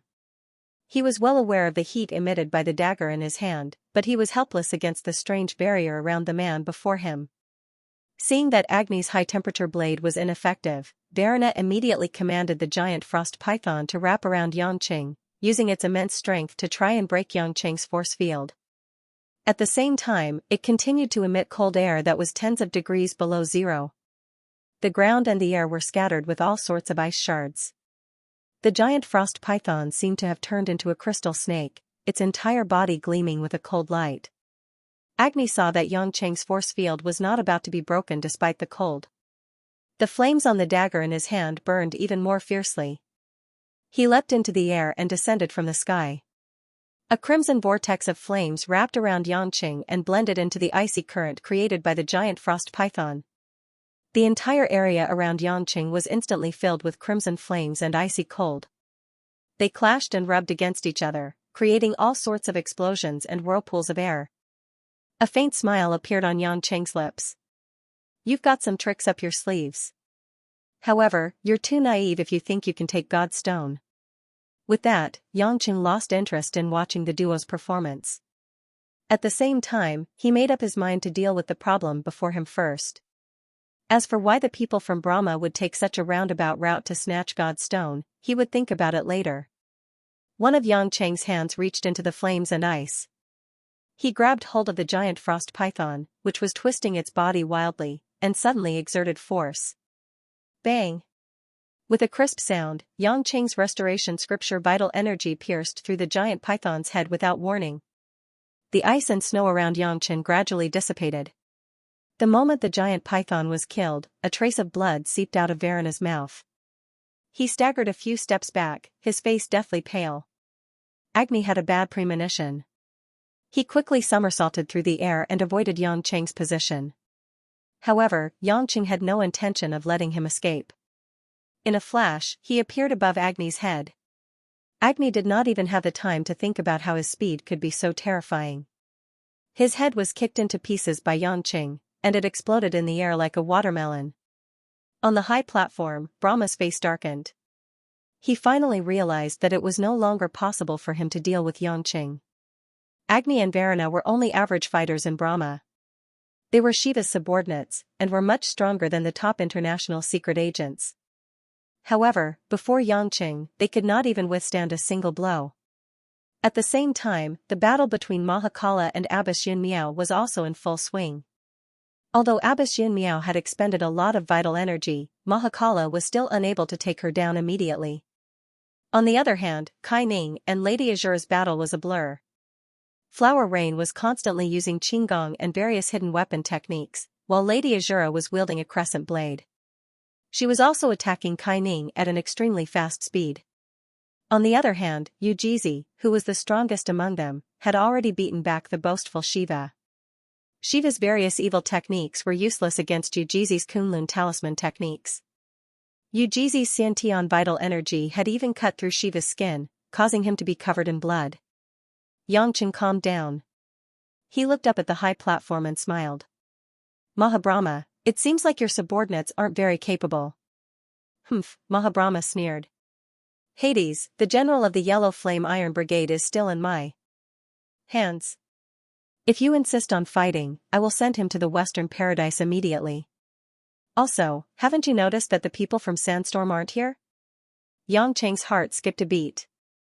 He was indeed puzzled that not a single person from Sandstorm was nowhere to be seen. Even if the people from Sandstorm were to ambush the scattered members of the Yellow Flame Iron Brigade, they should have returned here by now. Unless they were all killed in battle, that didn't make sense. There was another thing that made Yangcheng feel strange. He only saw Lin Jigua here, but not Grey Robe, who had been following Lin Jigua like a shadow. Could it be that the elder whose skills were second only to Abbess Yun Miao had also been killed by Mahabrahma and Sandstorm? If you know what's good for you, just hand over the God Stone. We can promise you that we won't hold it against you for hurting Agni and Varuna. At the same time, we will also release General Lin. Otherwise, things will be far worse than you think, Mahabrahma said with a gloomy gaze. Please don't. You can't give them the God Stone. Kai Ning, who was fighting with the female Azura, heard that Mahabrahma had taken such a big detour just for the God Stone in Yangcheng's hands. She hurriedly shouted at Yangcheng. Yangcheng was slightly stunned. He didn't expect Kai Ning to say that. The hostage this time was their general. It seemed that in their eyes, they would rather sacrifice their general than let the God Stone fall into the enemy's hands. Looking at the gazes of Yujizi and Abbess Yun Miao, Yangcheng was sure that they would rather give up Lin Jigua than let Yangcheng hand over the God Stone. Abbess Yun Miao's eyes were red. Even though she knew that her husband, Lin Jigua, would most likely die, she had no choice but to grit her teeth and hold on. It seems like you don't have enough chips in your hands. Yangcheng sighed inwardly and said to the high platform. He began to consider whether he should decisively kill off this group of people. If he was fast enough, he might be able to rescue Lin Jigua. However, facing Mahabrahma's group at this distance, the chances of that happening were slim. Suddenly, Mahabrahma narrowed his eyes. He heard something from Mahakala, who was beside him, and grinned, as if victory was already in his grasp. Perhaps, Your Majesty Pluto, you should look at something, Mahabrahma said as he ordered Balisaros to bring out a projector from a corner. This was a common device in the base, but no one knew what they were going to show. Yangcheng had a bad feeling about this. 10 seconds later, Balisaros turned on the signal receiving device and projected the image onto the silver-white metallic wall behind the platform. Yangcheng's face darkened as soon as he saw it. The scene on the screen was none other than the outside of Dragon Garden's villa. It was late at night, and all the lights in the villa had been turned off. On the lawn outside the villa, 2 Sandstorm warriors dressed in Muslim clothing were stepping on the corpses of 2 Caucasian men. Yangcheng recognized the 2 of them. They were the members of the Sea Eagles team who were responsible for protecting Lin Ruashi and the others. It was obvious that Sandstorm had found the location of his house and knew who was inside. Since they had killed the members of the Sea Eagles team who were responsible for protecting them, it would be a piece of cake for them to kill the 4 women inside. Although Hui Lin was quite strong, she was not Abbess Yun Miao. She could deal with 1 Sandstorm undead warrior, but 2 of them would be suicidal. At this time, all the members of the Yellow Flame Iron Brigade and the other Sea Eagles team were either fighting hard or had been killed. There was no way they could protect Lin Ruashi and the others in the villa. Yangcheng finally knew what Mahabrahma's trump card was. He was working with Sandstorm to control the lives of his family and threaten him to hand over the God Stone. Although the Yamada sect had used this trick before, it was different in nature from this time. Because that time, he had the opportunity to kill the 3 great Jinnins, so their hearts were filled with fear. But this time, unless he could teleport to the villa. Otherwise, regardless of whether he handed over the God Stone or not, Lin Ruashi and the others would still be taken as hostages. After all, he had no bargaining chips. If he didn't hand over the God Stone, the woman in his house would die. If he did, she might still be taken as a hostage. This ruthless move didn't seem mysterious or unpredictable, but it was extremely difficult to pull off. Firstly, it was obvious that someone had gotten hold of all his information. Secondly, there had to be enough manpower to stall the people from the Yellow Flame Iron Brigade. Moreover, they had to know the deployment of the Sea Eagles like the back of their hands. What was even more terrifying was that this group of people had just arrived in Zhonghai, yet they had the ability to know the exact location of all the members of the Dragon team and the group of 8. If they said that there were no spies, Yangqing would never believe it. For a moment, Yangqing was deeply immersed in the maelstrom of a huge conspiracy, causing him to feel extremely depressed. Almost at the same time, Shiva and Shura realized that they had gained the upper hand. Just like Mahakala, who had reported to Brahma, they returned to the high platform and stood beside Brahma. They did not intend to continue fighting with Ujizi and the others. Brahma's true losses were Agni and Varuna, who had been defeated by Yangqing. There were still more than 10 important figures left, but they were not injured at all. Your Majesty Pluto, I hope you've thought this through. We were willing to travel thousands of miles to Huaxia's Zhonghai to compete with you face to face. Naturally, we are prepared for everything. Even if you are unwilling to hand over the God Stone today and want to fight to the death with us, that is within our expectations. However, the God Stone is an inanimate object after all. It is not of much use to you. Why don't you hand it over to us, and we will let go of your wife? Mahabrahma sneered. Yangqing took a deep breath and smiled. My wife? What about the others? Mahabrahma smiled. We will temporarily protect your mother. When we feel that we can safely return her to your hands, we will naturally send her back to Huaxia safely. Yangqing suddenly understood, there was indeed a traitor. After all, other than Lin Ruashi, there were other people in his villa. If it wasn't for the few people he was very familiar with, he wouldn't have known at all. The 2 Sandstorm soldiers hadn't even entered the villa, but they knew that there were other people inside. Of course, it was someone else who had told Brahma. Furthermore, he and his mother, Guishuihua, had only reunited for a few days, but Brahma's people actually knew that Guishuihua was living in the villa. They even used her birth mother as a bargaining chip. It was obvious that this was premeditated. Who was the one who had leaked the information and caused the Yellow Flame Iron Brigade and the Sea Eagles to be completely controlled? Yangqing couldn't immediately figure it out. However, in the current situation, if he didn't hand over the God Stone, there would only be one outcome, a life and death struggle. However, when he thought about how Lin Ruashi and Guishuihua would be slaughtered by the 2 Sandstorm mercenaries, Yangqing's heart twitched violently. Although he was furious, he couldn't do anything about it. It was truly painful. Yangqing, don't be soft-hearted. Even if you hand over the God Stone, they will definitely take Ruashi and the others away. When that happens, you will have nothing left. Abbess Yun Miao saw the hesitation on Yangqing's face. After struggling for a bit, she immediately advised, the God Stone is very important. If these monsters get their hands on it, and they really use it to cultivate a new god, then Huaxia will be in trouble. The world will also change drastically. That's right, Yangqing. Abbess and the general are husband and wife. Since she was willing to shed her tears and sacrifice her husband for the sake of her own carelessness, you have to think about the world as well. Ujizi couldn't help but say anxiously. He had heard of the effects of the God Stone. It was said that Yangqing had used the God Stone to successfully kill a god. How could that be a joke? Kaining looked at Yangqing with a conflicted expression. She hoped that Yangqing wouldn't let Lin Ruashi, Hui Lin, and the others die. After all, she was also a woman. She felt that it was too cruel for a man to treat his womenfolk this way. However, she knew very well that if the God Stone was given to the people of Brahma, the consequences would be unimaginable. Yangqing didn't think for too long. He lowered his head in silence for a while, then raised his head and said, I'll say it. Can you command the other 2 to get the God Stone? Yangqing. Yangqing. Ujizi and Yun Miao turned pale with fright. Kaining, on the other hand, had a complicated expression. She looked at Yangqing in confusion. Mahabrahma burst into laughter. Shiva, Mahakala, and the others also revealed arrogant expressions of victory as they looked at Yangqing and the others with disdain. Mahabrahma gave Mahakala a look. Mahakala immediately understood and said to Yangqing, Your Majesty Pluto is indeed straightforward. You only need to tell me, and I will use a secret technique to command the other 2 to search for it. Yangqing ignored the horrified expressions of Ujizi and the others. He said calmly, the God Stone is in the villa's underground garage. Ask them to enter the garage first, then head north. As Yangqing spoke, Mahakala pointed between his brows. He seemed to be using some kind of telekinesis technique to command the two sandstorm warriors from a distance. One of the warriors was holding a camera, while the other was in charge of searching.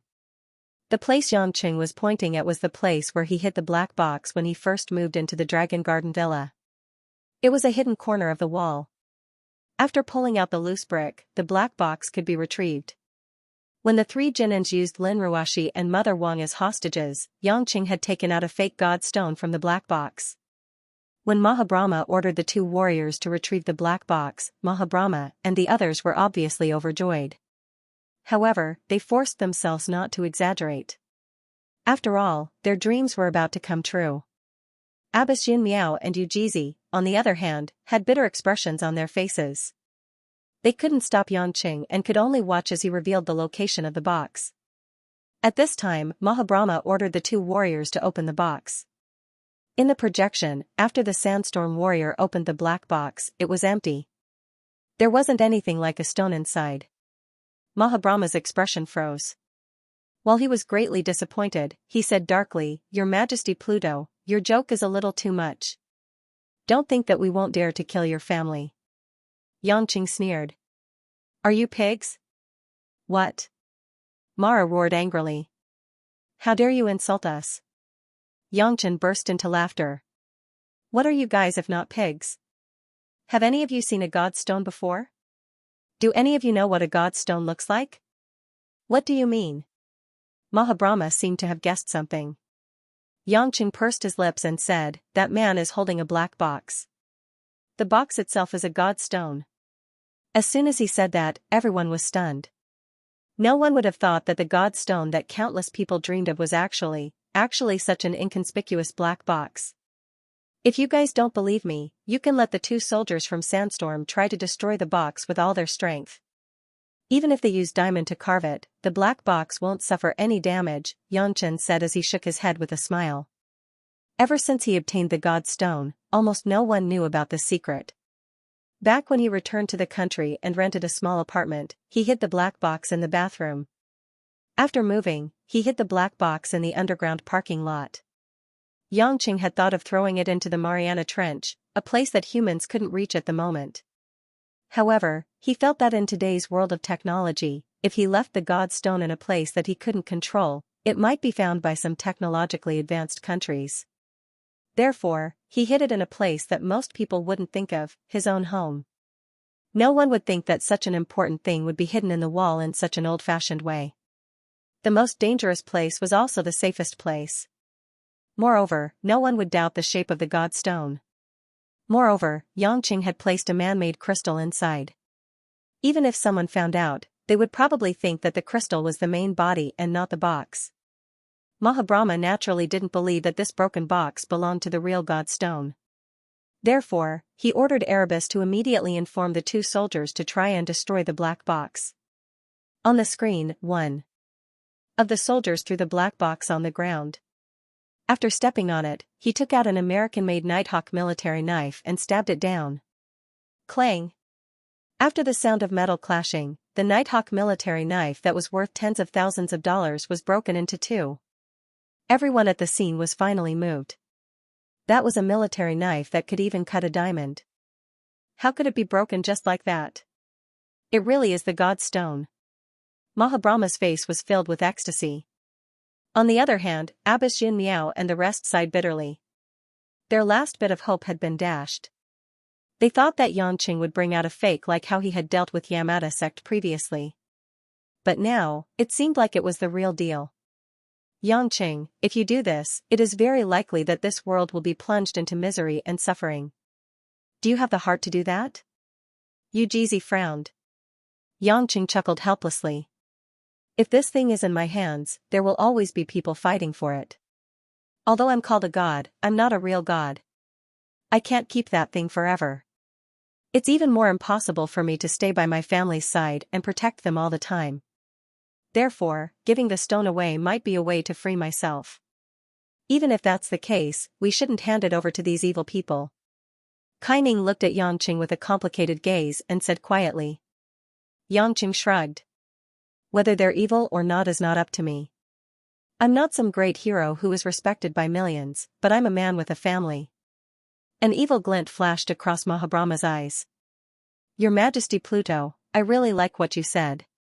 It's indeed better to let go of such fetters. However, just in case, I've decided to continue borrowing your fetters. As he spoke, Mahabrahma said to Mahakala, let those two sandstorm warriors enter the villa and kidnap those women. The corner of Yangqing's mouth curled into a sinister smile. It was just as he had expected. Even if he gave them the God Stone, they would still kidnap Lin Ruashi and the others. In the end, they were still worried that he would suddenly use some method to kill them. Only by holding Lin Ruashi and the others hostage could they leave Xianxia with peace of mind. In the past, Yangqing had always been alone, so he didn't have to worry about being held hostage. Now, he didn't only have Lin Ruashi by his side. Whether it was Guishuihua, Mother Wang, Chengwei, Mo Qianni, or the other women, they were all his weaknesses. Of course, he didn't hate these weaknesses. Yangqing had thought about letting people he trusted protect them, but that wasn't an absolute guarantee. The result of that would only make their lives in the country more difficult. Moreover, the higher-ups in Xianxia would definitely feel nervous. After all, it was too scary for those forces to stay in Xianxia. Zhonghai would become the hidden focus of the world. Instead of that, he might as well move all the people he cared about overseas and gather them together. However, which of his female confidants wasn't independent and strong-willed? Not to mention how they interacted with each other, who would be willing to be protected like a canary and be kept as a pet? That was no different from slowly committing suicide. Therefore, even though Yangqing was constantly taking the risk of being threatened, he could only strive to find a balance between freedom and safety. He didn't expect that the opponent this time would be so difficult to deal with. Most importantly, the Yellow Flame Iron Brigade that acted as a protective umbrella had completely lost its effect. However, Yangqing didn't plan to just watch as Mahakala commanded the two soldiers from Sandstorm to capture Lin Ruashi and the other three women. Hey, the one hiding behind the door, have you seen enough?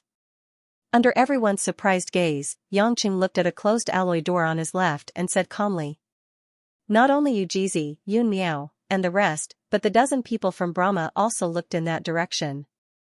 I thought you were a defective product. I didn't expect you to actually be able to find me. The alloy door slowly opened to both sides. A tall and strong figure slowly walked out from behind and entered everyone's sight. It was a young man from the Middle East wearing a loose, semi-transparent white linen shirt and light-colored jeans.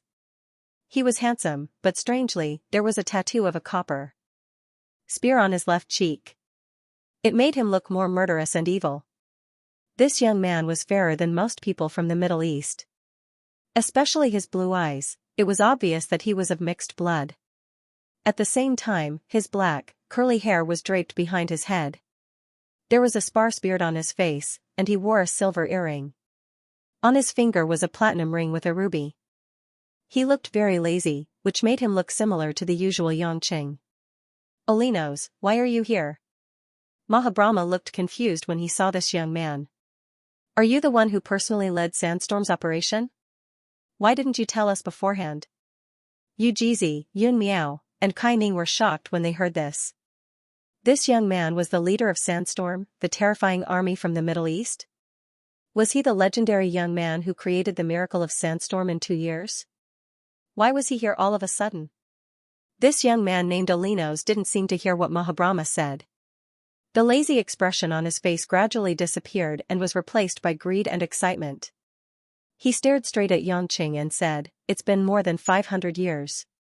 I didn't expect that only 3 years after I woke up, there would be someone and something worthy of my attention. Don't let me down. I knew it was you. You're the only one who could make me think about these things. I was wondering why there were soldiers who couldn't be killed like zombies. So you're the one who woke up.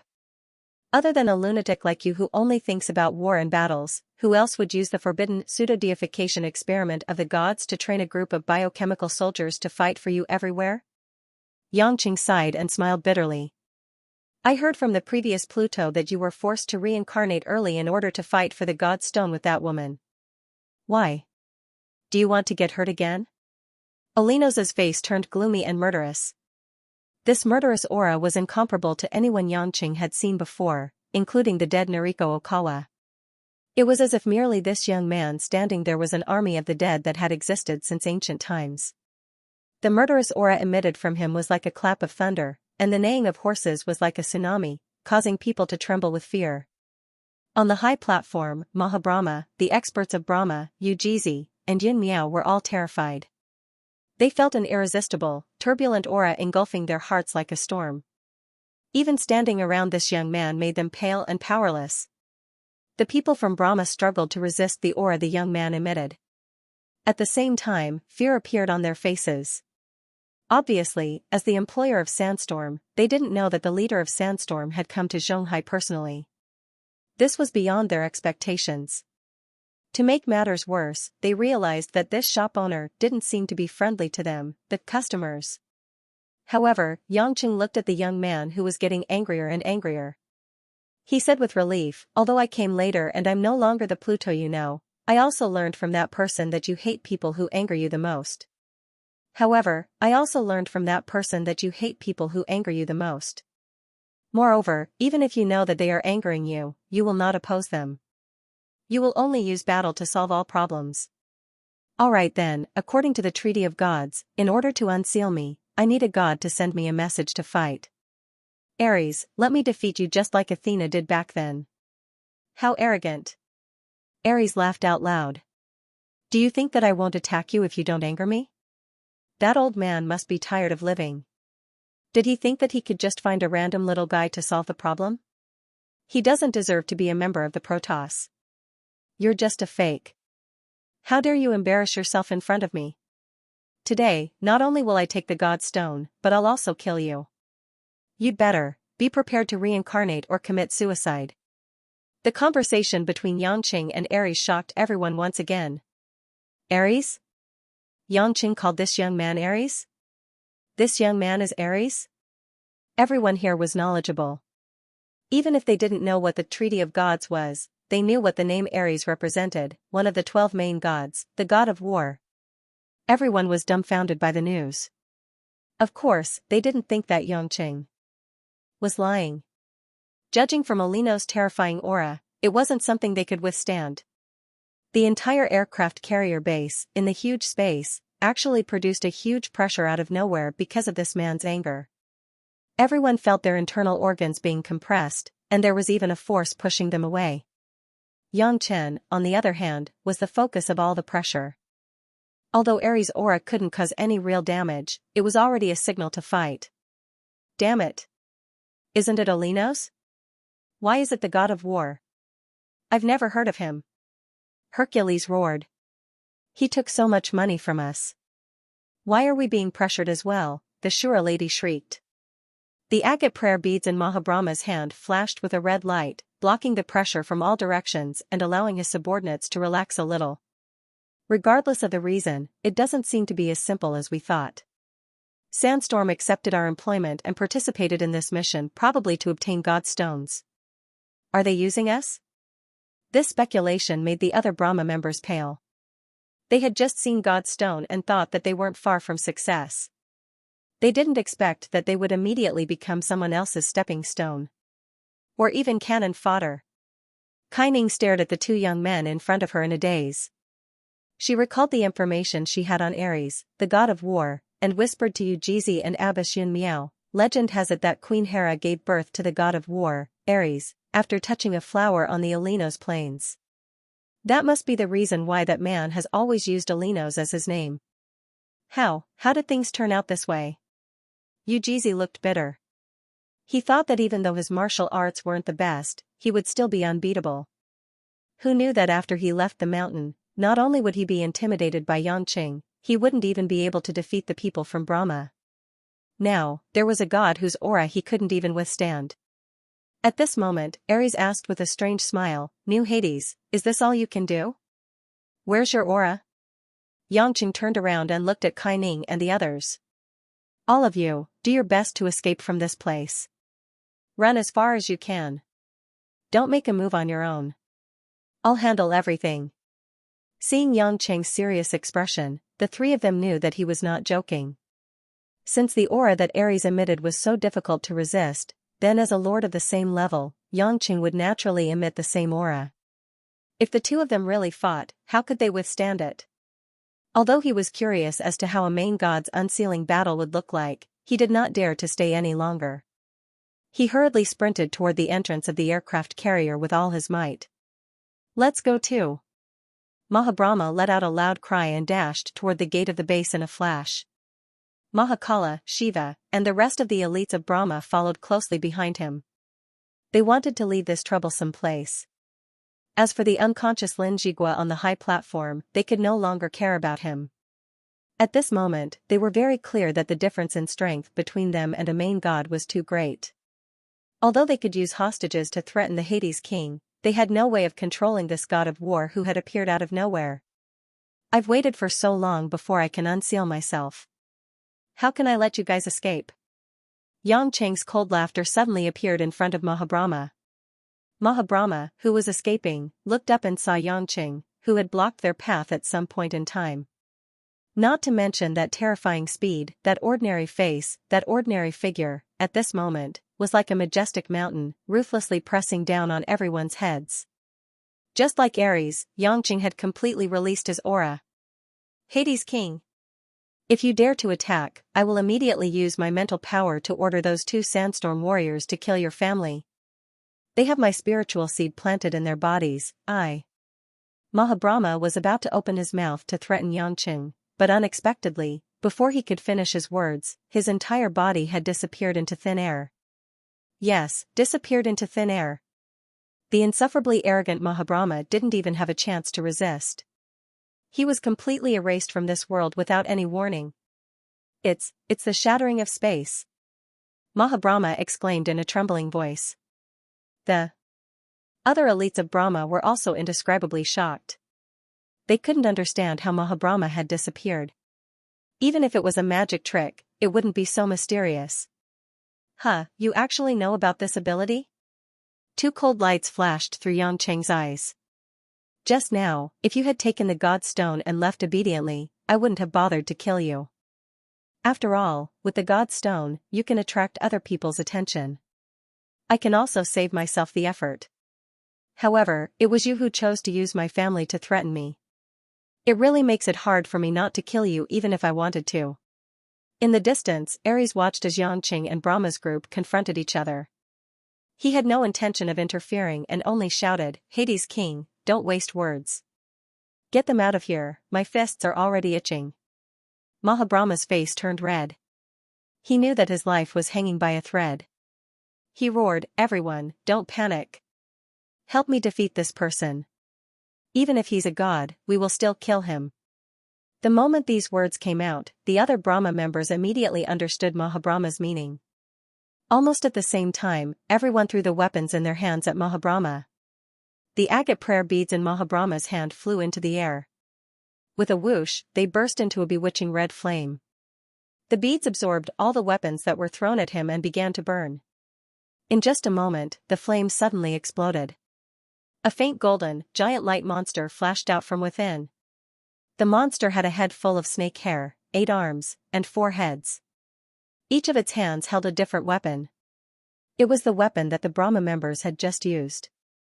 There was a Vajra, a divine conch, a trident, a divine disc, and a curved blade. The light monster's entire body was also burning with a surging greenish-purple demonic flame. Sitting on a monster that looked like a snow lion, Yangcheng clicked his tongue and sighed. Finally. "I've heard that Brahma's strongest technique is to use a secret technique to summon the unapproachable mother, the goddess Durga. I thought you guys only cared about escaping and didn't intend to use it. Fortunately, you guys used it. I'll let you die a quick death, one that you'll accept wholeheartedly. Humph, goddess Durga will definitely kill you demons." After presiding over the summoning, Mahabrahma seemed to be extremely weak, but he still yelled. In ancient Indian mythology, the bull demon king of the western paradise was the overlord of the demons. He was so powerful that he drove Indra and the other gods out of the heavenly palace. After that, with the help of Brahma, Shiva, and the other gods, he used their hatred to give birth to goddess Durga in flames. Furthermore, the goddess obtained the spiritual treasures that all the powerful gods lent her and easily defeated the bull demon king. Therefore, Goddess Durga was equivalent to the most powerful existence in ancient India. Yangqing watched as the giant light shadow of Goddess Durga approached and waved the trident and the crescent blade. However, he didn't dodge and just stood where he was. When everyone thought that they were about to strike Yangqing, they were stunned to find that Goddess Durga suddenly appeared behind Yangqing. Boom! With two loud noises, two large cracks appeared on the ground, and the force passed through the steel plate and shattered the granite floor. However, Goddess Durga's attack missed for no reason. How did the blade that was originally aimed at Yangqing's head suddenly move to the back of Yangqing? Space folding. Mahabrahma's face turned livid as he finally realized how helpless the situation was. Yangqing wasn't in the mood to continue playing. Okay, get out of here like your good brother Mahabrahma. After Yangqing finished speaking, before the people of Brahma could say anything, the space changed again. Crack crack crack crack. With the sound of dozens of bones breaking, all the elites of Brahma, including Mahabrahma, were cut in half at the waist for no reason. Their upper bodies fell to the ground almost at the same time, and their faces were still filled with panic. Then, their lower bodies slowly fell to the ground, and their blood dyed the ground into a continuous stream. Space. Fault. Mahabrahma murmured the 4 words and died with his eyes open. After the death of the people of Brahma, Goddess Durga dissipated. And all her weapons fell to the ground. No one was enjoying this strange scene anymore because the 3 of them had already run out of the base. Only Yangqing, Ares, and the unconscious Lin Jigua were left in the huge base. Ares sneered, "Not bad. You've piqued my interest. You've mastered the law of space quite well. This is the second time I've used it. However, I'm not unfamiliar with it."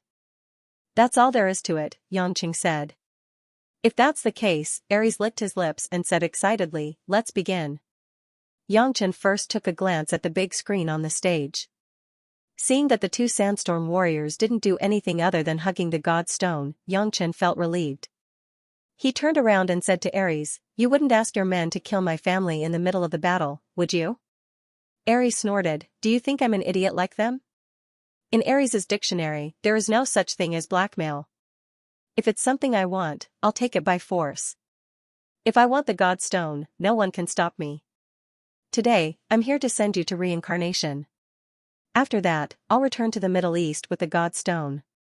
Yangqing pursed his lips, "I don't think so. 500 years ago, Athena sent you to reincarnation. Not long after that, she started reincarnation. Now that you're awake, she might wake up too. What if she comes to snatch it from you again?" "Humph, that bitch. Do you think I'm afraid of her? She's just using her prophecy to gain the upper hand. In terms of combat power, she's no match for me." Ares roared. "I don't know what happened between you two. However, it's not a good thing for a battle maniac like you to have the god stone. The other overgods don't care about you because they can't defeat you. I don't think I can't defeat you. I'll fight with you for a few rounds. Maybe after that, you'll agree to keep the god stone with me." Yangqing smiled confidently. "Haha, do you really think that you, who obtained the position of God by relying on the name of God Slayer, can match me? Don't think that I don't know. That old fellow Hades was just tired of living and dispersed his divine sense. He committed suicide. It was definitely not you who killed him." Ares said. "It's not up to you to decide whether or not we can fight. If you want to fight, then fight. Why are you talking more nonsense than me? Have you, the god of war, become rusty after sleeping for 500 years? Yangqing teased. Ares was furious. He didn't want to waste any more words. He stared straight at Yangqing and roared. The entire aircraft carrier base inside the mountain that was tens of thousands of square meters shook. Cracks began to appear on the seemingly impregnable steel plates, and the ground also began to crack. Yangqing furrowed his brows and moved a few hundred meters away from where he was standing. The moment Yangqing dodged, 3 sharp bamboo shoots that were tens of meters tall, a mixture of granite and metal, protruded straight out from where he was standing.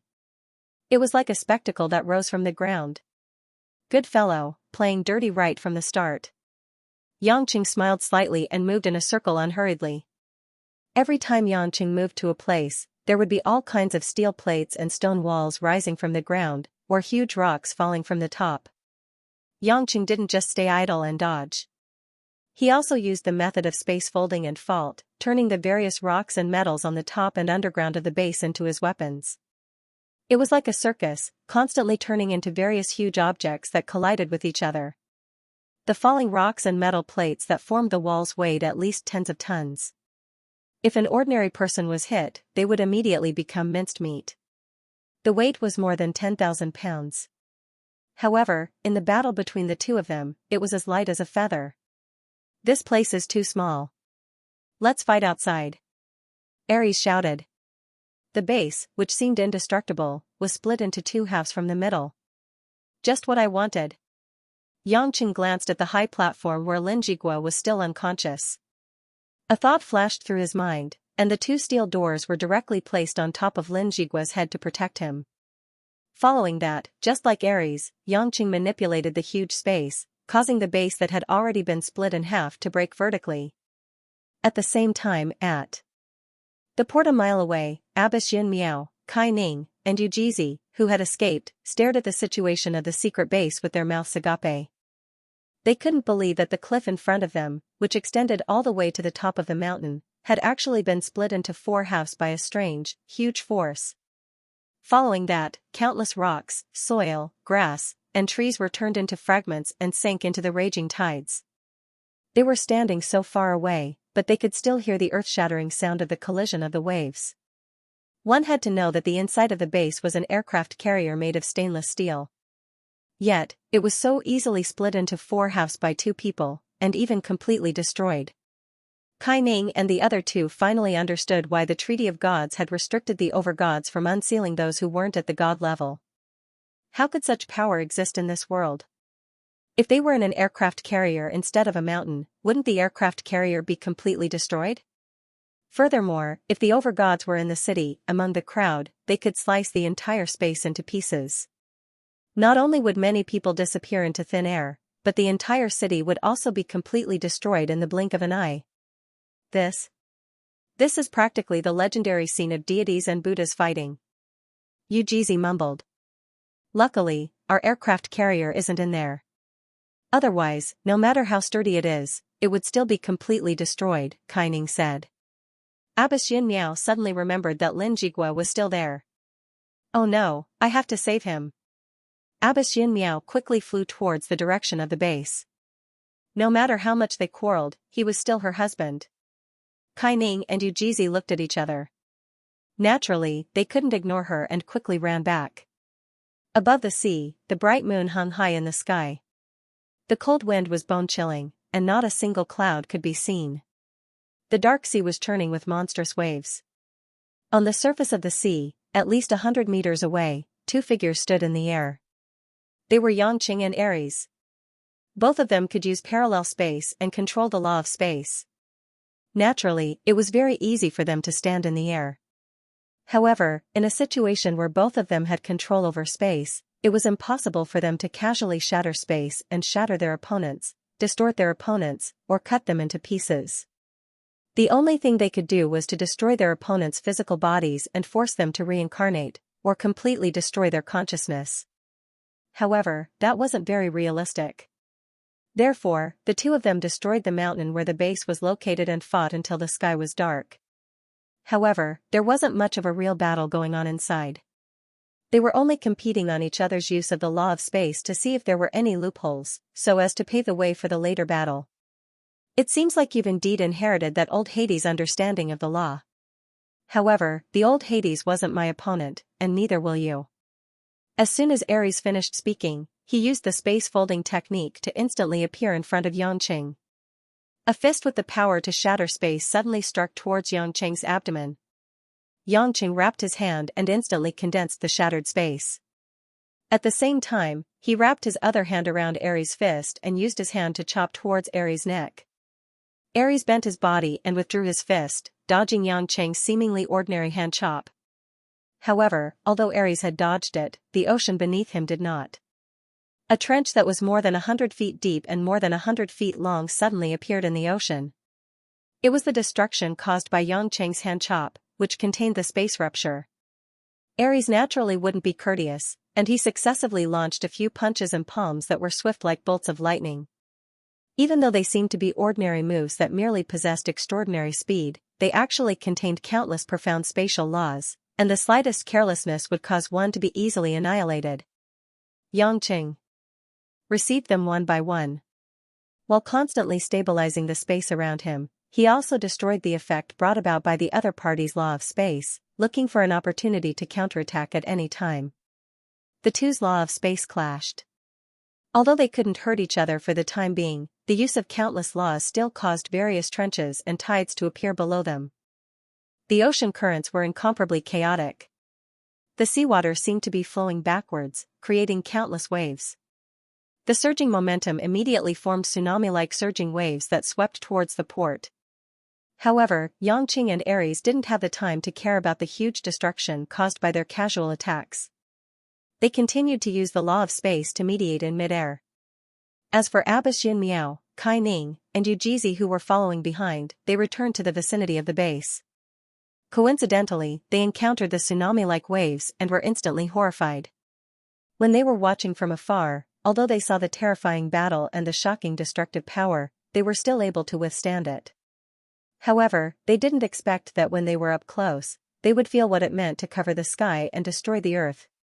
Fortunately, the three of them had excellent qigong. When they saw that the tsunami was about to engulf them, they had already avoided the low-lying areas. They weren't swept away, but they were completely drenched. When the three of them arrived at the depths of the base, they arrived at a place that had been destroyed beyond recognition. After a careful search, they finally found Lin Jigua's location. However, Grey Robe, who they hadn't seen before, was now beside Lin Jigua. Grey Robe, where did you go? Why are you only here now? Abbas Xianmiao was worried about Lin Jigua and thought that Grey Robe, who had been protecting Lin Jigua, had died in battle. She didn't expect him to be fine, standing there as usual. Lin Jigua had also woken up from his coma. Seeing Abbas Xianmiao and the others rushing over, a faint smile appeared on his face. Yuner, Grey Robe had something to do.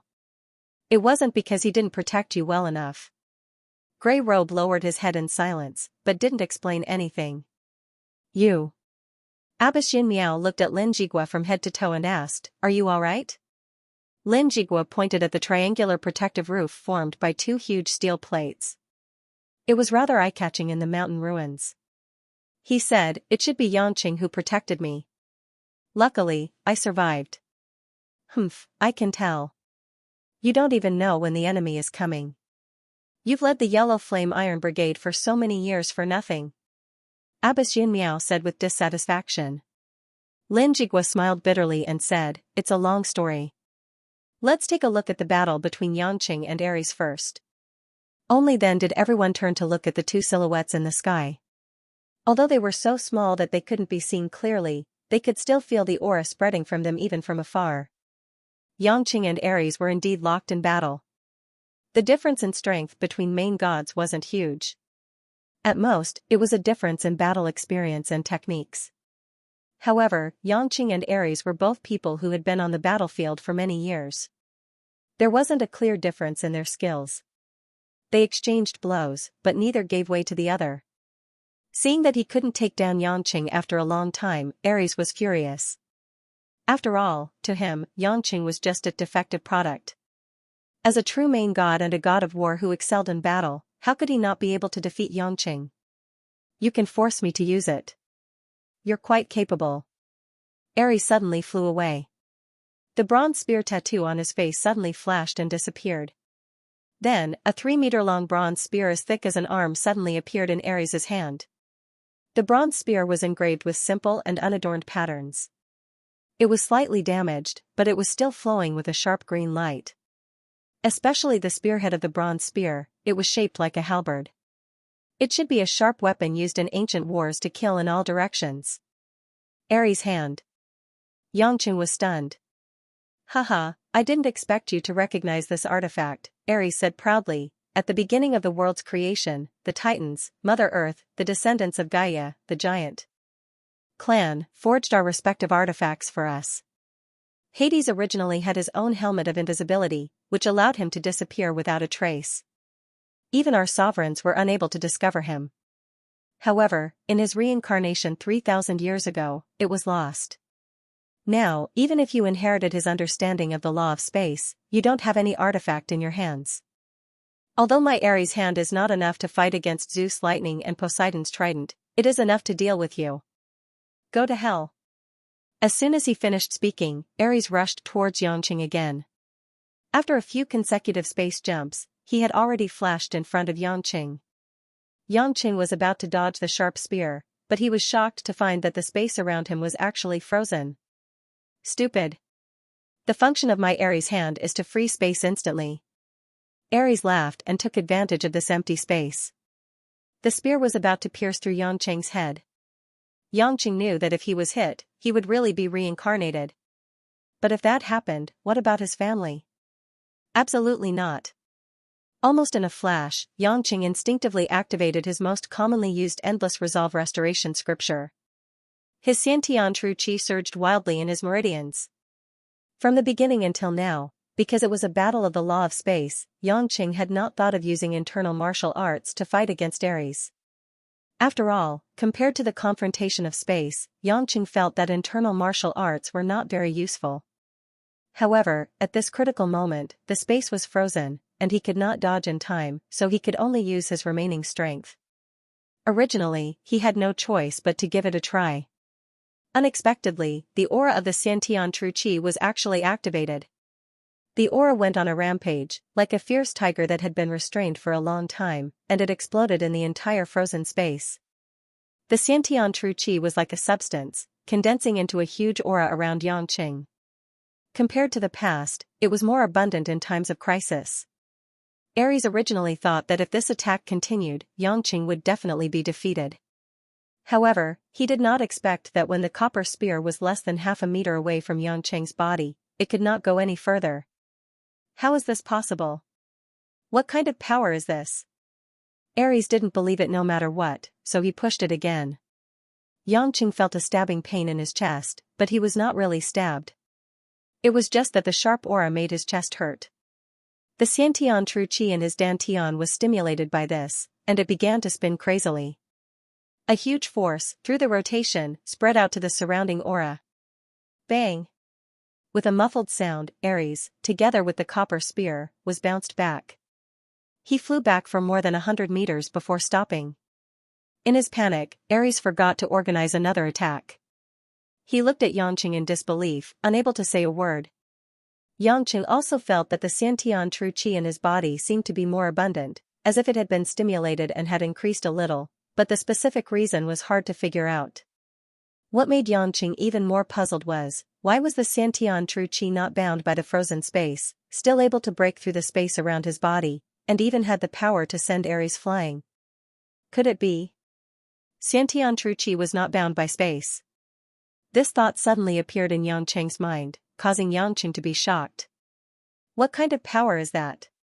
It's not the law of space, the space around you has clearly been frozen. Ares asked solemnly. Xianxia smiled, frowned, and said, "This is the martial art of Xianxia that I cultivate. It's an inner force. I don't know why it's like this, but it seems to be very useful. You can try again." Inner force? Xiaxia's martial art. Ares was so angry that he laughed. Are you kidding me? How can something created by humans defeat us, the Protoss? In his anger, Ares was too lazy to think too much. With another big jump in space, he froze the space around Xianxia, and with a slashing sweep, he slashed at Xianxia's waist. Xianxia's expression was solemn, and he circulated the Xiantian true qi in his hand. He gritted his teeth and slapped at Ares' hand. Clang! With a metal clang, Ares' hand was repelled by Xianxia's Xiantian true qi, and even Xianxia himself realized that the power of Xiantian true qi was more than a few times stronger than Ares' strength. A bold idea finally appeared in Xianxia's mind, Xiantian true qi, transcending the law of space. Doesn't this mean that Xiantian masters have a chance to surpass the Lord God? Back in Japan, when Yangchen reached the 9th level of the Endless Resolve Restoration Scripture, which was the Xiantian full cycle, he vaguely felt that there was a higher level of martial arts that he could explore. However, the feeling back then was not as strong as it was now. After all, the power of the Lord God, in addition to their strong bodies, was the law of space control. And if Xiantian true Qi could pass through the shackles of space, then the power that the Lord God was so proud of was completely useless. Of course, this was only an assumption, and it did not mean that Xiantian true Qi could really transcend space. At the very least, Xiantian masters could not stand in the air, nor could they use Xiantian true Qi to destroy a large area or cut a huge trench in the sea. That was something that only the Lord God's law of space could do. It was not that easy for Xiantian true Qi to reach such a realm, and many people thought it was impossible. However, at this moment, Yangqing could use Xiantian true Qi while mastering the law of space, which was like adding wings to a tiger. Ares was also extremely shocked and angry. He had clearly frozen his opponent's space, but was repelled twice. It was a great humiliation. However, before the fanatical Ares could attack again, Yangqing rushed up first. Good one. Ares waved his bronze spear and met the attack. Another attack froze the space around Yangqing. However, Yangqing did not care. He did not use the law of space, and directly shot out 2 Xiantian true Qi with his palms. The Xiantian true Qi that surged over immediately gave Ares a dangerous signal. Don't think of hitting me. Fold. The space in front of Ares was folded into another layer of space. According to his assumption, the 2 true Qi would change their trajectory and directly shoot to another layer of space. However, the 2 streams of vital energy directly broke through the folded space, completely ignoring the trajectory of space and the laws of nature. After passing through the layers of space, they blasted Ares's chest. Puff. Ares felt a sharp pain in his chest, and the feeling of being overturned made him spit out a mouthful of blood. His body was like a kite with a broken string, falling into the sea. Although the body of a lord was strong, it was not completely immortal. The 2 Xiantian true Qi condensed 100% of Yangqing's strength. If it hit an ordinary person, it would be enough to tear that person into pieces. Ares only suffered internal injuries, but it was already very terrifying. Yangqing watched Ares fall in midair, and looked at his palms with some suspicion. Xiantian true Qi actually passed through space. However, not giving Yangqing much time to think about these problems, Ares's figure once again flew up from the turbulent sea. There was a trace of blood at the corner of his mouth. The blood was stained with seawater, so it was not obvious. Ares' gaze was like that of a lion that had calmed down after a violent rage. He stared at Yangqing for a while and asked, "This is Huaxia's internal energy?" "Yes." Yangqing nodded. "I'm also very puzzled by the aura. I only found out today that this thing can actually ignore the laws of space." A complicated look flashed across Ares' eyes. After a long time, he said, "You win." Yangqing was stunned and smiled. "You're just like the rumors. You always shout that you want to win before a fight. Even if you lose, you admit it readily." Ares said resentfully, "Do you think I'm the kind of coward that can't let go? If I lose, I'll win it back with my fists next time. Although you've won against me today, you still can't kill me. Although your Chinese kung fu can injure me, you should know very well that it's impossible for you to kill me." "I know." Yangqing nodded. "I don't plan to kill you. If I kill you, you'll be reincarnated for a few hundred years. There's not much meaning in that. It's good that you know." A trace of struggle flashed across Ares' eyes. "Since you've won, the God Stone will naturally belong to you. However, when I find a way to restrain you, I'll continue to challenge you. One day, I'll take the God Stone." Yangqing asked gloomily, "Why do you have to do this? You're already immortal. Why do you have to find the God Stone? Just like that B***tch. Ares laughed sinisterly. Yangqing recalled the history he knew and frowned. "After so many tens of thousands of years, you still can't accept this world? The other main gods have already integrated into this world. Why can't you and Athena?" "Because that's the meaning of my life. Athena, that B***tch, although I don't like her, I like that she's able to uphold our beliefs." Ares chuckled and coughed a few times before saying, I'm leaving. I'll take the people from Sandstorm with me. As for the God Stone, you keep it. Don't ever lose it. I'll come back to ask you for it. With that, Ares disappeared from midair in a flash. Yangqing sighed. He suddenly felt that this fellow was actually quite cute. For tens of thousands of years, he had never changed his ideals. He admired his persistence. After sorting out his thoughts, a dark cloud flashed in Yangqing's eyes. After taking a deep breath, he slowly landed on the base of the ruins. There, Kai Ning, Abbess Yun Miao, as well as Lin Jigua, who had just woken up, were all waiting in anticipation. How is it? Did that god of war leave? How's the God Stone?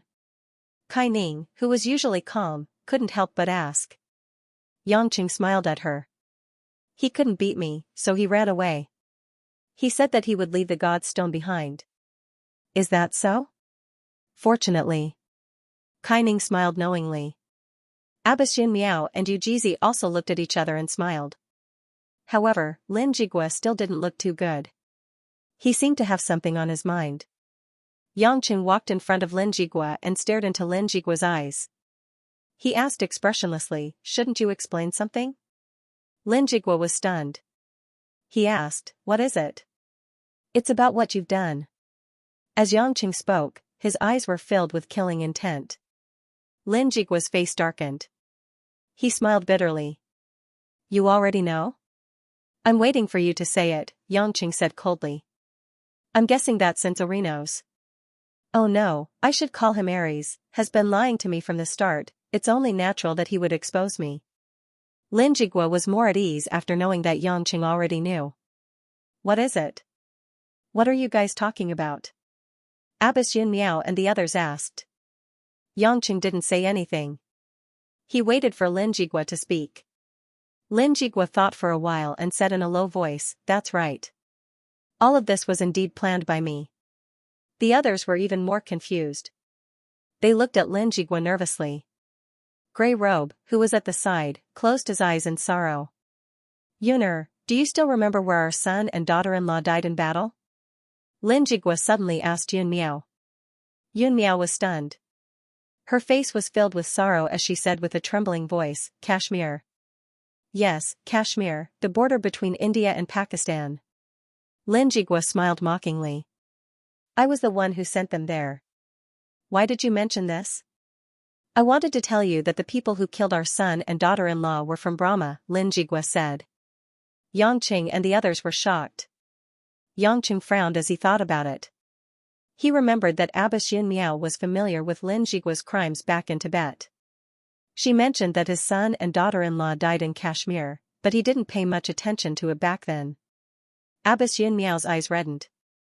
Really? That's right. I've been investigating for more than 20 years. I only confirmed last year that it was Brahma who killed them in Kashmir. Lin Jigua's eyes were filled with hatred. If it wasn't for them, our son and daughter-in-law wouldn't have died. Huir wouldn't have lost her parents since she was young. You wouldn't have left me, and our family wouldn't have become so miserable. Abbess. Yun Miao turned her head away and wiped her tears. What's the point of saying all this? It's already in the past. No, it's not in the past. What I want to talk about now is because of what happened 20 years ago. Following that, Lin Jigua's narration stunned everyone present. They couldn't believe what they were hearing. Just last month, Yellow Flame Iron Brigade received a secret report that Brahma of India was planning to attack Huaxia's nuclear-powered aircraft carrier. Brahma also hired the world's top mercenary from the Middle East, Sandstorm, to fight alongside them. This news made Lin Jigua furious. However, he knew that the situation was bad. After all, the opponent was too strong. Lin Jigua hated Brahma to the core because of what happened to his children. Now that they were coming to attack his country, how could he tolerate it? While thinking about how to deal with them, Lin Jigua thought of borrowing Yangqing's strength. Therefore, a bold idea popped up in Lin Jigua's mind. Lin Jigua secretly contacted the leader of Sandstorm, Olinos, who was also known as Ares. Lin Jigua told Ares that he could pay twice as much as Brahma and have Sandstorm work together to sow discord between the two of them. The plan was simple. Using Yangqing and Sandstorm's hands, they would eliminate Brahma's people in the aircraft carrier. At the same time, Lin Jigua was also thinking about the God Stone in Yangqing's hands. It was not that Lin Jigua did not want the God Stone, but he had never had the chance to snatch it. If he were to fall out with Yangqing, he knew that the consequences would be dire. Therefore, this plan to sow discord became an opportunity. First, Lin Jigua took the initiative to contact Sandstorm. He offered twice as much as Brahma and hired Sandstorm to put on a show. Then, after Sandstorm agreed, Lin Jigua contacted Brahma and proposed a deal, to exchange God's stone for the aircraft carrier. Lin Jigua told Brahma that he was willing to help Brahma obtain Yangqing's God stone because he knew exactly who was with Yangqing.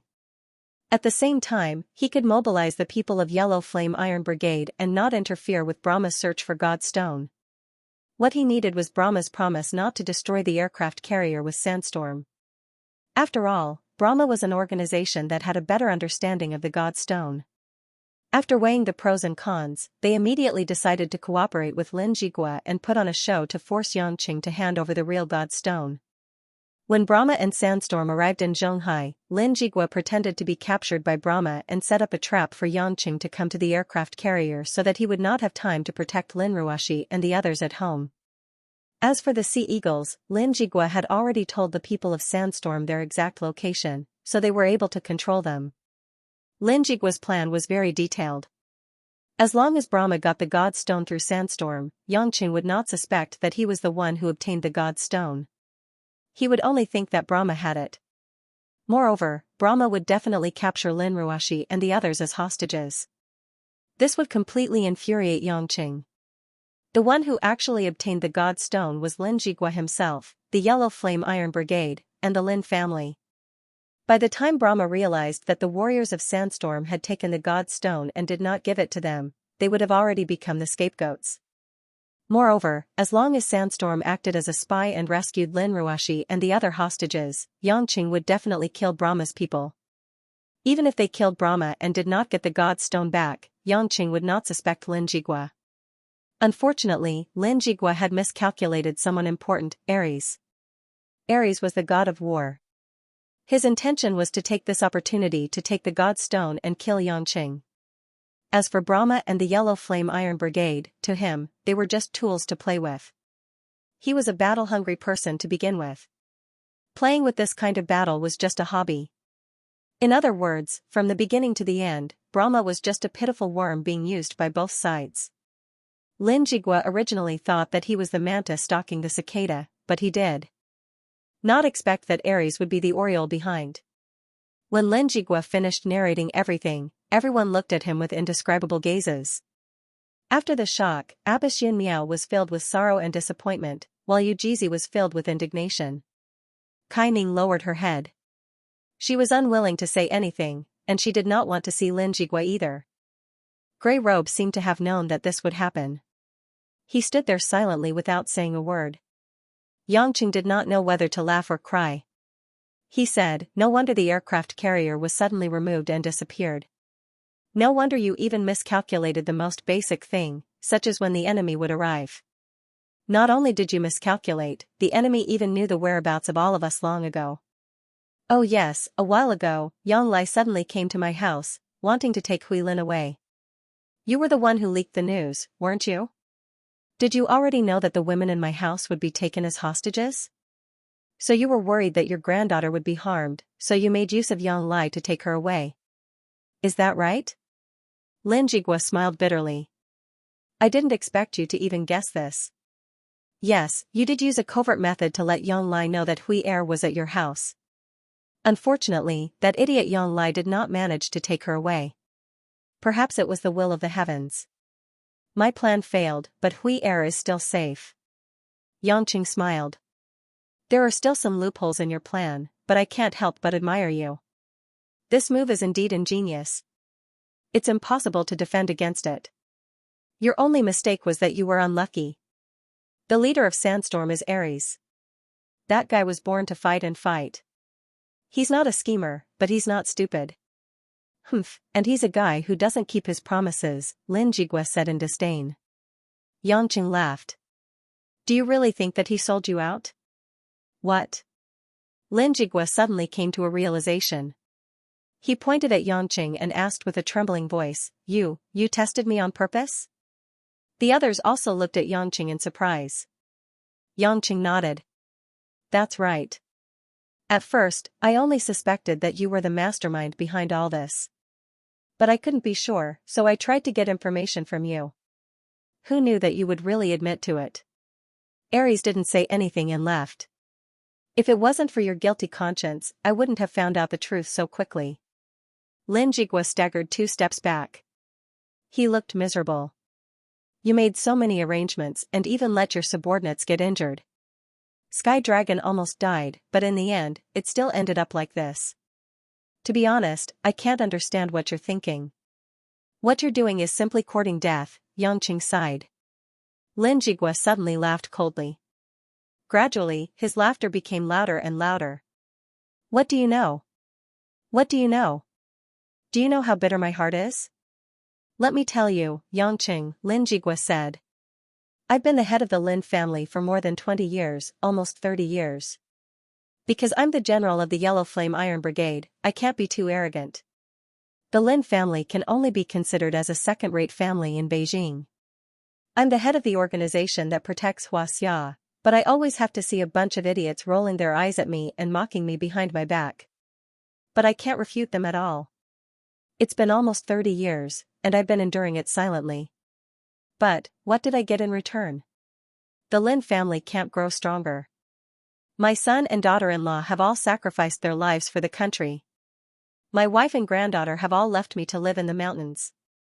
I'm the only old man in the family. My other relatives even think that I'm not capable enough to make the Lin family strong. Lin Jigua screamed.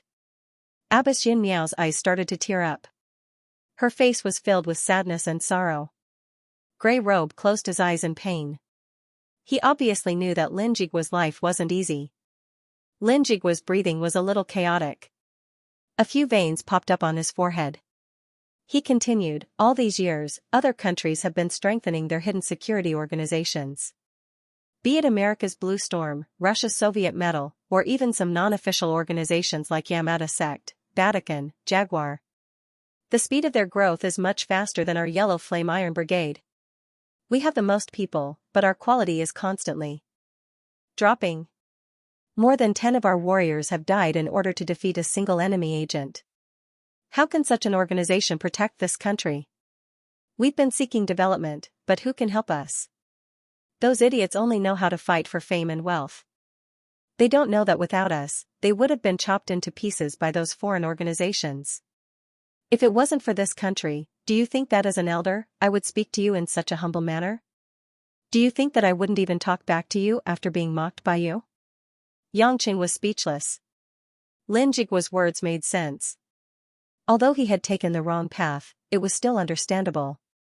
I've had enough of people looking down on me. I've also had enough of speaking to people who are obviously weaker than me. Lin Jigua scoffed. Since the matter has been exposed today, I don't plan to continue sitting in this position. Yangqing, if you still have a bit of conscience, don't tell anyone about what happened today. I only want to resign from my position, go back, and become an old man. Before Yangqing could speak, a slightly magnetic male voice came from the small hill behind the ruins. If you make a mistake, you have to be punished. If you run away, it means that you know you're wrong and won't change. Everyone was shocked and looked in that direction. Yangqing was in disbelief. At such a close distance, he actually didn't notice anyone approaching? How is this possible? Gradually, the vague silhouette of a man appeared behind the small hill. He was walking at a leisurely pace. At this moment, the man was already less than 20 meters away from them. However, everyone realized that they couldn't see his movements or figure clearly. They only knew that he was getting closer. Only when this young man walked up to them did they see clearly that he was actually a handsome man with a gentle smile on his face and long black hair that hung loosely over his shoulders. He was wearing a navy blue robe, which was similar to Kunlun's old Daoist Jujizi. However, he looked more casual. The man was about 1.7 meters tall and had a scholarly air about him. However, no one could tell what his smile meant. They only felt that this man was exuding an unfathomable strangeness. You are? Yujizi was the first to ask. It wasn't that he wanted to stand out, but he felt that the man's clothes and appearance were somewhat familiar. The man glanced at Yujizi with a faint smile. He clicked his tongue and said, I didn't expect little Jizi to wear the Kunlun Elder Taoist robe. Why? You don't even recognize Uncle Master? Yujizi's expression suddenly changed. As if he had thought of something, he took 2 steps back while trembling. He began to carefully look at the man in front of him again.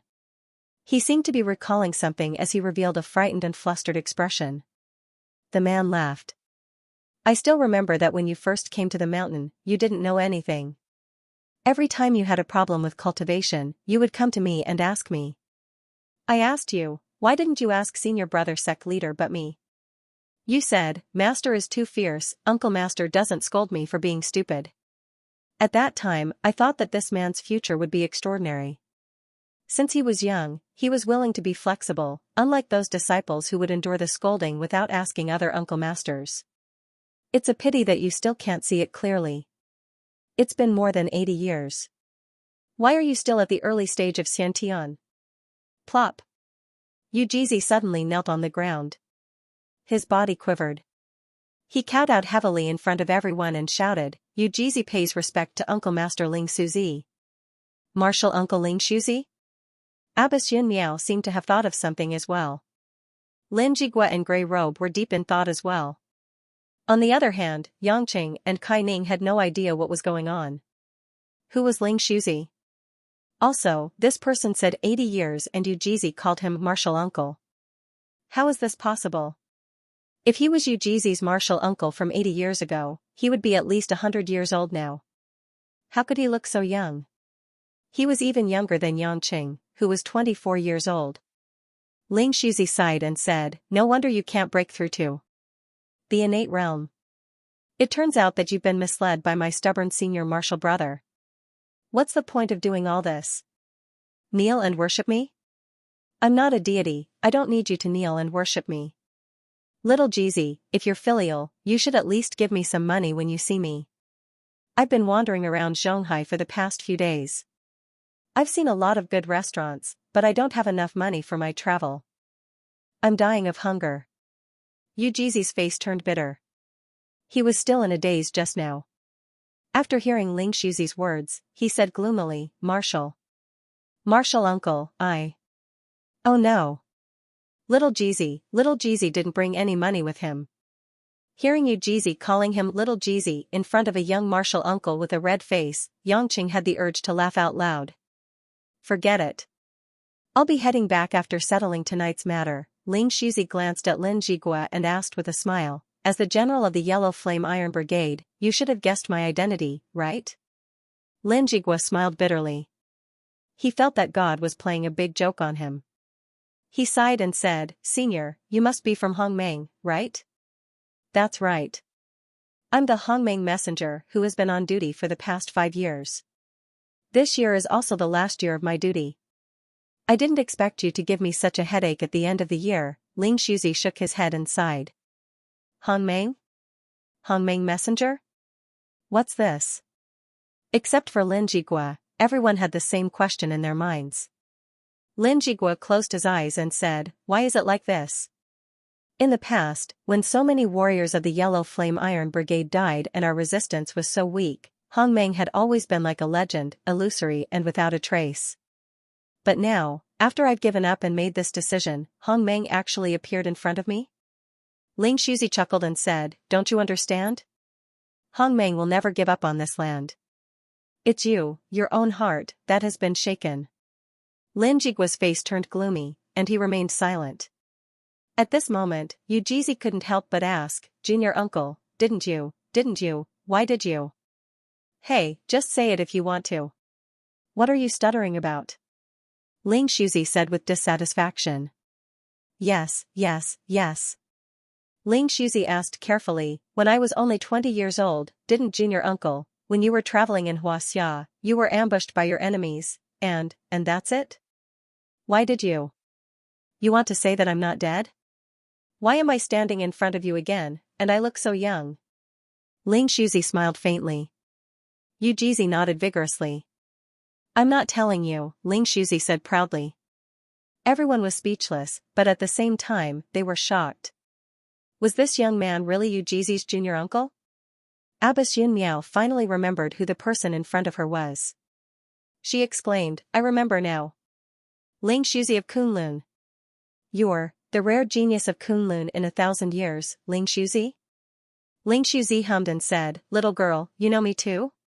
Abbess Miao swallowed her saliva and said, when I was young, I heard from my junior granduncle that you were the first genius in Kunlun in the past 1,000 years to cultivate Kunlun's ultimate secret technique, the boundless universe incantation, to Xiantian full cycle. However, when you were wandering the world, you were assassinated by your enemies and unfortunately died. How did you? Moreover, weren't you already in your 40s? Looking at your internal energy, you should be a descendant of Shu Mountain, right? Is your junior uncle Mo Daoran that baldy? Ling Shuzi curled his lips and said, he's too free. Since he can't break through the Xiantian stage, he's in the mood to tell stories to juniors like you. As expected, junior uncle, have you broken through the Xiantian stage and crossed the legendary threshold? Yu Jizi exclaimed, no wonder junior uncle looks so young. Ling Shuzi smiled and said to Lin Jigua, come with me. You're not fit to stay here anymore. Lin Jigua closed his eyes in pain and asked, Senior, can you tell me why you waited until the Yellow Flame Iron Brigade is in such a miserable state before you showed up instead of helping us when we were in a tough battle? The legend of Hong Meng was left by the previous general before he died. It's a name that has almost been forgotten. Even I can't believe it anymore. Why are you not willing to save the country when you clearly exist? The smile on Ling Shuzi's face gradually disappeared. He said seriously, Lin Jigua, don't you understand? It's not the country that's in danger, but your own greed. Do you really think that Huaxia is already in danger? Do you really think that Huaxia's 5,000-year-long legacy is going to be ruined? Without waiting for Lin Jigua's reply, Ling Shuzi continued, if a truly powerful nation wants to survive, it can't rely on the protection of a few people to develop. If the youngsters of the Yellow Flame Iron Brigade were to meet with some setbacks and some people died, the few of us old fellows would have to step in to help you. Then, everyone would have the same thought in their hearts, it doesn't matter if we lose and retreat, because there will be absolute power to help us clean up the mess. This kind of thinking will only make all the young people lose the will to improve. The real experts will experience the test of life and death. After wandering on the edge of life and death, they will be enlightened and have the hope of breaking through their limits. Among the countless ancient civilizations in the world, we, Huaxia, are the only nation that has never been cut off. We don't rely on the existence of Hong Meng. Instead, we rely on the indomitable bloodline of every true citizen of Huaxia, which they are proud of. Only by continuously going through the tempering of blood and fire can the fire of the nation be passed on. As the general of the Yellow Flame Iron Brigade, you not only don't believe in yourself, but you also don't believe in your subordinates. You only feel that God is unfair to the Lin family. It's as if all the citizens of Huaxia owe you. How stupid. What do you think the soldiers of the Yellow Flame Iron Brigade died for? What do you think the soldiers of the Yellow Flame Iron Brigade fought for even though they knew that they would die in battle? Even though they knew that they would die, they still stood in front of you without hesitation. You, who only needs to give orders, couldn't hold it in anymore. Are you worthy of the previous general's trust in you? Are you worthy of your subordinates and the passion of these young people? After Ling Shuzi finished speaking, Kai Ning, Abbess Yin Miao, and the others all had sorrowful expressions on their faces. At the same time, they were excited and emotional. On the other hand, Lin Jigua's face was pale. He stood there with a sorrowful expression, as if his soul had left his body. He couldn't say another word. All right, that's all I have to say. Now, I will fulfill one of the two responsibilities of Hong Meng and bring you away. After Ling Shuzi finished speaking, he walked towards Lin Jigua. However, Grey Robe, who had been silent all this while, suddenly appeared in front of Lin Jigua. His wrinkled face looked sorrowful. If you want to bring Master away, kill Grey Robe first. Ling Shuzi was stunned. He didn't expect someone to stop him, but he wasn't angry. He smiled and said, Kid, move aside. You know you can't stop me. It's not a matter of whether I can stop you or not, Grey Robe said seriously. Grey Robe was saved by Master, and that's why I'm still alive. Other than protecting Master, I don't have any other thoughts in my remaining life. I know that if you want to take Master away, you'll definitely imprison him until he dies. That would be worse than killing him. Grey Robe can't stay by Master's side, so I'd rather die to thank Master for saving my life. Grey Robe, move aside. Lin Jigua raised his head, and his eyes reddened. Senior Ling Shuzi, I'm just fulfilling my responsibility in Hongmeng.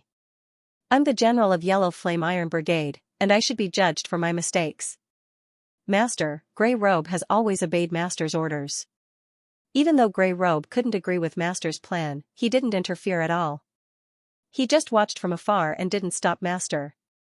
But this time, Grey Robe is going to disobey Master's order. After Grey Robe finished speaking, he gathered all his true qi and got into a fighting posture. Ling Shuzi didn't react at all, as if he was waiting for Grey Robe to attack. Yangqing stood aside and looked at Ling Shuzi standing there, feeling that something was wrong. It was a mysterious feeling. This person was standing in front of you, but it felt like he was in another world. Even though Yangqing had mastered the law of space, he had a strong feeling that this person wasn't bound by space at all. However, none of the others, including Yujizi, could tell what was going on. At this moment, Grey Robe finished gathering his true qi and suddenly exerted his strength. Like a grey shadow, he appeared in front of Ling Shuzi like a flash of lightning and slammed his palm on Ling Shuzi's chest. Bang! A muffled sound was heard, but it wasn't because Grey Robe hit something. Before Grey Robe's palm touched Ling Shuzi, an invisible force sent Grey Robe flying. Grey Robe rolled a few times in midair before finally falling to the ground. He could not help but cough out a mouthful of blood. He had actually suffered quite a bit of internal injury. Ling Shuzi stood there expressionlessly and sighed, "Poor you, a man in your 60s, but you are still so loyal." In this world, there was love and reason. Love could be greater than reason, but not now. I have to do what I have to do. He can no longer be a general. He knows too many of Huaxia's secrets. I have to take him away. But don't worry, he'll have a good place to live out his remaining years. As long as I, Grey Robe, am still breathing, I will never let Senior take Master away. Grey Robe staggered to his feet, still wanting to continue fighting. You can't even get close to me. How are you going to stop me? Ling Shuzi sighed. Even if we can't stop him, we have to. Just as Grey Robe was about to charge forward again, Abbess Yun Miao, who had been silently watching Lin Jigua, suddenly knelt down and said to Ling Shuzi, "Senior, please spare this man. Although he made a mistake, he finally knows his mistake. Senior, please allow me to bring him back to Shushan. Let him live out the rest of his life there." Yuner. Seeing that Abbess Yun Miao was actually pleading for him, Lin Jigua immediately burst into tears, but he was speechless. "I know that you two are husband and wife, but there is no room for negotiation," Ling Shuzi said and walked towards Lin Jigua once again. "Don't even think about it." Grey Robe widened his eyes in anger and rushed forward to stop him. Ling Shuzi frowned slightly. Even Buddha could be angry. He had already transcended the mortal world, so there was a limit to how much he could tolerate. Seeing that Grey Robe was going to fight Ling Shuzi again despite his injuries, Lin Jigua's face flashed with determination. Suddenly, he took out a gun from his coat pocket and pointed it at his temple. "Grey Robe, stop." "Master?" When Grey Robe saw Lin Jigua pointing a gun at his head, he instantly froze. "I've made up my mind. Don't make things difficult for Senior Ling Shuzi." Lin Jigua forced a smile. "I understand your feelings. I'm glad that you didn't participate in this matter like I did. Grey Robe, you've been with me for many years. Instead of saying that you're my subordinate, you're more like my old friend. After I leave, I believe that the Lin family will gradually decline. However, I hope that you can help as much as you can." Grey Robe closed his eyes in pain. Lin Jigua then looked at Abbess Yun Miao. "Yun leave the Lin family to Hui I know that you're not interested in taking care of the family's affairs, but you're the wife of the Lin family's leader after all. After I leave, I hope that you can let Hui return to the Lin family and slowly take over everything." Just take it as my last shameless request as a husband who has let you down. What happened this time was my fault. I brought shame to the Yellow Flame Iron Brigade, caused these young people to suffer, and almost let the God Stone fall into someone else's hands. However, I'm glad that I've avenged our son and daughter-in-law. Abbess Xianxia didn't say anything. She nodded with teary eyes. Lin Jigua then looked at Yangqing with a complicated gaze. In the end, I still couldn't raise my head in front of you. However, it doesn't matter anymore. I hope that you'll treat Ruashi well in the future. She's a pitiful child. Yangqing smiled evilly. You finally want to tell me the truth? Haha. Lin Jigua chuckled. I've said everything that needs to be said. You'll find out sooner or later. If you're done, let's go. Ling Shuzi walked forward and held Lin Jigua's back. Lin Jigua nodded and turned around. Ling. Shuzi seemed to have thought of something. He turned around and smiled at Yangqing. I've watched the battle just now. I hope that you can learn something from it. After that, before the others could bid farewell to him, Ling Shuzi held Lin Jigua's back and teleported more than 100 meters away in the blink of an eye. Even Yangqing couldn't see clearly what kind of teleportation method it was. There was no distortion of space at all. Instead, it seemed like they had directly teleported from one place to another. Before the others could take another look at the magical scene, Ling Shuzi had already disappeared with Lin Jigua. The few people present were silent for a while. Yujizi said, I didn't expect that Uncle Master would really step into that realm. So there's really such a realm above the Xiantian realm. On the other hand, Yangqing had a clearer understanding in his heart. Indeed, his guess was right. It was impossible to protect this country forever by relying on the Yellow Flame Iron Brigade. Obviously, there were some people like that who truly stood at the end. These people should have broken through the Xiantian full-cycle realm that he was currently at.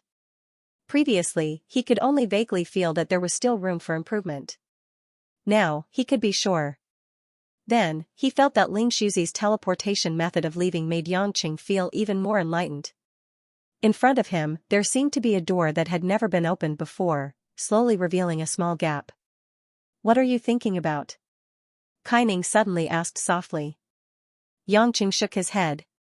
Nothing, I can't explain it clearly. Oh yeah, now that Lin Jigua has left, what about the Yellow Flame Iron Brigade? Abbess Xianxia wiped the tears from the corner of her eyes and said, Don't worry.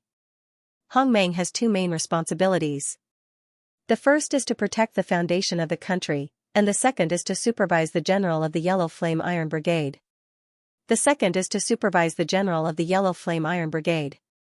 After all, the Yellow Flame Iron Brigade is a secretive and unconventional organization, and they can't go through the legal process.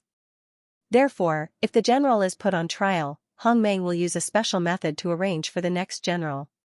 All we need to do is wait for the new general to take office. Yangqing nodded. He wasn't too worried.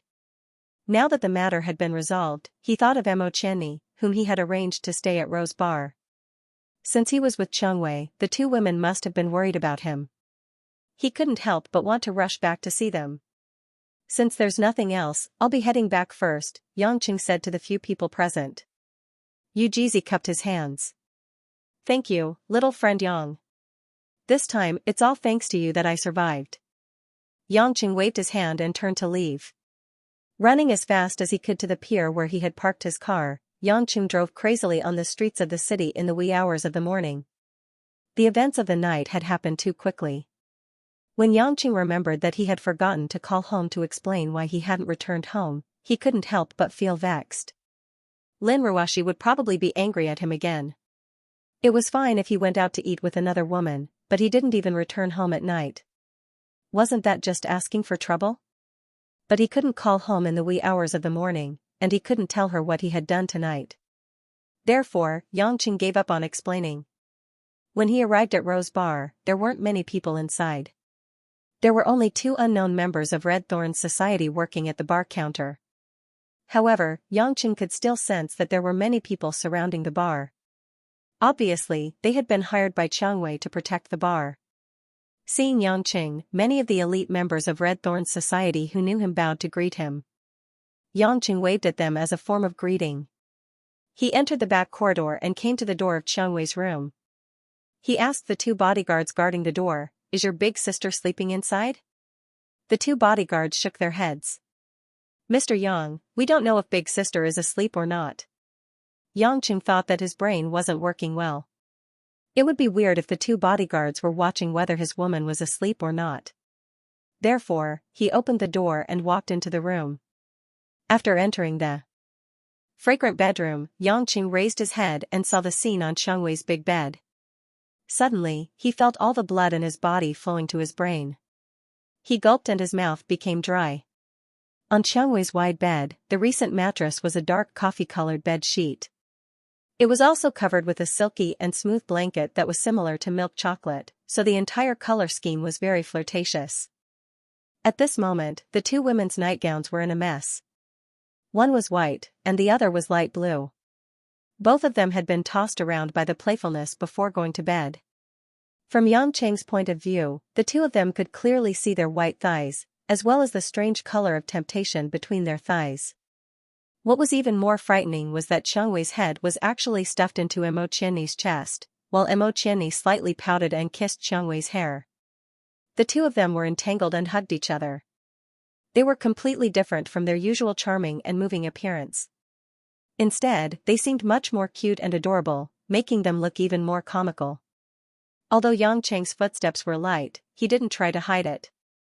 Therefore, Xiangwei, who was on the bed, still heard the noise and woke up in a daze. Moving her head away from Emo Qianni's full and soft chest, Xiangwei wiped her beautiful eyes and blinked. She seemed to feel dry and uncomfortable, but she still smiled sweetly. "Hubby, why did you come back so late?" Xiangwei wasn't worried about Yangqing's safety. It was just that the speed at which Yangqing finished his business was clearly much slower than before. Yangqing also wouldn't deliberately explain to his own woman what kind of perverts he had met, what kind of awesome person he had met, and what kind of guy he had met who was even more awesome than him. Yangqing knew about these things, and Xiangwei didn't care too much. As long as he stood steadily in front of her, she wouldn't have any doubts. "I also feel very sorry that I came back so late. I didn't see how you two demonesses were tossing and turning on the bed." Yangqing walked to the side of the bed and sat down. He reached out and grabbed one of Qiangwei's jade feet and pinched the soft and white soles of her feet, causing Qiangwei to roll her eyes at him. "We didn't mess around." Qiangwei thought of the nonsense she had said to Emo Qianni just now and did some strange things. How could she dare to tell Yangqing about it? She directly denied it and said, "I just accidentally fell asleep like this."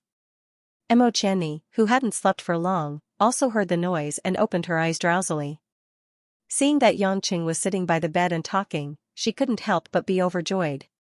She wasn't as brave as Rose. She was able to fall asleep mainly because Rose drew her attention away, and she was indeed tired. Otherwise, she wouldn't have been able to sleep the entire night. Now that she saw that Yangqing was fine, she was finally relieved. "So, is it more comfortable to sleep with Rose or me?" Yangqing winked at Emo Qianni. Emo Qianni's charming face turned red. She sat up and patted Yangqing's back. "What nonsense are you talking about? Xiangwei and I were just tired. I didn't say anything about what you guys did. Why does it seem like something really happened?" Yangqing said with a smile. Emo Qianni suddenly realized that she had jumped into a trap. She immediately patted Yangqing a few more times in embarrassment. But in the end, she couldn't help but tear up. Yangqing and Xiangwei were both shocked. What was going on? Why was she crying out of shyness? Yangqing smiled bitterly and shook his head. All right. Little Xianxia, I won't say that you slept with Xiangwei anymore, okay? Don't cry." Emo Qianni didn't know whether to laugh or cry. She slapped Yangqing's thigh and said angrily, "Who's crying about this? I just feel that it's great that you're fine. Ever since I was young, I've never seen such a dangerous person. I've seen that kind of explosion before. I'm always scared when I'm by your side, and I don't have a chance to rest." Yangqing scratched his head awkwardly. "I don't want to either, but..." "No buts. Although it's dangerous, if I really cared about this, I wouldn't have bitten you until now." Emo Qianni smiled and muttered, "Scoundrel." "Alright, hubby, you actually call Sister Qianni Little Qianxian." Why don't you ever call me that? Xianxia suddenly saw another problem. Yangqing was depressed. You two have different names. That's not the problem, the key is the degree of intimacy. I've already called you hubby, so it's fine if you can't call me by that name. At the very least, you should be like big sister Qianni and call me that or something. Xianxia curled her lips. She was also a little embarrassed, but she still looked at Yangqing with anticipation. Yangqing thought for a moment and said, could it be Little Changchang? You're the little Chang. Xianxia pouted and said, Little Weiwei. Mo Qianni, who was at the side, burst out laughing. She giggled and said, Little Changchang. Little Changchang. Mo Qianni was embarrassed and annoyed. In the end, she glared at Yangqing as if she was looking at the culprit. It's all your fault. What are you calling me for? You asked me to call you that. I used to call you sweetheart, didn't I? Yangqing thought to himself, women are really hard to deal with. You still have to think clearly. Xianxia turned around angrily and said to Mo Qianni, who was laughing so hard that she was about to collapse, Big sister Qianni, if you laugh again, I'll play the game again. Mo Qianni was startled, as if she had thought of something horrible. She immediately restrained her laughter and looked at Yangqing pitifully. Chang, Little Weiwei, what game are you playing? Why are you so scared? Yangqing asked curiously. Xianxia smiled proudly, it's what you did to me. I pretended to be you, and big sister Qianni was me. I played it again. Yangqing was a little confused at first, but then he thought about it carefully and suddenly understood. She was playing a fake phoenix game. Although Mo Qianni was in the fashion industry, she was a traditional Eastern woman. How could she accept being touched and kissed by a woman, and finally have to touch some of her private parts? Xianxia was a martial artist, and her physical strength and skills completely dominated Mo Qianni. Therefore, on the bed, Mo Qianni didn't even have a chance to resist. She was pressed under Xianxia and played with. Although she could feel something special, but psychologically, Mo Qianni couldn't bear being played by a woman, and a woman who was also a mistress. Little Weiwei, your big sister Qianni isn't as open as you, I think you should let her go next time. Yangqing said, trying hard to hold back his laughter. Xianxia, on the other hand, knew Yangqing's intentions. This guy couldn't wait to do it again, and see the two of them having fun. No way, from now on, big sister Qianni is my woman, Xianxia said complacently. Mo Qianni shrunk behind Yangqing, hubby. I want to learn martial arts too. I can't beat Xianxia, this isn't fair. Yangqing looked at Mo Qianni's sad face and grinned, no need, don't you have me? Little Qianxian, since there's still a long time before dawn, why don't we take advantage of the fact that the three of us are here to properly study who is bullying who in bed? As soon as these words were said, Xianxia and Mo Qianni both understood what Yangqing meant. This guy was really bold, directly opening his mouth to play that kind of thing that ordinary people would find difficult to speak of. The two women secretly looked at each other. Although the two of them had carefully dealt with each other's emotions, and because of some reason, they were more intimate, they were still mistresses, and at the same time, they could be considered love rivals. The two of them had already thought about the matter of the two women serving the same husband before Yangqing came, but neither of them said anything. At this moment, it had become a key point. Yangqing noticed the complicated emotions in the eyes of the two women, and thought to himself that he was too careless. These two were not the prostitutes he had met in the past. They did not exist purely for him to vent his emotions. If he wanted to play with them, he would need to challenge the moral and emotional bottom line of the two women. Yangqing hurriedly said, I'm just joking, don't take it too seriously. I think we should sleep. Xianxia and Mo Qianni looked at each other, and at the same time looked at Yangqing. Hubby, actually. Without waiting for Mo Qianni to finish speaking, Yangqing suddenly stood up. You two sit here, don't go out, I'm going out to meet someone. Yangqing suddenly said to the two women. After that, without waiting for the two to come back to their senses, Yangqing quickly flashed out of the room and went directly to the small courtyard outside Xianxia's bedroom. With a jump, he jumped over the wall and came to the side of a small street outside. He saw a figure in the dark with his back facing Yangqing, and when Yangqing came behind him, he turned around. Aries, didn't you say you were going to leave? Yang Cheng's expression was somewhat solemn. Facing an opponent who was almost at the same level as him, Yang Cheng was surprised that Aries took the initiative to look for him again. Aries's expression was not good, and he said, although you may not believe it, I still have to tell you.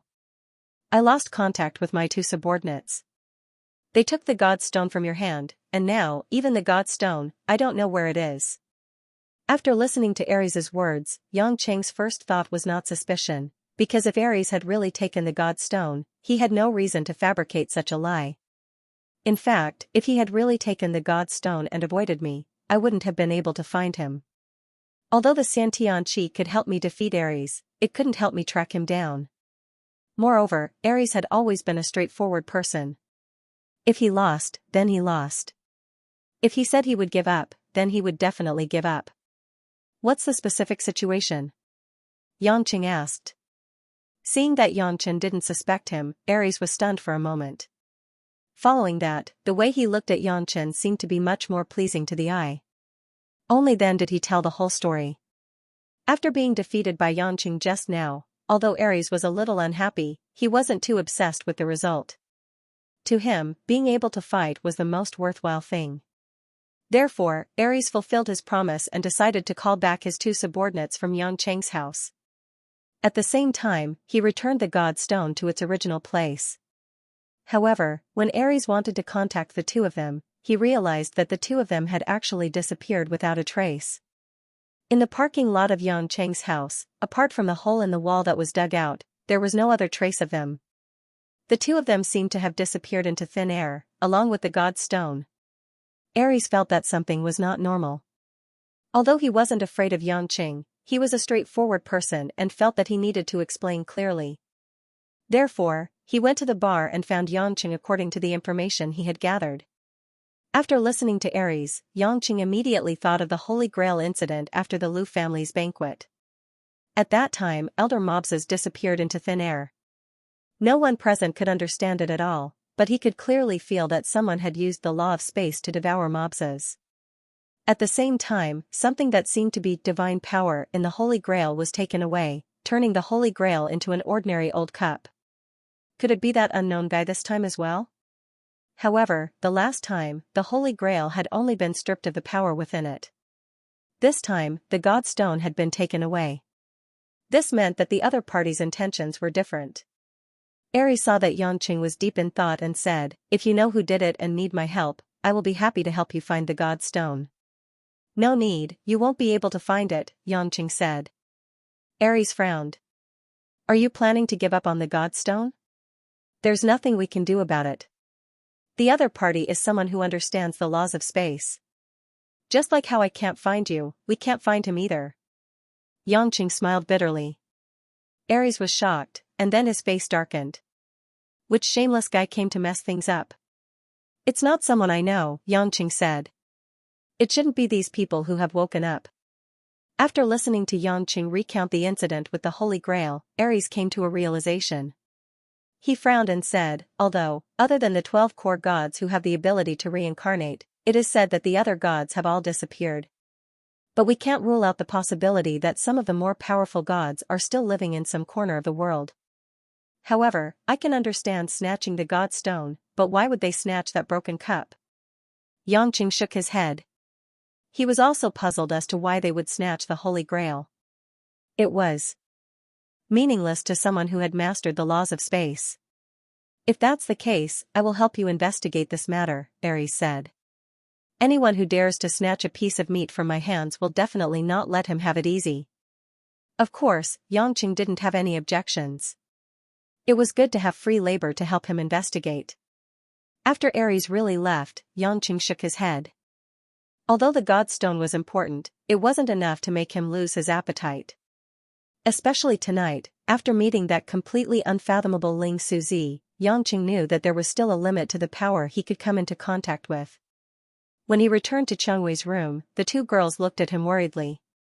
Yang Cheng smiled relaxedly. It's fine now. Just now, a guy came to look for me in the middle of the night. I went out to meet him.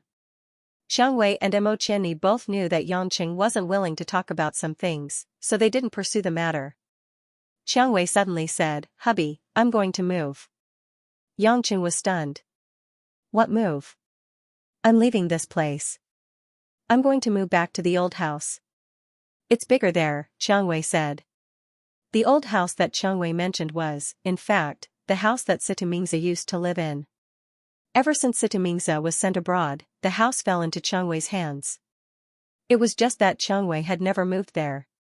Yangqing thought for a moment, then looked at Mo Qianni, who was a bit hesitant, and said with a smile, "What? Do you want to play cohabitation with Qianni?" Xiang Wei nodded. "Yes. Sister Qianni's house was destroyed, right? It just so happens that I don't want to stay here all the time. The old house is empty, and it's too cold to live alone. If Sister Qianni lives with me in the future, I think we'll have a good time." Yangqing didn't have any objections. For him, this way, he wouldn't have to run around in the future. However, with Mo Qianni's strong personality, it was a problem whether she would be willing to live in Xiang Wei's house or not. Xiang Wei also seemed to see Mo Qianni's hesitation.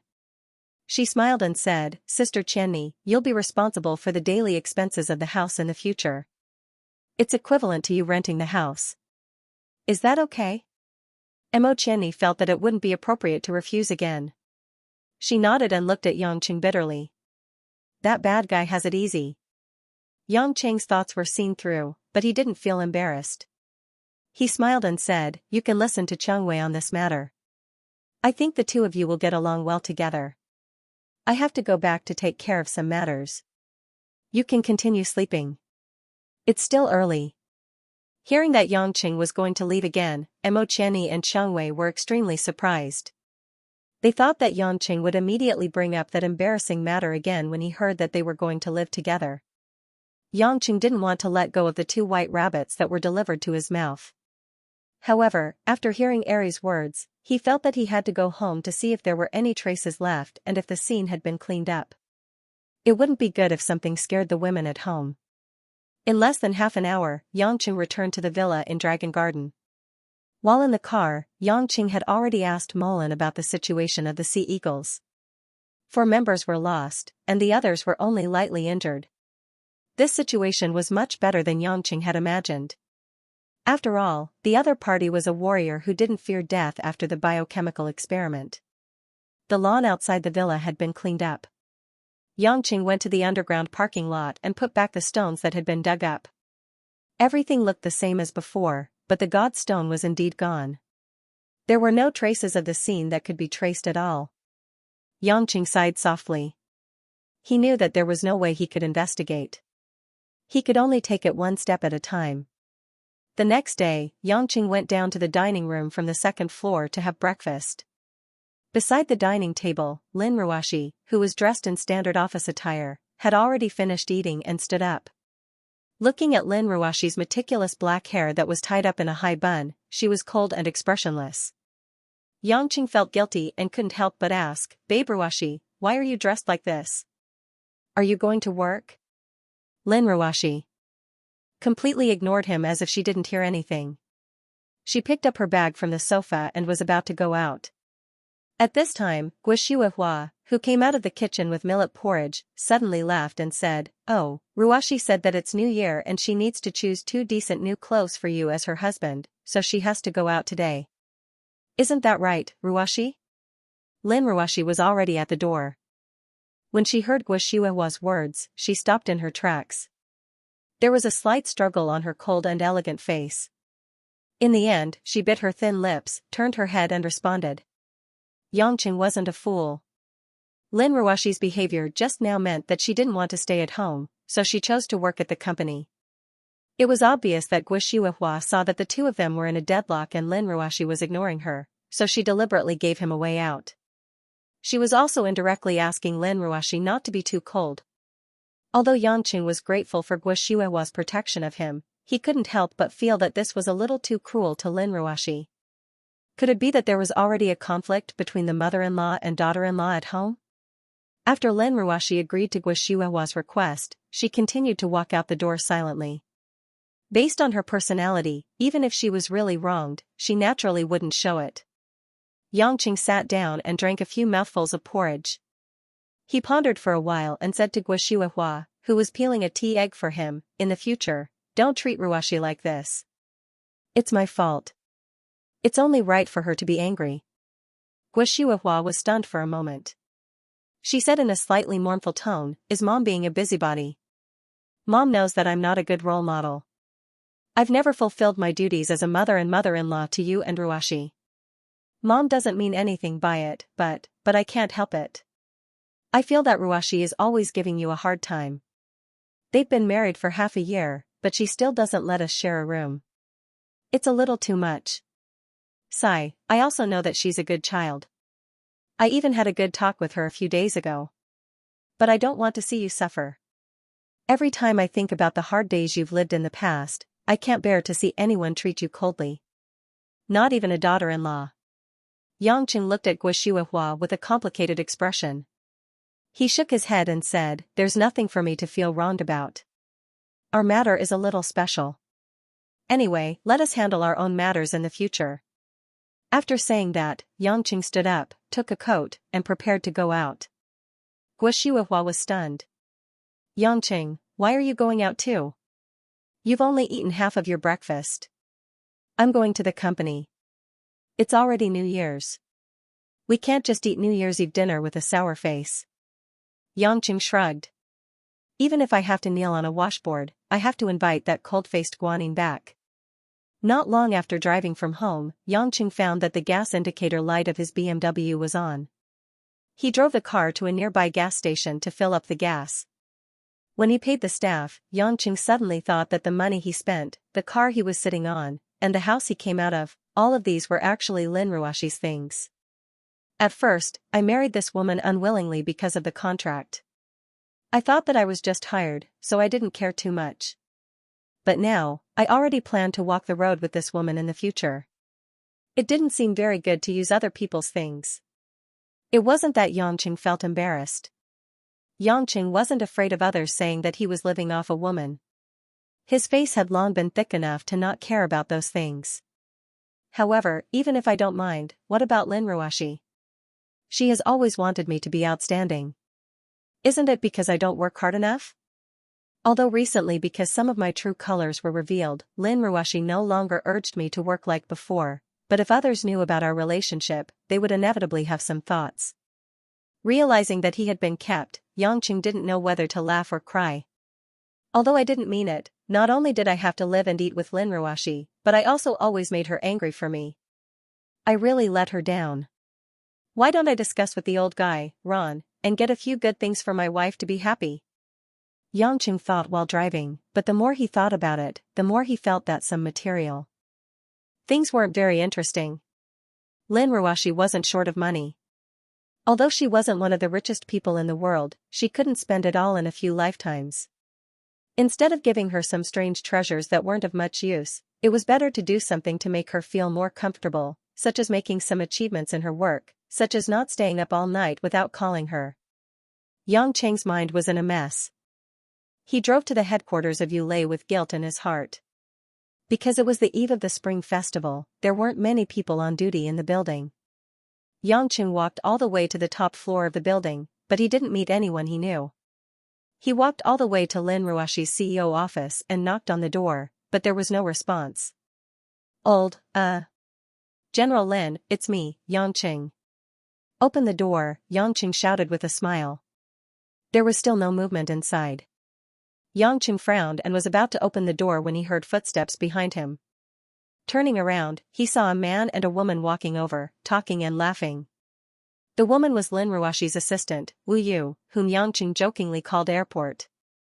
The other man seemed to have seen him a few times, but Yangqing couldn't remember who he was. He looked to be around 35 or 36 years old, but he had a handsome face and a bit of elegance, making it hard for people to dislike him. Why are you here? Wu Yu saw Yangqing and looked at him cautiously, as if Yangqing was here to steal something. Yangqing was depressed. If you guys can be here, why can't I be here?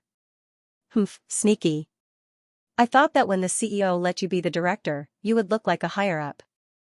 Why do you still look like an annoying hooligan? Wu Yu said disdainfully. You, who is this? The elegant middle-aged man looked at Yangqing curiously, then asked Wu Yu amiably. Wu Yu, the tomboyish woman, actually blushed, which was rare for Yangqing. It was like a 10,000-year miracle, and it almost stunned Yangqing. This person is the new director of the entertainment company, Yangqing.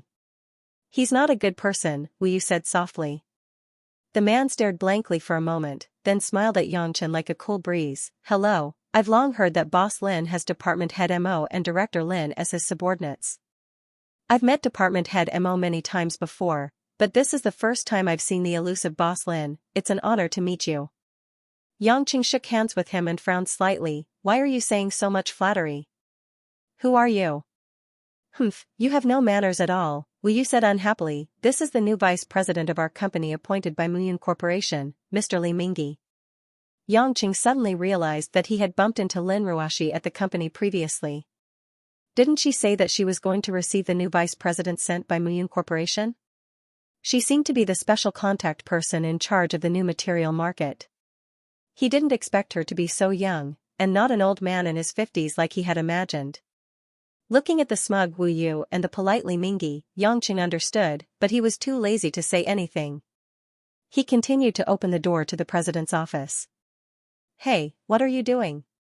Who allowed you to go in by yourself? Wu Yu quickly blocked in front of Yangqing, like a cow protecting her calf. I'm looking for General Lin. This doesn't seem to have anything to do with you. Yangqing curled his lips. Wu Yu frowned. General Lin went to the Yusong building to inspect the work. If you want to look for him, go there. Do you think the president's office is somewhere you can enter as you please? Yusong building? Yangqing was stunned. He knew that building. It was also a luxury department store under Yulei. The reason why it was called Yusong was that it also sold all kinds of high-end jade wares. Many jades from Myanmar that were worth tens of millions were also traded and exhibited there. You're not lying to me? Then why did you come here? Yangqing looked at Wu Yu suspiciously. Wu Yu widened her eyes and said angrily, why would I lie to you? Although I hate you, I'm not in the mood to lie to you. General Lin came to the company just now and asked me about the sales at the end of the year. Is it strange that she wants to inspect it personally? Li Mingyi followed up, that's right, didn't lie to you.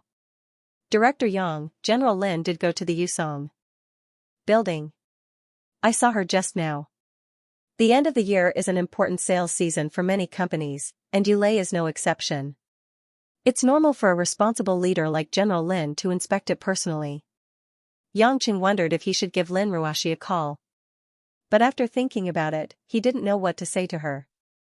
So, he stood outside the door and carefully sensed the situation in the office. Indeed, there was no one inside. Only then did he believe that the two of them didn't lie to him. On second thought, Yangqing asked again, why do you want to go in? Didn't you say that General Lin isn't inside? Wu Yu coldly snorted and said, Vice President Li wants to look up some information. General Lin agreed and specially asked me to bring him in. Yangqing smiled slyly and said, it's a holiday, and you're a competent assistant. You came to the company to accompany the vice president to look up information. Don't be too tired. It's bad for your body. Looking at Yangqing's mischievous smile, Wu Yu was a little confused. Li Mingyi was clearly an experienced person, but he didn't say much and just smiled amiably. Yangqing didn't pay them any more attention and directly left to go downstairs. As he drove to Yusong building, all sorts of department stores on the roadside were holding some promotional activities. The noisy crowd and lively traffic made Yangqing feel the New Year atmosphere, but he also felt a little anxious. What if Lin Ruoshi changed locations to inspect the building when he arrived? After a terrible traffic jam, it was almost noon when Yangqing finally arrived outside Yusong building. Following the directions to the underground parking lot, Yangqing let out a long sigh. In the past, when had he ever seen such a scene of a sea of people filling a city? Even in New York and the United States, there were often no cars on the roads. There weren't many cars in Yusong building's parking lot. After all, the number of people who could come here was limited. In the huge parking lot, there were only 100 or so luxury cars. Just as Yangqing found a parking space to get out, he saw a red Bentley parked 2 spaces away. Isn't that Lin Ruoshi's car? It looks like she hasn't left yet. Yangqing looked around and was about to walk to the elevator when someone happened to come out of the elevator. The person who came out was Lin Ruashi, whom he was looking for. She was wearing the business suit she wore when she left in the morning. Lin Ruashi's originally neat and beautiful hair was a little messy, and her forehead was covered in a thin layer of sweat. Her beautiful face was flushed red as if she had expended a lot of energy. Looking at her hands, she was carrying 5 or 6 large paper bags. She must have walked a lot with the bags. Lin Ruashi walked out of the elevator and was about to walk back to her car when she saw Yangqing suddenly appear in front of her. He was staring at her with an unfathomable smile. How could Yangqing not laugh? Lin Ruashi's hands were full of men's clothes from Givenchy, Versace, and Burberry. If an ordinary person bought these clothes, they would probably feel pain for a long time. Why would she carry them around like she was carrying a grocery basket? Only a woman like Lin Ruashi, who didn't regard luxury goods as luxury goods, would casually grab a few bags. Originally, Guo had said it casually in the morning. She didn't expect Lin Ruashi to really buy new clothes for her for the new year. This made Yangqing's heart warm up. When he looked at Lin Ruashi's pink and tender face again, she looked even cuter. Lin Ruashi immediately shivered and hid the things in her hands. However, there were too many bags and they were too big. How could she hide them all? She immediately lowered her head shyly and hurried back to the car. Why are you hiding? Aren't you just helping me buy clothes? Yangqing said with a smile as he walked forward. Lin Ruashi gritted her teeth and silently opened the car trunk. She stuffed the bags inside. I went to the company to look for you. Well, you said that you came for an inspection. I didn't expect that my baby Ruashi was here to buy clothes for your husband. Ayaya, I thought you were angry. I didn't expect you to listen to your mother-in-law and buy clothes. Why don't you give me a hug as a reward? Yangqing said jokingly. Lin Ruashi immediately dodged to the side. Because it took a lot of effort to walk, she was a little out of breath. However, she still stared coldly at Yangqing and said, You dare to come up and try. Yangqing's movement suddenly stiffened. Xianxia smiled and said, No, I just want to thank you. You see, my food, clothes, and shelter are all yours. I still need you to help me prepare new clothes for the new year. Isn't this touching? I want to do something for you. Lin Ruashi sneered as if she had heard something funny. Touched? Thank? As long as you don't gang up on me, I will be grateful. After hearing Lin Ruashi's words, Yangqing once again realized one thing: the conflict between the mother-in-law and daughter-in-law was gradually arising. He sighed in his heart that he actually had to face such a family ethics drama one day, but he actually felt a bit satisfied. He smiled and said, Don't say that, I won't, and I can't bear to bully you. She is my mother, and also your mother. She just doesn't like the way we get along. It's not directed at you. I can judge for myself, I don't need you to explain it to me. Lin Ruashi said coldly and was about to get into the car. Yangqing blocked her in a flash. Don't be in such a hurry, leave the car here first. It's already noon, how about we go for lunch together? Go eat by yourself. Lin Ruashi didn't buy it. Yangqing revealed a distressed expression. Clicking his tongue, he said, Wifey, if you don't go for lunch with me, I'll really carry you. Carrying you out for lunch and being seen by people on the streets. It doesn't seem like a bad choice. You. How can you be like this? Lin Ruashi was shocked and hurriedly took 2 steps back. Yangqing spread out his hands. From the day you met me, didn't you say that I was a scoundrel? You just said that you won't bully me, and you bully me again. Lin Ruashi gritted her teeth and said. Yangqing chuckled and said, How is this bullying? Aren't we eating together for your health? You've been shopping for a long time to help me pick out clothes, what if you're hungry? As he spoke, Yangqing moved closer to Lin Ruashi. Lin Ruashi had no choice. She was really afraid that this thick-skinned guy would forcefully carry her out, so she could only agree and said, I'll go with you, you. Don't come near me. Yangqing grinned, wouldn't it have been over if I had agreed earlier? Why do I have to win people by virtue and show off the bearing of the only man in the family? Lin Ruashi pretended not to hear anything. She suspected that if she was serious, this man would anger her to death. The two of them walked straight out of Yusong building. They didn't drive. After all, parking was a problem if they drove to eat at this hour. Yangqing walked in front, and Lin Ruoxi followed behind. Her head was half lowered, and she looked reluctant but helpless. Yangqing looked at the woman who looked like a little bully, but he was not unhappy. Compared to the time when they first met, Lin Ruoxi was always cold and expressionless. Now, although Lin Ruoxi was still different from ordinary people, at least in front of him, she was much more expressive. Suddenly, Yangqing stopped in the middle of the road. Lin Ruoxi did not react in time. She walked with her head lowered and bumped into Yangqing's broad back. Ah! Lin Ruoxi touched her forehead in embarrassment and looked up with grievance. She didn't know whether to be angry or not. She looked at Yangqing with a conflicted expression. This man is bullying me again. However, Yangqing smiled. Baby, don't walk with your head down like that. You'll bump into a telephone pole. Come, walk with me. Without waiting for Lin Ruoxi to react, Yangqing retreated and grabbed one of her slender hands. Lin Ruoxi felt her hand being grabbed by a large hand, but it was difficult for her to break free. Her face blushed and she wanted Yangqing to let go, but there were so many people on the street that it would be too eye-catching. Yangqing didn't give her much time to think. He pulled her along and walked forward side by side, just like most couples on the street. However, Lin Ruoxi's shy look was too beautiful and charming. The people on the street might not turn their heads 100%, but 90% was stable. Fortunately, Yangqing was thick-skinned, and Lin Ruoxi was so nervous that she didn't have the time to care about other people's eyes. Just like that, she was held by Yangqing in a daze.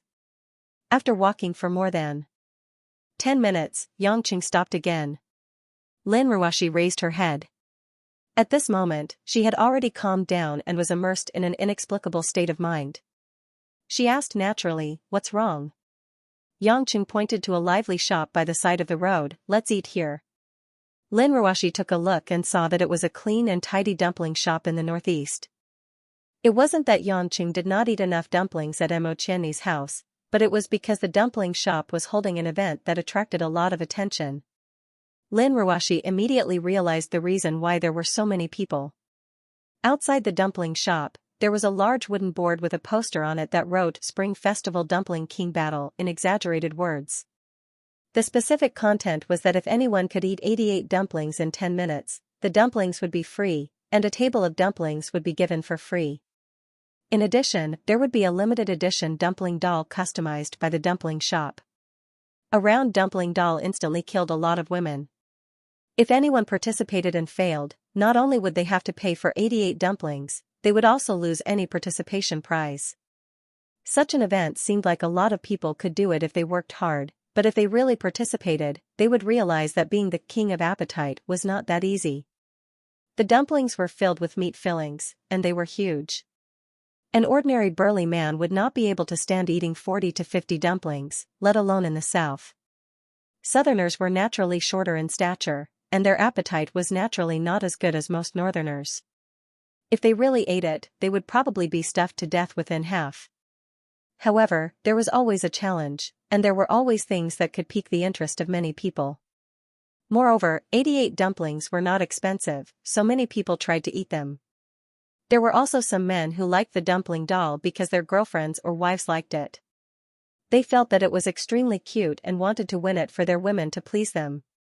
In an instant, the number of people watching the show was many times more than the number of people participating in the event. Lin Ruoxi also noticed the dumpling doll on the display. It was round and indeed very cute, but then she suddenly turned her head and looked at the excited Yangqing. You can't be thinking of. Hee, wife, wait for me. I'll bring you the prize and also settle your lunch. Yangqing said cheerfully. Lin Ruoxi hurriedly shook her head. Are you crazy? Eating 88 dumplings is enough to make a person stuffed to death. I can do it. Don't think that I'm not as big as those burly men. I can eat 100 of them without a problem. Yangqing said. Lin Ruoxi still wanted to say something, but Yangqing had already pulled her to the counter and said to the staff, I want to register. What should I do? The staff was a young man with oily hair and a powdered face. When he saw Yangqing, he thought that he was a migrant worker. But then he saw that Yangqing was holding Lin Ruashi's hand, and he felt a burst of jealousy in his heart. He smiled stiffly and said, "Sir, you have to show your identity first, then sign a letter of guarantee and disclaimer. After that, you can participate in our event." Yangqing did not care much. He took out his identity card and took the papers. After signing them, he walked to the dumpling area and sat down. Lin Ruashi had no choice but to follow behind Yangqing.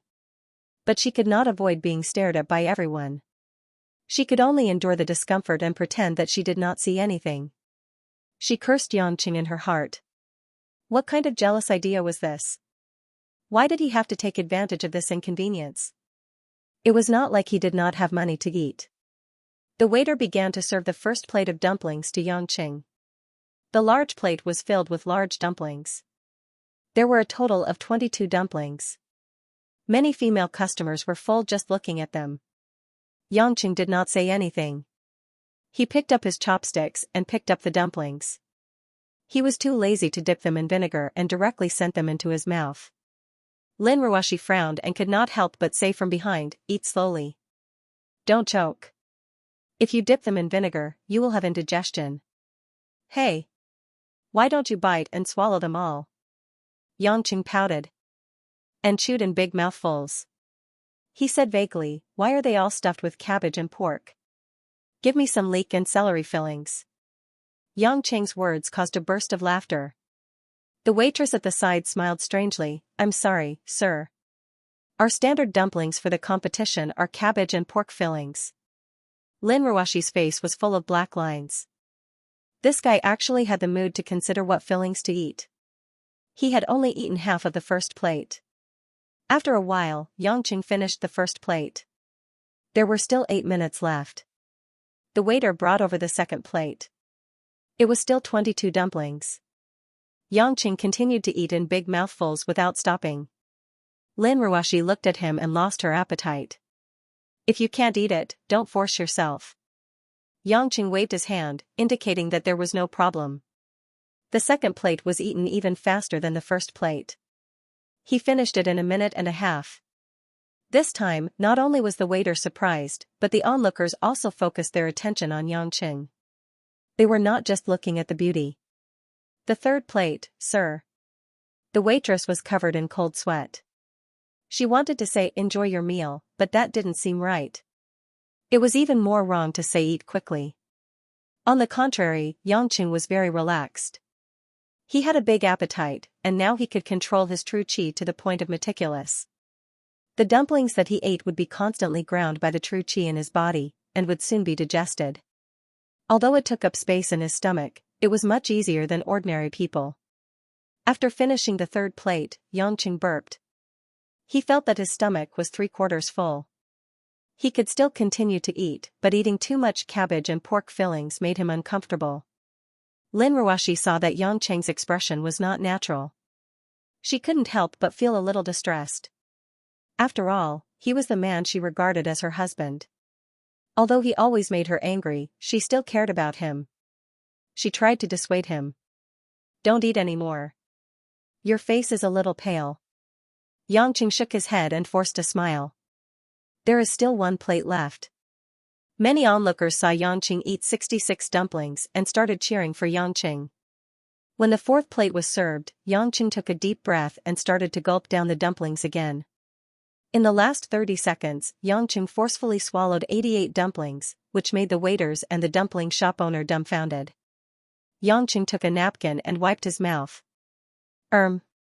It's not time yet. I'm done." The onlookers cheered, and the dumpling shop owner did not know whether to laugh or cry. This was originally a trick to attract customers, but he did not expect someone to eat 88 dumplings. But he had to fulfill his promise. Otherwise, he would not be able to survive in Zhonghai anymore. The dumpling shop owner personally handed the dumpling doll to Yangqing. The plump doll with white dumplings and pink cheeks made many girls cry out in admiration. The boss immediately ordered the kitchen to prepare a table of dumplings. There were 16 different types of dumplings. "Excuse me, are you two treating your friends?" the dumpling shop owner asked. Yangqing shook his head. It's just me and my wife. The boss knew what Dong Shuibing meant, but he still brought the two to a large table in the private room. After all, a table of dumplings could not be placed on a small table. Lin Ruoshi looked at Yangqing rubbing his stomach as he walked.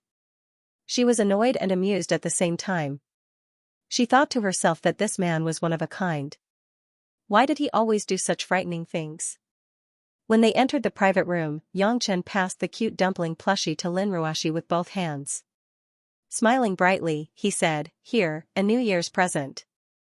I finally won it." Lin Ruoshi was stunned. She widened her eyes and suddenly realized that Yangqing participated in this crazy eating competition to win this doll as her New Year's gift. Yangqing smiled awkwardly. "I was just thinking about what kind of gift to give you. I live in your house, eat your food, drive your car, and even my salary is paid by you. You're the one who gave me new clothes to wear during the new year. I want to give you a gift. Even if I spend money to buy it, I will be using your money to buy it for you. That's not even a gift from me. This dumpling doll is not bad. I know you will definitely like it. This meal is free, so it doesn't count as your money.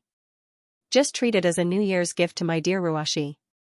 Looking at Yang Cheng's hand that was still rubbing his bulging belly, and hearing Yang Cheng's strange remarks, Lin Ruoshi suddenly felt a little sour in her nose. "Are you a fool?" "Huh?" Yang Cheng was stunned, wondering if he had misheard.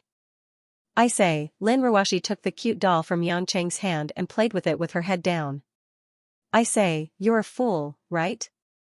Other than a fool, who would think of such a way to give someone a gift?" Yangqing smiled embarrassedly. "I can't help it. If I'm a fool, then I'm a fool. As long as you like this little thing, it's fine." Lin Ruoshi looked at the smiling dumpling doll in her hand. Her heart was in a mess. In the end, she nodded. "I like it very much. Hee hee, your hubby is still very amazing. Look at those girls outside. They want it, but their boyfriends can't even eat 88 dumplings. This is the time to show my advantage," Yangqing said proudly. Lin Ruoshi didn't know whether to laugh or cry. Her eyes were originally red, but at this moment, her tears couldn't fall. After the two sat down, the room was quiet for a while. Lin Ruoshi pinched the doll in her hand and suddenly said in a faint voice, "In the past, Grandma would always give me a gift during the new year.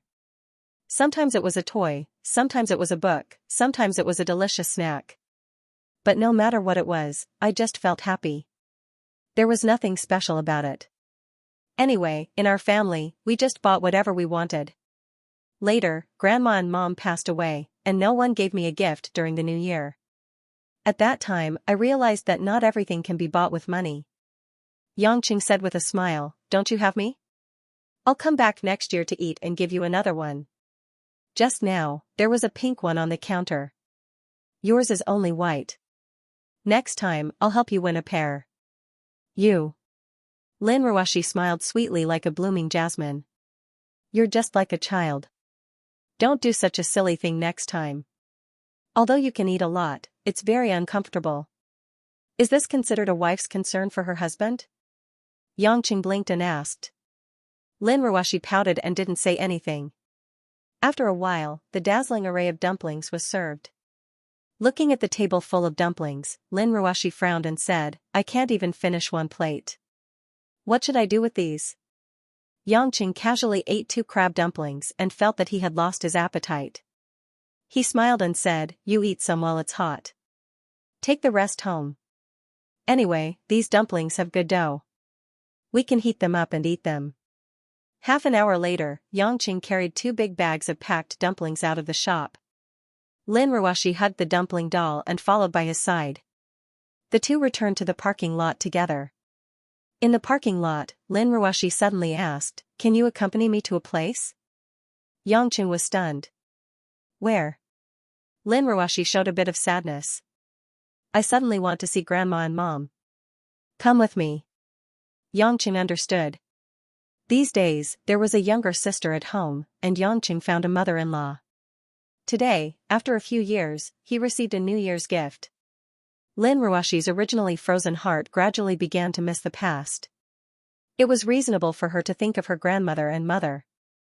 Actually, we should have gone to see Grandma and Mom long ago. Although we only sweep the graves during the Qingming festival, we're married.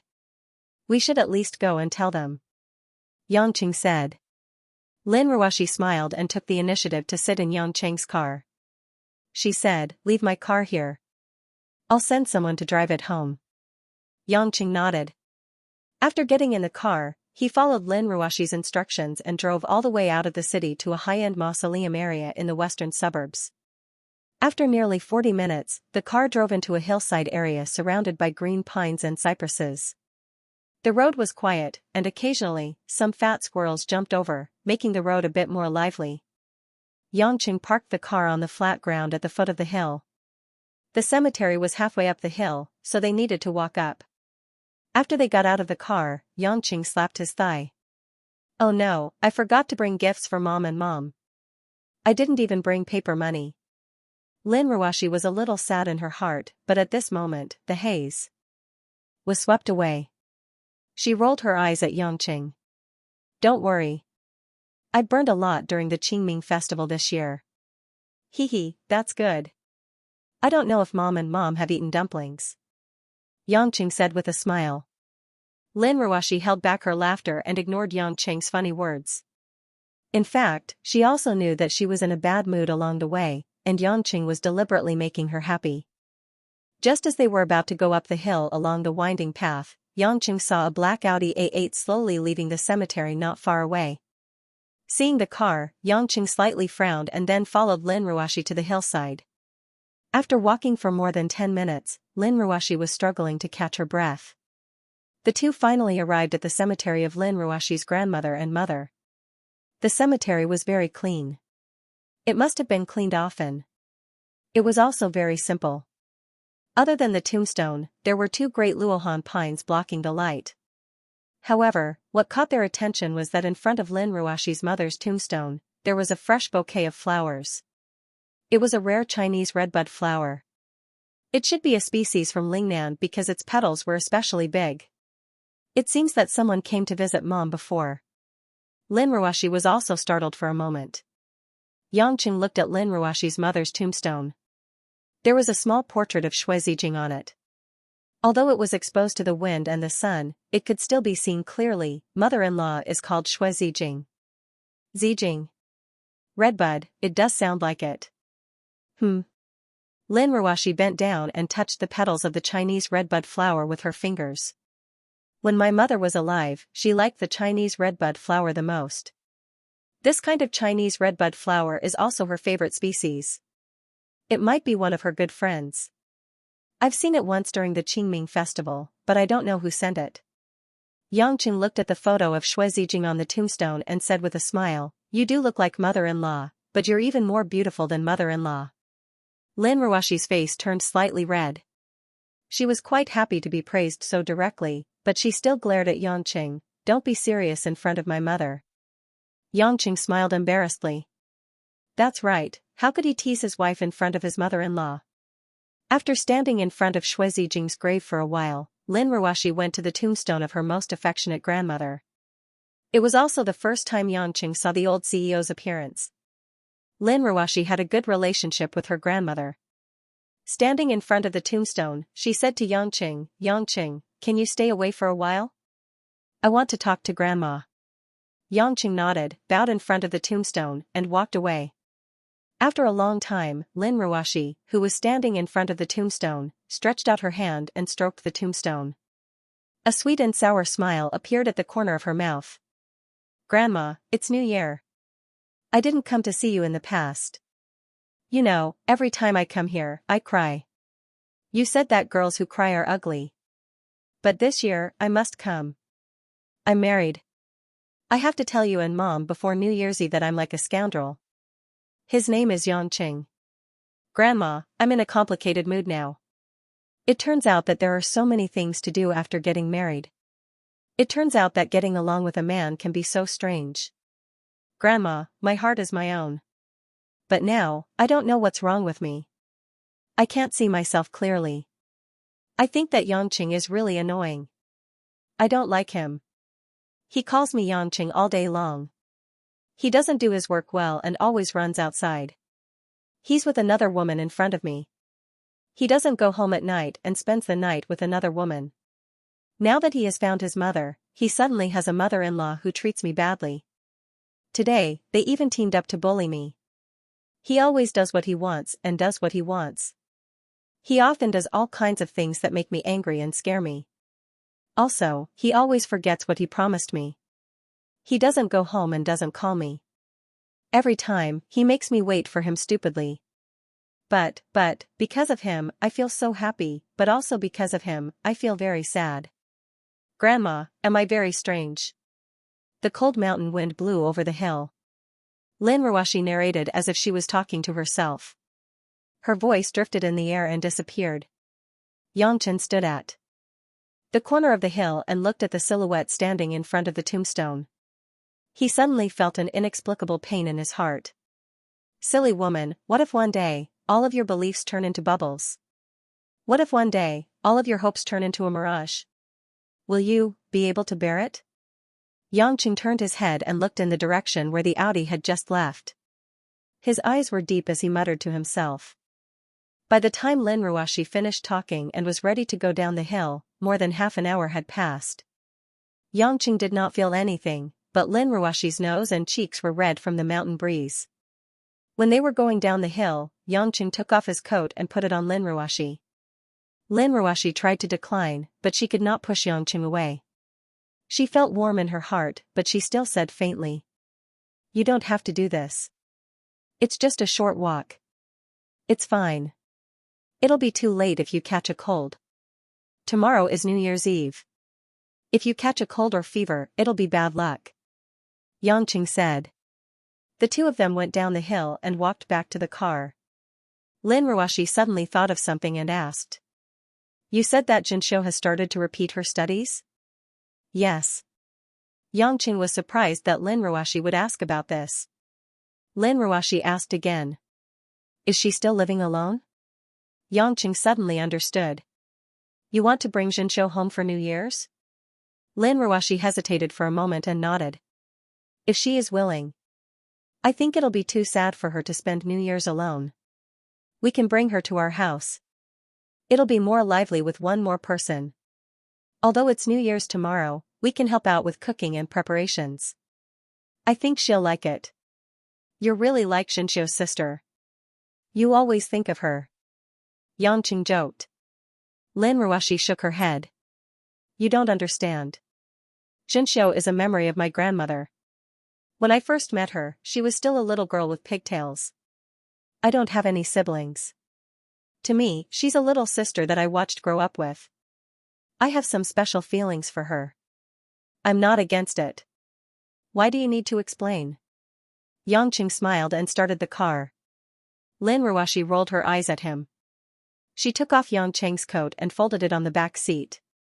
When Yangcheng drove to Xianxia's rental house, he saw Xianxia carrying a big cardboard box upstairs. Xianxia was wearing a light orange coat that looked a little old. Her hair was tied up in a simple ponytail, and there were some black and gray stains on her pretty face that still looked a little childish. Even though it was a cold day, there were still sweat drenching her bangs. "Lass, what are you carrying?" Yangchen got out of the car and walked to Xianxia. He took the big cardboard box from Xianxia's hands.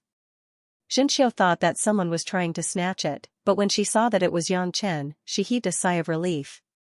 Revealing a bright smile, she said, "Brother Yang, why is it you?" "It's nothing, just some second-hand revision books." Yangchen took a look. There were some science and English books in the cardboard box. They should be cheap books that Xianxia bought from somewhere. He smiled. "Even if you want to study hard, you don't have to work so hard. It's almost Chinese New Year." Xianxia's face was a little gloomy. She forced a smile. "It's fine. It's just Chinese New Year. I'll read some books and do some other things.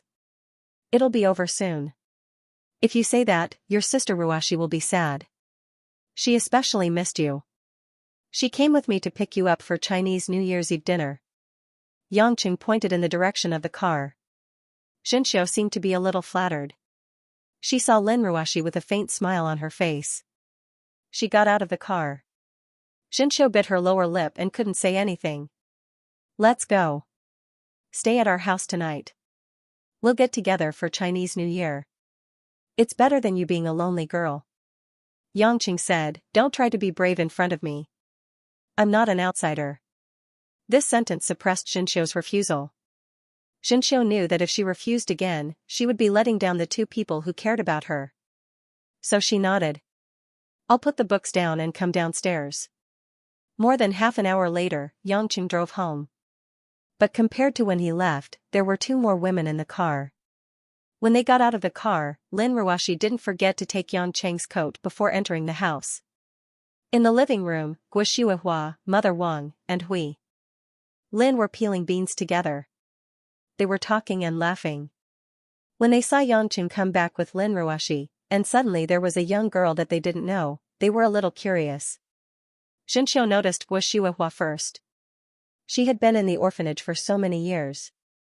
It could be said that she saw Guo's portrait every day. She couldn't help but be stunned. Lin Ruoxi explained, Aunt Guo is Yangqing's mother. She lives here now. Ah. Xianxia exclaimed. Ms. Guo. She is Brother Yang's mother? Xianxia didn't expect that there would be such a coincidence. Yangqing, Ruoxi, this little girl looks so delicate. Whose child is she? Guo saw that Xianxia was looking at her in shock, so she couldn't help asking with a smile. Yangqing gave a look to Lin Ruoxi. He would let Lin Ruoxi explain it to him. So, Lin Ruoxi briefly explained Xianxia's story. Only then did Guo realize that Xianxia used to stay in her orphanage. But she had seen so many orphans that she couldn't remember which one was which. Since we are so fated, you can stay in our house. It doesn't have to be for the spring festival. Don't you have to study for the college entrance examination?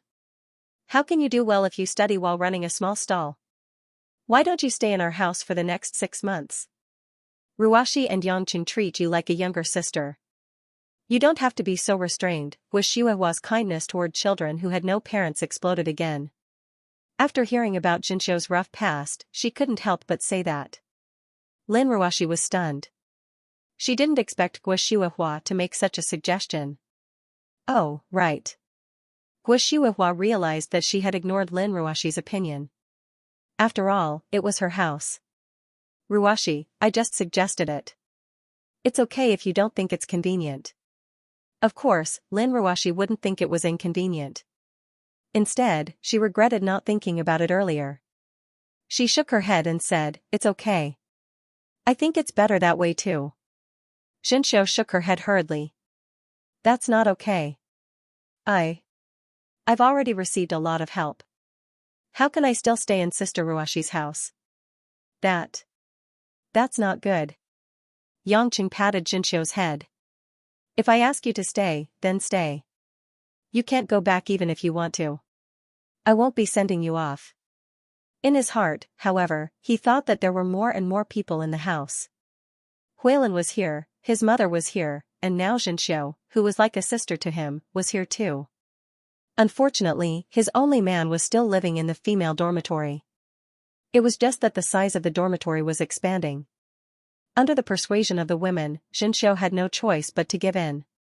However, if she wanted to stay here, she still had to go back to her small rented apartment to get some necessary luggage and books. Naturally, this matter was settled by Yangqing. Just when Yangqing was about to sit on the sofa and watch TV, Lin Ruoxi shouted, "Where's your coat?" Only then did Yangqing remember that he had taken off the coat and put it on the woman. He said casually, "Throw it over." Lin Ruoxi was a little displeased. She had bought the coat for Yangqing. She was not happy to throw it away so casually. Catch. Lin Ruoxi threw the coat to Yangqing. In the process of throwing, a string of sparkling and translucent objects fell out of the pocket and landed on the ground with a ding sound. Everyone was stunned. It was a crescent necklace. Huilin happened to be nearby. She squatted down and picked it up. She looked at it and exclaimed, "What a beautiful necklace. Is it made of platinum?" Lin Ruoxi also noticed the crescent necklace. It was exquisitely made in the shape of a crescent moon. It looked simple, but the lines were very soft. It was indeed a high-quality necklace. The platinum material was also very high-end. She remembered that it was Yangqing who put it in his pocket. It couldn't be something that he wore himself. Could it be a gift for a woman? Was it for her? Lin Ruoshi blushed, but then she realized that it was not right. Wasn't her gift the dumpling doll? Lin Ruoshi couldn't help but look at Yangqing. Yangqing said, "Oh. That was given to me by Xianxia. I've been carrying it with me. Luckily, it wasn't broken." Seeing that Yangqing had been carrying it with him, Xianxia smiled happily. The platinum necklace that Xianxia gave to Yangqing. Xianxia lived such a hard life, yet she still gave the platinum necklace to Yangqing. Other women didn't think too much about this situation. They only thought that Xianxia and Yangqing had a good relationship, but Lin Ruoshi had seen Yangqing flirt with too many women, and there was even a mistress that she knew very well. Usually, she tried her best not to think about it, but now, even Xianxia, who she regarded as her younger sister, Xianxia, who was only 18 years old. Could it be that she had something to do with this guy?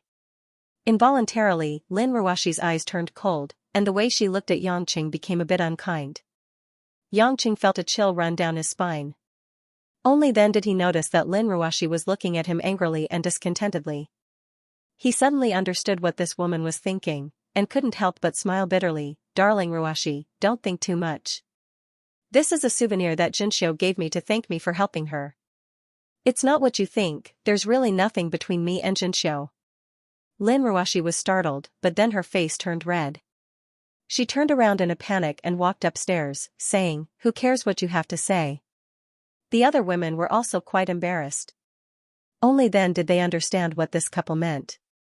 Xianxia's face was full of shyness, and she looked at Yangqing embarrassedly. Hui Lin and Mother Wang both had smiles on their faces, but Gui Shuihua heard something else. Yangqing said, "There's really nothing?" Didn't that mean that there was something between him and other women other than Xianxia? Although they hadn't seen each other for more than 20 years, blood was thicker than water. Gui Shuihua quickly discovered the special meaning in her son's words. Thinking about the strange estrangement between Lin Ruoshi and Yangqing, she couldn't help but think, could it be that her son was also a womanizer? If that was the case, there was another meaning behind Lin Ruoshi's coldness towards Yangqing and refusal to share a room with him. Yangqing didn't know that his mother had found out about the mistake in his words. But even if she knew, Yangqing had nothing to say. Some deep-rooted habits couldn't be changed no matter what. However, Gui Shuihua wouldn't ask Yangqing so directly. Not only was it presumptuous, if she asked the wrong question, it would also make the harmonious atmosphere between mother and son stiff. Moreover, Yangqing might not want to talk to her. So, after dinner, when Yangqing drove Xianxia home to move her luggage, Gui Shuihua dragged Lin Ruoshi to her study room and asked her about the matter. "Ruoshi, tell me, what did you mean by what you said to Yangqing in the afternoon?" Gui Shuihua asked with concern. When Gui Shuihua dragged Lin Ruoshi into the study room so nervously, she thought that she had done something to upset her mother-in-law again. She was puzzled and was still a little confused when she heard Gui Shuihua's question, "Aunt Gui, what do you mean?" "What did I say?" "Don't be afraid to say it." "I'm just asking, why did you think that way when you saw Yangqing take Xianxia's necklace?" And Yangqing said, "There's really nothing between him and Xianxia. There's obviously another meaning in his words," Gui Shuihua said. Lin Ruoshi's cold face showed a little hesitation. She didn't expect Gui Shuihua to notice something strange in such a small detail. But it was difficult for her to answer. If she told the truth and Yangqing did have a relationship with another woman, would Yangqing think that she was the one behind it and didn't have the guts to stand out? But if she didn't say it, Gui Shuihua obviously wouldn't believe her easily. Moreover, she was lying to her elders again. "Actually, it's nothing." Lin Ruoshi wanted to avoid it. But how could Gui Shuihua be so easily fooled? When she saw Lin Ruoshi's hesitation, she already knew something. She sighed and said, "Ruoshi, even if you don't tell me, I know that Yangqing has other women outside. You are afraid that Yangqing will suspect that you are talking bad about him behind his back, but you don't want to lie to me, right?" Lin Ruoshi remained silent. She knew that she couldn't fool him. "I say, you child, and my son. What's going on?" Gui Shuihua frowned, her mind full of worries. Logically speaking, this kind of thing is the worst. As long as a man raised a child, the family would not have a good ending in the end. You are still so young, but he is already so fickle. No wonder you don't want to accept him. Lin. Ruashi looked at Guoshuahua, who was full of worries, and felt a little sad. In the past, she didn't treat Yangqing as her husband, so she didn't care that he had other women. She even hoped that he would stay with other women every day and not bother her. But now, when she wanted him to stop fooling around, it seemed to be useless. Back then, she was the one who let him do what he wanted. How could she let him cut off everything now? Not to mention that Yangqing wouldn't listen to her, those women wouldn't let him go so easily. Let's talk about her best friend Mo Qianni. Although the two of them were still on good terms, when it came to men, she was very tight-lipped. It was obvious that she would not let go. Guoshuahua thought for a long time and asked worriedly, Ruashi, what are you going to do? Don't tell me you want a divorce? Divorce? Lin Ruashi bitterly smiled. It was hard for her to say those two words, so she shook her head. I don't know. Fortunately, I don't think about these things all the time. I'll forget about it when I'm working. Guoshuahua sighed, as Yangqing's mother, I should take care of these things. But, you also know that it wasn't easy for me to make Yangqing accept me. If I take care of it too much, he will inevitably drift away from me. Ruashi, I hope you can understand me. I thought that you treated Yangqing badly and made Yangqing feel wronged. But now, it seems that I was wrong. I'm a woman, and I understand your feelings. Although Yang Pejuan was blinded by power, he has always been faithful to me. I can't imagine how painful it would be for me if my husband had another woman. Ruashi, I won't blame you for not sharing a room with Yangqing in the future. It's indeed Yangqing's fault. Although I'm his mother, I can't accept my son having a relationship with another woman. Lin Ruashi was slightly startled. She didn't expect that she would be able to move her mother-in-law's spearhead away from her after this incident. To Lin Ruashi, this was an interesting thing. It was as if she had won a moment of respite in the psychological war. Guoshuahua suddenly asked, Ruashi, tell me honestly. Which woman is Yangqing with? I won't do anything. I just want to understand. With such a beautiful wife like you at home, how can that child be bothered with another woman? Lin Ruashi bit her thin lips and said, actually, there's more than one. What? Guoshuahua's jaw dropped. She didn't care about her manners at all, as if she had heard some shocking news. Lin Ruashi pouted and said honestly, I've seen at least 3. 2 of them are from my company, and the other one. I don't know. There should be more, but I haven't seen them before. Lin Ruashi was naturally referring to Mo Qianni, Lu Mingyu, and Changwei whom she had met in the mall. As for the other women, she had seen them before, such as Li Jingjing, Tang Wan, Choi Yun, Kai Ning, and Zhao Hongyan. She had also seen them before, but she couldn't be sure. Guoshuahua had nothing to say now. In the end, she didn't know whether to laugh or cry. This kid, if he wasn't my son, I would have kicked him out with a rolling pin. Sigh, as his mother, I owe him so much. Ruashi, it's really hard on you. Lin Ruashi lowered her head and smiled. It seemed like Guoshuahua would be on her side after this conversation. Next time, there wouldn't be a situation where the mother and son teamed up to bully her. Lin Ruashi was still a little happy. As for the matter of Yangchen having so many mistresses, she temporarily threw it to the back of her mind. The next day was the New Year. As the only man in the family, Yangqing didn't have much to do. He sat in the living room and watched the news. A group of children were busy in the kitchen, chatting and laughing. Yangqing felt that this kind of life was very comfortable.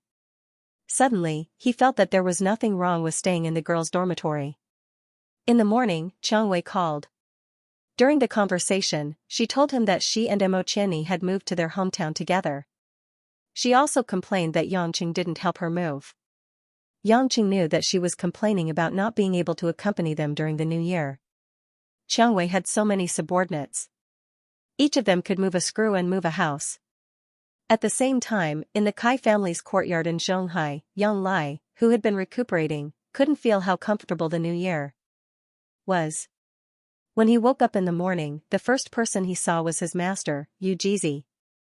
When Yang Lai found that his injuries were almost healed, he was extremely happy. However, when he heard that it was Yangqing who saved him, his face instantly turned gloomy. When he heard what happened in the past few days, Yang Lai was almost burning with anger. That Yangqing was actually the elder brother that he hadn't seen since he was a child? What kind of joke was this?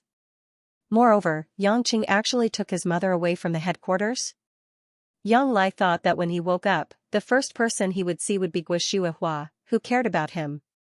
He didn't expect that Guo would be nowhere to be seen. To Yang Lai, this was like a bolt from the blue. When Yang Pejuan received the news that Yang Lai had woken up, although he was happy, he didn't have time to see Yang Lai due to the impending election. Yang Gongming was already in Yanjing. Of course, it was impossible for him to fly over to see Yang Lai immediately. Because of this, Yang Lai became more and more agitated in the courtyard of the Kai family. Originally, he was favored by the heavens. He didn't expect that he would be defeated by Yangqing the first time he went down the mountain to carry out an important mission. Moreover, Yangqing suddenly became the eldest son of the Yang family and took away his mother, who was originally only concerned about him. What made Yang Lai even more ashamed was that his life and his cultivation were saved by Yangqing. The heater in the room was very strong, and the whole room was warm. However, Yang Lai felt that even his legs under the quilt were ice-cold. Yujizi was old and shrewd. He realized that his disciple was troubled by the demons in his heart. However, he didn't have a good solution. He knew that these things were too big a blow to the proud and arrogant Yang Lai. It was impossible for him to recover in a short time. Therefore, he could only leave it to fate and take one step at a time. He planned to return to the Kunlun Mountains after Yang Lai's injuries were almost healed. This time, he went down the mountain to see his uncle Master Ling Shuzi and confirmed that there was such a realm. He couldn't wait to go into seclusion and work hard to climb it. In such a situation where people's hearts were warm and cold, the first New Year's Eve after Yangqing's return finally arrived. When night fell, the dining table in the villa was filled with a dazzling array of delicacies. As Guo was from the north and Mother Wang cooked southern dishes, the dishes tonight were especially sumptuous. Because the people present didn't drink much, they started to fight with real knives and guns after dinner. "Big brother Yang, let's set off the fireworks," Huilin suddenly said while blinking her eyes in anticipation during the reunion dinner. Yangqing, who was nibbling on a chicken drumstick, waved his hand and mumbled, "What time is it now? Let's eat first. Isn't there a spring festival gala later? We'll set off the fireworks after that." "But shouldn't we be watching TV after the gala?" Xianxia became familiar with them and started to chat at the dining table. Yangqing chuckled, "We'll watch the fireworks when the boring programs are released." Guo and Mother Wang looked at each other and smiled at Yangqing, who was acting like the king of children. Lin Ruoshi ate quietly as usual. Even though it was a happy New Year's Eve, she didn't show much excitement. She just picked some food for Xianxia from time to time. Xianxia was a little embarrassed. It was understandable for Lin Ruoshi to pick food for her husband and mother-in-law, but it was weird for her to pick food for an outsider. However, Xianxia cherished the feeling of being loved by everyone in the family. Before dinner was over, the Spring Festival Gala started on TV.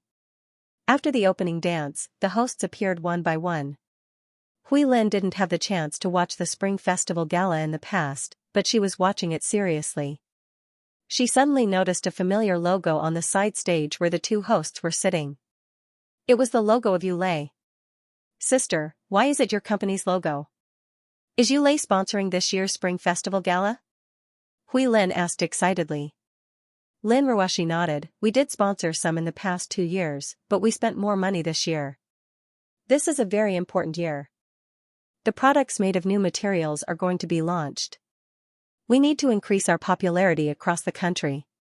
When Lin Ruoshi talked about work, her cold face was filled with pride and the flames of struggle. Everyone found it quite interesting. "My daughter-in-law is a strong woman." "That's amazing," Guo said with a smile. "Yeah, I think it's amazing that you can manage such a big company." "My head hurts just thinking about it," Huilin said sincerely. Lin Ruoshi didn't stand on ceremony.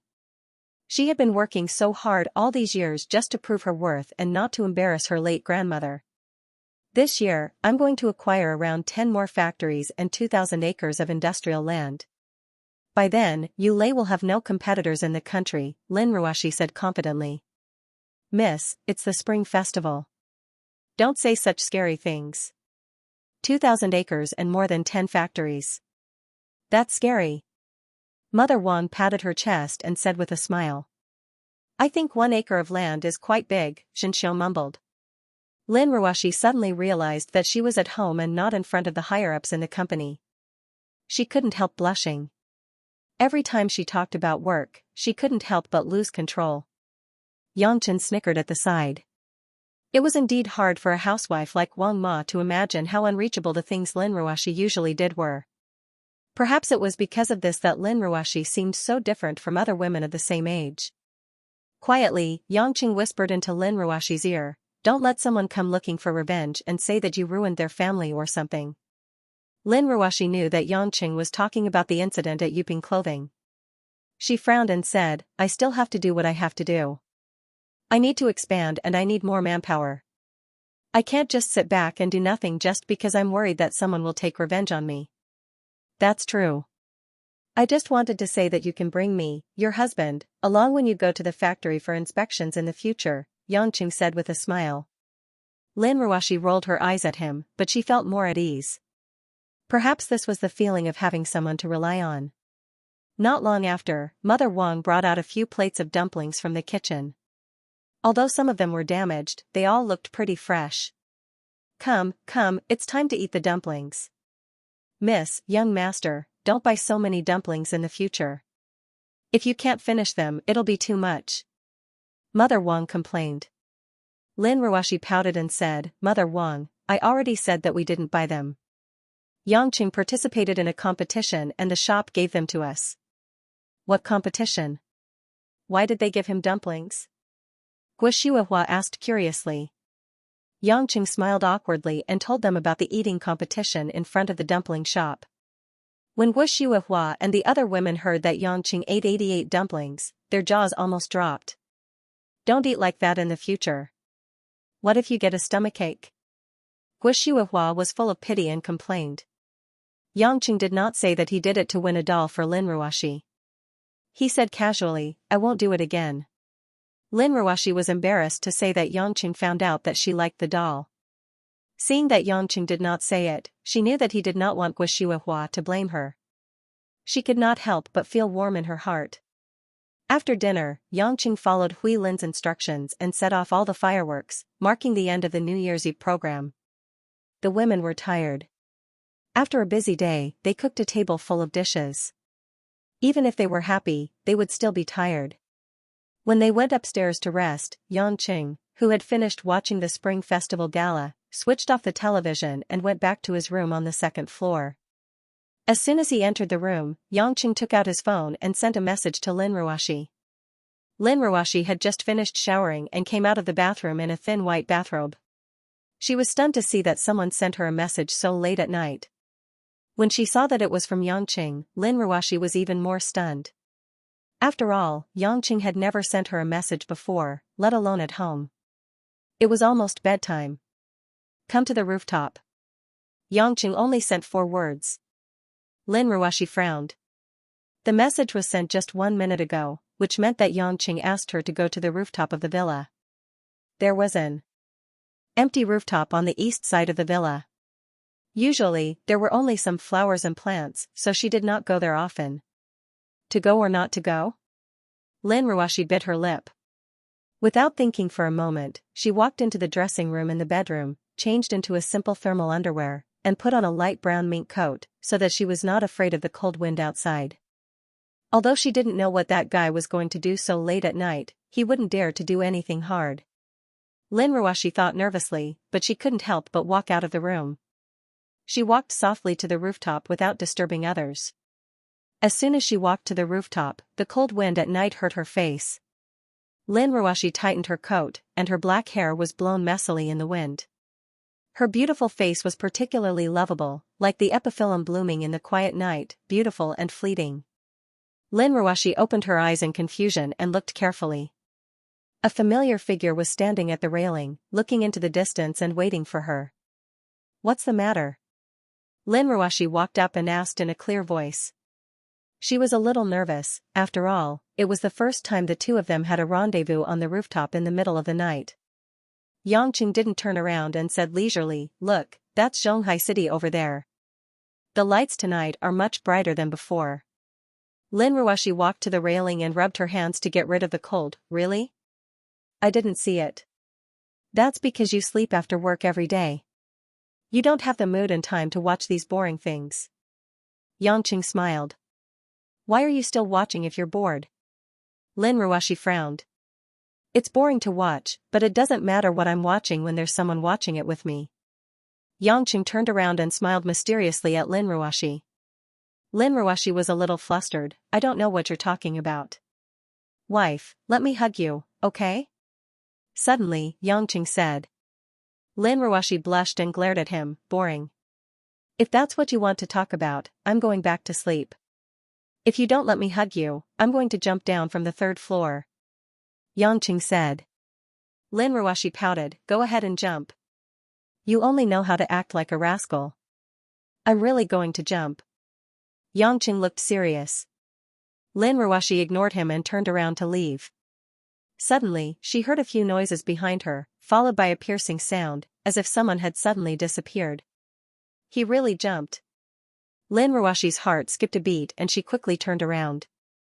As expected, Yangqing was nowhere to be seen. "Yangqing!" Lin Ruoxi's heart sank and she cried out involuntarily. She ran to the railing and was about to look down when she saw a figure suddenly jump up. When Yangqing jumped down, he grabbed the edge of the rooftop with one hand. At this moment, he was just using the strength of his arm to lift himself up. Others might not be able to do such a terrifying and difficult move in their lifetime, but for Yangqing, even jumping from the ground floor to the 3rd floor was just a blink of an eye. Lin Ruoxi felt a wave of fear, and then another wave of panic. Her vision blurred again, and Yangqing was already safe and sound in front of her, looking at her with a smile. "You." Lin Ruoxi was so anxious that she was about to cry. She was about to scold him, but before she could say anything, she couldn't say it anymore. This was because Yangqing had already opened his big hands and hugged her soft and delicate body tightly in his arms. Lin Ruoxi's watery eyes widened. She felt a burst of heavy and powerful heartbeat, and her mouth and nose were filled with a familiar scent. She couldn't help but feel her mind go blank. In the end, she was still hugged, and she was tricked to come back. At this moment, from the direction of the city of Zhonghai, there was a heavy dang, dang, dang sound. Is it the sound of the bell coming from the city? Is it midnight already? Lin Ruoxi only heard Yangqing's words ringing in her ears, and his hot breath made her feel shy. "Honey, baby Ruoxi, do you hear that? This is the sound of the end of this year. We know each other, quarrel, get married, Cold War, pain, happiness, sweetness. No matter what, this year is over." Lin Ruoxi was silent. She suddenly understood what Yangqing meant when he asked her to come up. She couldn't help but stretch out her hands and hug Yangqing's waist at the same time. Although she hugged him gently, she still hugged him. "I want to spend the new year with you, just like now, and every year in the future, it will be like this." His voice was a little muffled at the end, because many families in the villa area had lit the last fireworks at this moment. The resplendent fireworks filled the sky, bursting out with a deafening sound that resounded through the clouds. The colorful flames illuminated the peaceful and warm time between the two of them. After New Year's Eve, it was time to visit relatives and friends.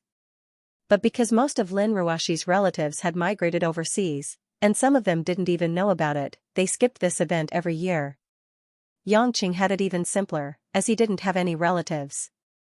Guo Shuihua wanted to ask Yangqing to go back to Beijing to visit Yang Gongming, but when she called Yang Gongming to ask for his opinion, she was rejected by Yang Gongming. The reason was simple.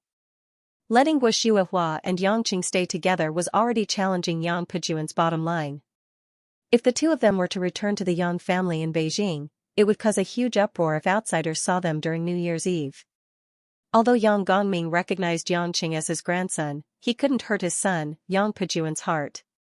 Yang Pejuan was bent on getting promoted, and as his father, he couldn't just stand by and do nothing.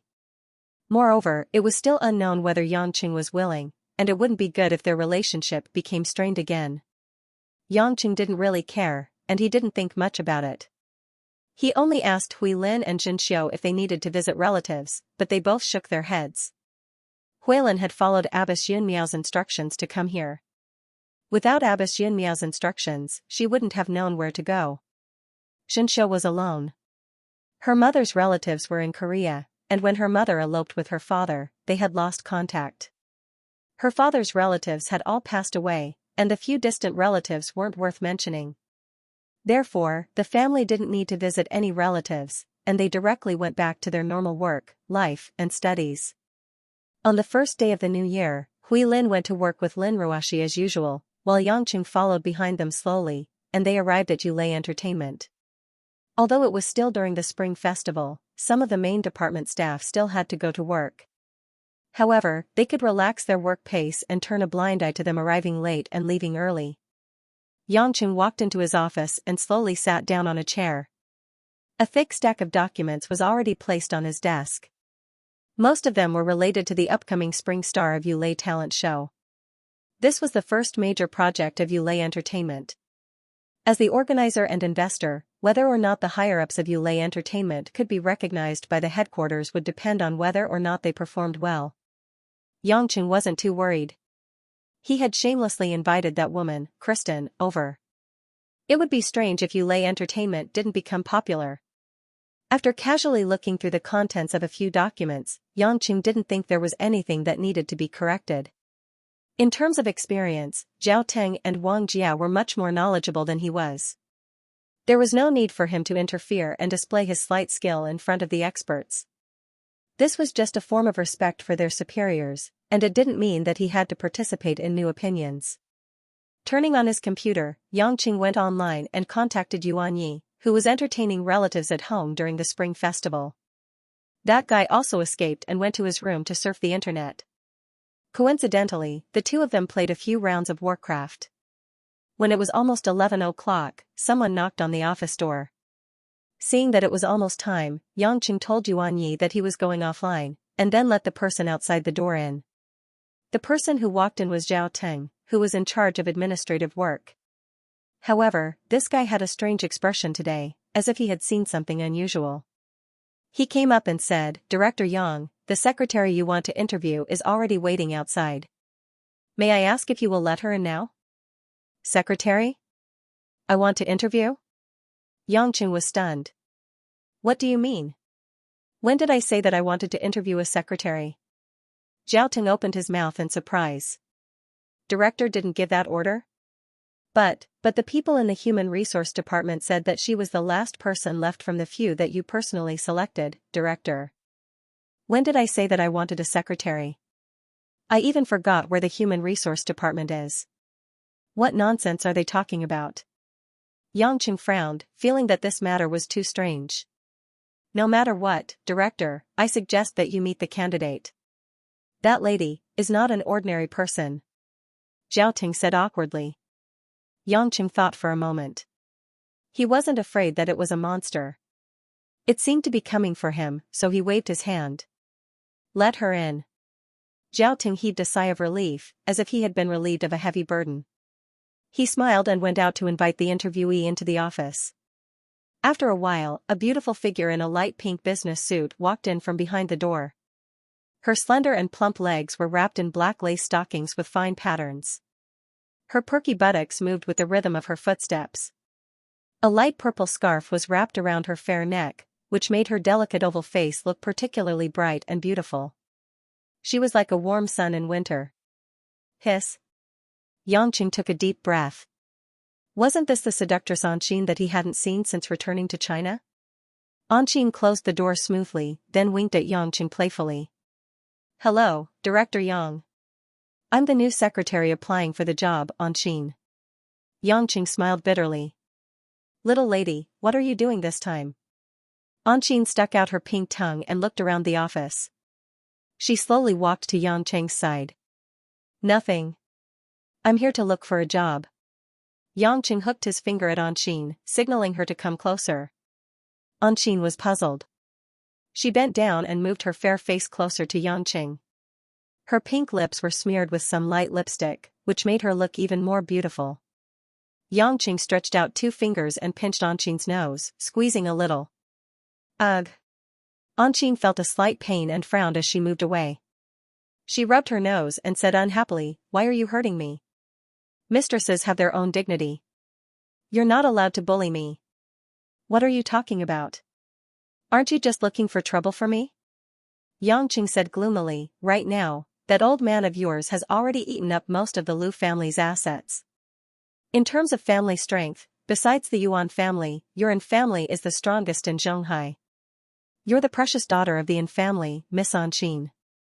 Instead of enjoying your leisure, going to the spa, practicing yoga, and tasting Lafite, you came here to be my secretary. Aren't you trying to push your man to the teeth of the storm? You want the whole of Zhonghai to know that I've hooked up with a vixen like you? That's really unpleasant to hear. You're always a vixen, going to bed, going to bed." Anqing muttered discontentedly. Her face was red, but there was a hint of pride in it. "What's wrong? You don't have the guts for sex anymore? Or are you afraid that your wife will get angry with you?" Yangqing coughed twice. "Don't change the topic. Tell me the truth. What are you here for?" Anqing pursed her lips and said, "I'm looking for a job. I can't eat and sleep, sleep and eat. I'm really living like a pig. Originally, I had a job, but now that it's been snatched by you, I've given you everything. I have to stay by your side and can't go far. So, I can't be a flight attendant anymore. Then, of course, I have to find another job. But I don't want to care about those things at home. I get angry when I see my old man. Moreover, those people below him only know how to flatter him. I don't want to work with them. So, I came to find you. Then you can go to another company. Why do you have to come to my place?" Yangqing said. Anqing smiled strangely. "Dear, don't you know how many men want to climb up to a rich woman like me?" Yangqing opened his mouth and finally came back to his senses.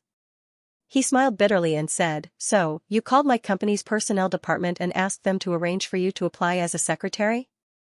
"Yes, it's better to be a little more formal. Of course, I actually want to see you more often.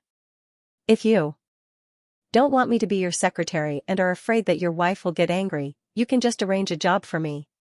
Sweeping the floor, cleaning the toilet, wiping the windows. I can do it."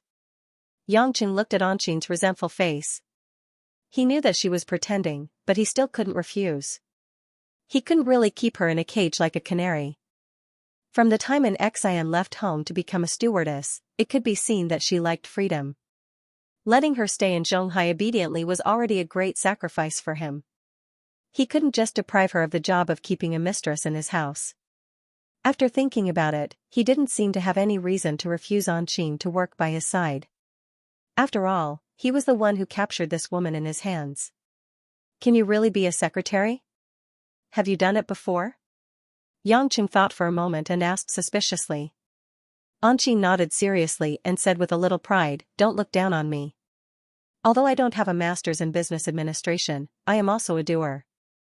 I have dabbled in many of the An family's businesses in the past, but I haven't been officially employed. But being a secretary is just a supporting job. I didn't ask you to be the CEO." Yangqing said. Anqing smiled slyly. Her eyes were full of sparkles. "My dear boss, don't you know this saying?" "What?" Yangqing was puzzled. "When the boss has something to do, the secretary will do it." "It's okay, just a secretary." Yangqing gulped and then followed up with the second half of the sentence. Then, he grinned and looked up and down at Anqing's office girl attire.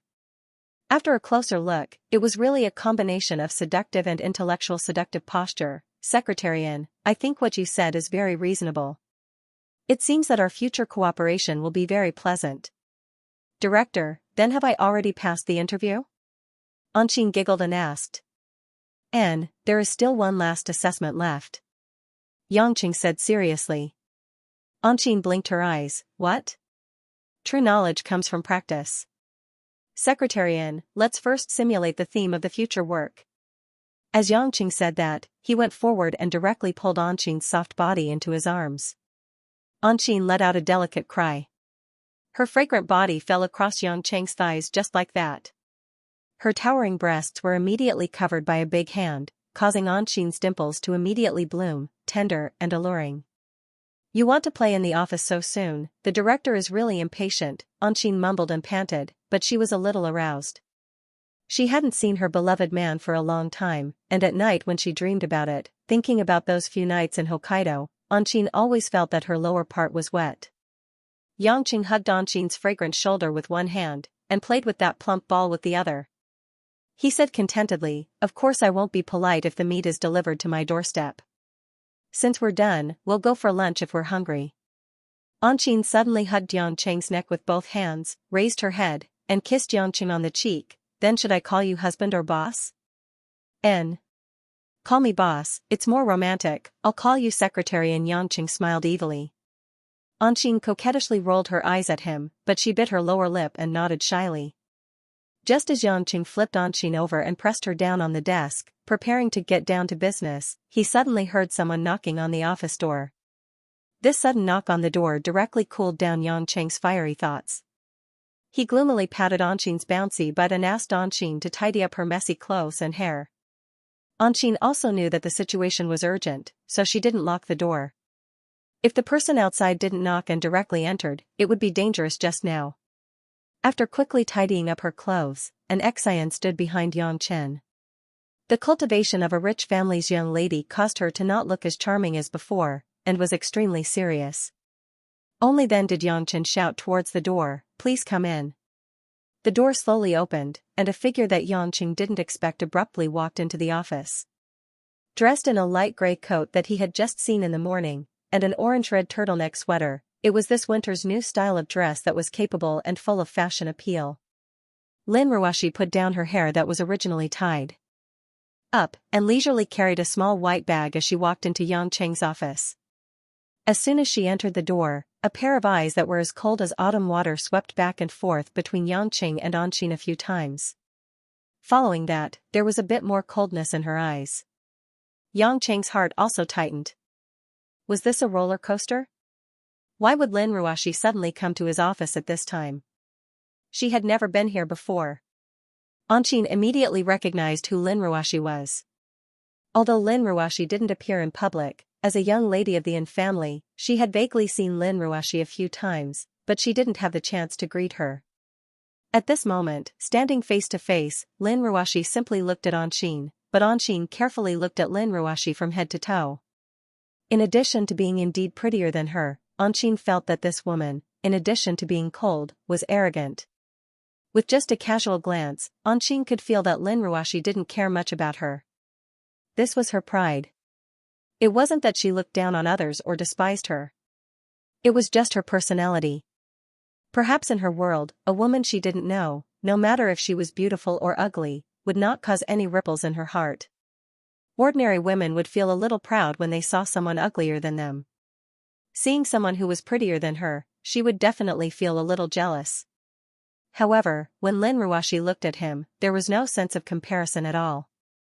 Anqing, who flew all over the world all year round, had seen countless people. She quickly came up with two explanations for her man's wife: she was simple and didn't have so many worldly thoughts. Or, the realm of thought had reached an extraordinary height. But Anqing didn't think that a woman as young as Lin Ruashi, who was even younger than her, could be a profound philosopher. However, to say that she was simple. The dignified female CEO of Yulei International, the person at the helm of a business empire, was actually a simple and innocent little woman. Anqing felt that it was too ridiculous.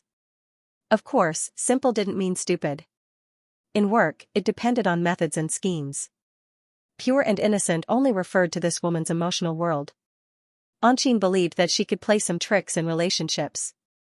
Just like back in Hokkaido, she did her best to play with Yangqing every night until she was exhausted.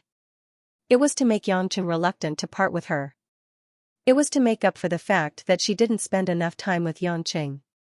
But the woman in front of her, Anqing had a feeling that she might not even know how to act coquettishly. It wasn't that she didn't want to, she really didn't know how to. It had to be said that a woman's judgment of another woman was extremely accurate. Lin Ruoshi really wasn't good at relationships between men and women. If Lin Ruoshi acted coquettishly towards Yangqing and gave Yangqing some benefits, then Yangqing probably wouldn't have the mood to care about other women. Not to mention that time when he went to the bar gloomily and bumped into Anqing.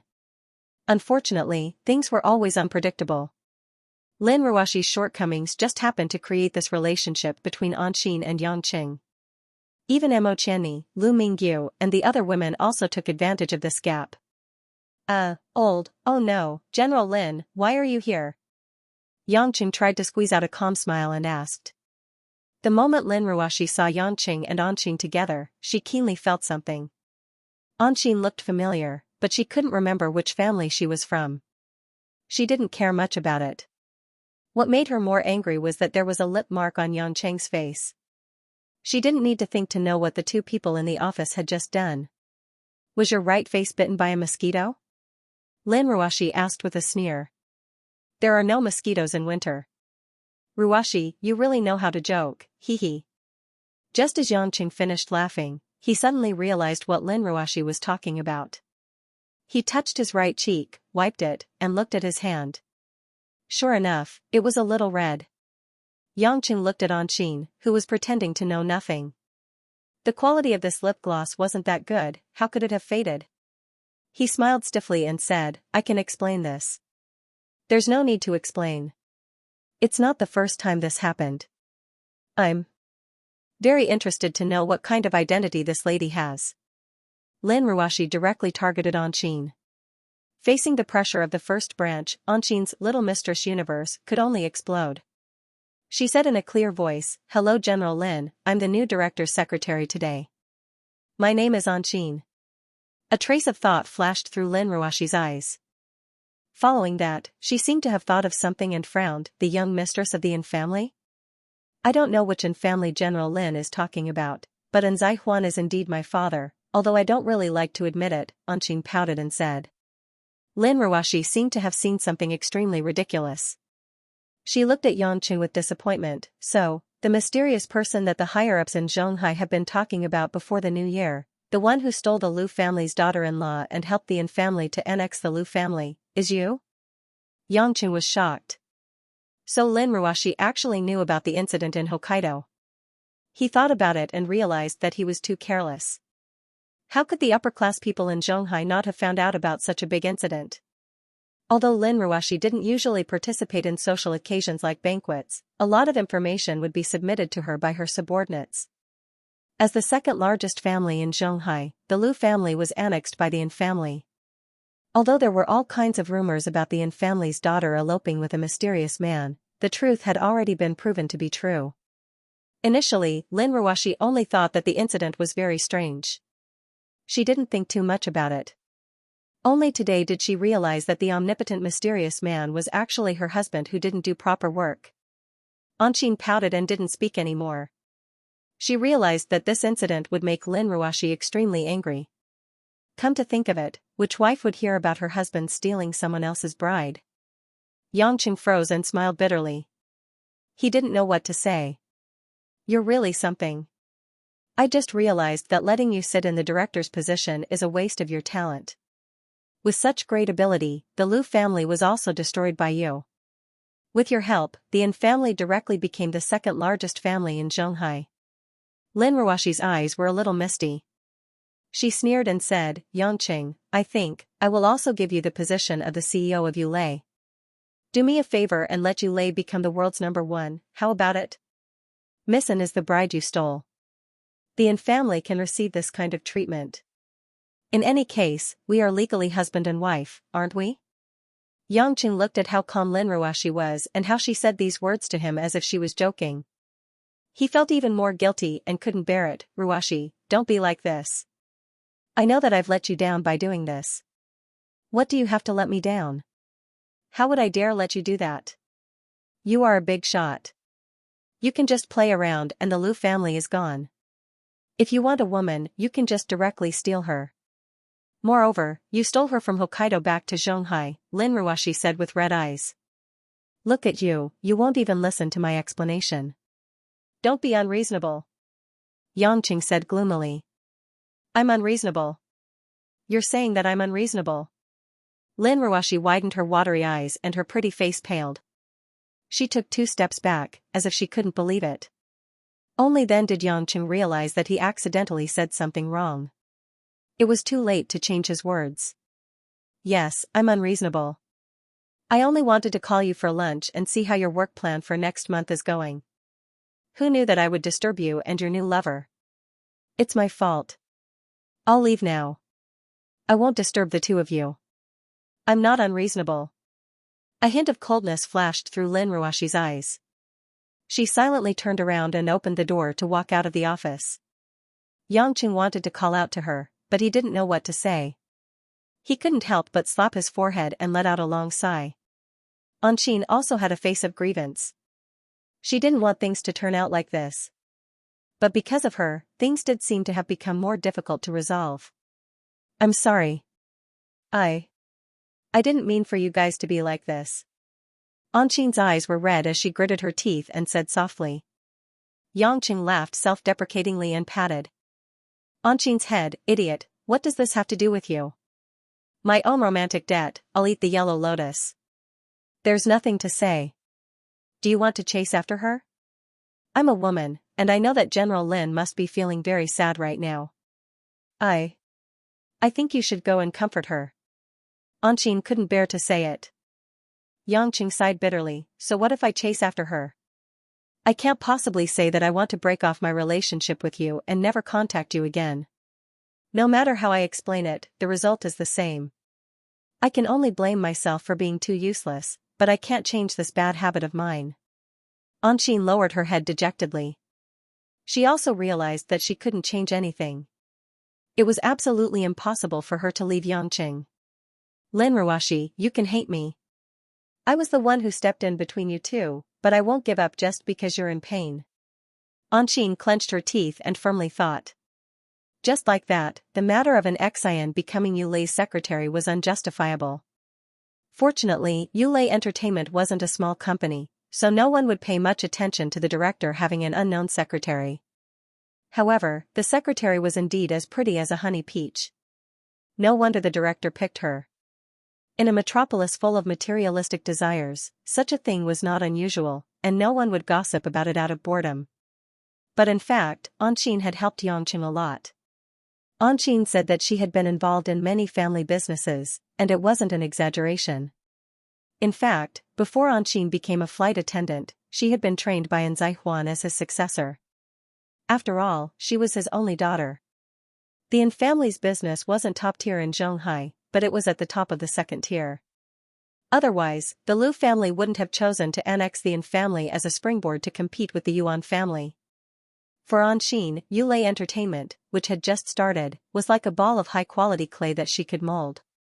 After Yangqing assigned some tasks to her, Anqing was extremely relaxed and happy. She used all kinds of ingenious ideas to shape the company's future. When an Xian found out that Yulei's first project was actually a talent show, her eyes lit up. After all, she was a young girl. She had always loved and been fascinated by words like stage, music, crowds, and fashion. Now that she had become a planner, she was even more excited. Zhao Teng and Wang Jia weren't ordinary employees. They had already investigated Anqing's background a few days after Anqing joined Yulei Entertainment. When they learned that Anqing was the daughter of the An family, they couldn't help but be shocked. After annexing the Liu family, the An family had truly stepped into the top of the pyramid in Zhonghai. Except for the Yuan family, the other big families couldn't compete with them anymore. There were also rumors that the An family had a close relationship with the Rothschild family, which made the An family a mysterious big family in the eyes of many people. As the daughter of the An family, Anqing wasn't very interested in social activities, so she didn't know many people. However, those who really wanted to investigate her knew about her. The dignified young miss of the An family actually lowered herself to be the secretary of her own director? In the ears of Zhao Teng and Wang Jia, all kinds of horrifying conclusions could be derived. In the end, there was only one conclusion: Director Yang was too swift and fierce. Yangqing didn't know that he had added another layer of glory in the eyes of his two subordinates. At this moment, he was sitting on the big leather sofa in his office, leisurely drinking green tea brewed by Anqing. The LED 41-inch TV in front of him was playing some recent hot entertainment news, mostly related to some musicians. Anqing sat beside Yang Cheng's desk, reading all kinds of materials seriously. They were all sent by Wang Jia and Zhao Teng, about the upcoming audition registration and the process of the audition unit. After watching the TV for a while, Yangqing pressed the pause button on the remote control board, and the TV picture was fixed on a neutral female singer. Yangqing called out to Anqing and said, "Little Vixen, what do you think of this bro? He seems to have been popular for many years, and he seems to be a singer from a talent show as well." Anqing glanced at him, then pouted and said, "She's obviously a girl, how can she be a bro?" "Oh, it was a slip of the tongue. It's mainly because everyone calls her bro, I thought she was a guy," Yangqing said as he scratched his head. Anqing pondered for a while and said, "We want to choose a judge. Although she's very popular, it seems like there's more entertainment and not professional enough if she's here. Let's choose someone else." Yangqing nodded and felt that it made sense. Yulei Entertainment didn't want to cultivate comedians, so there was no need to look unprofessional for the sake of popularity. Thus, he continued watching. After watching for 2 hours, they roughly selected 5 candidates for the judging panel. They planned to hand them over to Wang Jia so that she could talk to them alone. Yangqing looked at the names of these people and frowned. These people all seemed to have extraordinary backgrounds. In other talent shows, they all appear alone and take charge. If we ask them to be judges together, it's very likely that it will exceed the budget. Anqing smiled proudly. "Hubby, don't worry. They definitely won't dare to raise the price. They'll even fight to be judges even if they don't pay." "Why?" Yangqing asked. "Have you forgotten who the judge for our finals is?" Anqing blinked. Yangqing thought for a while and said with a smile, "That's true. With Kristen's reputation, they'll probably be fighting to get some of the limelight. After all, even the kings and queens of Xianxia don't have the chance to be on the same stage as that chick." Anqing's eyes were filled with excitement. "Hubby, how do you even know Kristen? She's the hottest person in the world now. She's like Michael in the past. She's my idol. Back when I was in France, she just happened to participate in a Paris Fashion Week. I waited for a day and a night, but she slipped away. I was so angry at that time. When she comes, I'll ask her to stand in front of you and let my baby Anqing hug and kiss her to her heart's content," Yangqing said righteously. Anqing giggled. "Hugs are fine, but kisses are off the table. Hubby, aren't you jealous?" "Why would I be jealous? Seeing that woman Kristen embarrass herself is something worth being happy about." Yangqing curled his lips. Anqing blinked. "Hubby, don't be angry. Actually, I find it very strange. You're so close to Kristen that you invited her to Huaxia's place. Why didn't you do anything to a beauty like Kristen? Instead, you seem to have a grudge against her?" Yangqing reached out and pinched Anqing's cheek. "How can you talk about your man like this? Kristen is beautiful, but I'm absolutely not interested in her. I can't tell you the specific reason. Anyway, don't mention that to me." Anqing stuck out her tongue and didn't say anything else. Yangqing looked at the exquisite colored clock hanging on the wall. It was already lunchtime. He said to Anqing, "Let's go downstairs and see Hui Lin. Ask that girl to join us for lunch." Anqing nodded meekly and got up to pack up. It had been more than a week since she entered the company.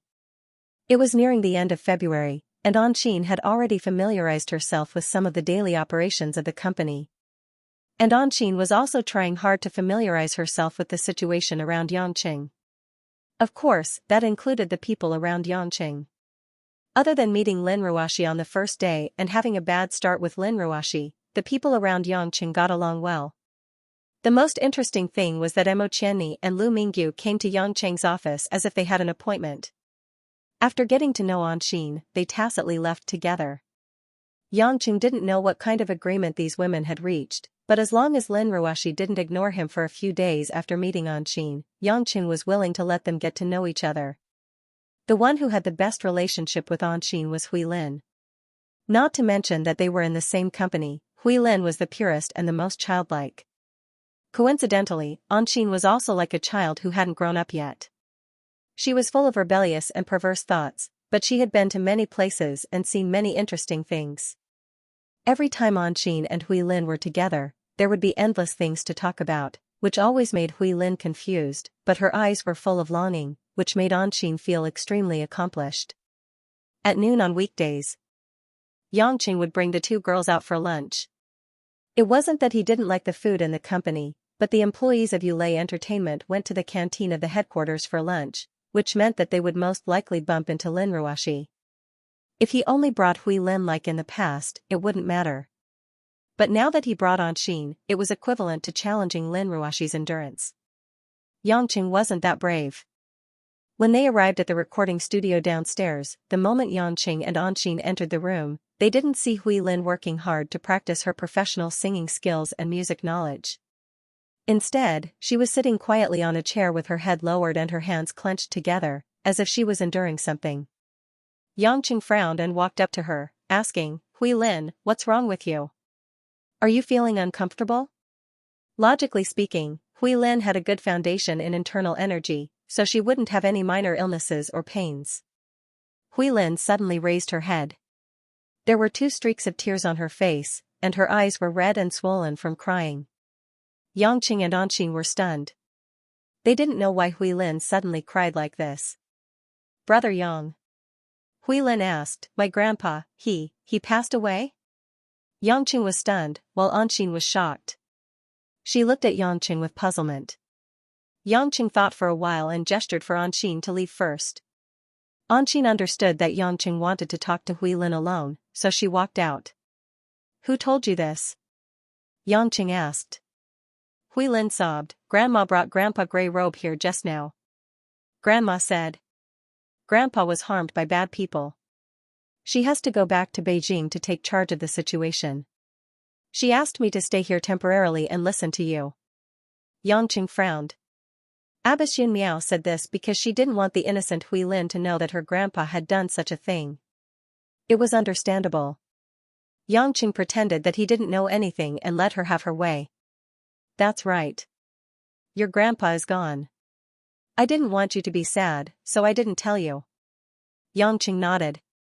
If he was taken away by the so-called Hongmeng Lingshuzi, it was no different from dead. Hui Lin confirmed the news again. She couldn't hold back her tears anymore, and they rolled down her cheeks. Although she didn't spend much time with Lin Jigua, to the innocent Hui Lin, her grandpa was her grandpa, and her family was her family. It was hard for her to accept this reality. February and March were the chilly seasons of spring in the south. Before the beginning of spring in the lunar calendar, the cold air could not be swept away from this land. Originally, it was not a big deal. But recently, Hui Lin had been looking gloomy for a few days, which made people around her feel that the winter was still lingering. Guo Shuihua and Mother Wang asked her what was wrong, but Hui Lin did not say anything. She only said that she was fine, which made the 2 elders think that Hui Lin had something on her mind, so it was not convenient for them to ask more. Yangqing saw this and discussed with Anqin whether it would be better to bring Hui Lin out to relax. Anqin, who had become good friends with Hui Lin, also agreed with this suggestion. Hui Lin was bored singing in the recording studio every day and learning composition from the music arrangement teachers. It was not a good idea.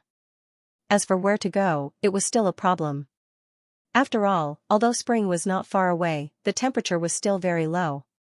On a Friday night at the end of February, Yangqing went back to his room to take a shower and go to bed after watching the news. Just then, someone knocked on the door. Yangqing thought it was Guo Shuihua sending him some snacks like she did in the past. Yangqing tacitly accepted this kind of mother's love for her son. It felt strange, but also comfortable. But when he opened the door, he found Lin Ruoshi standing outside with a complicated expression.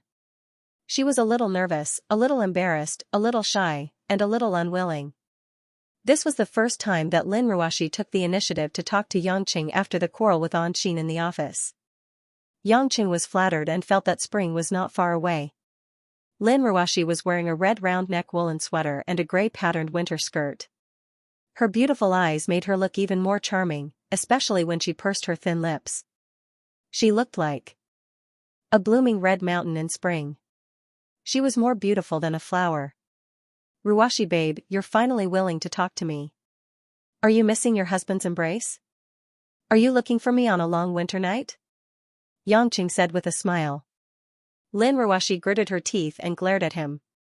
She walked into Yangqing's room, then turned around and took out a knitted gray scarf from her back. The scarf's design was very simple, but it was made of high-quality cashmere thread. It was soft and warm. For me? Yangqing was stunned and looked at Lin Ruwashi in surprise. Babe, you know how to knit a scarf for me? Lin Ruwashi turned her head away in embarrassment.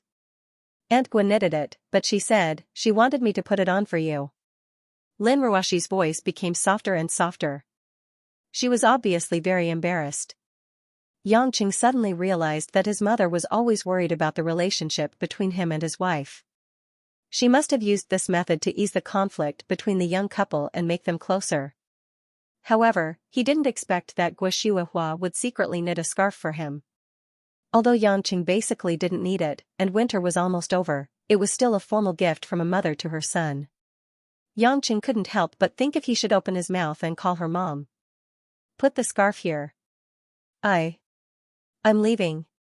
Lin Ruwashi put the scarf on Yangqing's mattress and then turned around to leave. She really couldn't imagine what it would be like if she put the scarf on Yangqing. It made her too shy. Don't go. Yangqing smiled evilly and grabbed Lin Ruwashi's wrist. You dare to disobey your mother-in-law's orders? You're bullying me again. Lin Ruwashi was so anxious that her face turned red. How is this bullying you? What's the big deal about a wife putting a scarf on her husband? If you're willing, I can even help you wear underwear every day. Yangqing laughed. I don't want you to help me wear that. Lin Ruwashi stomped her feet.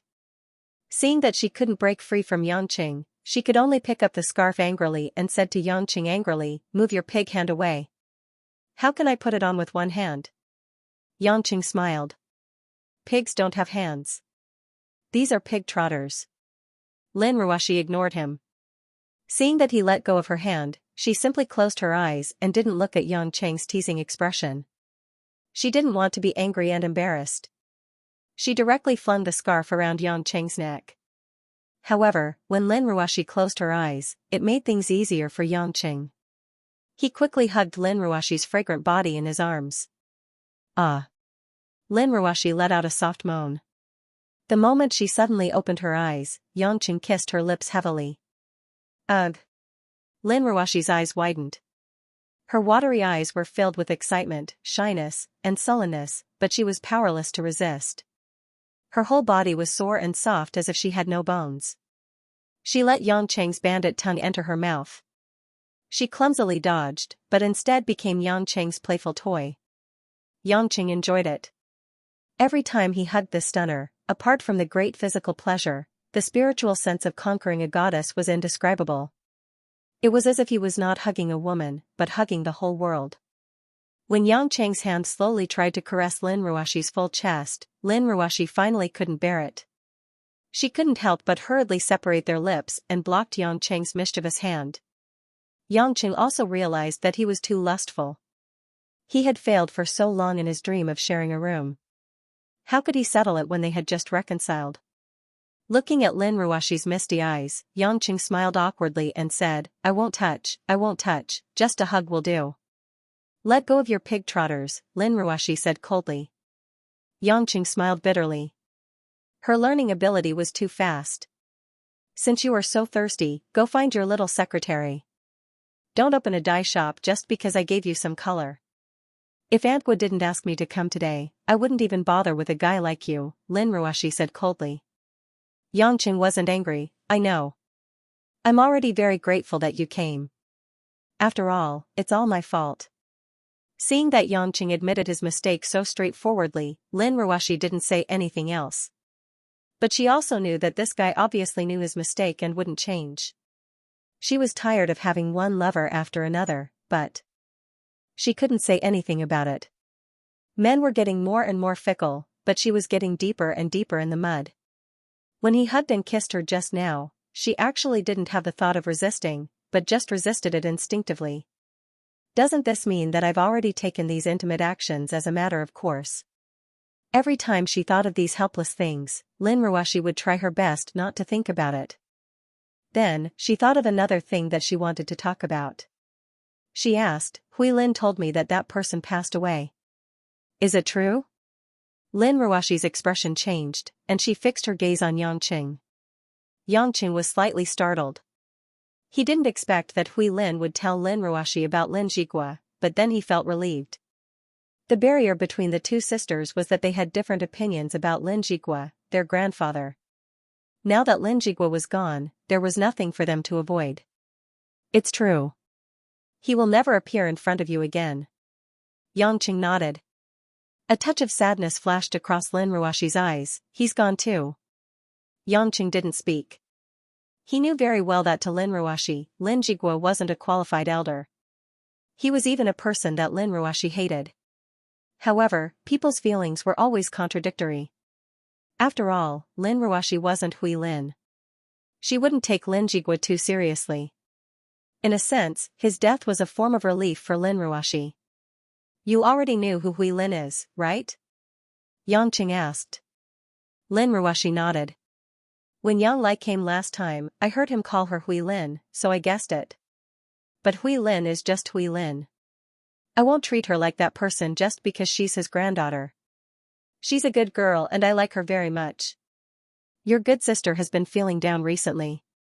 Anqin and I are discussing bringing Hui Lin out to relax.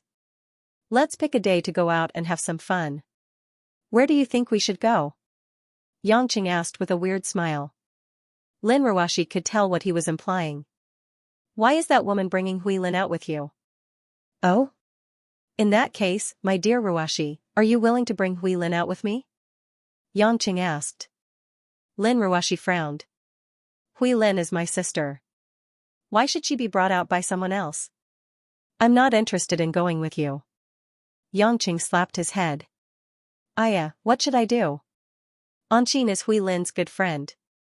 I've already mentioned this to Hui Lin. I can't possibly tell Hui Lin that Anqin and I won't go and your sister will bring you out, right? Lin Ruashi rolled her eyes at him.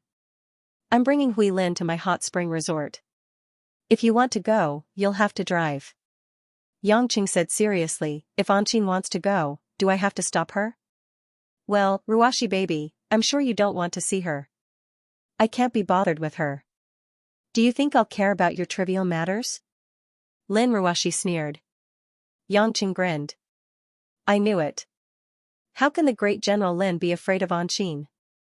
Let's go and have fun together. Lin Ruashi felt bitter, but she couldn't say it out loud. Otherwise, it would seem as if she was afraid of meeting Anqin.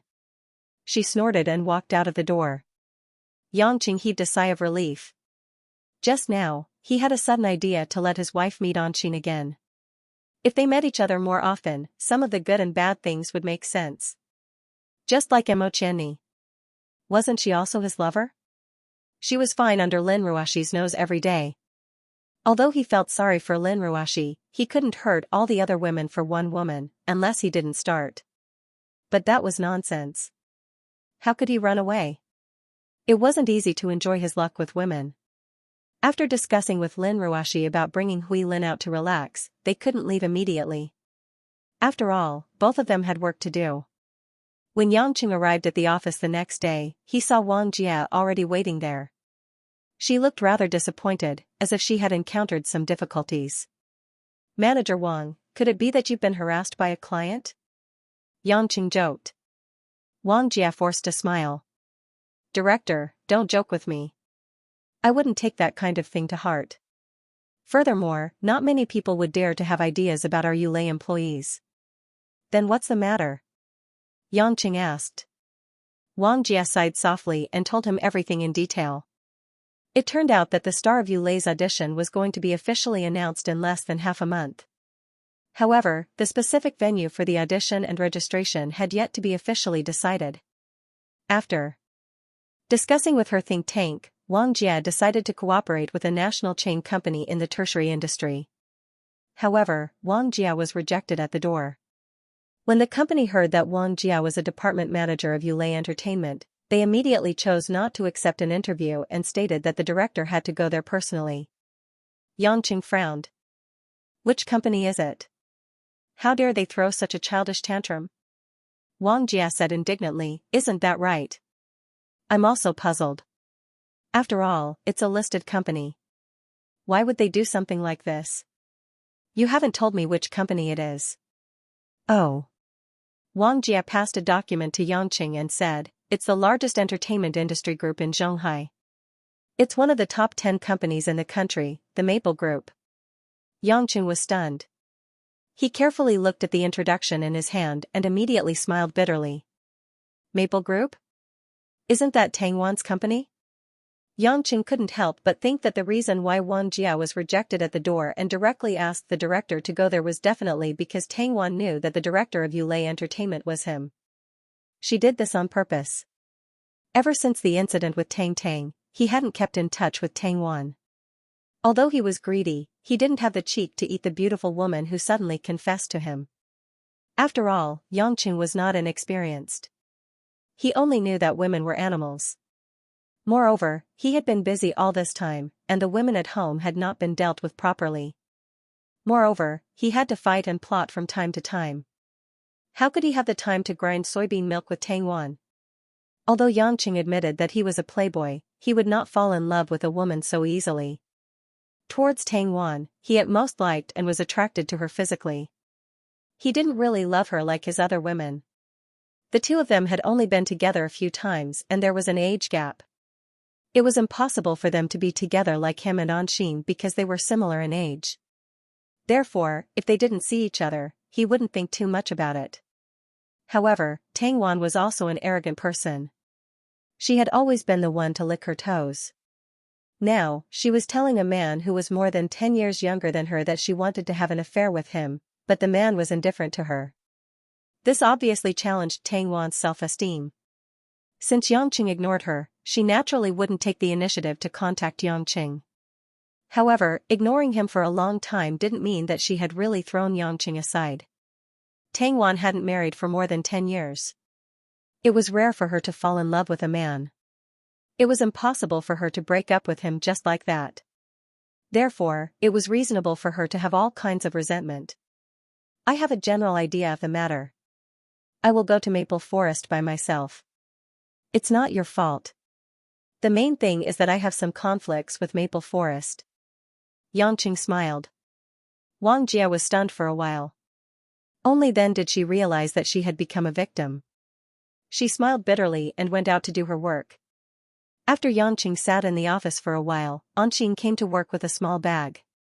She was wearing a pretty light brown winter dress and a pair of high leather boots. She looked like she was strolling on the streets of the Xianxia. She didn't look like a woman who worked in an office at all. Yangqing didn't care about this coquettish dress. It was good enough for him to see. He didn't need to pay attention to other people's irresponsible remarks. Baby Anxin, you stay in the office. I will go to a place to discuss some business. Yangqing ordered. Anxin didn't expect that Yangqing would go out so early in the morning. She blinked and said, business? Can't you take me there? Yangqing knew that Tang Wan must have a lot of dissatisfaction with him at this time. If he took a seductive female secretary with him, it would be bad.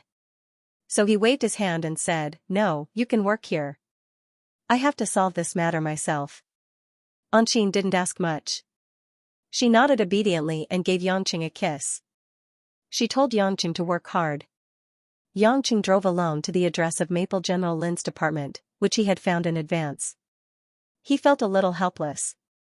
Being liked by a woman like Tang Wan was a kind of luck, but if he didn't handle it properly, it would be a kind of suffering. Just like now, he hadn't gotten any benefits, but he had to run to apologize to her and explain why he ignored her for so long. When he arrived at Maple General Lin's department, he found that the building was a bit old, but there were many expensive cars in the parking lot. Maple Group must have a lot of benefits. He came to the front desk and reported his title. The lady at the front desk immediately smiled and led Yangqing upstairs to Tang Wan's office. Sure enough, Tang Wan was sure that Yangqing would come. Otherwise, she wouldn't let him in so easily without asking about the appointment. When he came to the office, the title of chairman was written on the door. He knocked on the door and heard Tang Wan's familiar voice, "Come in." The lady at the front desk made a pleased gesture and then turned away gracefully. Yangqing shrugged his shoulders and cleared his throat before opening the door and walking into Tang Wan's office. Tang Wan's office was twice as small as Lin Ruoshi's, but it was quite luxurious. All kinds of furniture were exquisitely carved mahogany, which should be the masterpiece of an Italian designer. There was an imitation of a journey to the western mountains hanging on the wall. Tang Wan liked this kind of ink and wash painting, which had something to do with her mature mentality. When Yangqing entered the office, he saw Tang Wan sitting behind the desk and reading something. She didn't raise her head to pay attention to him. Yangqing chuckled. He knew that she was throwing a tantrum to give him a show of strength, but he didn't get angry. He went straight to a hard leather sofa and sat down, closing his eyes to rest. After a while, Tang Wan raised her head. Her face was as smooth as autumn water, as charming and seductive as ever. But at this moment, there was a bit of anger. She looked at the leisurely man with an unfriendly expression and said, "Director Yang, you're in a good mood. You came here to sleep." Yangqing opened his eyes and sighed, "Isn't it because Chairman Tang is busy?" "I didn't want to bother you." Tang Wan coldly snorted. She stood up and leisurely walked to Yangqing. Wearing a plain cashmere sweater and black skinny jeans, Tang Wan looked graceful. Her swaying waist and pert buttocks, as well as her bulging breasts, made people fantasize about her. Yangqing gulped. This chick looked even more voluptuous and alluring in her winter clothes. "Do I look good?" Tang Wan asked with a playful smile. Yangqing nodded. "I've always been good-looking." "Then why haven't you come to see me for so long?" Yangqing scratched his head and chuckled. "Isn't there a lot of things to do? Besides, it's the new year. I'm always with my family." Tang Wan snorted and laughed a few times. She sat opposite Yangqing and elegantly picked up a cup of warm coffee on the tea table.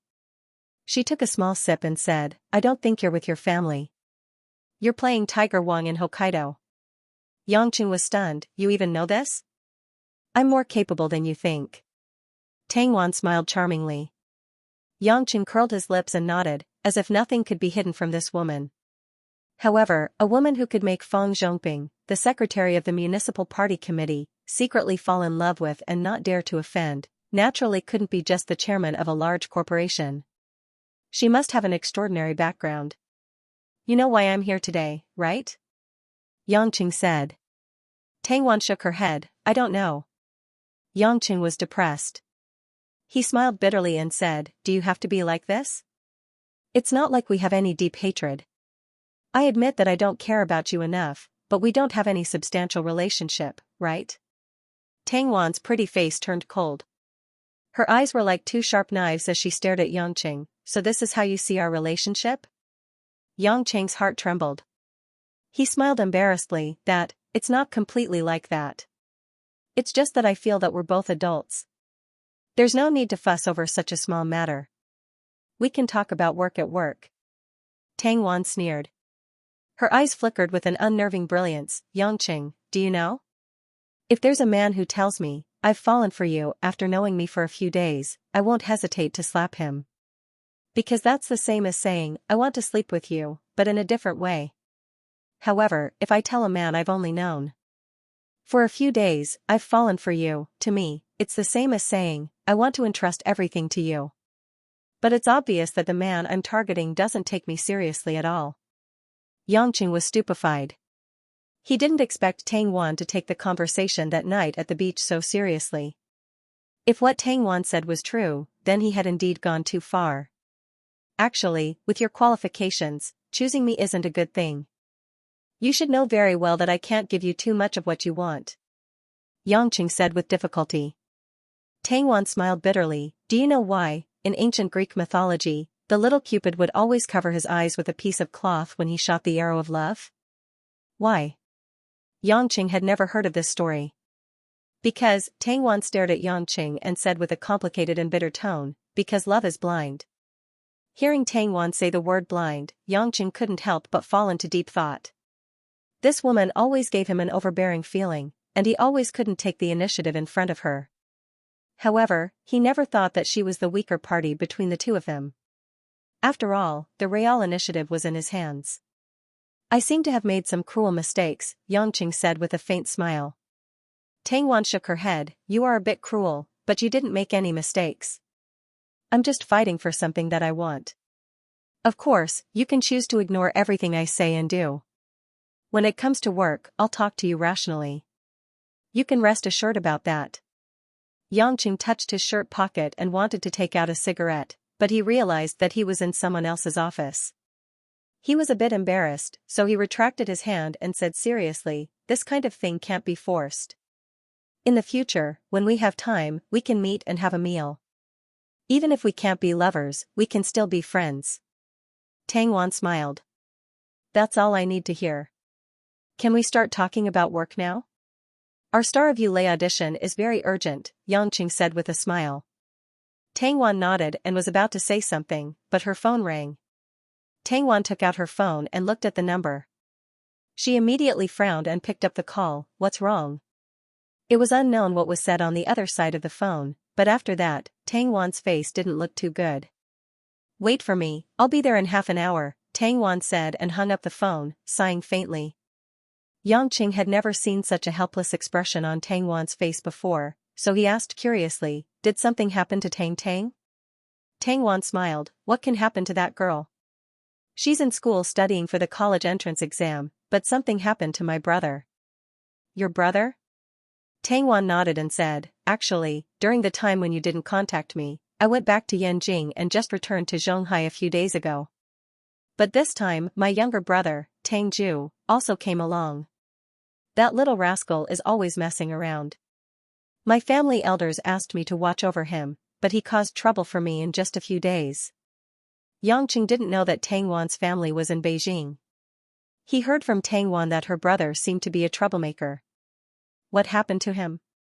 Tang Wan bit her lower lip and seemed to have thought of something. She asked Xianxia, how are your driving skills? Xianxia was stunned and casually said, it's all right. Compared to your fighting skills? Tang Wan asked again. Xianxia found it even more strange. He thought for a moment and said, I can't say he's the best in the world, but he can be considered half an expert. Of course, if it's car crashing, then I'm definitely the best in the world. After all, I'm not afraid of death, Xianxia thought. Tang Wan clapped her hands and said sweetly, how about this, do me a favor and I'll immediately decide on our cooperation. I'll definitely give you the most favorable policies. Xianxia was puzzled, you can't be asking me to drive for you, right? Follow me to a place and you'll know, Tang Wan smiled mysteriously, like a cunning fox. 20 minutes later, Xianxia sat in Tang Wan's limited edition black Land Rover and arrived at an empty area in the suburbs of Zhonghai. They could see many roadside signs and advertising slogans from afar. Only then did Xianxia know that Tang Wan was bringing him to a place called Maple Racing Club. Obviously, it was also a business under the Maple Group. Just like Maple's clubhouse, fitness center, and entertainment center, it was a place for rich people who loved cars to have fun. Many world-famous cars such as Lamborghini, Macallan, Pagani, etc. Every time they started up and every mileage increased, it would cost an unimaginable amount of money. In some foreign Lamborghini clubs, if tourists wanted to test drive, not only would they need a large amount of money, once the car started up, it would cost a few $100s. A few laps on the racetrack would cost up to $1,000 for the test drive. Many people would only feel like touching the steering wheel and then, thousands of dollars would be gone.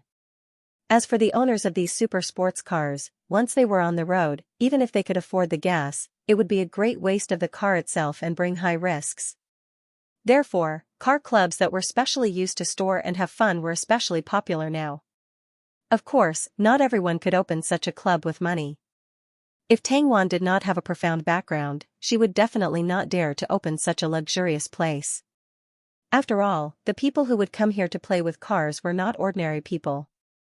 In order to win their trust and be willing to store those world-famous cars here, Tang Wan definitely had to get their approval. Xianxia had always been curious about Tang Wan's real background. Now that he knew that her family was also in Yanjing, he gradually had some clues. However, he did not know what the status of Tang Wan's family was. After Tang Wan parked her Land Rover in a special VIP parking space, she led Yangqing into a modern building. The whole building was designed like a civil airport, with a long row of connecting passages. In fact, on the way here, Yangqing saw some helicopters and commercial airliners. Evidently, aside from many luxury cars, there were also private planes. Yangqing was a little speechless. Although his wife, Lin Ruoxi, was rich, even more so than Tang Wan's Maple Group, it wasn't something that could be done easily. Huaxiao wasn't like the United States, which had more than 50% of the private planes in the world. Therefore, civil airports were very common in the United States. In a place like Huaxia, where high-altitude control was so strict, Tang Wan actually opened a luxury car club and even built a civil plane supply station at the same time. It was simply the means of a local tyrant. Are you surprised? Tang Wan could see that Yangqing was a little dumbfounded, so she turned her head and asked with a smug expression. Nodding his head, Yangqing smiled. The more I think about it, the more I feel that Chairman Tang is an extraordinary woman. Pursing her lips, Tang Wan smiled. Most of the time, women like men because they can't see through them. Men like women, and although it's not that obvious, it still happens occasionally. That's a pretty good situation. Yangqing shrugged his shoulders. In his opinion, men would never be able to see through a woman. When they came to a luxuriously decorated hall, the person in charge of the club, a middle-aged woman in uniform, came to Tang Wan and reported respectfully, "Chairman, young Master Tang Ju is currently in the resting area of the first racetrack." "Who's that racing with young Master? Have you investigated it?" Tang Wan asked with a solemn expression.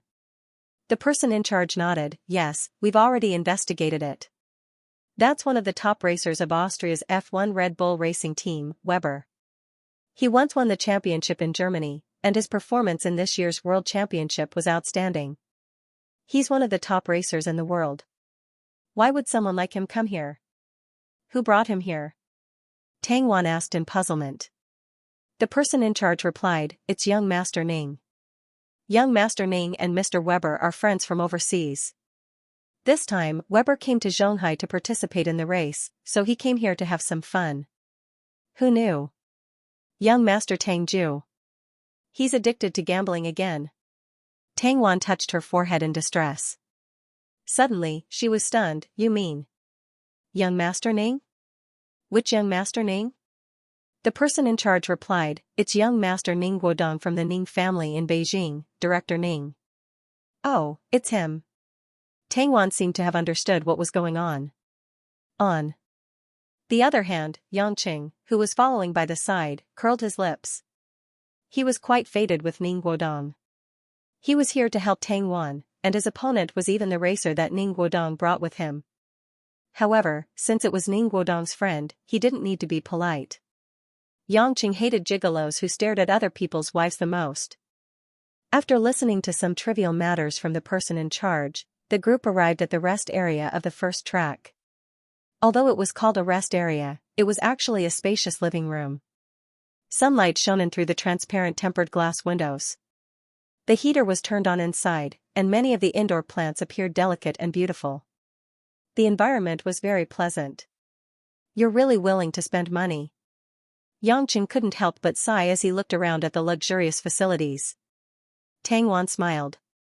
"If you're careful with your spending, no one will be willing to come to a place like this. People who come here are not afraid of expensive things, but they are afraid of not being expensive." Yangqing nodded in agreement. As they spoke, they could clearly see a few figures at an empty parking lot in front of them. Sure enough, it was the Ning Guodong that Yangqing knew. However, he wasn't wearing a suit today. He was only wearing an Armani casual shirt and a garish scarlet tie. He looked as elegant as ever. Beside Ning Guodong was a Western man with a somewhat thin face but extremely strong bones. His unshaven beard was quite masculine. He wore a colorful cap and held a bottle of Martell in his hand. He was talking and laughing with Ning Guodong, taking a sip of wine from time to time. A huge silhouette suddenly rushed over and shouted, "Big sister! Sis!" Yangqing took a closer look and saw that it was a standard burly man from the north. He had curly hair and a square face. He was more than 1.9 meters tall and seemed to weigh more than 100 kilograms. His nostrils were especially large, and he wore a large leather coat. He looked annoyed and unwilling, and a little childish. Such an expression and such a physique formed a sharp contrast that made Yangqing almost burst out laughing. "How many times have I told you not to gamble all day? When are you going to change that stupid habit of yours?" Tang Wan stood in front of the burly man. Although she was looking up at him, she used the tone of an elder to lecture him. The burly man lowered his head and looked a little wronged.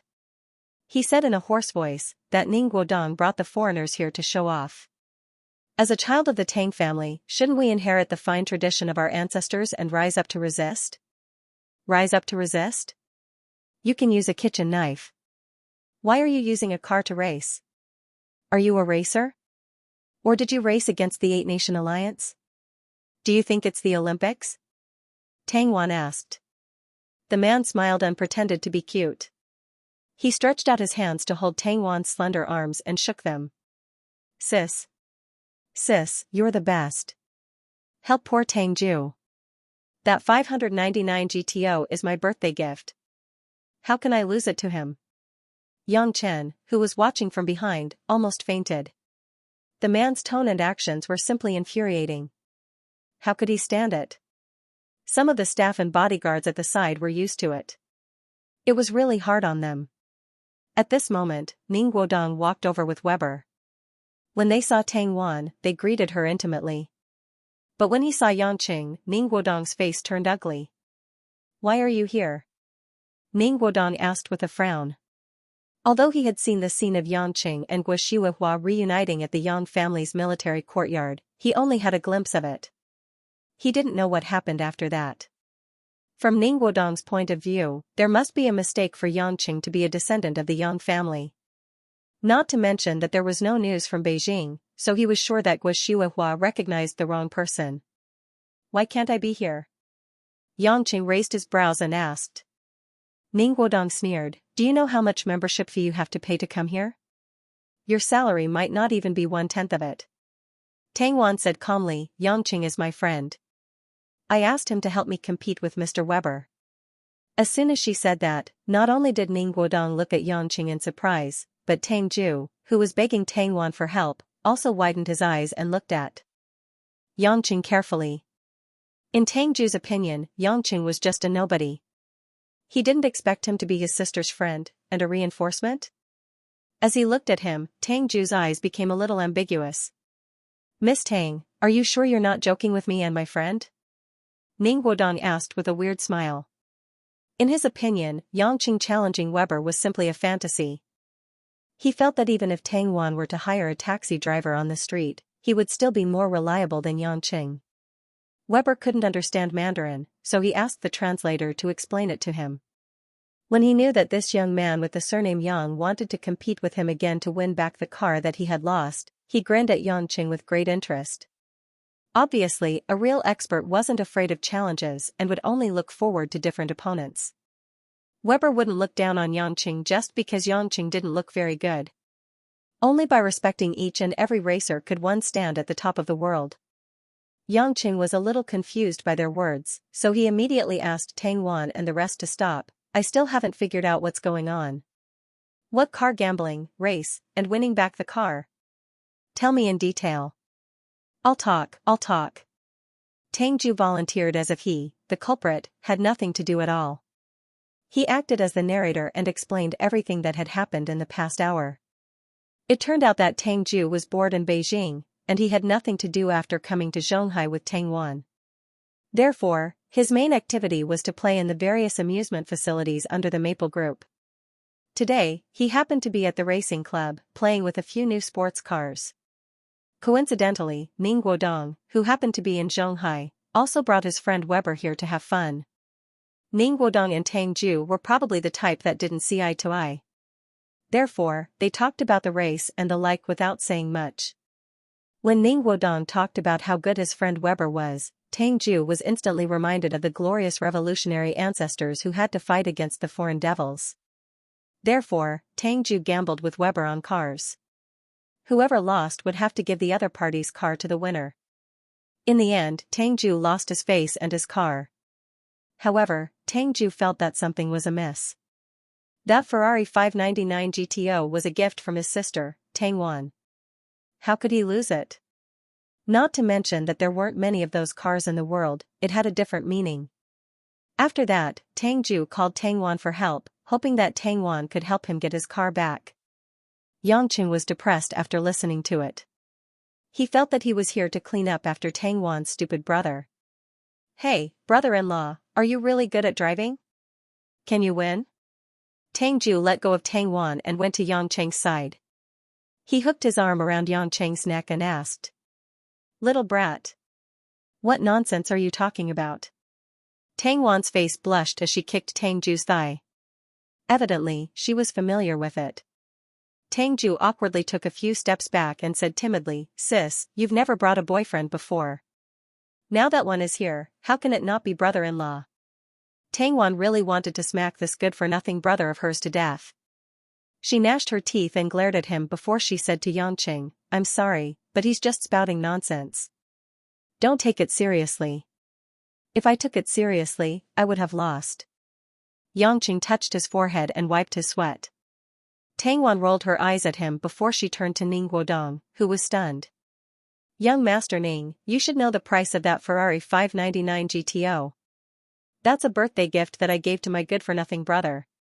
Although he lost the bet, he should at least give us a chance to regain some ground. What do you think? Miss Tang, there's no reason for us to take a step back on the gambling table, right? Ning Guodong smiled evilly. Tang Wan knitted her brows and pondered briefly before she said, How about this? I'll get Yangqing to pick a car from my garage and race with Mr. Weber. If we lose, the car that Yangqing picked will belong to young Master Ning and Mr. Weber.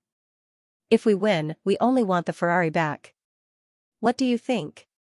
Tang Wan's conditions were extremely generous. Firstly, Ning Guodong and Weber wouldn't lose anything. They would only have one more chance to get another car. Secondly, Weber's car could compete with the Ferrari 599 GTO.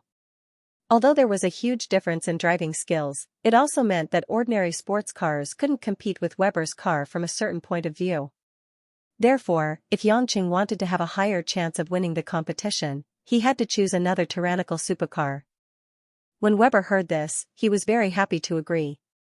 Foreigners weren't fools, why wouldn't they agree to such a good thing? Ning Guodong was also waiting to see Yangqing embarrass himself, so he said, All right then, since you want to compete again, then let's start choosing the track and car.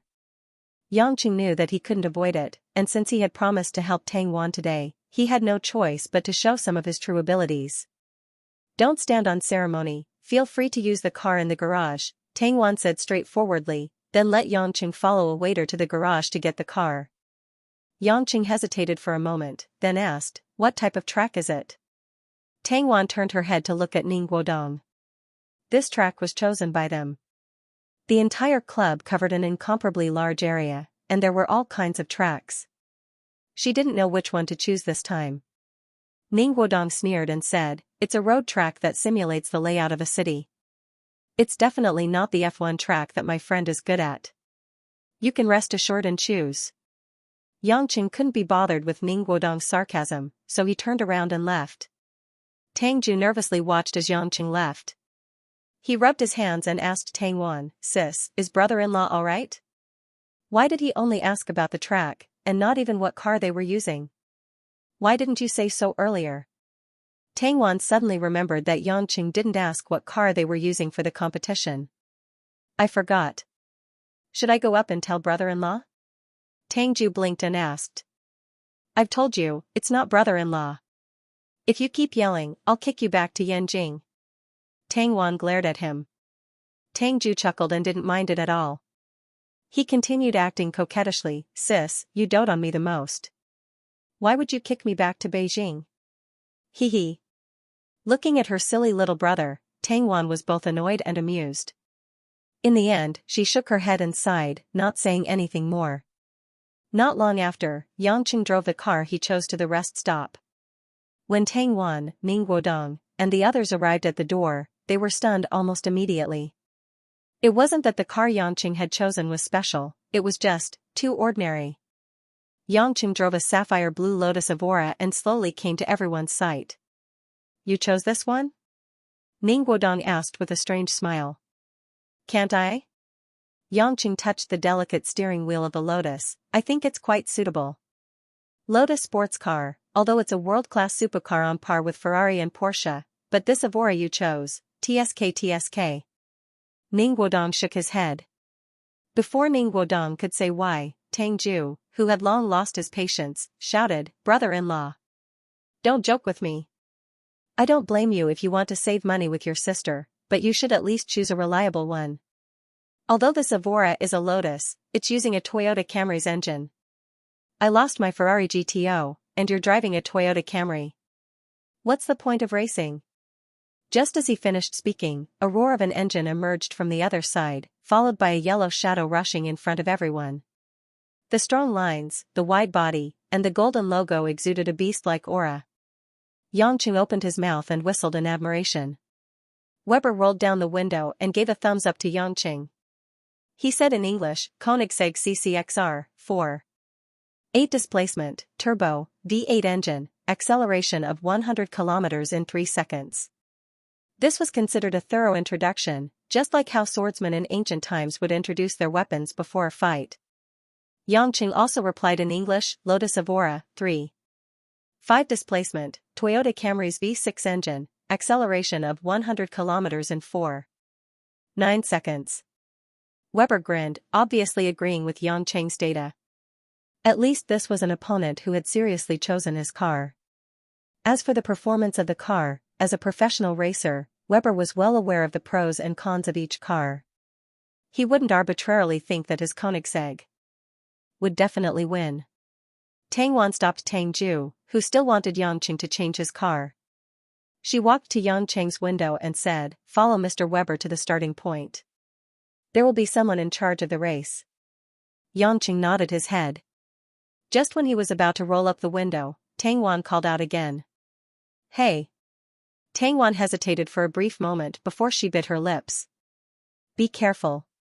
Don't force yourself." Yangqing smiled bitterly. It turned out that this woman also felt that he would lose, and she still thought that she had 100% confidence in him. Following Weber to the starting point, Weber signaled to Yangqing and asked, "Do you need to familiarize yourself with the track?" Shaking his head, Yangqing declined, "You're also a guest. I don't think it's necessary." Yangqing had only roughly looked at the track map by the roadside. He had basically memorized the track in his mind, and there wasn't much of a difference. The club's professional person in charge of the race prepared for the two of them. After a gunshot, the two sports cars shot out like arrows. Because it was a highway track, it didn't take long for the cars to enter all kinds of 50-degree and even 90-degree corners. The Koenigsegg start was obviously much faster than Yangqing's Lotus. It roared like a lion, and in the blink of an eye, it had pulled away from Yangqing by a few dozen meters. Yangqing wasn't in a hurry. He tried his best to catch up. At the corner, he pulled the handbrake and suddenly drifted. Weber didn't use any drifting techniques. It wasn't that he didn't know how to, but he wasn't used to it. After all, an F1 car didn't know how to drift. As a result, at every bend, Yangqing would catch up with Weber a little bit from the inner road. Gradually, the distance between the two began to close. Ning Guodong, Tang Wan, and the others, who were standing at the rest stop, could see the process of the race from the big screen. When they saw the miraculous Lotus gradually closing the distance, Ning Guodong and Tang Ju thought they were seeing things. Only Tang Wan revealed a knowing smile. This man was indeed used to hiding his strength. It was just like when she first met him. He looked so weak, but he was trustworthy at critical moments. "No way. A Camry can beat a Koenigsegg." Tang Ju shouted in horror, forgetting who he was supporting. At the same time, on the track, Yangqing was gradually closing in on Weber. The front of the Lotus was drifting against the back of the Koenigsegg, as if it would hit the Koenigsegg's door at any time. It was extremely thrilling. Inside the car, Weber's forehead was already sweating. His opponent was drifting at almost every intersection. There were two possibilities. One was that his drifting techniques had reached the pinnacle. The other was that this man wasn't afraid of death when he was driving. Didn't he know that drifting at some corners could easily cause a car accident? Also, why did he deliberately use the front of the Lotus to hit my door? However, Weber couldn't get rid of Yangqing, who was like a nightmare to him. When the two cars entered the final straight sprint, everyone was surprised to find that the Lotus was actually ahead of the Koenigsegg by nearly 100 meters, reaching the finish line. Ning Guodong, who was standing in the resting room, widened his eyes and looked at the result that turned the world upside down in disbelief. Tang Ju, on the other hand, roared loudly like a wolf howling in the middle of the night, causing Tang Wan to frown. Fortunately, Tang Wan was also happy, so she didn't think about kicking her brother. The two cars drove back to the resting area. Weber got out of the car and walked to the side of Yangqing's car. After Yangqing got out of the car, he shook hands with Yangqing. "Congratulations, you're the most skilled Asian I've ever seen," Weber said with a sincere smile.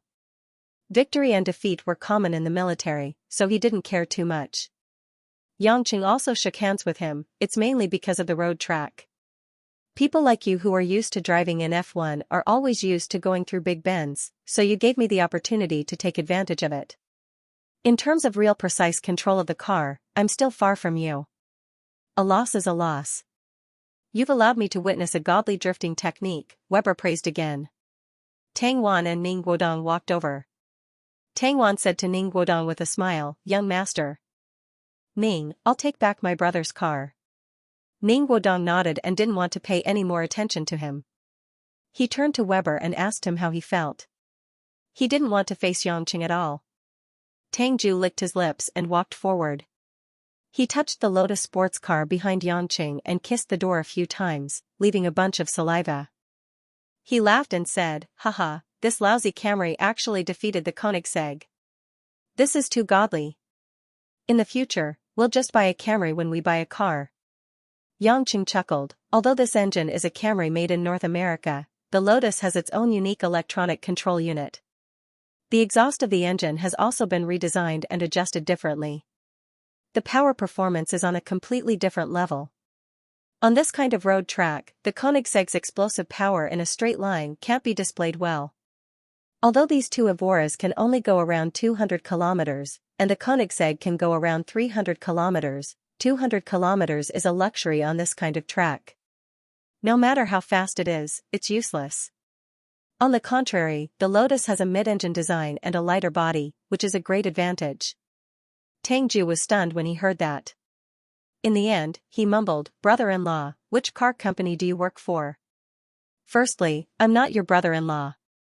Secondly, your sister wants to kick you again." As soon as Yangqing finished speaking, Tang Wan kicked Tang Ju's butt again. Tang Wan, who was burning with anger, blushed.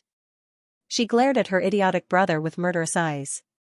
She didn't have the slightest bit of her usual gentleness and charm. Instead, she looked more like a big sister disciplining a kid. Ning Guodong casually glanced at Yangqing, but his eyes were filled with resentment. The farce in the racing club didn't make Yangqing forget the main purpose of looking for Tang Wan this time. After sending away the silly and insensitive Tang Ju, Yangqing and Tang Wan signed the cooperation agreement. Finally, it was finalized that the Maple Group would provide venues all over the country for the audition registration and the audition competition for Star of Yulei. In fact, this was also something that Tang Wan was very happy about. After all, with the help of an international superstar like Kristen, Maple Group had obtained an excellent publicity opportunity. Ning Guodong and his racer friend Weber left not long after the competition ended. No one knew where they went. Before leaving, Ning Guodong only greeted Tang Wan and Tang Ju. Obviously, he didn't take Yangqing seriously. On the other hand, Weber was very generous and shook hands with Yangqing. In the eyes of others, no matter what this foreigner thought, he was much better than Ning Guodong, who was a department-level official. Of course, no one would really think that Ning Guodong didn't understand the ways of the world. He definitely wouldn't be so stingy at work. But in private, he obviously didn't have a good impression of Yangqing. In fact, he even hated him. Tang Wan also realized that Ning Guodong seemed to have a grudge against Yangqing. After finishing the work, she asked with concern, "Yangqing, why do you have a conflict with Ning Guodong? This is definitely not a good thing for you." Are you talking about the Ning family in Yanjing? Yangqing said indifferently. Tang Wan wasn't surprised that Yangqing knew about Ning Guodong's background.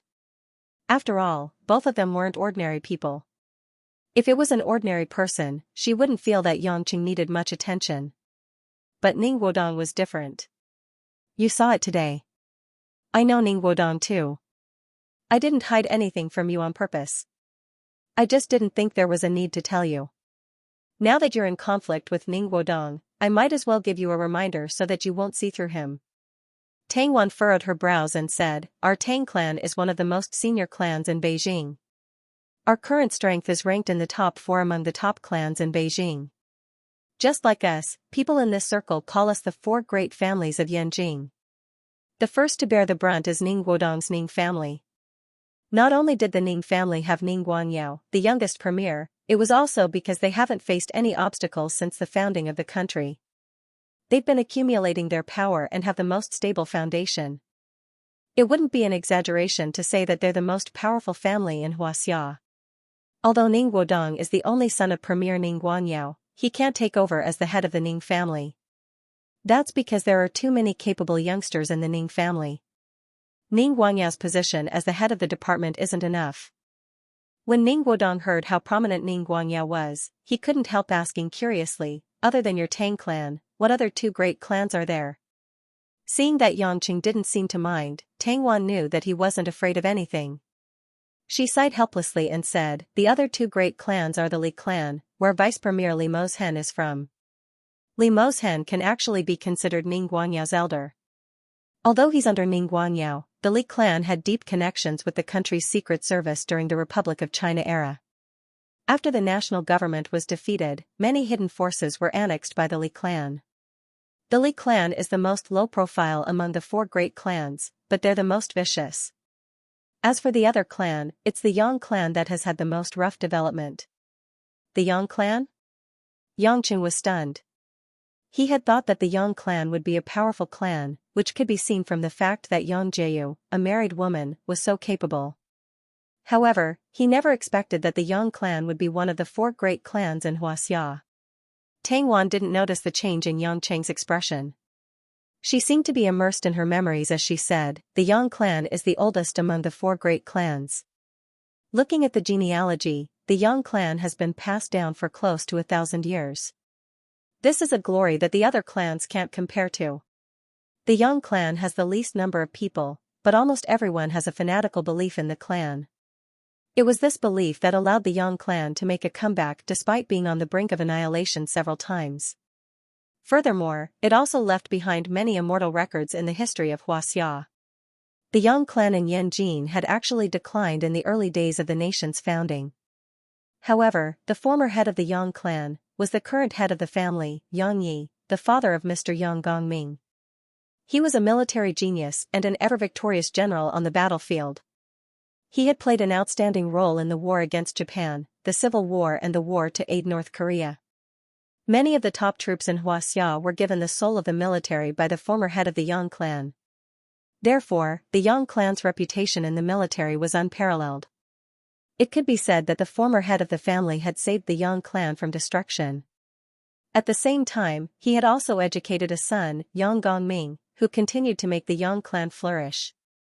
If the former head of the family had made the Yang clan rise and become the hero of the military, then Chairman Yang was the hero of Xianxia during the turbulent political period.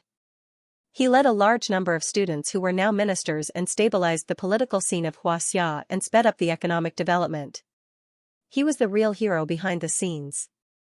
Now, the Yang clan was undoubtedly one of the 4 major families. In terms of overall strength, the Yang clan is not as rich as the Ning clan, the Li clan and the Tang clan. However, the hidden power of the Yang clan is the hearts of countless people in the military and the senior officials of Xianxia. In this world, no matter how powerful an individual is, they can't resist millions of soldiers. Yangqing fell silent after hearing this. The family seemed to be full of glory, but those things were always so far away from him. Oh.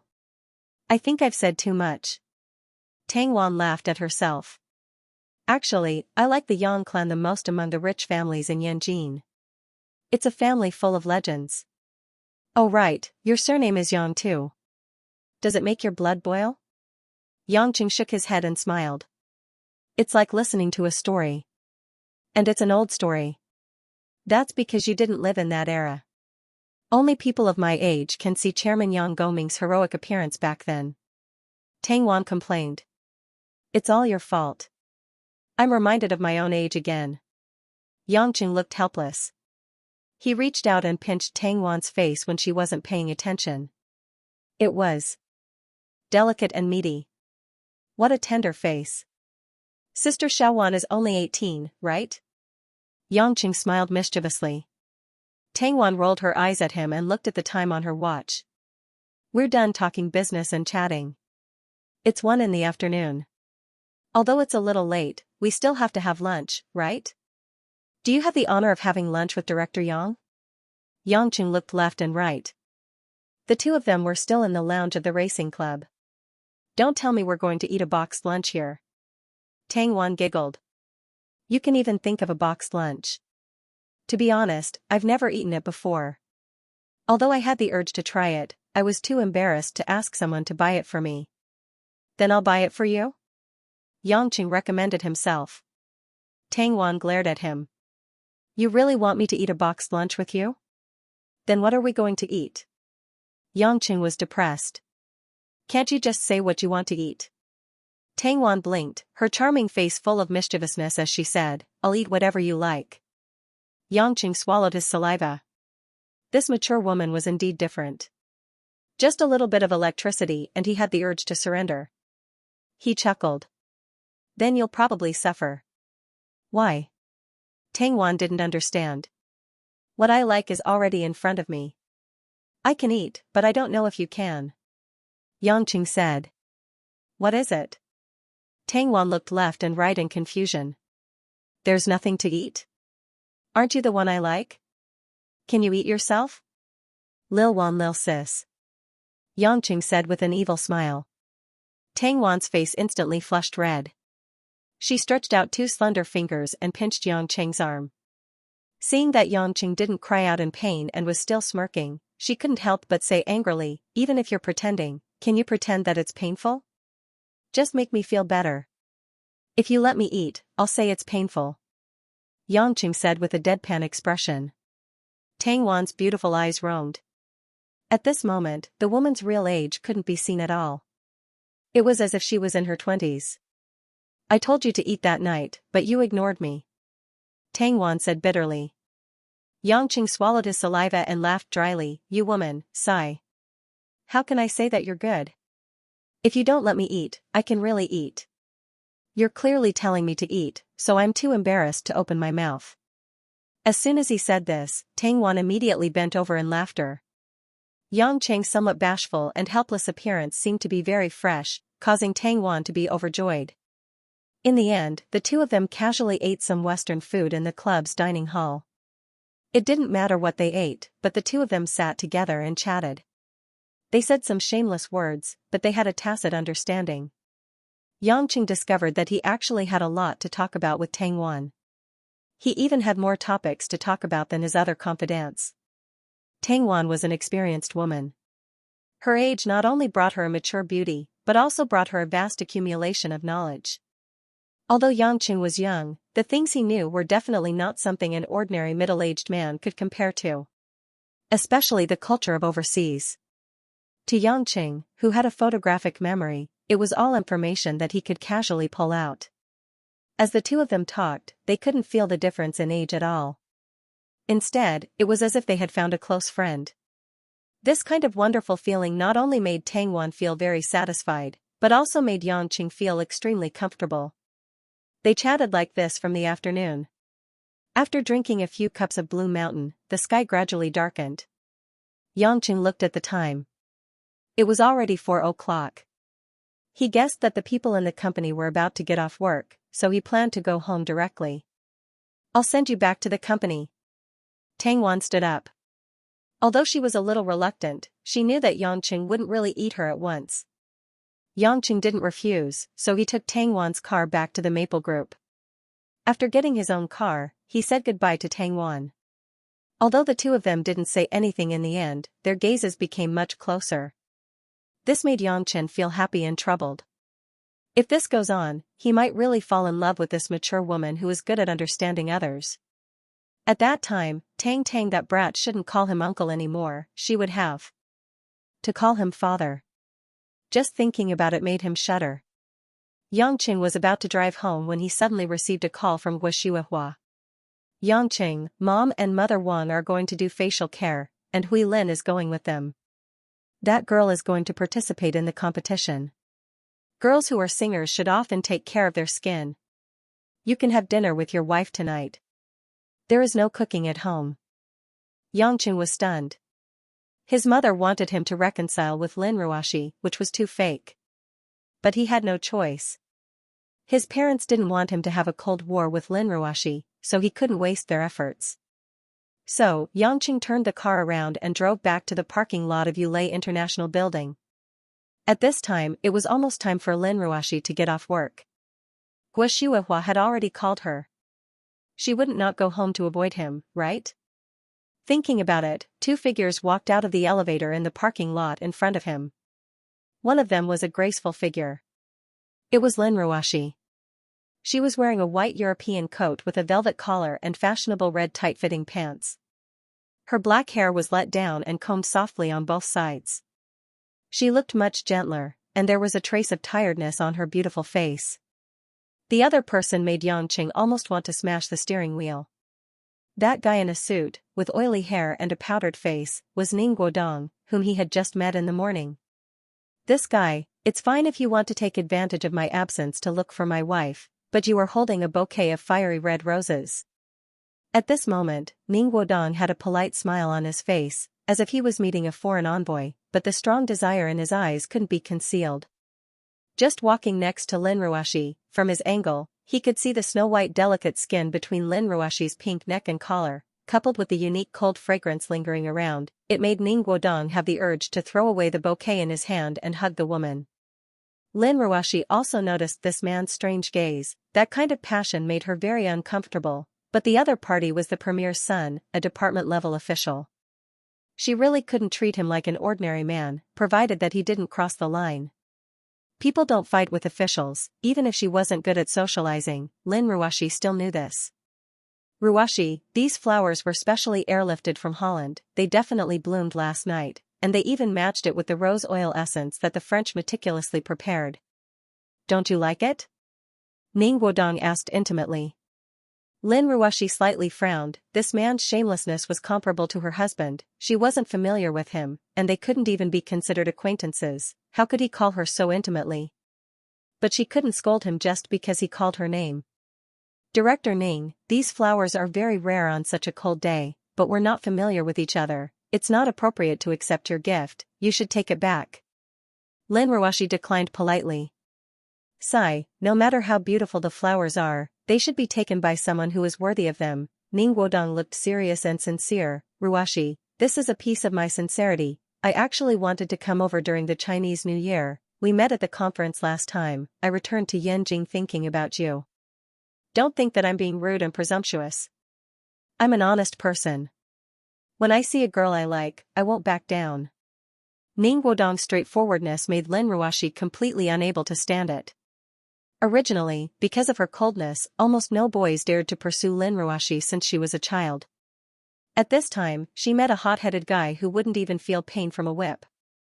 Even if she wanted to freeze him, it would be hopeless. She couldn't help but feel a headache coming on.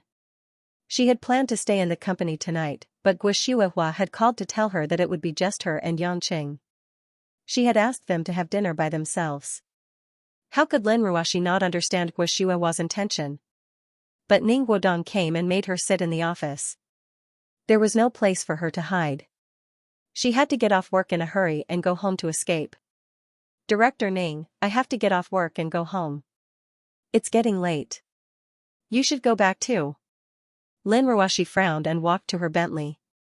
However, Ning Guodong blocked in front of Lin Ruoxi. Ruoxi, if you don't accept this flower, it means that you look down on me, Ning Guodong. Even if you want to go home, I will follow you to your house. No matter what happens today, you have to accept this little gift from me. I'm not asking you for any other progress. Could it be that you can so cruelly reject the flowers sent to you by someone who admires you? After all, Ning Guodong was involved in politics. He had a way with words. Lin Ruoshi, who wasn't good at talking, didn't know what to do. He was the prime minister's son, and the Ning family's influence in Yanjing was well known. Yulei International couldn't afford to offend him. Lin Ruoshi turned her head and thought for a while. She sighed faintly and took the bouquet of fragrant flowers from Ning Guodong's hand. Just then, in the passageway ahead, a white BMW's headlights suddenly flashed a few times in a row. Following that, the tires made a screeching sound as they skidded along the cement floor. Boom! After the car's engine roared, the BMW was like a violent beast, roaring and flying in the direction of Ning Guodong and Lin Ruoshi. When Lin Ruoshi saw the car, her heart relaxed. She could recognize that it was Yangcheng's car. As for what Yangcheng was doing, he definitely wasn't trying to kill her. So, she just stood there calmly and watched. Ning Guodong didn't know that it was Yangcheng. He thought it was some madman racing in the underground parking lot. His face instantly turned pale. Ruoshi! Get out of the way! Ning Guodong shouted. Although he told Lin Ruoshi to get out of the way, he had already retreated to the back of a cement pillar. He watched nervously as the car drove over. After the BMW charged forward for a while, it suddenly came to a screeching halt. After a beautiful drifting stop, it stopped in front of Lin Ruoshi with a distance of a meter between them. The car window slowly rolled down, revealing Yangcheng's smiling face. He blinked at Lin Ruoshi, who was as indifferent as ever. Then, he looked at Ning Guodong, who was hiding behind the cement pillar, and said, "Ah, isn't this young Master Ning? We meet again. What's wrong with you? Are you not feeling well? Why is your face so pale? Or is it because you're wearing foundation?" Ning Guodong realized that he had been fooled by Yangcheng. He was simply trying to scare him. Lin Ruoshi obviously knew what kind of car Yangcheng was driving, so she wasn't afraid. You actually dare to scare me with a car." Ning Guodong was still nervous and stuttered. "Huh? Young Master Ning is scared by me?" Yangcheng pretended to be curious and asked. Ning Guodong's face turned serious. "Who said that? How could I? Then how can you say that I'm threatening young Master Ning?" "Young Master Ning, aren't you not scared?"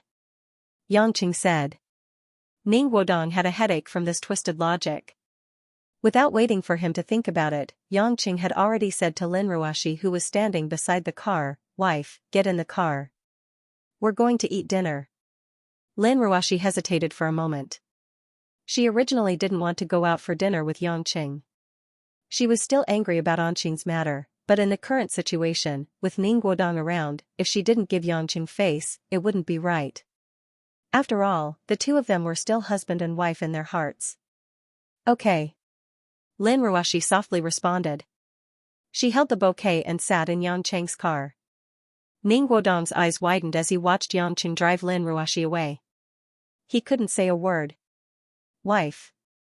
Yangcheng called Lin Ruoshi wife? Could they be husband and wife? Ning Guodong had a brief understanding of Lin Ruoshi's family from the Zhonghai Chamber of Commerce and the upper echelons of the political world. He didn't know that she was married, so he was so happy to chase after her. However, the current situation seemed to be different from what he knew. If Lin Ruoshi and Yangcheng were husband and wife, then why didn't the upper echelons of Zhonghai know about it? The CEO of Yulei International wasn't a small figure. What made Ning Guodong even angrier was that Yangcheng might really be Lin Ruoshi's husband. After all, Lin Ruoshi had personally agreed to it. This was a huge blow and insult to him. That lowly guy could actually marry such a goddess. Ning Guodong felt that his blood vessels were about to explode. At the same time, the car drove onto the main road. Yangcheng, who was in the car, pouted gloomily. From time to time, he glanced at the expressionless Lin Ruoshi beside him and the bouquet of roses in her hand. Yangcheng couldn't help but say, "Darling Ruoshi, how could you accept the flowers that Ning Guodong gave you?" Lin Ruoshi faintly glanced at him. "No, I won't let them go." "Then call me, I'll settle it for you." Yangcheng said anxiously, "You better throw these flowers away." I'll go find a trash can by the roadside and you can throw them away. Lin Ruoshi could vaguely sense Yangcheng's jealousy. She felt that it was quite interesting. It was always this bad guy who went out to look for women and made her sad. Now, it was the other way around. He finally knew that she didn't have any men chasing after her. Thinking of this, Lin Ruoshi shook her head and pretended that she didn't know anything. She said, "This flower is very fragrant. It's good to keep it at home." "Good my ass." Yangqing couldn't help but scold, "That pretty boy might have poisoned the flowers he gave you." "Why are you swearing? Isn't it just a bouquet of flowers?" Lin Ruoshi frowned. She looked unhappy, but she wanted to laugh in her heart. "Don't tell me that when other men give my wife roses, I can still say that in a nice tone?" Yangqing sighed and tried to curry favor with her. "Darling Ruoshi, be good. Go and throw the flowers away. I'll go buy you bigger flowers. The smell of roses is too strong. I'll go buy you something lighter." Lin Ruoshi shook her head. "No, it's too wasteful. These flowers are pretty good." Yangcheng's expression changed and he said seriously, "No. Before dinner tonight, you must throw the flowers away." Lin Ruoshi looked at Yangcheng's fierce appearance and finally couldn't help but burst into laughter. She looked mischievously at this angry man. "You're jealous." "Why would I be jealous?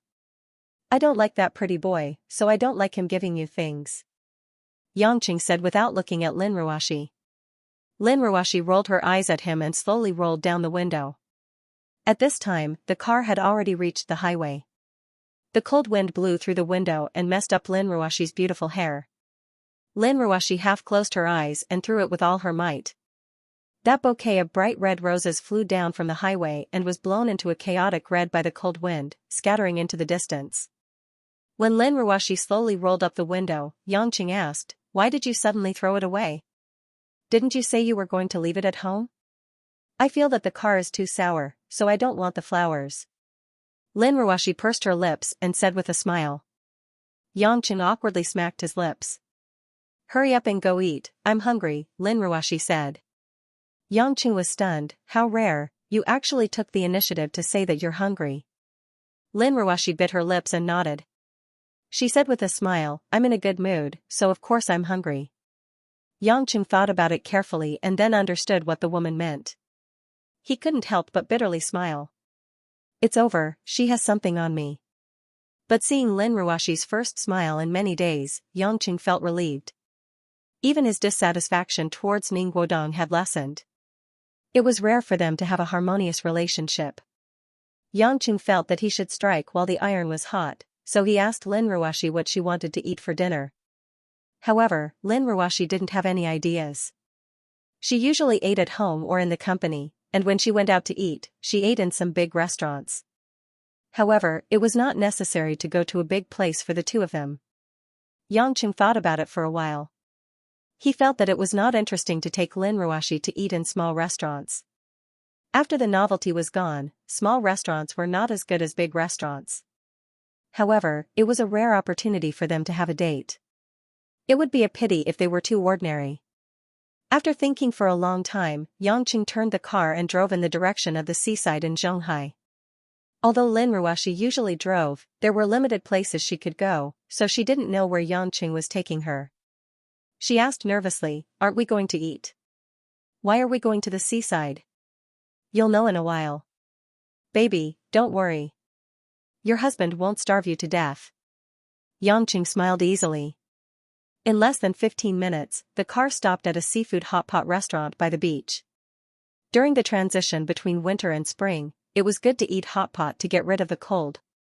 Lin Ruoshi looked at the bright neon lights of the hot pot restaurant, the steaming hot steam, and the fresh aroma wafting in the air. She looked around curiously at first, but soon after, she felt even hungrier. "How do you know this place?" Lin Ruoshi asked.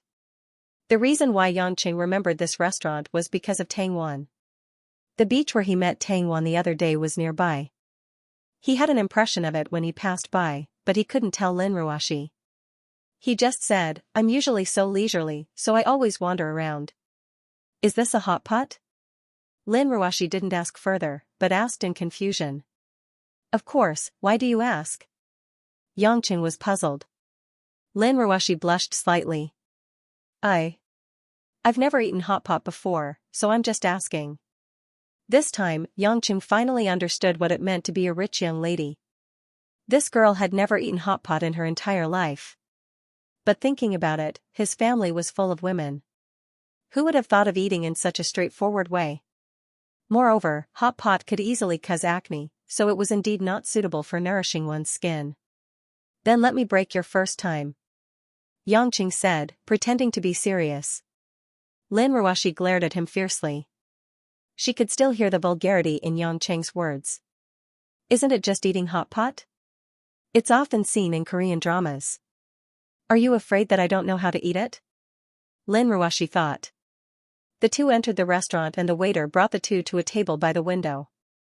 Along the way, there were a lot of fiery gazes in the restaurant, causing Lin Ruoshi to feel a little uncomfortable. This was the first time she had seen such a lively dinner scene in her life.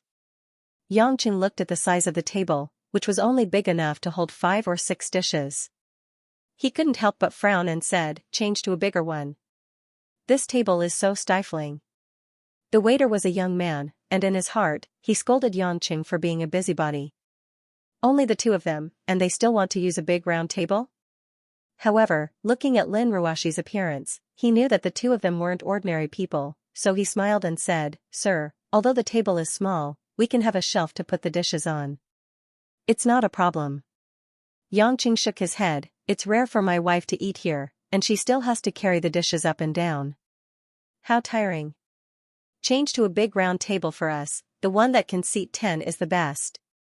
"Oh right, I want a private room." "Sir, we are in short supply of private rooms. There won't be enough when there are more guests at night." The waiter's smile disappeared as he explained. Lin Ruoshi didn't know much about these things. Seeing that Yangqing seemed to have an argument with the waiter, she wanted Yangqing to let it go, but Yangqing seemed to be very concerned. Taking out his bank card from his pocket, Yangqing said to the waiter, "I'll pay now, I want a private room. I don't mind if you charge me double the price." The waiter was speechless. They insisted on spending money to book a private room for 2 people. Although he despised this kind of nouveau riche, the waiter had no reason to refuse. He could only take his bank card and go to the counter manager to talk to him. In the end, he agreed. After the two of them entered the private room, Lin Ruoshi asked, "Why do we have to have a big table?" "Actually, it doesn't matter if the table is small. Now that the table is so big, it's only the two of us. It's weird." Yangqing smiled and said, "No matter what, it's your first time eating hot pot. Of course, you have to make the environment better. Anyway, my baby Ruoshi doesn't lack money, so it's fine to spend more. Besides, although it's a little strange, it's still memorable, isn't it?"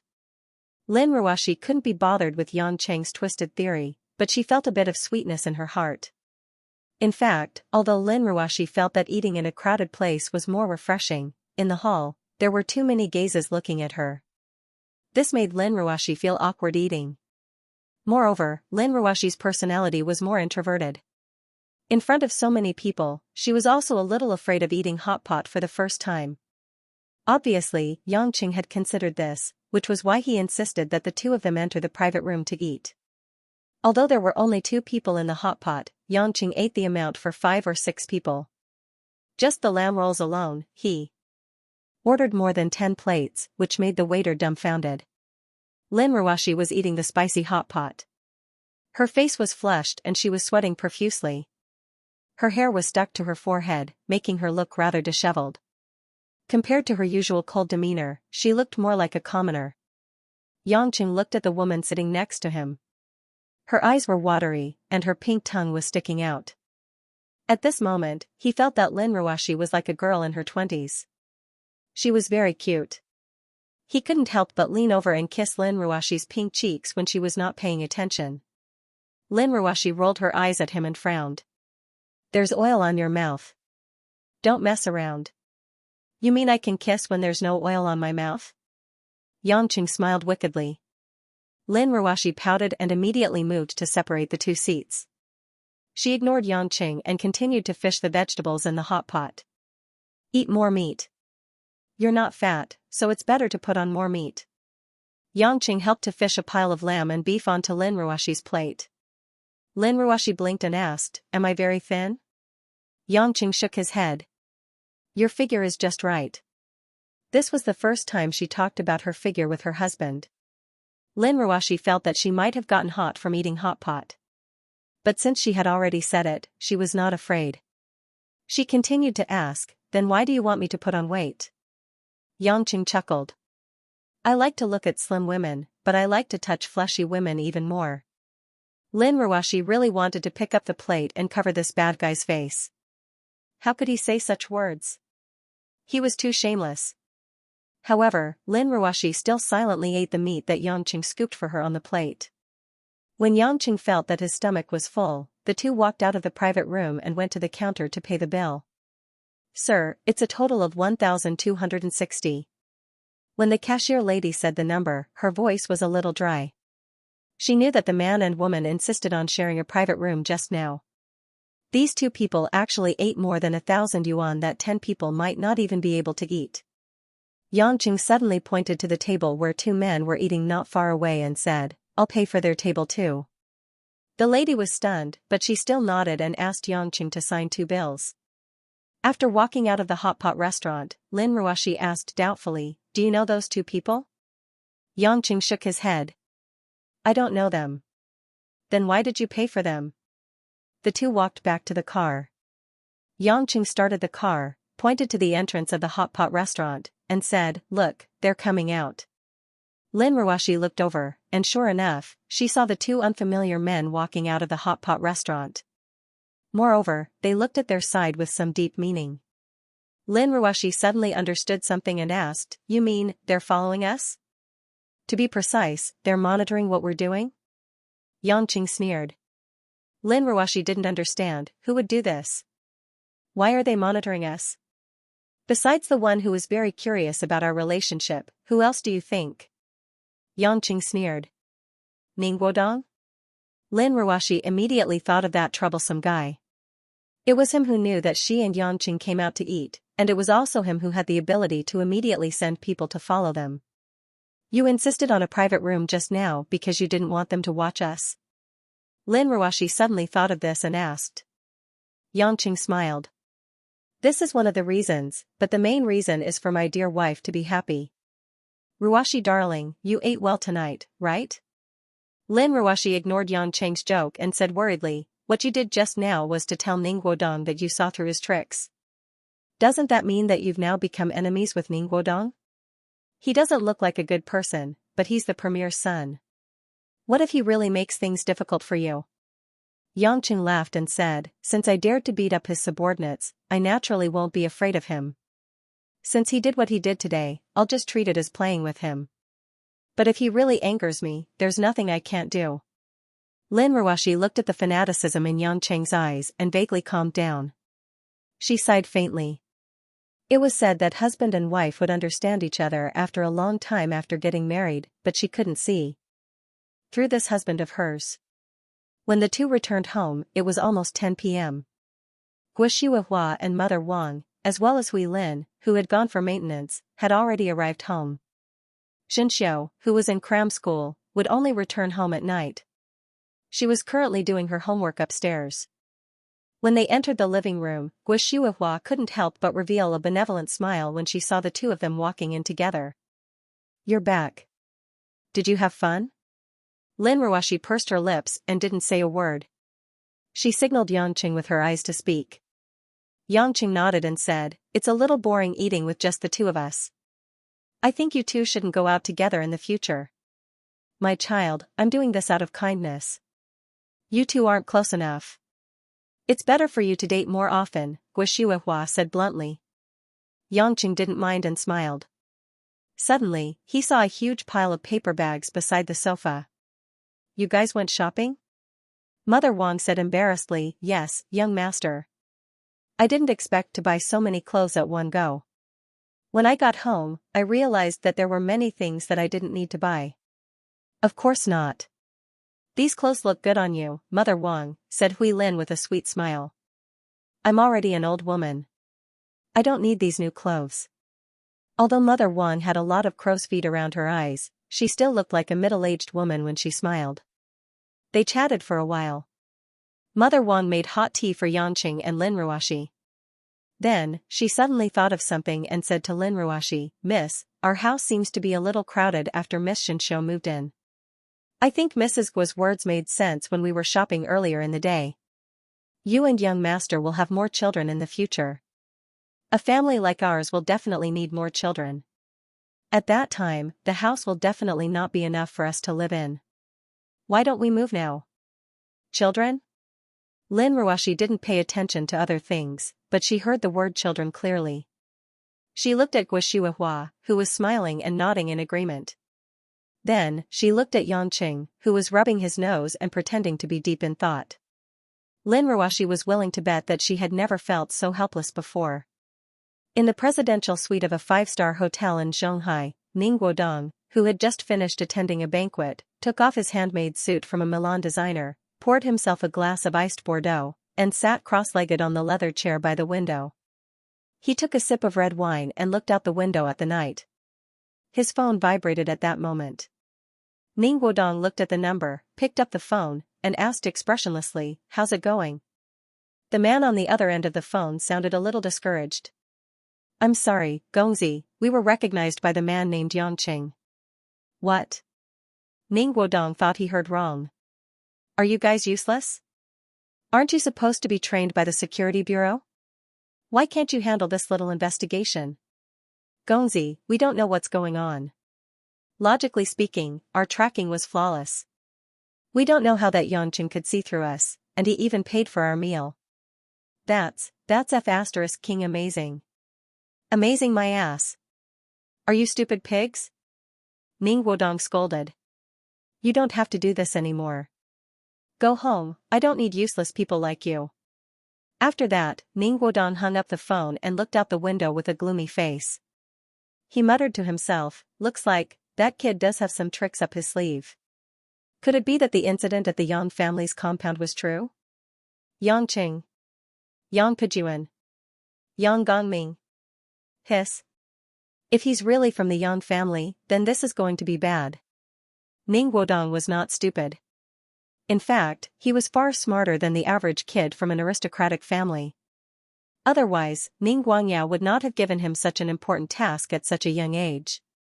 Combined with the incident at the Yang family's military compound, Yanqing's driving skills today, and the fact that Lin Ruoxi and Yanqing seemed to be husband and wife, Ning Guodong could conclude that Yanqing was definitely not just an employee of Yulei as he had previously known.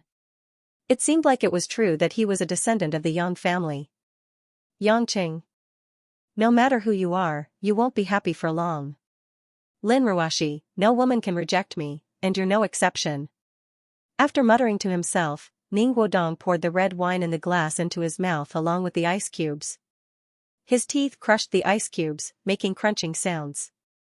In the hall of the Dragon Garden Villa, Lin Ruoxi looked at Guo expectant eyes and said with difficulty, Aunt Guo. I don't want to have children with Yanqing yet. It's okay. I know you guys are busy these days. After we move, it won't be too late to have a child then. Guo changed the date to after they moved. Yanqing saw Lin Ruoxi's face turning red and white. He couldn't bear it and asked with a smile, "You haven't told me where to move." "Mother Wang, you suggested it, have you found a house yet?" Mother Wang pursed her lips and said, "There's no need to look for one. Our old house is still empty. I've arranged for people to clean it every week. We can just move in directly. The house is huge, it can accommodate more than 20 people. It's a big house from the Republic of China era." The old house that Mother Wang mentioned was naturally the old house that Lin Ruoxi mentioned, which was occupied by Lin Kuan. After Lin Kuan died, all his assets were returned to Lin Ruoxi's name. That house naturally belonged to Lin Ruoxi. However, Lin Ruoxi had been busy with other things. Whenever she thought of the old house, she would think of her deceased relatives. Naturally, she wasn't willing to talk about it. At this moment, when Mother Wang mentioned it, Lin Ruoxi revealed a hint of sadness in her eyes, but she didn't say anything. Mother Wang sighed, "Miss, I know you're sad whenever you think of that house. I also think of the days when old Madam and Madam were still around. But miss, it's not okay if you never go back. That's our real home after all. Speaking of which, this villa in Dragon Garden was moved here after you quarreled with the late old master. In my heart, I've always been looking forward to going home. Lin Ruashi bit her lower lip and finally nodded. It's time to go back. In that case, Mother Wang, get a moving company to come over in a few days. We're going to bring Hui Lin out to play for a day. Let's pick that day. Don't worry, I'll keep an eye on them, Mother Wang comforted her. Guo Shuihua and Hui Lin had heard about the past of the Lin family from Mother Wang. They knew that Lin Ruashi must be feeling upset at this moment. Both of them went forward and held Lin Ruashi's hand. Lin Ruashi smiled, indicating that she was fine. Yangqing left the four women to chat downstairs while he slowly went up to the second floor. He came to Xianxia's room and knocked on the door. The door opened.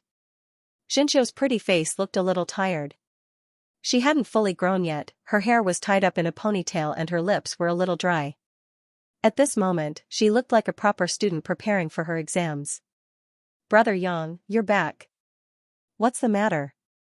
Yangqing slid a kiss on Xianxia's face. Don't be too tired, there's still plenty of time. Take a proper rest. Do you have any questions that you need my help with? Xianxia smiled sweetly. It's fine, it's much easier than when I set up my stall. Brother Yang, you should rest early. It's not as tiring as you people who work to earn money. Yangqing felt a little guilty. He really wasn't tired at work now. He basically let Anqing do all the work, and he didn't do anything at all. Today, he only cared about flirting with Tang Wan. Xianxia was a girl who could bear hardships. Yangqing knew that if he cared too much, she would feel uncomfortable. He didn't ask much and went back to his room to rest. The next morning, when Yangqing arrived at the office, Anqing was already in the office. She was reading some documents and sitting on her director's seat. This seductress really looked like a successful and strong woman. When Anqing saw Yangqing enter the office, she immediately put down the things in her hands and walked to Yangqing. She imitated the movements in ancient TV series and bowed. Greetings, master. Yangqing couldn't help but laugh. What did you learn this time? I'm not some feudal ruler. There's nothing I can do. Every day when I go home, my proud father always tells me to serve you well. I must not make you angry, and I must not throw a tantrum. Anqing pouted and said, I can only keep thinking of new ways to make my boss happy. Yangqing went forward and hugged Anqing's soft body. He sat on the chair and placed Anqing's plump butt on his thigh.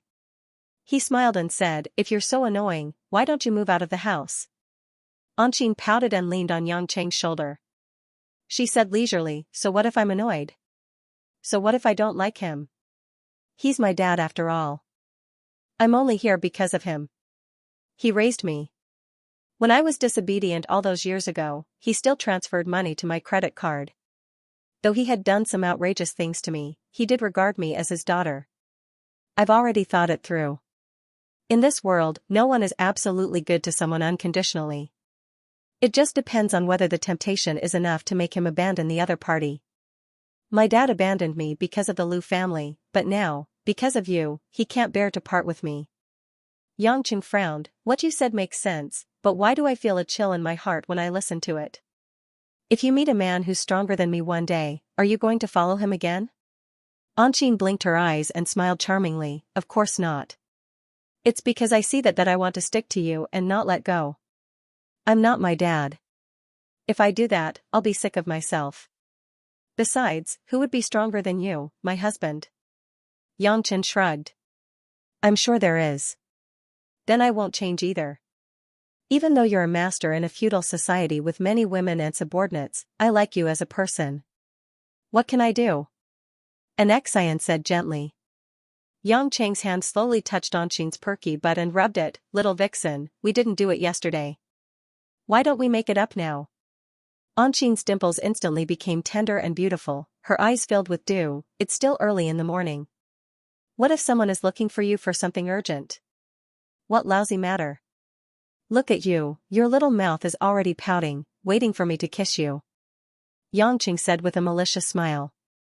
Anqing immediately pursed her small mouth and stared at Yangqing bitterly. She could only blame it on the fact that every time she flirted with this man, that kind of enjoyment was too tempting. Other women may not even have a high court even after doing it dozens of times, but this lover of hers made her rise to the clouds every time. Just as Yangqing was about to extend his claws into Anqing's skirt, the phone on his desk rang. Yangqing sighed and could only pick up the phone. Who is it? It's so early. Anqing rolled her eyes. Who would answer the phone in the office like this? There was a moment of silence on the other side, and suddenly a familiar female voice said, "Did I disturb you and that fox, Anqing, making out? My little lover?" Yang Chen was instantly embarrassed. He forced a smile and said, "Oh, so it's Babe Mingyu. Ah, how should I put this? I was thinking about you just now and wanted to visit you. That's why I was unhappy when I was interrupted." Even though she knew it was a lie, Lu Mingyu still burst out laughing. "You only know how to lie. All right then, since you miss me, come to my office immediately. I have something to say to you." Now? Yangqing looked at the beauty in front of him that was waiting for him to enjoy, licked his lips and asked, "How about in an hour?" "No, I have a meeting later. If you want to do that kind of bad thing, you have to arrange your own time," Lu Mingyu said angrily. Yangqing chuckled and said, "All right then, I can do it at your place anyway." After Yangqing hung up the phone, Anqing looked at Yangqing with a look of disdain, flirting with another woman in front of a woman, and even saying what you're going to do so straightforwardly. You're becoming more and more like an ancient, muddle-headed, and lecherous feudal lord. Yangqing pinched Anqing's cheek. "What else can I do? Don't tell me you want me to throw you all away? Since I'm already here, I can't possibly spend all day worrying about how to treat you guys. Since I can't cry, I can only face it with a smile." Although she knew that Yangqing's reasoning was fallacious, Anqing still tacitly agreed. Yangqing put Anqing down from his lap, stood up, and prepared to go to Lu Mingyu's office. Ever since Lu Mingyu became the department head, she was as busy as Mo Qianni every day. Today, she actually took the initiative to ask him to see her on a working day, so he was curious as to what important matter it was. It had been a while since he visited the public relations department. The moment Yangchen entered the office, he was surrounded by a group of older and younger sisters dressed in colorful clothing. The fragrance assailed his nostrils, causing Yangchen to feel an incomparable nostalgia. "Xiaoyang, are you arrogant now that you're the director? Why didn't you come back to visit us sisters after such a long time?" A female public relations lady said. Yangqing smiled embarrassedly. "Didn't we just celebrate Chinese New Year? Everyone must be quite busy. I miss all of you beauties." "What a smooth talker. I heard he found a vixen-like female secretary. She must be doing bad things every day," Zhang Kai, who was pouting and eating a stuffed biscuit, said. Yangqing was stunned. How did news of Anqing spread to the headquarters? It seemed like Anqing was really a vixen. He didn't know if it was a problem of women looking at women, or if Anqing was really eye-catching. "Don't talk about him like that, maybe he's in a proper relationship." Zhao Hongyan glanced strangely at Yangqing and said. "What proper relationship? He said he's already married," Zhang Kai mumbled. "Just eat your biscuit, why are you poking your nose into other people's business?" Zhao Hongyan poked Zhang Kai's round face. Yangqing had a feeling that this female colleague who was closest to him seemed to know something, but it wasn't appropriate for him to ask her. When he walked into Lu Mingyu's office, Lu Mingyu was sitting in front of the computer, looking at something. Lu Ming was wearing a moon-white uniform with a purple scarf wrapped around her neck. Her long black hair was tied up in a bun, and her face was exceptionally fair. Her mature aura was even stronger than when he first met her. What made Yangqing's eyes light up was that Lu Mingyu was actually wearing a pair of black-framed glasses for nearsightedness. She was probably a little nearsighted, but she was too lazy to wear contact lenses in the office, so she made do with normal glasses. With these glasses on, Lu Mingyu looked even more scholarly, like a university professor. While Yangqing's imagination ran wild, a nefarious fire ignited in his heart. Lu Mingyu saw Yangqing enter and smiled. Just as she was about to take off her glasses, Yangqing stopped her. "Hey, don't take it off." Yangqing smiled and stopped her. Lu Mingyu blinked her eyes and looked at Yangqing in confusion. She raised her hand and put it down. Yangqing walked to Lu Mingyu's side, tilted his head and looked at her carefully. His gaze made Lu Mingyu blush, then he smiled and said, Mingyu babe, who did you learn to dress like a bespectacled girl? Screw you, what bespectacled girl? Lu Mingyu finally understood what this guy was thinking. She immediately took off her glasses and stuffed them into the drawer. Yangqing felt that it was a pity. However, girls were thin-skinned, so he couldn't ask her to wander around in front of him like this in the future, even if it was really tempting. Lu Mingyu patted the table and ordered Yangqing, don't wander around next to me, sit across from me. Yangqing smiled bitterly, we haven't been intimate for so long, yet you're not acting coquettishly. Instead, you want me to sit further away. How disappointing. Don't act coquettishly. I already told you that I'm not a little girl anymore. I'm long past that age. Who has the time to act coquettishly with you? Lu Mingyu rolled her eyes at Yangqing, I want to talk to you about serious matters. Yangqing walked to the water dispenser and poured himself a glass of water. Only then did Xianxia sit on the chair opposite Lu Mingyu's desk. She took a sip and asked, what is it? Speak. Lu Mingyu looked slightly worried. She pondered for a moment and said, my parents want to see you. Pfft, Yangqing spat out half of his saliva. Lu Mingyu frowned and pouted unhappily, what kind of reaction is this? Is this very funny? Yangqing waved his hand and didn't know whether to laugh or cry, you told your parents about us? I did. Lu Mingyu sighed, how can I not tell them? I'm already at this age. My relatives and friends who are younger than me are already married and have children. I haven't even sent a letter to my parents. Of course they would be anxious. If I don't tell them that I already have a man, wouldn't they force a man on me and marry me off? Yangqing asked, then what did you say about our relationship? Lu Mingyu said faintly, how would I dare to say that I found a playboy? I can only say that I'm dating you. It's just that everyone is busy and I didn't tell them. So uncle and auntie want to see me? Yangqing roughly understood the situation. Can I? Lu Mingyu asked nervously. She was a little scared. Yangqing asked curiously, why not? They are your parents and I kidnapped their daughter. Of course, I have to let them know about me. You have to ask the owner if you want to borrow something. How can you not ask the parents if you want to kidnap a woman? That sounds so bad. What kind of thing would kidnap a woman? Can't you say something nice? Lu Mingyu blushed, but she was obviously happy and relieved. Then, Lu Mingyu thought of something and said awkwardly, but what if they want us to get married? You're already married. Yangqing looked straight at her and asked with a smile, are you willing to marry me? Lu Mingyu was stunned. She pondered for a while and shook her head, if I say that I'm not willing, it would be a lie. But I know that you definitely won't marry me. In your heart, I definitely can't compare to Chenni. I can't compare to that wife of yours that I don't know about. I can't even compare to that Anqin. Actually, the reason why I chose to be with you is because I need someone to rely on. Of course, I like you very much and I love you very much. But, because of that, I just want to stay by your side like this. Marriage and whatnot.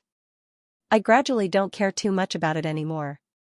Silly woman, don't talk nonsense. I'm not that biased. I'll solve this problem. If uncle and auntie want to see me, please arrange a time. But it has to be in a few days. I have something to do these few days. Yangqing thought for a while and said. Lu Mingyu smiled and nodded. She didn't ask how Yangqing planned to solve this problem. She believed in herself and Yangqing. The two of them were silent for a while.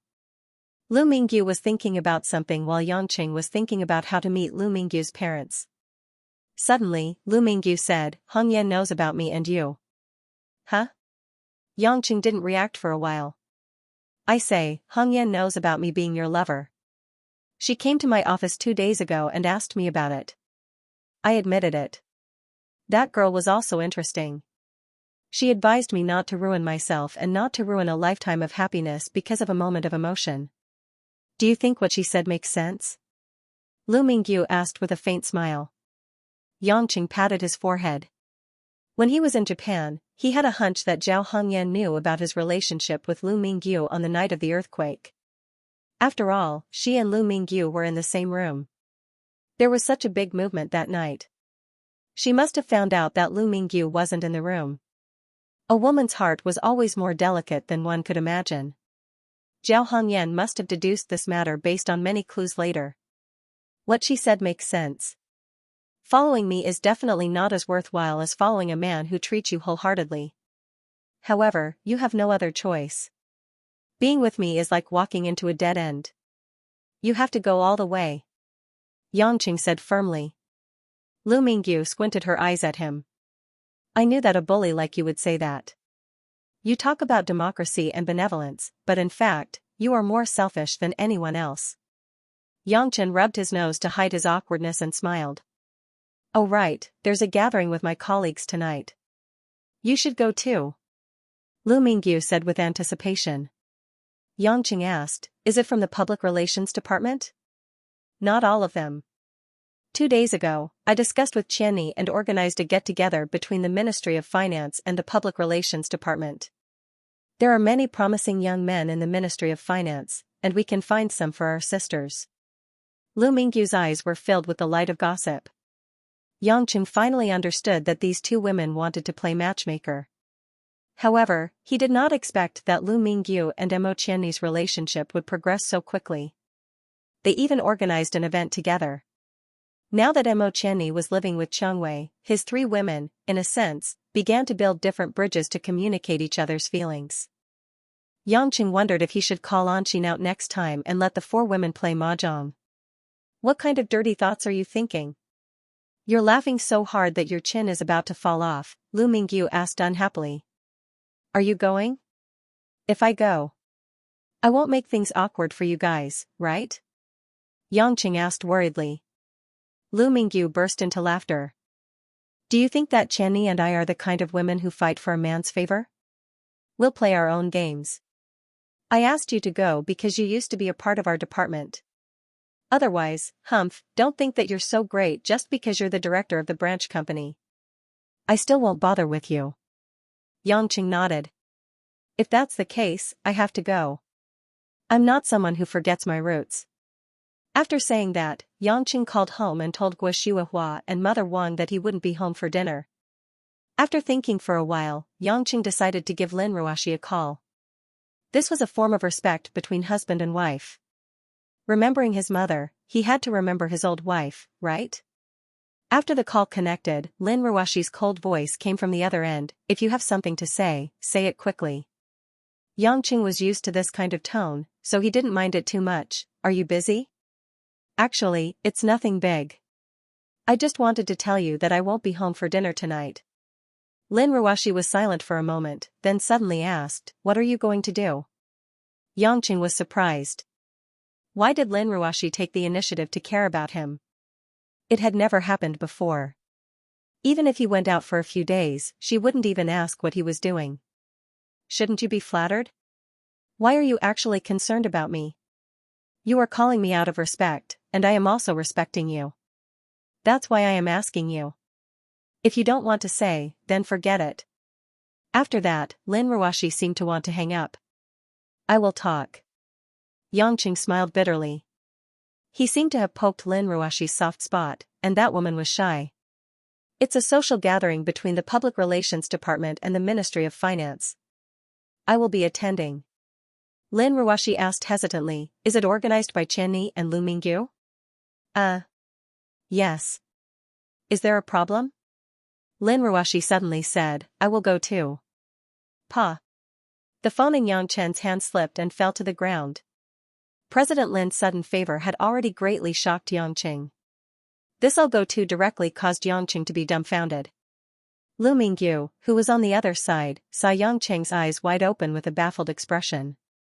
His phone had fallen to the ground, and he couldn't help but wonder if Yangqing had been possessed. Are you all right? Lu Mingyu asked with concern. Yangqing picked up his phone from the ground, waved his hand to indicate that he was fine, and continued to speak to Lin Ruoxi. Wife, darling, are you feeling unwell today?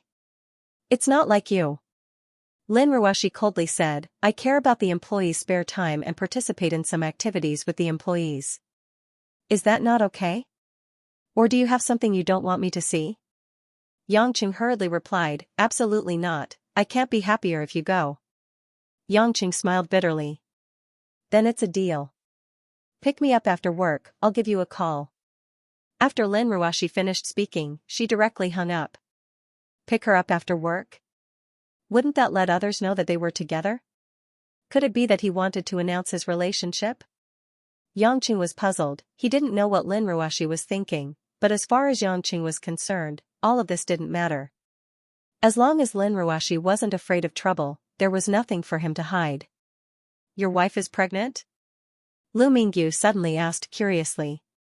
Yangqing gave a stiff smile. What do you mean pregnant? Who said that? Then why did you ask if she was feeling unwell? Lu Mingyu smiled craftily. Yangqing felt that there was nothing to hide from his woman. He would know sooner or later, so he said, my wife said that she would also be attending the party tonight. At that time you will be able to meet the mysterious main wife. Lu Mingyu's smile immediately disappeared, and she said worriedly, Then should I prepare something? What preparations? What kind of gift? Or, what does your wife like? Lu Mingyu asked in a low voice. Yangqing smirked and said, it's not like you're a concubine meeting the first wife in the old society. Why are you so scared? How can I not be afraid? Of course it doesn't matter to you with your rash temper, but I've actually been quite worried. If we don't get along, you'll suffer, and so will I. Besides, I was the one who interfered, so of course I'm not in the right. You don't have to prepare anything. When you see her, you will understand that it is meaningless to prepare anything, Yangqing said.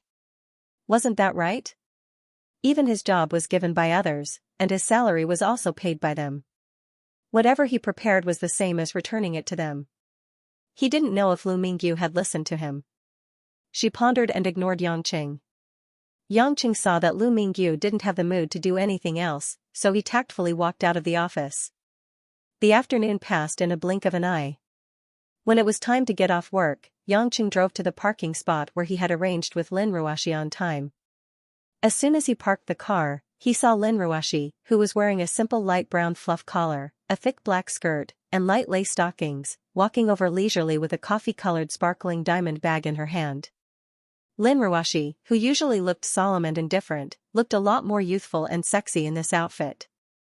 Of course, such a simple evaluation was only thought of by a man like Yangqing, who was used to looking at his wife. If other men saw this scene, they would definitely be stunned for a while before they could move their eyes away. Not bad, not bad. You even know to dress up for tonight's party. My Ruoxi baby isn't ignorant. Yangqing praised. Lin Ruoxi seemed to be poked at her sore spot. She bit her lower lip and sat in the car while saying softly, I asked Qianni how to dress, and she told me to dress like this. Yangqing's expression froze. No wonder Lin Ruoxi would suddenly dress up like this. It turned out that she had consulted Mo Qianni's opinion. In that case, Mo Qianni already knew that I would bring Lin Ruoxi over. Then, did she tell Lu Mingyu about my relationship with Lin Ruoxi? Thinking that his two lovers would be together with his wife tonight, Yangqing couldn't help but feel uncertain. The venue for the party was the relatively famous Purple Moon Pavilion in Zhonghai. It was a high-end nightclub with all kinds of entertainment facilities. It could be considered a KTV, but it could also be called a nightclub. It had an all-inclusive flavor. After handing over the car to the waiter at the door, Yangqing and Lin Ruoxi walked into the dimly lit hall of the nightclub. Because it was still early, there weren't many customers. The waiter shuttled back and forth, attentively leading Yangqing and Lu Mingyu to the large private room that they had booked. Before Yangqing and Lin Ruoxi arrived, the large private room was already in full swing with all kinds of discussions. Most of the discussions revolved around the explosive news that Mo Qianni and Lu Mingyu brought. General Lin was actually attending the party tonight. For this group of young employees from the Public Relations Department and Finance Department, they didn't even dare to raise their heads to look at Lin Ruoxi. She was like a snow mountain goddess that could only be looked at from afar and not blasphemed. But now, the goddess in their hearts was actually descending to their side and sitting together with them. How could they not be overjoyed and overwhelmed by the unexpected favor? What should I do? What should I do? I wanted to sing, but I'm worried that when General Lin comes, I won't even know how to open my mouth in fear, a female public relations employee said shyly. Another young man from the finance department laughed and said, "Let's ask General Lin to sing a song for us later. I'm really curious about how General Lin sings." "Be careful not to make General Lin angry, or he'll deduct your salary," a girl said. "Even if I lose a month's salary, I still want to hear General Lin sing." At this moment, the door was pushed open from the outside. Yangqing was the first to walk into the room with a smile, followed by Lin Ruoxi's graceful figure. In the large private room, there were more than 10 young men and women, and they were all so silent that a pin drop could be heard. They stared straight at Lin Ruoxi, who was dressed in a small sexy outfit. At this moment, that blurry goddess's face was so clear that it made them feel incredulous. "Lin. General Lin." A male employee was nervous when he saw Lin Ruoxi in person, and he stood straight and bowed. The other employees were holding back their laughter, but they still greeted Lin Ruoxi. Mo Qianni and Lu Mingyu were sitting at the side, chatting and laughing. Seeing that Lin Ruoxi came, Mo Qianni naturally winked at Lin Ruoxi, while Lu Mingyu didn't dare to look at Lin Ruoxi's eyes, as if she was feeling guilty about something. When Yangqing saw this scene, he immediately confirmed that Lu Mingyu knew that he and Lin Ruoxi were husband and wife, and it must have scared her. Lin Ruoxi was a little nervous in the beginning, but when she saw that these people were even more nervous than her, she felt relieved and faintly smiled. "Sit down, I'm just here to take a look, not to supervise." "Didn't you guys hear me asking you guys to sit down? Why are you guys standing there like a log?" Yangqing couldn't help laughing. At this time everyone noticed Yangqing, who was the first to enter, and they curiously wondered why Director Yang and General Lin would come together. However, it was obvious that no one would delve too deeply into such a question. No one would believe that Yangchen was Lin Ruoxi's husband. At most, they would gossip about whether the two of them had a private relationship. A few employees made way for Lin Ruoxi to sit in the middle, next to Mo Qianni. However, Yangqing didn't have such good treatment. He sat on a small stool at the side and grabbed a handful of sunflower seeds, looking at the employees fawning over Lin Ruoxi with great interest. At this moment, Lu Mingyu glared at Yangqing, and then revealed a wronged expression. Yangqing thought that a woman's gaze really could speak. Lu Mingyu only needed to look at him to immediately make him feel embarrassed. After hiding it from her for so long, it turned out that his real wife was her immediate superior. "Everyone, stop circling around General Lin. Today we're here to have a good time, not to suck up to him. Hurry up and start ordering songs. Dancers, go and dance," Mo Qianni instructed her subordinates. The few youngsters who were circling around Lin Ruoxi immediately smiled and moved away, fiddling with the song ordering machine, and a few ladies from the public relations department who were in a good mood also moved their bodies to the music, beating the beat. Lu Mingyu took advantage of the fact that no one was paying attention and stretched out her slender hand to pinch Yangqing's thigh, using a voice that only Yangqing could hear. "You baddie. Why didn't you say so earlier? Hiding it from me for so long, I feel so embarrassed." "What's there to be embarrassed about? You didn't even ask me who my wife is," Yangqing said helplessly. Lu Mingyu had a bitter and sour expression, "But General Lin definitely knows that I'm with you, and I'm still hanging around her all day. It's so embarrassing now that I think about it." Yangqing reached out to hold Lu Mingyu's slightly cold palm. Lu Mingyu shivered, nervously looking towards Lin Ruoxi. Seeing that Lin Ruoxi wasn't looking over, she didn't struggle out of Yangqing's hand. "Don't be so scared. Since I dared to bring Ruoxi here, it means that I'm not afraid of her confronting you. You are my woman, this is a fact that can't be changed." Yangqing comforted her. Although he felt that saying this was a little unfair to Lin Ruoxi, in order to adjust the relationship between his confidants, he had to sacrifice Lin Ruoxi's status. At worst, he would love her more, make her happier, Yangqing thought shamefully. "Ai." Lu Mingyu suddenly sighed bitterly, smiled sadly, and said, "To be honest, for a while, I was thinking if there would be a chance to do better than your real wife, and then you would marry me. Although I know it's just a daydream, at least I have some hope. But now, I think it's not only me, I guess Qianni also doesn't expect you to marry her because of this reason." Yangqing smiled indifferently. He was very clear that Lu Mingyu, like many other Yulei's employees, idolized Lin Ruoxi, so it was normal for her to say such words. At this time, a few young people had already started singing the Old English song Home from the opening song Take Off. A few male staff members were quite good at singing. They took turns to sing a few lines each. They looked quite good, with a bit of vicissitudes. When the microphone was handed to Yangqing, all the employees present were looking forward to Yangqing singing a few lines, and Yangqing didn't refuse much. Although he wasn't good at domestic pop songs, he was an expert in foreign ones. Another summer day in Paris or Rome. But I want to go home. Home. After singing a few lines fluently, Yangqing was about to pass the microphone, but when those employees heard Yangqing's pure English singing voice with a slightly hoarse voice, they all strongly urged Yangqing to continue singing. Mo Qianni and Lu Mingyu both clapped their hands for Yangqing, full of encouragement. However, Lin Ruoshi, who was sitting on the sofa, suddenly turned pale. The original reason why she came here, besides wanting to communicate more with the employees, was mainly because she was worried that Yangqing's other lovers would join forces. Mo Qianni was her best friend, and if she got too close to Lu Mingyu, it wouldn't be a good thing for her. So, she needed to show her face appropriately, and at the same time, she could give Yangqing some pressure, so that he wouldn't be too frivolous.